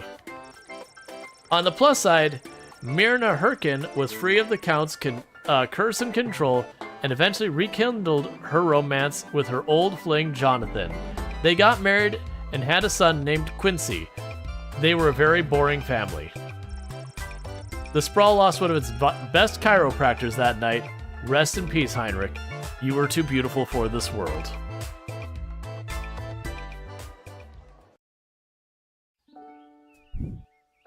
Okay, so we got 2 more days. We are going long because I do want to just finish this up. And the already spread-thin guard force is calling it the worst night of, and I quote, creepy shit they've ever seen on St. Swithin's Day. And that's saying a lot. So if you see any of the few guards trying their darndest to keep things together inside our fair city walls, just go up and give them a hug, because Po Buddy's nerfect. I'm sorry, there appears to be a typo in that last statement. You're listening to The Morning Crawl, where we won't be playing any of today's top hit music because we will be keeping all frequencies clear in the event of an emergency broadcast.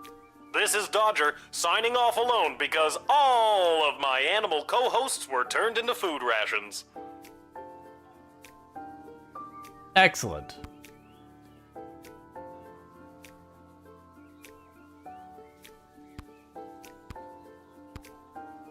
Hey, a letter arrived from Dad. Dear Lil, I haven't received your last letter yet. I really could have used the pick-me-up. Things are getting really hectic here. I mean, we did ask to have it mailed out. So, yeah. Everyone is busy getting ready for the upcoming naval battle. Even though I don't have any training at all, I'm getting stationed on one of the attack boats on the front lines. But don't worry, I overheard the admiral say that there may be a plan brewing to unleash a ferocious sea monster, if they can find one. But they'll have to make sure there aren't allies in the water when they do. So that sounds like a plan, right? I don't really know what's in store for me, but I'm doing my very best so I can get home, and we can finally get our lives back on the right track. Wish me luck. I think I'll need it this time. Love, Dad. No. I guess all the fighting has disrupted the postal service? Oh, the humanity!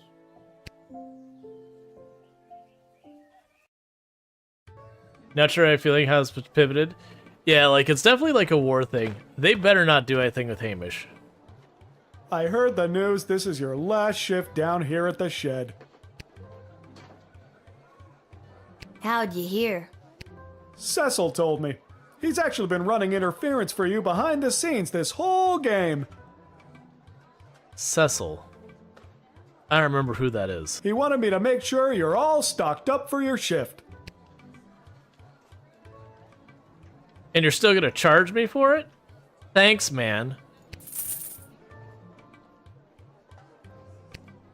Are you sure you've got everything you need? I've got a big walk to the east gate ahead of me.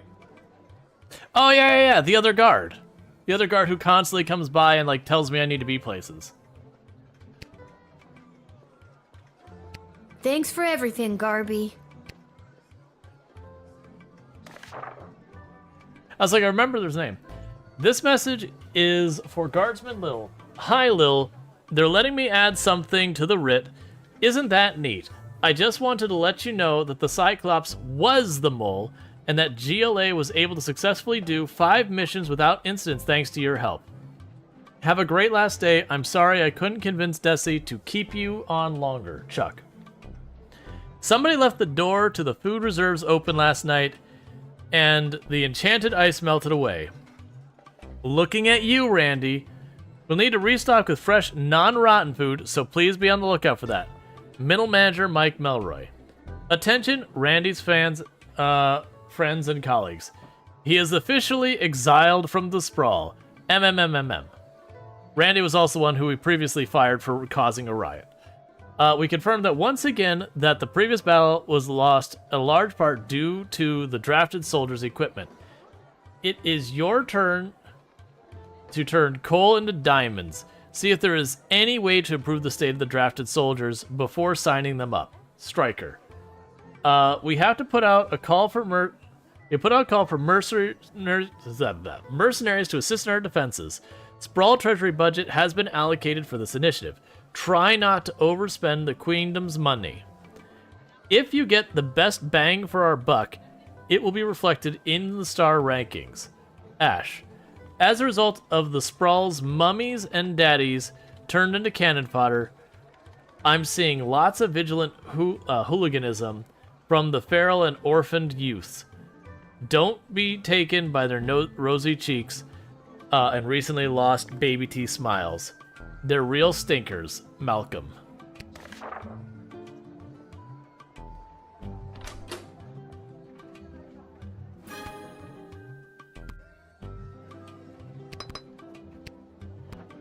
So yeah, there's really no reason to hoard these, because seriously, you do not get enough time to use them all.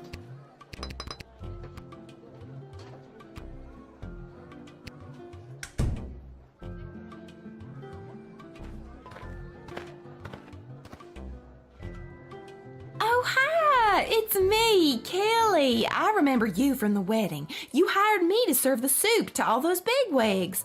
Why they wanted Monty's soup at the royal wedding, I have no clue, but you know, rich people. I've got a wagon full of food for my boss to help with the whole people dying of starvation thing.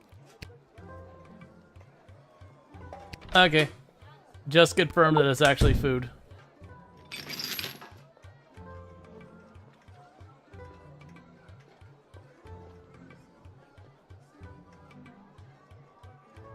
Whoa, your wagon is full of rotten food. Well, it wasn't rotten when I picked it up 2 weeks ago. That's really not great. I didn't know Monty's was part of the war effort. Oh, yeah, we have been slammed at Monty's lately. What with all the food rationing, we're running out of soup. I had to go all the way to the Monty's in Caladar to get supplies. Heck of a trek for a Cyclops in heels. Wow, that's a long walk. You're telling me. The whole journey took me almost 2 weeks. Luckily, they gave me this cart to carry all the food in. Otherwise, I don't know what I would have done.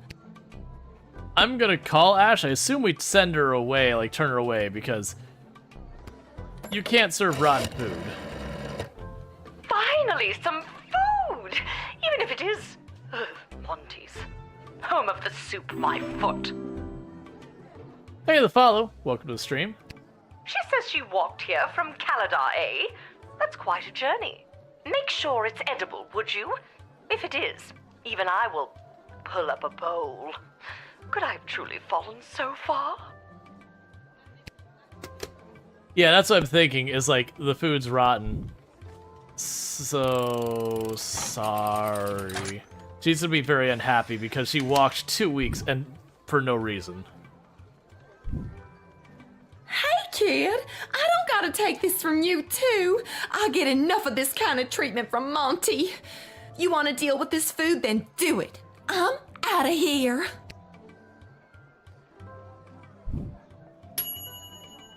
Yeah, the Sprawl is desperate for food, but they're not that desperate for dysentery. Good catch, Guardsman. Yeah, it's like, usually eating not good food, you're better off just taking your chances with starvation. A blinding rage fills my eyes. It is the gatekeeper who ruined my wedding day. How have you, honorless child, been allowed to keep such an important position? Thank the walls of your shed for protecting you from the taste of my blade, if I still had it. Kapla! Despite my blood feud with you, Guardian, it does not please me that the Sprawl has been so brutally punished by the Kingdom of Petrard. This war has been conducted most dishonorably by those pathetic Petrardians, and your city has been ruined, much in the same way as you ruined my wedding. I mean, everything she says, Well, I'm don't glad to hear disagree that you with. have at least some sympathy. Maybe Marvog can intervene and stop the war. We could have this war settled in no time. Those bloated Petrardians stand no chance against the might of Marvog. But your queen would have to make a compelling argument why we should help her now.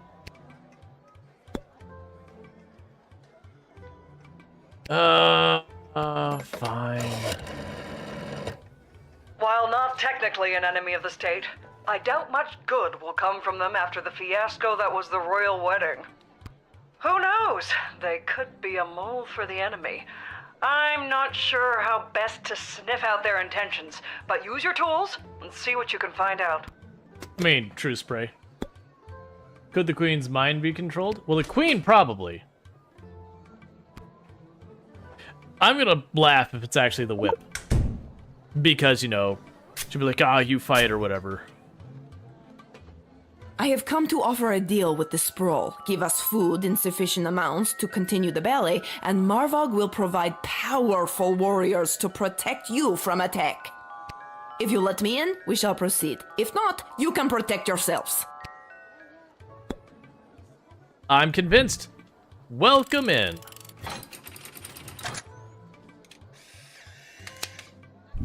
Because she might also, like, talk to the queen and be like, Glory shall come to Marvog this day. Kapla. Well, Kaplad, little one. Kapla! Yeah, no, we don't have food, but it's those things that sit there.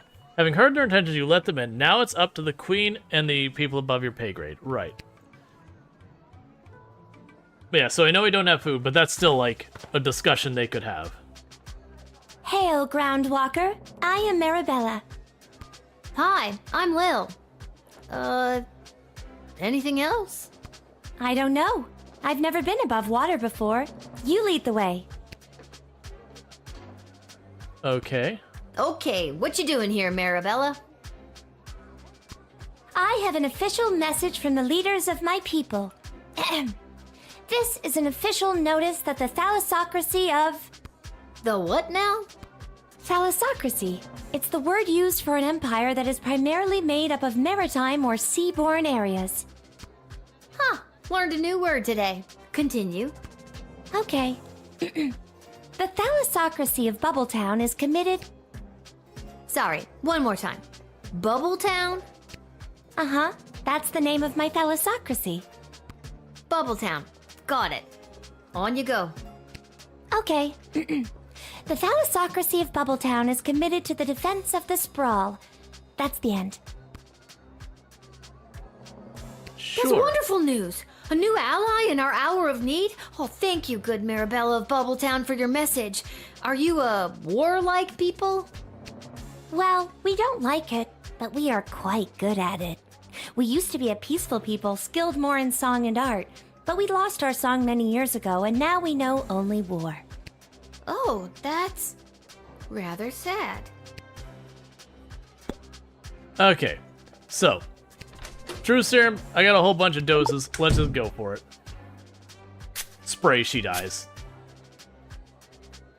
As powerful as my people are with their nets and tridents, I think our most powerful weapon was our song.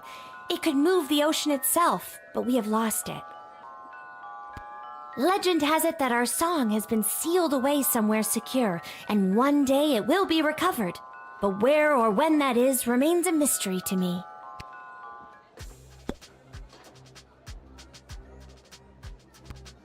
Cool. Tell us, The Striker. mer people of Bubbletown are fearsome warriors. They would be an absolute asset in our quest to control the waterways around the sprawl. Armed with tridents, they could fight off any takers, if they have enough support. Great find, Guardsman. Alright, everyone's like, yeah, let's do it. So we have drafted... Right, it's a naval battle. All right, Marabella, strap on your boots. Boot. Fishtail covering. You're drafted. The mer people of Bubbletown would be honored to help the Sprawl in their fight. We will strike at the enemy with everything we've got. And we strap on war fins for future reference. Cool. But could you get their song back? I don't know. This is the place. I got the call. I'm a mercenary. Your move, kid. All right. Okay, what's your deal? The deal is simple, kid. You let me in, and I will jumpstart your city's defenses and give your leadership precious information about your enemies. Oh, cool.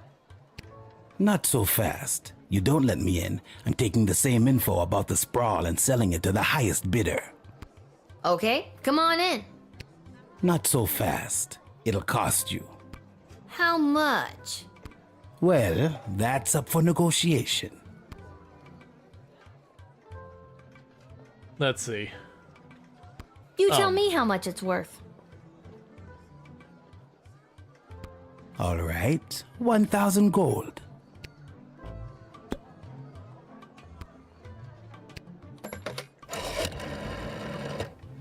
A Bangalorian, eh? Interesting. Bangalorians hear much and speak little. This one must be in dire straits to be making this deal. Squeeze him. Use those negotiating tactics we've spent all those sessions honing. What sessions? Damn it, Travis! I distinctly remember putting a memo on that idiot's desk to schedule sessions with you. Somebody's fired. Again. So, what do I do? Step 1, negotiate. Thank you for attending the session. Okay. So... bring the price down. Want to play hardball, do you? Okay, fine. 500 gold. We might be game crashing? Maybe. Oh, there it goes. Game crashing. Alright, luckily that's pretty early in that day.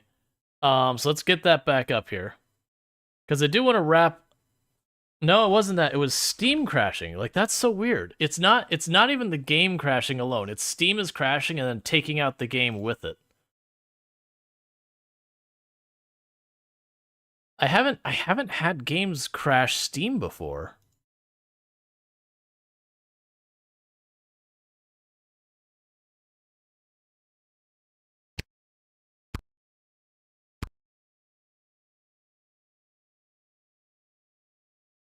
Alright, so take just a moment to load things up again. One moment, I gotta get OBS back where I can see it.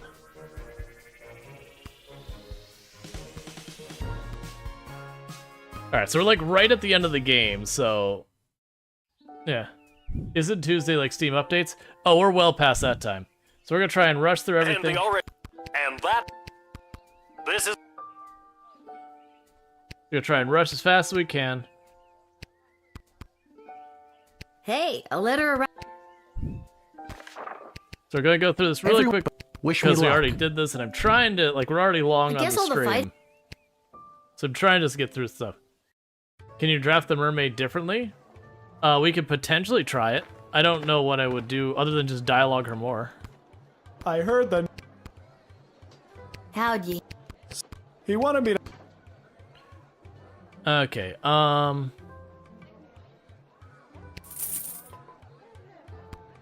Are you sure? Thanks. Okay. Now the royal writ will be the same. Yeah, I know I'm rushing this, but we were a good ways into the day when the crash happened. Oh, nope, nope, nope, nope, nope, nope, nope.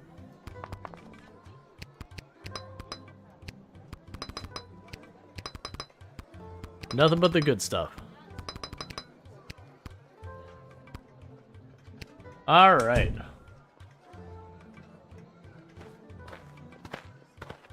Yeah, we can do it. Oh, hi! I've got... Alright, so we x-ray to find the food's rotten.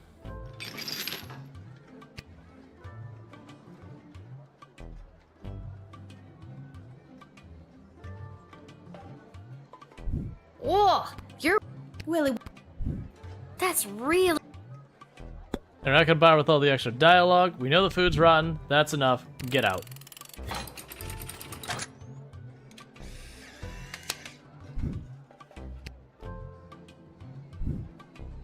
Hey, Chia. Cool. We got full credit for it. And then we had the U. A blinding think through. And we used the true spray to figure out her motives.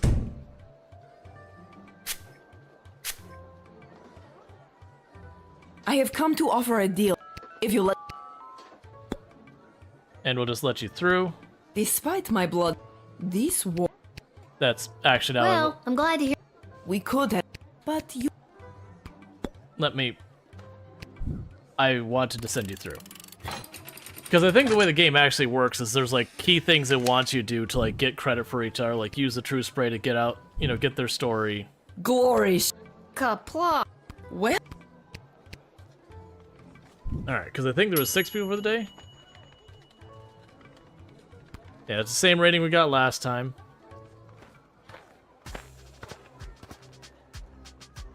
Hail, ground. Hi. I don't know. So let's see if we can x-ray her.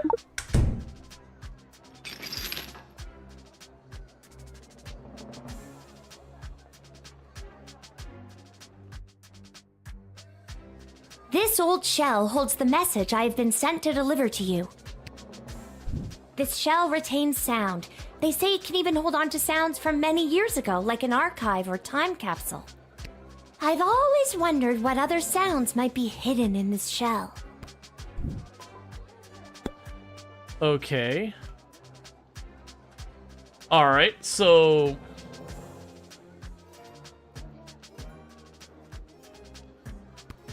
Okay, what you doing here, Marabella? I have an official message from the... The what? Huh. Okay. So we found the shell. Sorry. Uh-huh. Bubbletown. Okay. That's wonderful news. Well... Oh, that... Decoder might bring out the sound. I don't think so, but we rarely use it, so why not? Let me see that shell. It'll be weird if that works. I mean, it's fine if it does. But that's moon logic. The delicate runes carved in the shell suggest that breaking it is the only way to unlock the archived contents of your... if you've forgotten the password. Hope this works. Yeah! Oh no, my shell! That music! It is the song of my people! The lost song was trapped inside this shell all along! Thank you so much! The mer people of Bubbletown will sing their devastating war song once again.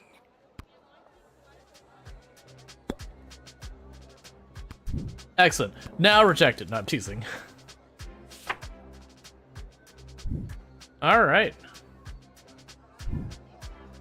All right, Marabella, get in there and sing your heart out. You're officially drafted. Well, thank you so much, Vera, for stopping by. I really do appreciate that. It's been an absolute blast. Normally I'm done with stream for now, but we got to like day 10 or something when it was time for me to wrap. I'm like, no, we're playing through, we're getting this done. But yeah, and I've been having a good time. It's an absolutely amazing game. Very much have been enjoying it.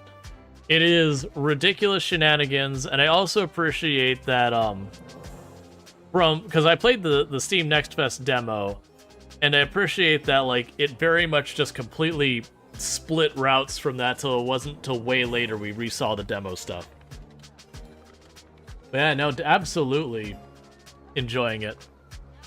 Thank you, Lil, and thank you for helping me find my song.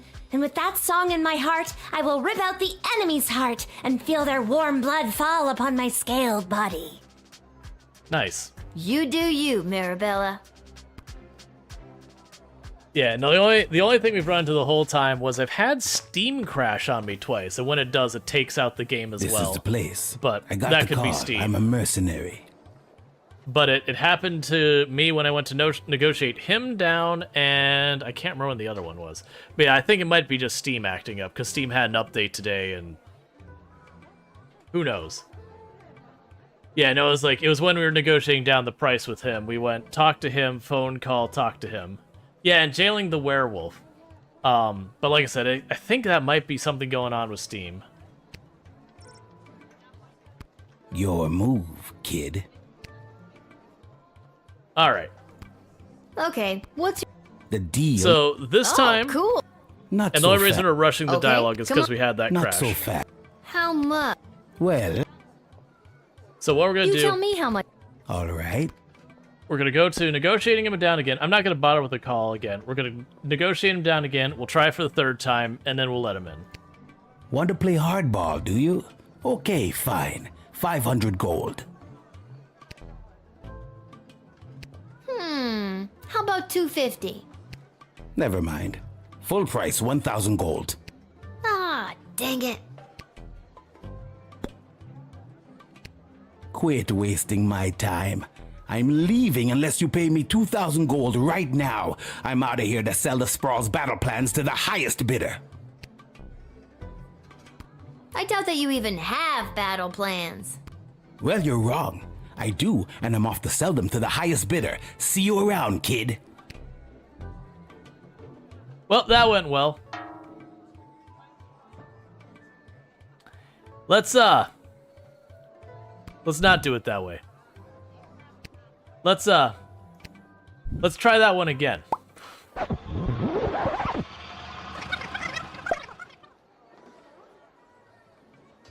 I mean, it was actually like, you need to press him. This is the place. I got the...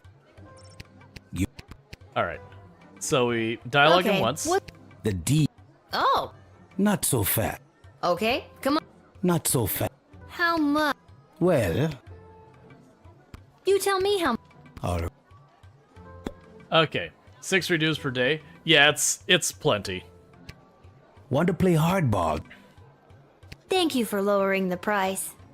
Yeah, don't mention it. No, really, it means a lot. I said don't mention it. If people hear about this, I'll never make full price again. My lips are sealed. Okay. Truth serum him? No, I'm pretty sure he's a mercenary. I mean, we can. I'm gonna laugh when it's like his helmet protects him or whatever. Bangdalorians have developed complete immunity to any sort of truth spray through our training from birth. This proves vital to our work as intergalactic bounty hunters. Aw, nerds. Yep.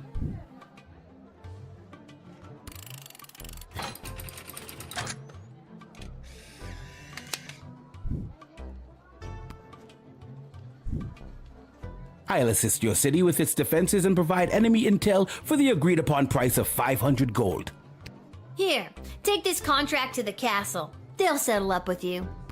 A pleasure doing business with you, kid. Okay.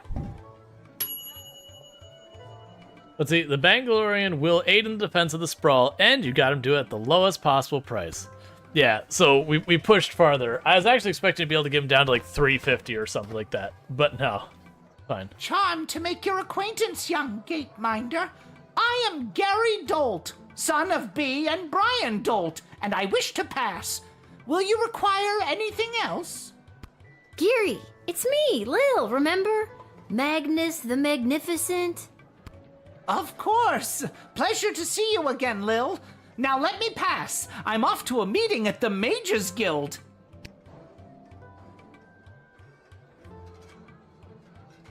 I'm absolutely true seruming you immediately. This is super sus.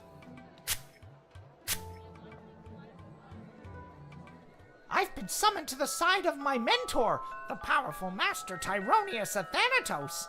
He is pushing the Mages Guild toward what he has dubbed a grand realignment, putting mages at their proper place in the center of power. If I play my cards right, I could end up being Tyronius's right-hand goblin. Any day now, we will rise again.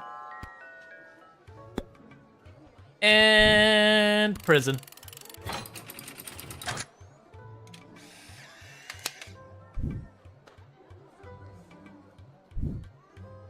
Ah, you pathetic smaggle! Feel the wrath of a power crystal-wielding mage apprentice! Ha ha ha ha! Is it actually gonna work or just fail? Gonna fail, right? Nope, gonna kill me. Fair enough. The surprisingly powerful goblin trainee mage killed you. You were shocked too. Well, alright then. Charm to make... Geary! Of course.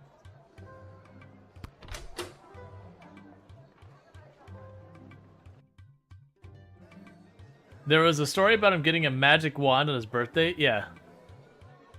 We can x-ray him. He'll probably have the wand.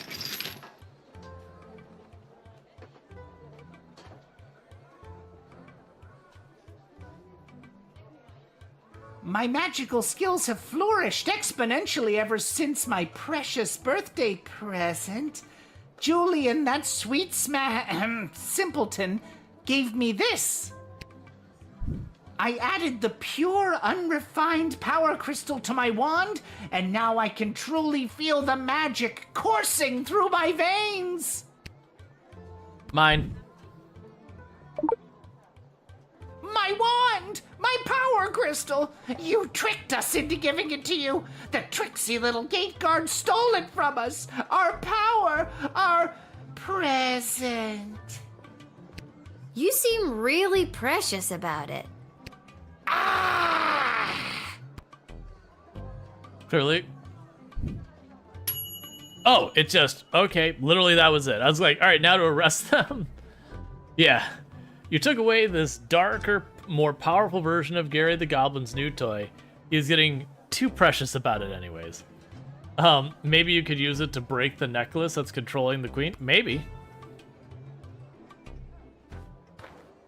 It did seem like the control of the queen was Avast, Petey!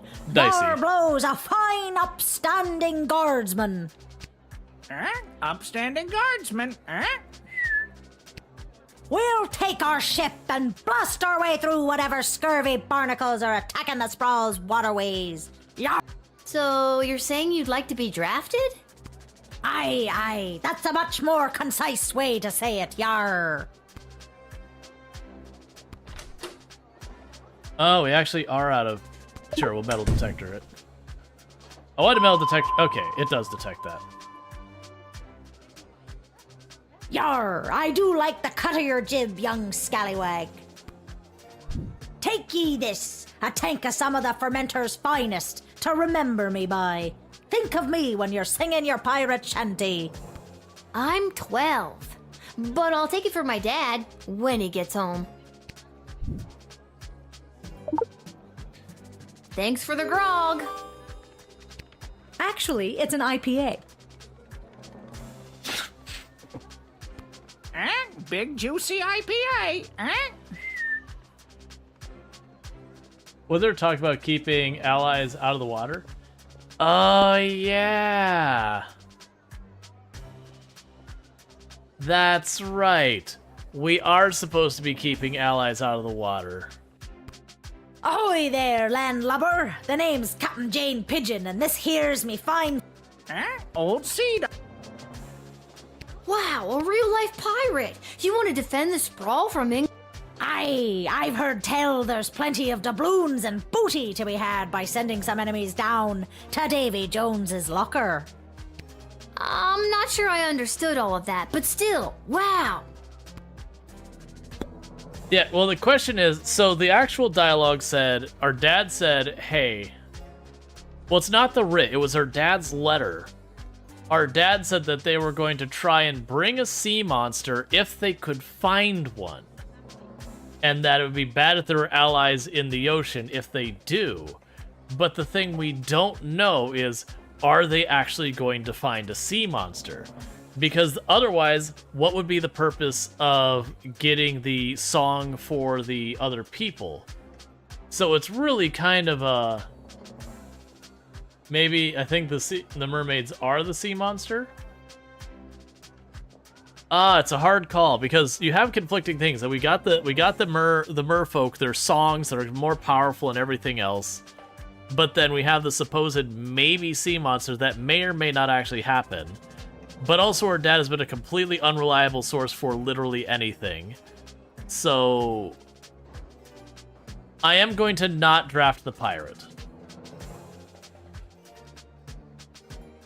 Yeah, that's the whole thing. I don't know which way to go with it. Do we trust our dad as actually there's a sea monster thing is going to happen, or is he going to be like, it didn't happen? I'm going to go with it. We'll just send everything and we'll lose. It'll be fine. And we'll lose land, sea, and air superiority and, you know, surrender. Hardy har! Ye won't be regretting this choice you've made here today, me bucko.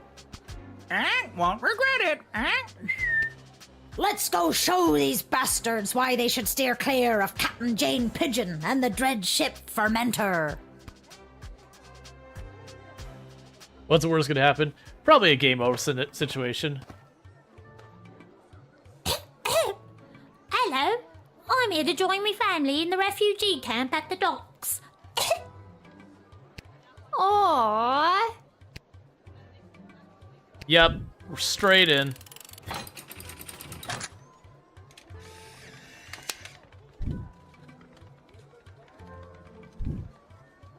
All right, you little cutie pie. You're free to go in. Thank you kindly, Mum, and God bless you. Tell your dad I say hello. I will, Mum. Oh, I'm so excited to see him, and me mum, and even me sisters. I'm gonna head straight there. I won't even stop to rob any elderly people at knife point. Aw, that's so... Wait, what? Well, maybe I'll nick just one geezer, you know, for sport. Toodaloo for now. Oh my god, what have I done?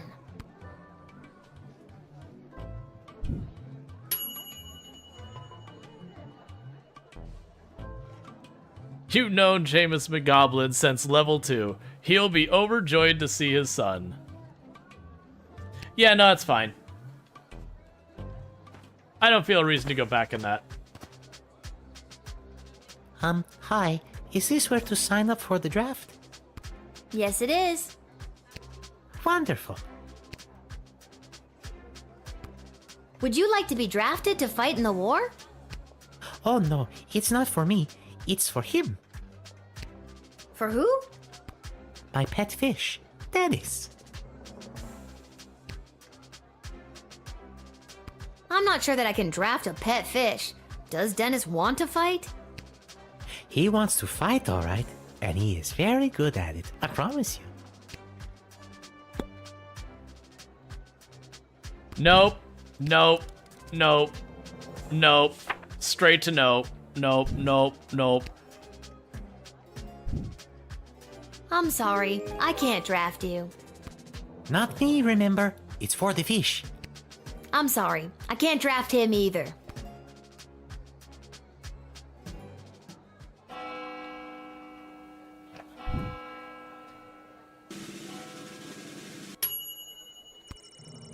You do a good job. We've got $20 for a shift. Excellent. So we got rid of her for not giving us, getting rotten food. We brought in the person who's going to give us information. We did manage to draft the mercenary on the discount. Yeah, the fish with the sea monster, right, but it said don't have allies in if you have the sea monster. So I think it was we go with the route of the merfolk or the sea monster, but not both. They did warn us, and we failed a lot of the previous battles because we recruited everyone. And this one is very explicit, like, do not have these two in the same at the time. We took Gary's wand. We definitely let in a poor injured kid who's going to now stab old people. And I see today as a success. No notes.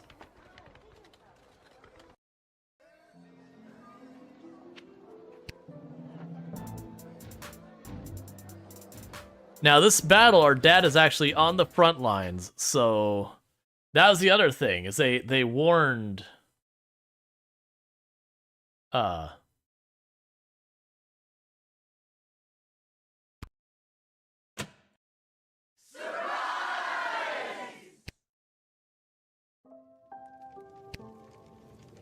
You should see the look on your dumb face. She looked like she was this close to peeing her pants. Sure. You're not wrong. Well, the surprise isn't even the surprise, Princess Pea Pants. Wait till you see. Shh, don't spoil it. Okay. Congrats on not having a job anymore. We're glad to have you back. Finally. Yeah. Well, the surprise isn't even the surprise, Princess Pea Pants. Okay. Shh. They're repeating themselves. Alright. Oh, they talk separately right now. Hey, Arda, mind if I write a quick letter to my dad? Yeah, maybe later, Lil, okay? Maybe later? No, I have to send him one now. It can wait. Enjoy your party. And your surprise is over there by the fire. But first, I know you're just a kid, but I'll mix you up any drink you'd like, on the house, to celebrate everything you've been doing around here. What'll it be?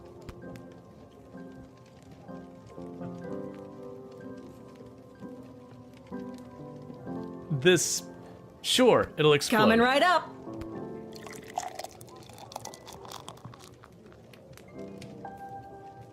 Chug it. That didn't end badly like I expected it to. The letter can wait. There's... So they do act as one person talking. I'm sure between my job at the city council and as an administrator with the Guard Corps, if the sprawl was on the verge of catastrophic collapse, from within and without, Mike Melroy would know about it. Yeah, no, Twisted Sisters is the metal band.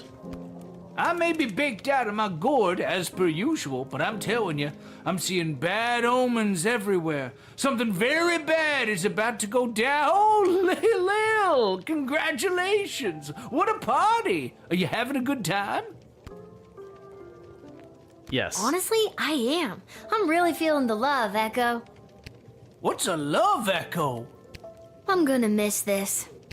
I'm here to collect your badge and your gun. What badge and gun? No one gave you a badge and a gun? How the hell did you navigate your way through 11 levels without your badge and your gun? There are plenty of ways to solve a problem without a gun. But the badge, Lil, it's all in the badge. I'm gonna miss this too.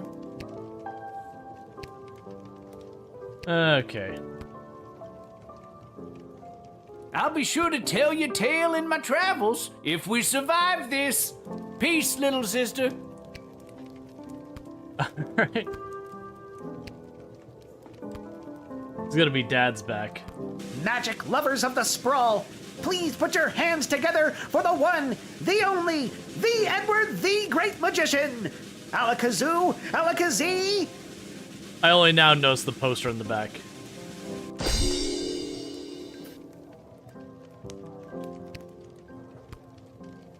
By the beard of Bertram Bartleby the Bloated, I appear! Edward, the official officiant. It's the Edward, the Great Magician again. Come out of retirement to play one more preteen birthday party. How old are you today, little girl? Play along. I actually picked up a few tricks from a true blue real deal mage I met. Lil. I am small but nimble, with a bushy tail. In trees I scamper, never to fail. I gather my food and store it with care. Do you know what animal I am? Do you dare? The squirrel. That's right! A sparrow! Ta-da! What? Sparrows don't have bushy tails, and since when do they scamper through trees? When they're not flying, of course. Yeah, okay, you got me there, the Edward. Do you have time for another? No, it's okay. Well, I'll be here with my second trick when you're ready. I want to see what else is in this place.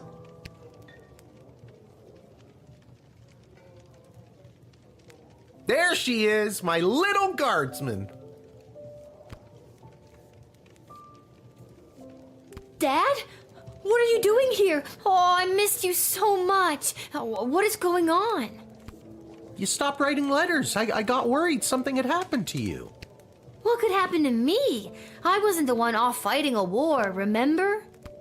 Yeah, but you get some pretty tough customers coming through that gate. Sometimes if you try to whip them, or even just talk to them in the wrong way, it's game over. I got worried. So they let you leave the war because you were worried about your daughter? I mean, shouldn't you be fighting in an epic naval battle right about now? No, they didn't. And yes, I should be. But I couldn't stand being at war for a second longer. I was actually pretty instrumental in winning a couple of battles out there.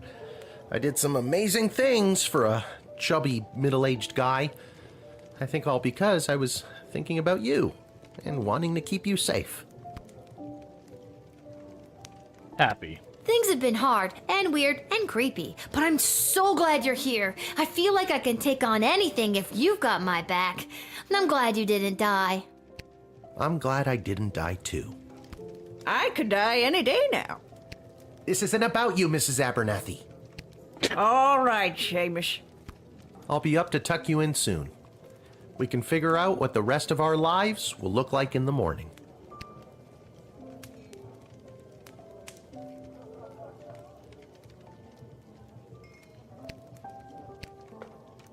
I do hope you'll tell your father how good of a babysitter I've been while he's been away. Sure. Sounds good, Mrs. Abernathy. Is that a fantastic hat? This hat, it is not as fantastic as my previous hat.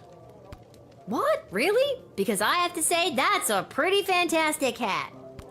You should have seen my previous hat. Aye, my journey, it continues. There's no pleasing some people. I'll be up to tuck you in soon. We can figure out... Alright. Let's hear the second trick. Do you have time for another? Sure. Okay, here we go. I'm small and petite, with feathers so fine. I sing sweet melodies, a sound so divine. I flit and flutter through the air with ease, and build my home high up in the trees. Who am I? Can you guess my name? I'm a little bird that's known for its fame. It's a squirrel. That's right! It's another sparrow! Ta-da! Edward, these hints suck. I'm sure Becky Schneiderman would love these tricks, but I'm just not in the mood. Despite your aggressive mediocrity at everything you try, I'm gonna miss you. Okay. Will you ever find a hat? Maybe. We all care about you, Lil. Have a rest. You've earned it.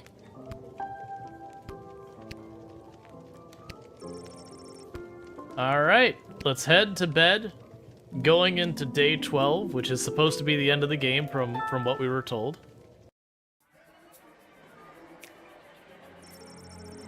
Without the arrival of the wagon carrying ingredients, Monty's, home of the soup, was in a real predicament. Just like he did during the Great Bull Shortage of 02, Monty was going to have to improvise.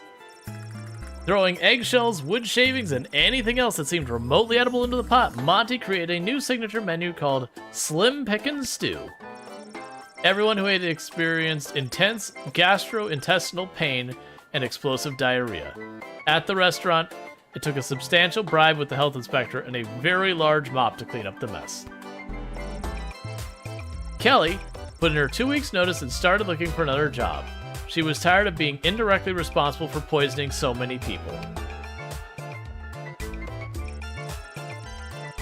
Praetor Kargan was granted an audience to the Queen and the Council that she desired. But it was like super awkward because this is like, you know, the first time they had seen each other since the whole left me at the altar thing. But the Praetor held strong and admirably pleaded her case for the strategic trade routes and resources she could offer in exchange for the foreign aid Marva so desperately needed. Impressed, Queen Desmona announced the two nations would join in a tactical alliance against their common enemy. She then apologized to the Praetor for the way things ended the wedding day, and wished the best for her.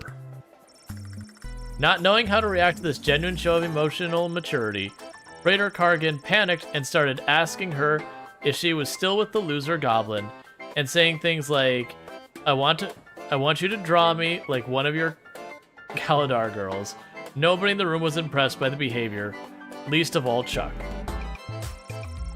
Praetor Kargan returned to Marva with a promise of aid her people so desperately needed. That and a Goblin's Fist 5 shinner in her left eye, with newfound respect for goblins. The intelligence gained from the Bangalorian led to the evacuation from an outlying farming village before the enemy could attack, saving dozens of lives. A win for a sprawl in a season of losses. Using the money raised from providing this intel, the Bangalorian was able to commission and design a personal jetpack. His budget was a mere 500 gold, so it was an absolute hack job and immediately exploded, severely burning his face. Thank goodness for the helmet he has already possessed. Without the pure, unrefined power crystal from Julian to increase his magical might, it didn't take long for Gary to fall back out of favor with, or even awareness of, the Dark Mages. According to his former mentor, Taronius, Gary was just not Freedom Caucus material anymore.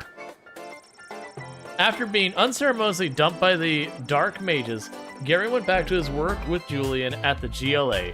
It took quite a bit of work to deprogram Gary, but with tenacity and a bit of luck, Carl the Troll finally got through to him and shattered Tyronius's hold. However, to this day, Gary catches himself losing time and drifting off when the light hits a power crystal just right, reminding him of his dreams of power and fire he once had during his time with the mages. On his way to the docks to meet his family, Teeny Tom happened across an old lady attempting to cross a busy street. It was a perfect opportunity to rob her at knife point, he thought, and he did just that. Later, once reunited with his family, Teeny Tom told them about the old geezer and showed them the purse he nicked from her. While they were mortified at Tom's action, they couldn't deny the sweet bun they had found in the pilfered handbag was a welcome treat. Oh, he killed the doppelganger.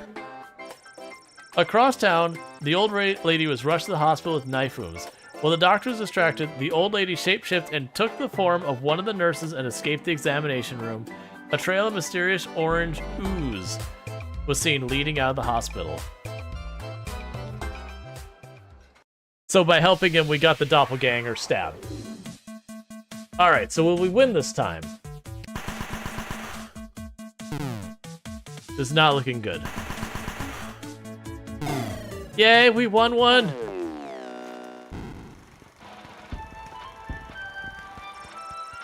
Maribel returned from Bubble Town with a message. We swim to battle! With the rediscovered power battle song on their lips, in their hearts, Maribel and her tribe swam forth and fought valiantly alongside the Sprawl's Admiral. Captain Jade Pigeon and her pirates, read Costume Brewery employees, raised the sails of the Good Ship Fermenter and set off for adventure. Luckily, the captain had the good fortune of removing her signature IPA from the ship prior to departure. which led the pirates to soberly take down a few more enemy vessels that would have been than they would have been had they been sauced. Dennis ended his fish fighting career with an absolutely ridiculous record of 117-0, with one draw when someone accidentally pulled the plug out of the bathtub he was fighting in. I mean, we didn't bring the fish with us. His retirement was marked by the induction into the Illegal Fish Fighting Hall of Fame. His owner could not be more proud. Morning came and the water sprawl harbor finally calmed, and the enemy had been repelled, with minimum damage done to the docks and the city. Seagulls and other disgusting water birds gathered to feast on the enemies floating face down, washing up on the shore. But other than that, you'd hardly know a battle at all.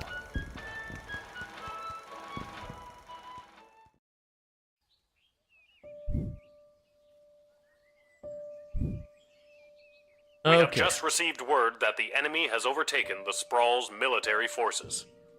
While the city's walls continue to hold, the remainder of the Petrardian forces are expected to join the siege in the coming days. This is a dark day for the Sprawl. As you can tell by my voice, this is a very serious thing I'm saying. We will be keeping this channel clear for instructions from the palace and other emergency updates. Yay! Dramatic music. God, it's all over. I should find Dad. We need to get somewhere safe.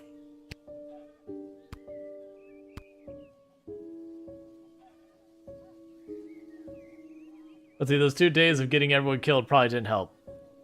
Be nice. Dad, I just heard the news. Oh, hello, Cecil. Welcome to my bedroom. Have you come to join us in being slaughtered by an invading army? Sorry for the intrusion, but this is official business. I was sent by Queen Desdemona herself to retrieve the Chronometer 3000 device. Lie. Never heard of it. Isn't it the little doohickey that zapped me that one time? Oh, right. That. Thanks, Dad. But I'm not just gonna give it to you, Cecil. Dr. B gave it to me, and it's my job to protect it.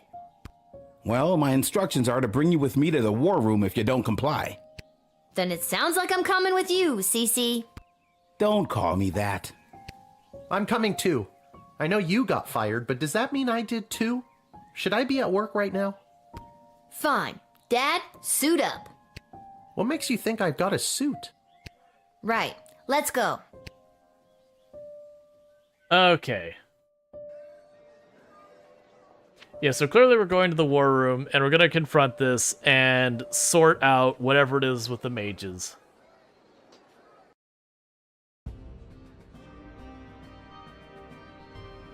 Ah, there she is, Your Majesty, Lilith, the Gate Guardsman.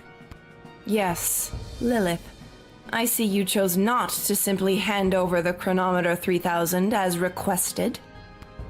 No, she did not. Stubborn as a mule, gets it from her mother. And I'm her dad, Hamish. Hello, Your Majesty. I'm here to inquire about getting my gate guard gig back. Silence. Chuck? Where's Chuck? Who? The Goblin Revolutionary is securely under lock and key on charges of treason against Her Majesty. That's crazy. That's enough. Lilith, the Chronometer 3000, hand it over now. Nope. No. I beg your pardon? Dr. B entrusted me with the Chronometer 3000 to test it out at the guard shed, so I could make sure that only the right people would make it into the sprawl. A position you sullied with your own personal agenda and no longer hold. You do not need the chronometer any longer. Tyronius does. I'm sorry, does that mean there's an opening? How dare you interrupt Her Majesty, you useless, pathetic nobody guardsman! Hey, now! So I am still a guardsman. Enough of this. Guards, lock the doors. They are not leaving until they hand over the Chronometer 3000. It won't even work for you, dude. It's set to my life force or whatever. You need Dr. B to reprogram it. Of course she'd do something like that. Unfortunately, the good doctor is indisposed. There was a small mishap at the dig site, and let's just say she fell to her death. What? You killed Dr. B? Well, she was hanging at the edge of that pit when I left her, so who can say? Who can say indeed? Your Majesty, are you hearing this? Desdemona, snap out of it! She can't help you now, child. The Athanatos Amulet of Total Mental Sublimation is among the oldest magic in the world, and its spell is not easily broken. Only the power of true friendship can release the spell's hold. Lil, help me. My friend. What? I didn't know you two were friends. Shit. Okay, new plan. Give me the chronometer 3000 now, or I'll kill you. Why do you even want the chronometer anyway? Why?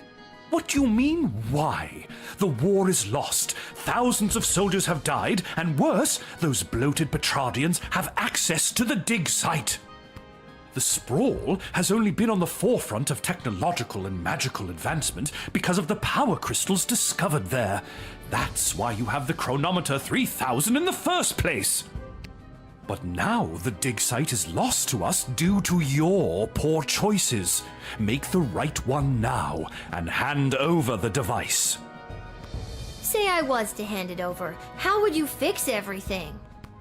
Lil, I feel like I'm dropping the ball as the adult in the room. Should I be interjecting more? Dad, shh.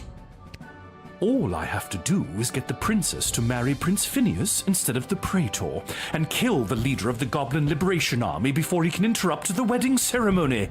Then the war will never happen. It won't work. The side she doesn't choose will always start a war with the Sprawl. How could you know that? What is this, your second playthrough? My plan will work. I can't let you do this. You can't kill Chuck. He's my hero. I thought I was your hero, you good-for-nothing little worm. Feel my wrath. Wait, Master, don't. Oh no, Lil, please. Tell Julian Well, that's Gary! just a jerk move. No! Dad, let's get out of here. But the doors and the guards. I'm not sure if this is gonna work, but hold my hand. There it is, the chronometer 3000. Give it to me! And Demon Realm for sure. I have it in my pocket. How is he going to get there first?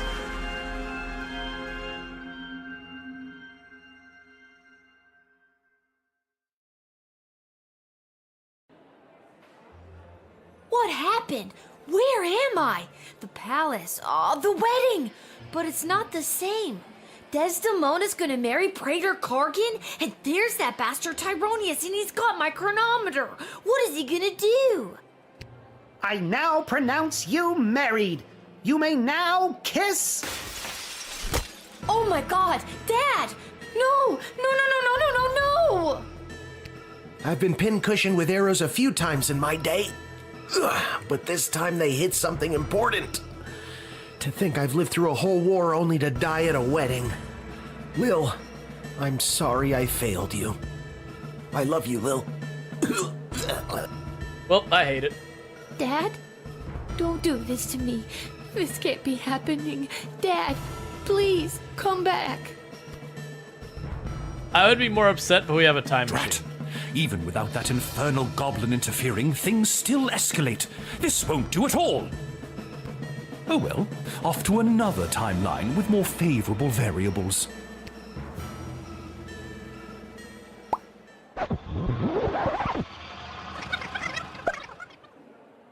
Oh God, what? Dad, you're alive! What? I'm unarrowed? What's going on?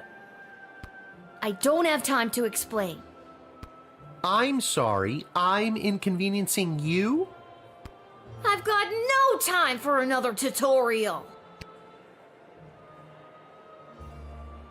Go to the musician. Okay, go check out the band. Whatever you say, kiddo.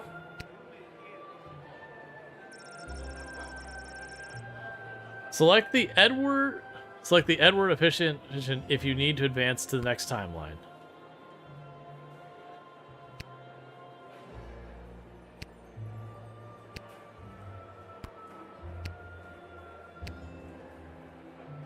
Articulus, I need your help. You see that necromancer by the altar?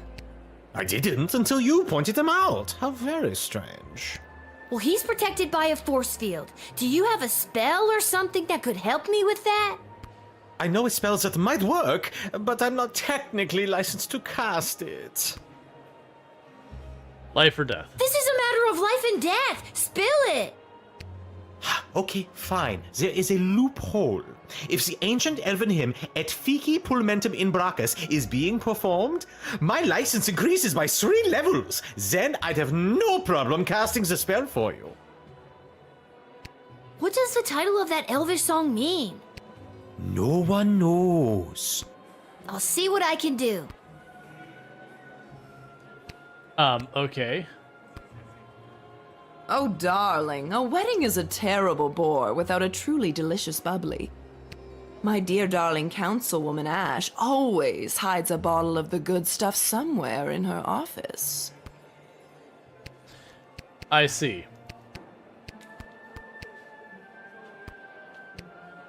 Oh, so I can't actually leave the location. I understand.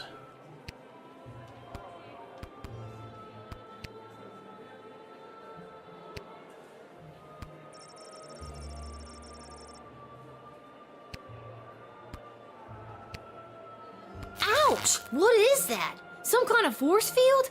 I can't get anywhere close to Tyronius while it's up. Maybe there's someone who could help me disable it. Alright. Oh, there's a timer. Again, despite your humble background, lovely work planning this wedding. Okay, so time's gonna run out. I now pronounce you married. You may now kiss. This won't do. The war is still going to happen. Off to another timeline. Right, so we're gonna keep hopping through timelines until we figure out what we need to do. What's going on? I don't have time to explain. I'm sorry. I've got no time.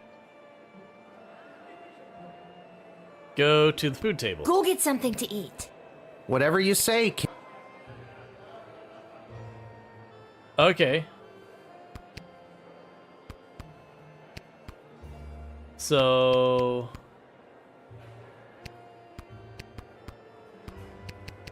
Actually, let's talk to the Mandalorian person. Hey, bounty hunter. Yes? Give me that blaster I know you got on ya. Why should I? Lead. It's for the good of the city. That doesn't really appeal to me. Give me that blaster. Why should I? Bribe. I'll pay you a lot of gold. Later. Sounds good.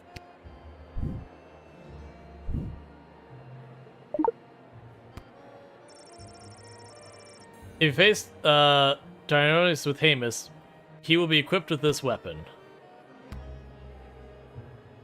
Okay, try not to get his attention, but go stand by that necromancer. Ooh, spooky. Whatever you say, kiddo.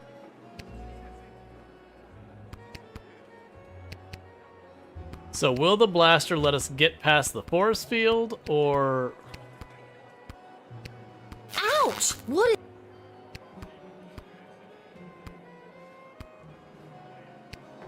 Okay, so my assumption of what we need to do is we will get the force field down.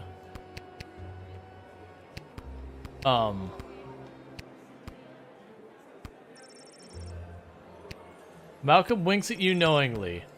Basically, he knows that we're skipping time. Keep your eyes peeled for anyone using the wedding as a pretext. So we're out of time for this timeline. So we'll have to wait for the next one. I now pronounce you married. This won't do. The war is still going to happen. Off to another timeline.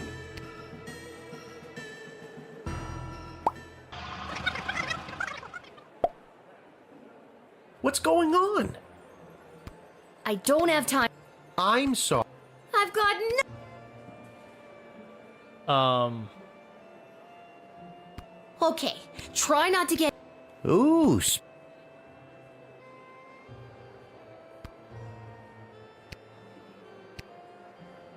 I don't have time to explain, but I need to borrow your weapons. Not gonna happen. It's really important. Why? Ballet. I wanna join the ballet. Well, in that case, take these. You'll need them.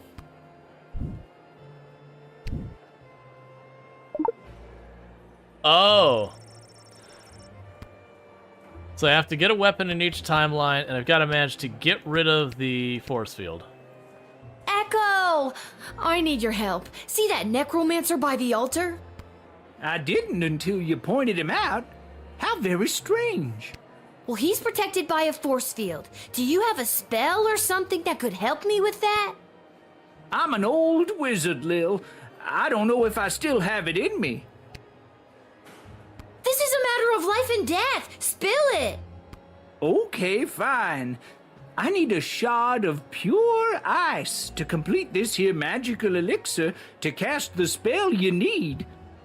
You're drinking what looks like a glass of straight vermouth. That's right. My magical elixir. Ice for your drink, and then you'll cast the spell. Great. Abso-toodalutely. I'm gonna be killing your ice.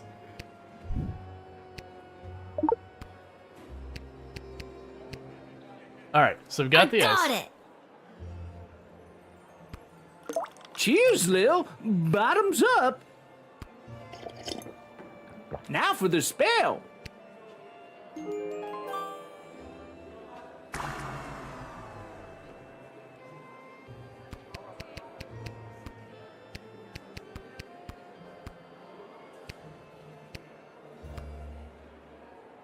Dad, now! How's this for being a useless, pathetic nobody? You continue to annoy me. Lightning! Don't even think about it. Why, you meddlesome... Now, Lil, get the doohickey. Not before I go back one more time. No! Okay. Demonic realm, come on. Let's go to the demonic realm. Yeah, now so it's clear. It's like the different timeline stuff's gonna happen. I'm assuming when we go back one more time, it's gonna put us back into our playthrough, so we're not in just this jumbled universe that doesn't align with what we chose. Lil. Lil! What, Dad? I just had the strangest... Wait a minute. Where am I? What happened? Do you want the long version or the short version? Long version. Don't be cute. I remember we were back in time at the royal wedding. Tyronius had the chronometer. You distracted him, and I grabbed for it, and... And before I could even blink, we were right back where we started, in the war room with the princess. Except Tyronius wasn't there, and you were unconscious. You've been in bed for a week. You've been muttering some very strange stuff. A scary tree monster became a mayor? Ridiculous. Tyronius wasn't there? What happened to him? And the war? And Desdemona? There's someone waiting to see you who might do a better job of filling you in than me. Okay. Hello, Lil. Desdemona? You're being mind-controlled by Tyronius. You need to listen to me. It's really me. I'm not under Tyronius' spell anymore. No amulet. You're not wearing his amulet anymore. Did you know that it was allowing him to control your mind? No, I wasn't aware of that when he gave it to me. And that a spell could only be broken by true friendship, and then you started to break free because I was your true friend. So are we like besties now? Again, I don't recall any of this. As far as I remember, he tried to grab the chronometer from you, then in a flash of light, he was gone. There hasn't been a trace of him or the device since. Is there a chance he still has it? Is he back in time right now, messing things up even more? It's doubtful. From what we understand from Dr. B's notes, once a chronometer has been synced to an individual's life force, it can prove disastrous to anyone else who tries to meddle with it.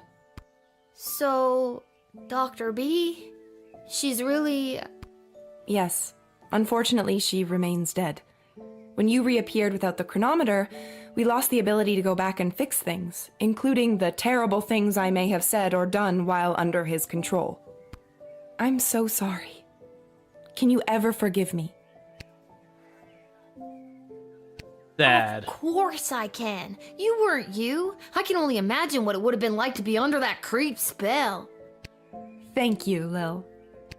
And can you forgive me, Your Majesty, for forgetting to tell you how grateful we are, allowing me to return to my post, and for personally taking such good care of Lil this week? Of course, Hamish. But the Sprawl is grateful to your daughter, Lil, for all she has sacrificed to save it. But the war! Has it changed? Tyronius said that he was going back to kill Chuck and... Chuck is alive and well, thanks to you. And we still lost the war. But with Tyronius missing, things seem to have taken a turn for the better. We are still not out of the woods, but the worst is behind us. The Mages Guild has scattered. We discovered that some of the more loyal mages to Tyronius were supporting the enemy army with magic. But without this advantage, they were incapable of delivering a fatal blow to our fair city. The enemy is still there, just outside the walls, and months of negotiations are ahead, but hopefully I can avoid any further bloodshed. Well, that's good news at least. So, what now? What do you mean, what now? Well, do you need me to unmask a goblin spy? Work the night shift? Harass any of your advisors? Lil, don't you get it? It's over. You don't have to do any of that anymore. Let the grown-ups do their jobs. Besides, I don't want you to be a guardsman anymore. I'd like you to just be my friend. Nyah. That sounds good to me. Join me at the palace once you're feeling up to it. I'll have the kitchen cook up some tacos. Finally! Talk about fancy friends. She seems nice. I'd love to spend the day with you, but I've got a shift down at the guard shed. You can do whatever you want. Chill. Go play. Have that childhood you keep talking about. Or, join me for another shift. What the heck? Are you kidding? Did you not see what we just went through? Me, a 12-year-old, given way too much responsibility, almost destroyed time and space. Why don't you do your own job for f***'s sakes? I'm going to have a f***ing childhood. Excellent. As you should. I assume we said, we want to do another shift or something like that. Without the burden of Tyronius's amulet affecting her judgment, Desdemona became the strong ruler the Sprawl needed to negotiate its surrender and lead the subsequent peace talks. She was able to win a number of concessions from the enemy that allowed the Sprawl to retain some of its freedom under occupation. As it happens, in secret, a certain hooded figure leads a growing resistance that will one day overthrow the occupiers. Desdemona and Chuck's marriage was, unfortunately, no match for the pressures put on them by the Sprawl's defeat. The divorce was as amicable as any royal divorce could be. A source in the palace shared that the two remain friends. When the Sprawl fell to the enemy forces, the occupiers' hatred and intolerance towards non-human races took greater root in the city. This forced many underground, which, if you were a mole person, is no big deal. Not great for the others, though. The Goblin Liberation Army continued meeting in secret and has become an instrumental part of the insurgency movement against the Sprawl's occupying forces. I did notice we got an achievement, second best ending.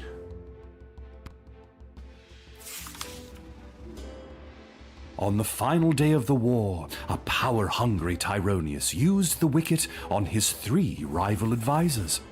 Thankfully, he was confused by the contraption and accidentally denied them instead of sending them to the dungeon. Ousted, they walked to the nearest tavern outside of the Sprawl and began for them again, but the act of plotting over drinks really brought the trio together. After the fall of the Sprawl, Councilwoman Ash was enlisted by the enemy to be their intermediary to the Queen. The occupiers saw her as an effective and ruthless new hire, but they greatly underestimated her spycraft. This Employee of the Month secretly fed intel to the Resistance, which monumentally weakened the enemy's hold on the Sprawl. Lieutenant Stryker's execution was immediately scheduled by the enemy. However, before she could be hanged, she disappeared from prison.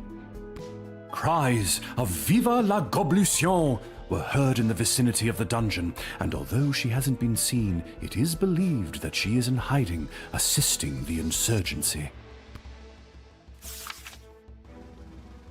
Malcolm disappeared, as did a not insignificant sum from the palace treasury. Meanwhile, rumors out of Fireball Canyon tell of a new circus, the most outrageous and lavish circus the world has ever seen. The rumors also tell of its charismatic ringleader and the fish he wears on his belt. Dr. Beatrix von Matterhorn's body was never recovered. Since her presumed death, Lil has been having the most vivid dreams of Dr. B, traveling through alternate versions of the Sprawl. In these dreams, the lost scientist seems to be trying to tell her something, but Lil can never remember exactly what it is upon waking. Lil and Hamish continue to live above the Twisted Sisters Tavern. They were able to purchase new furniture and a second outfit, thanks to a gift from the palace for Lil's role in saving the world.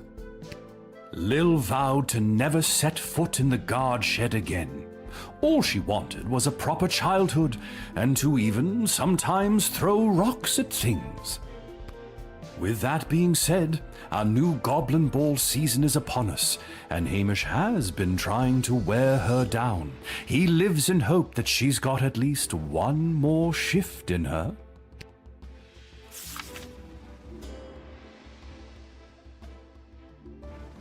What about old Echo the Wanderer, you ask? Well, that's me! I'll continue to chronicle the happenings of the Sprawl, from the migration of the birds to the illegal fish fights down at the docks. So remember, when you get a snoot full of pungent peace blossom in your nose, I'll be there. When you overorder pizza at your place of business and people are invited to take some home, I'll be there. And when the next calamity threatens the lives of the good people of the Sprawl, I'll be there.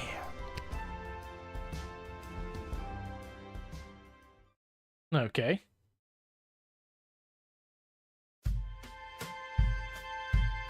So yeah, that's been Lil Guardsman. I don't know if we'll have like after scenes or anything like that, but Hilltop Studio Games, they gave me a key for, you know, playing today and all that.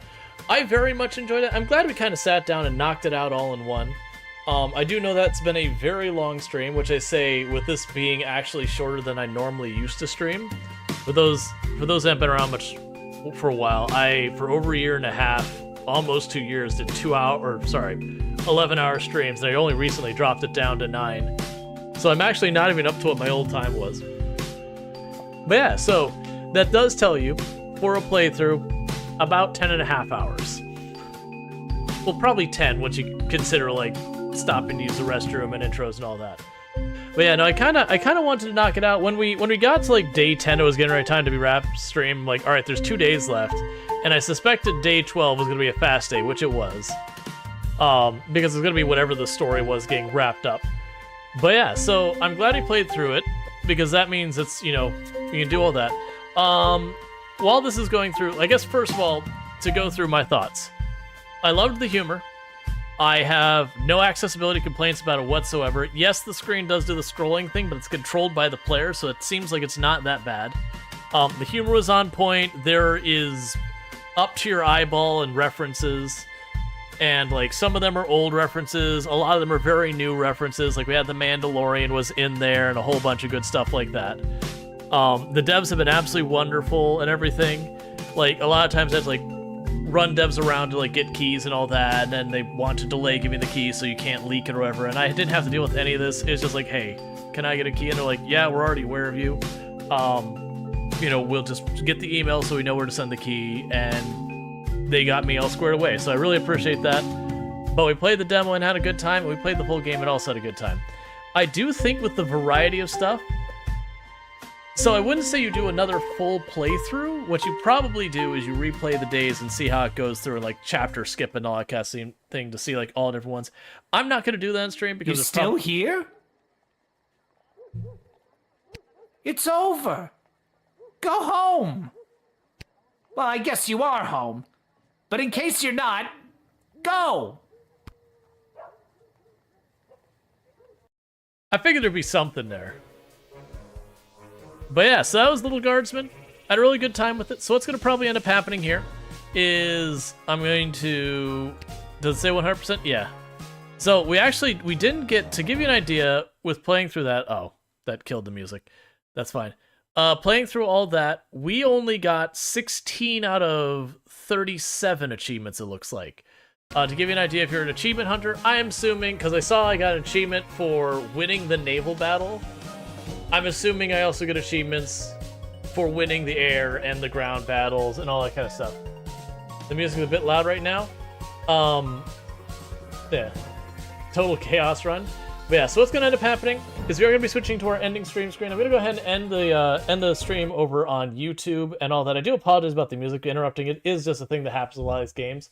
But I'm going to end the stream over on YouTube and TikTok and get those out of the way because I can't switch categories and all that, and I'm going to be wrapping up. So thanks so much for everyone watching on all the platforms. For those over here on Twitch, stick around for just a moment. We're going to go find someone who we know makes good content to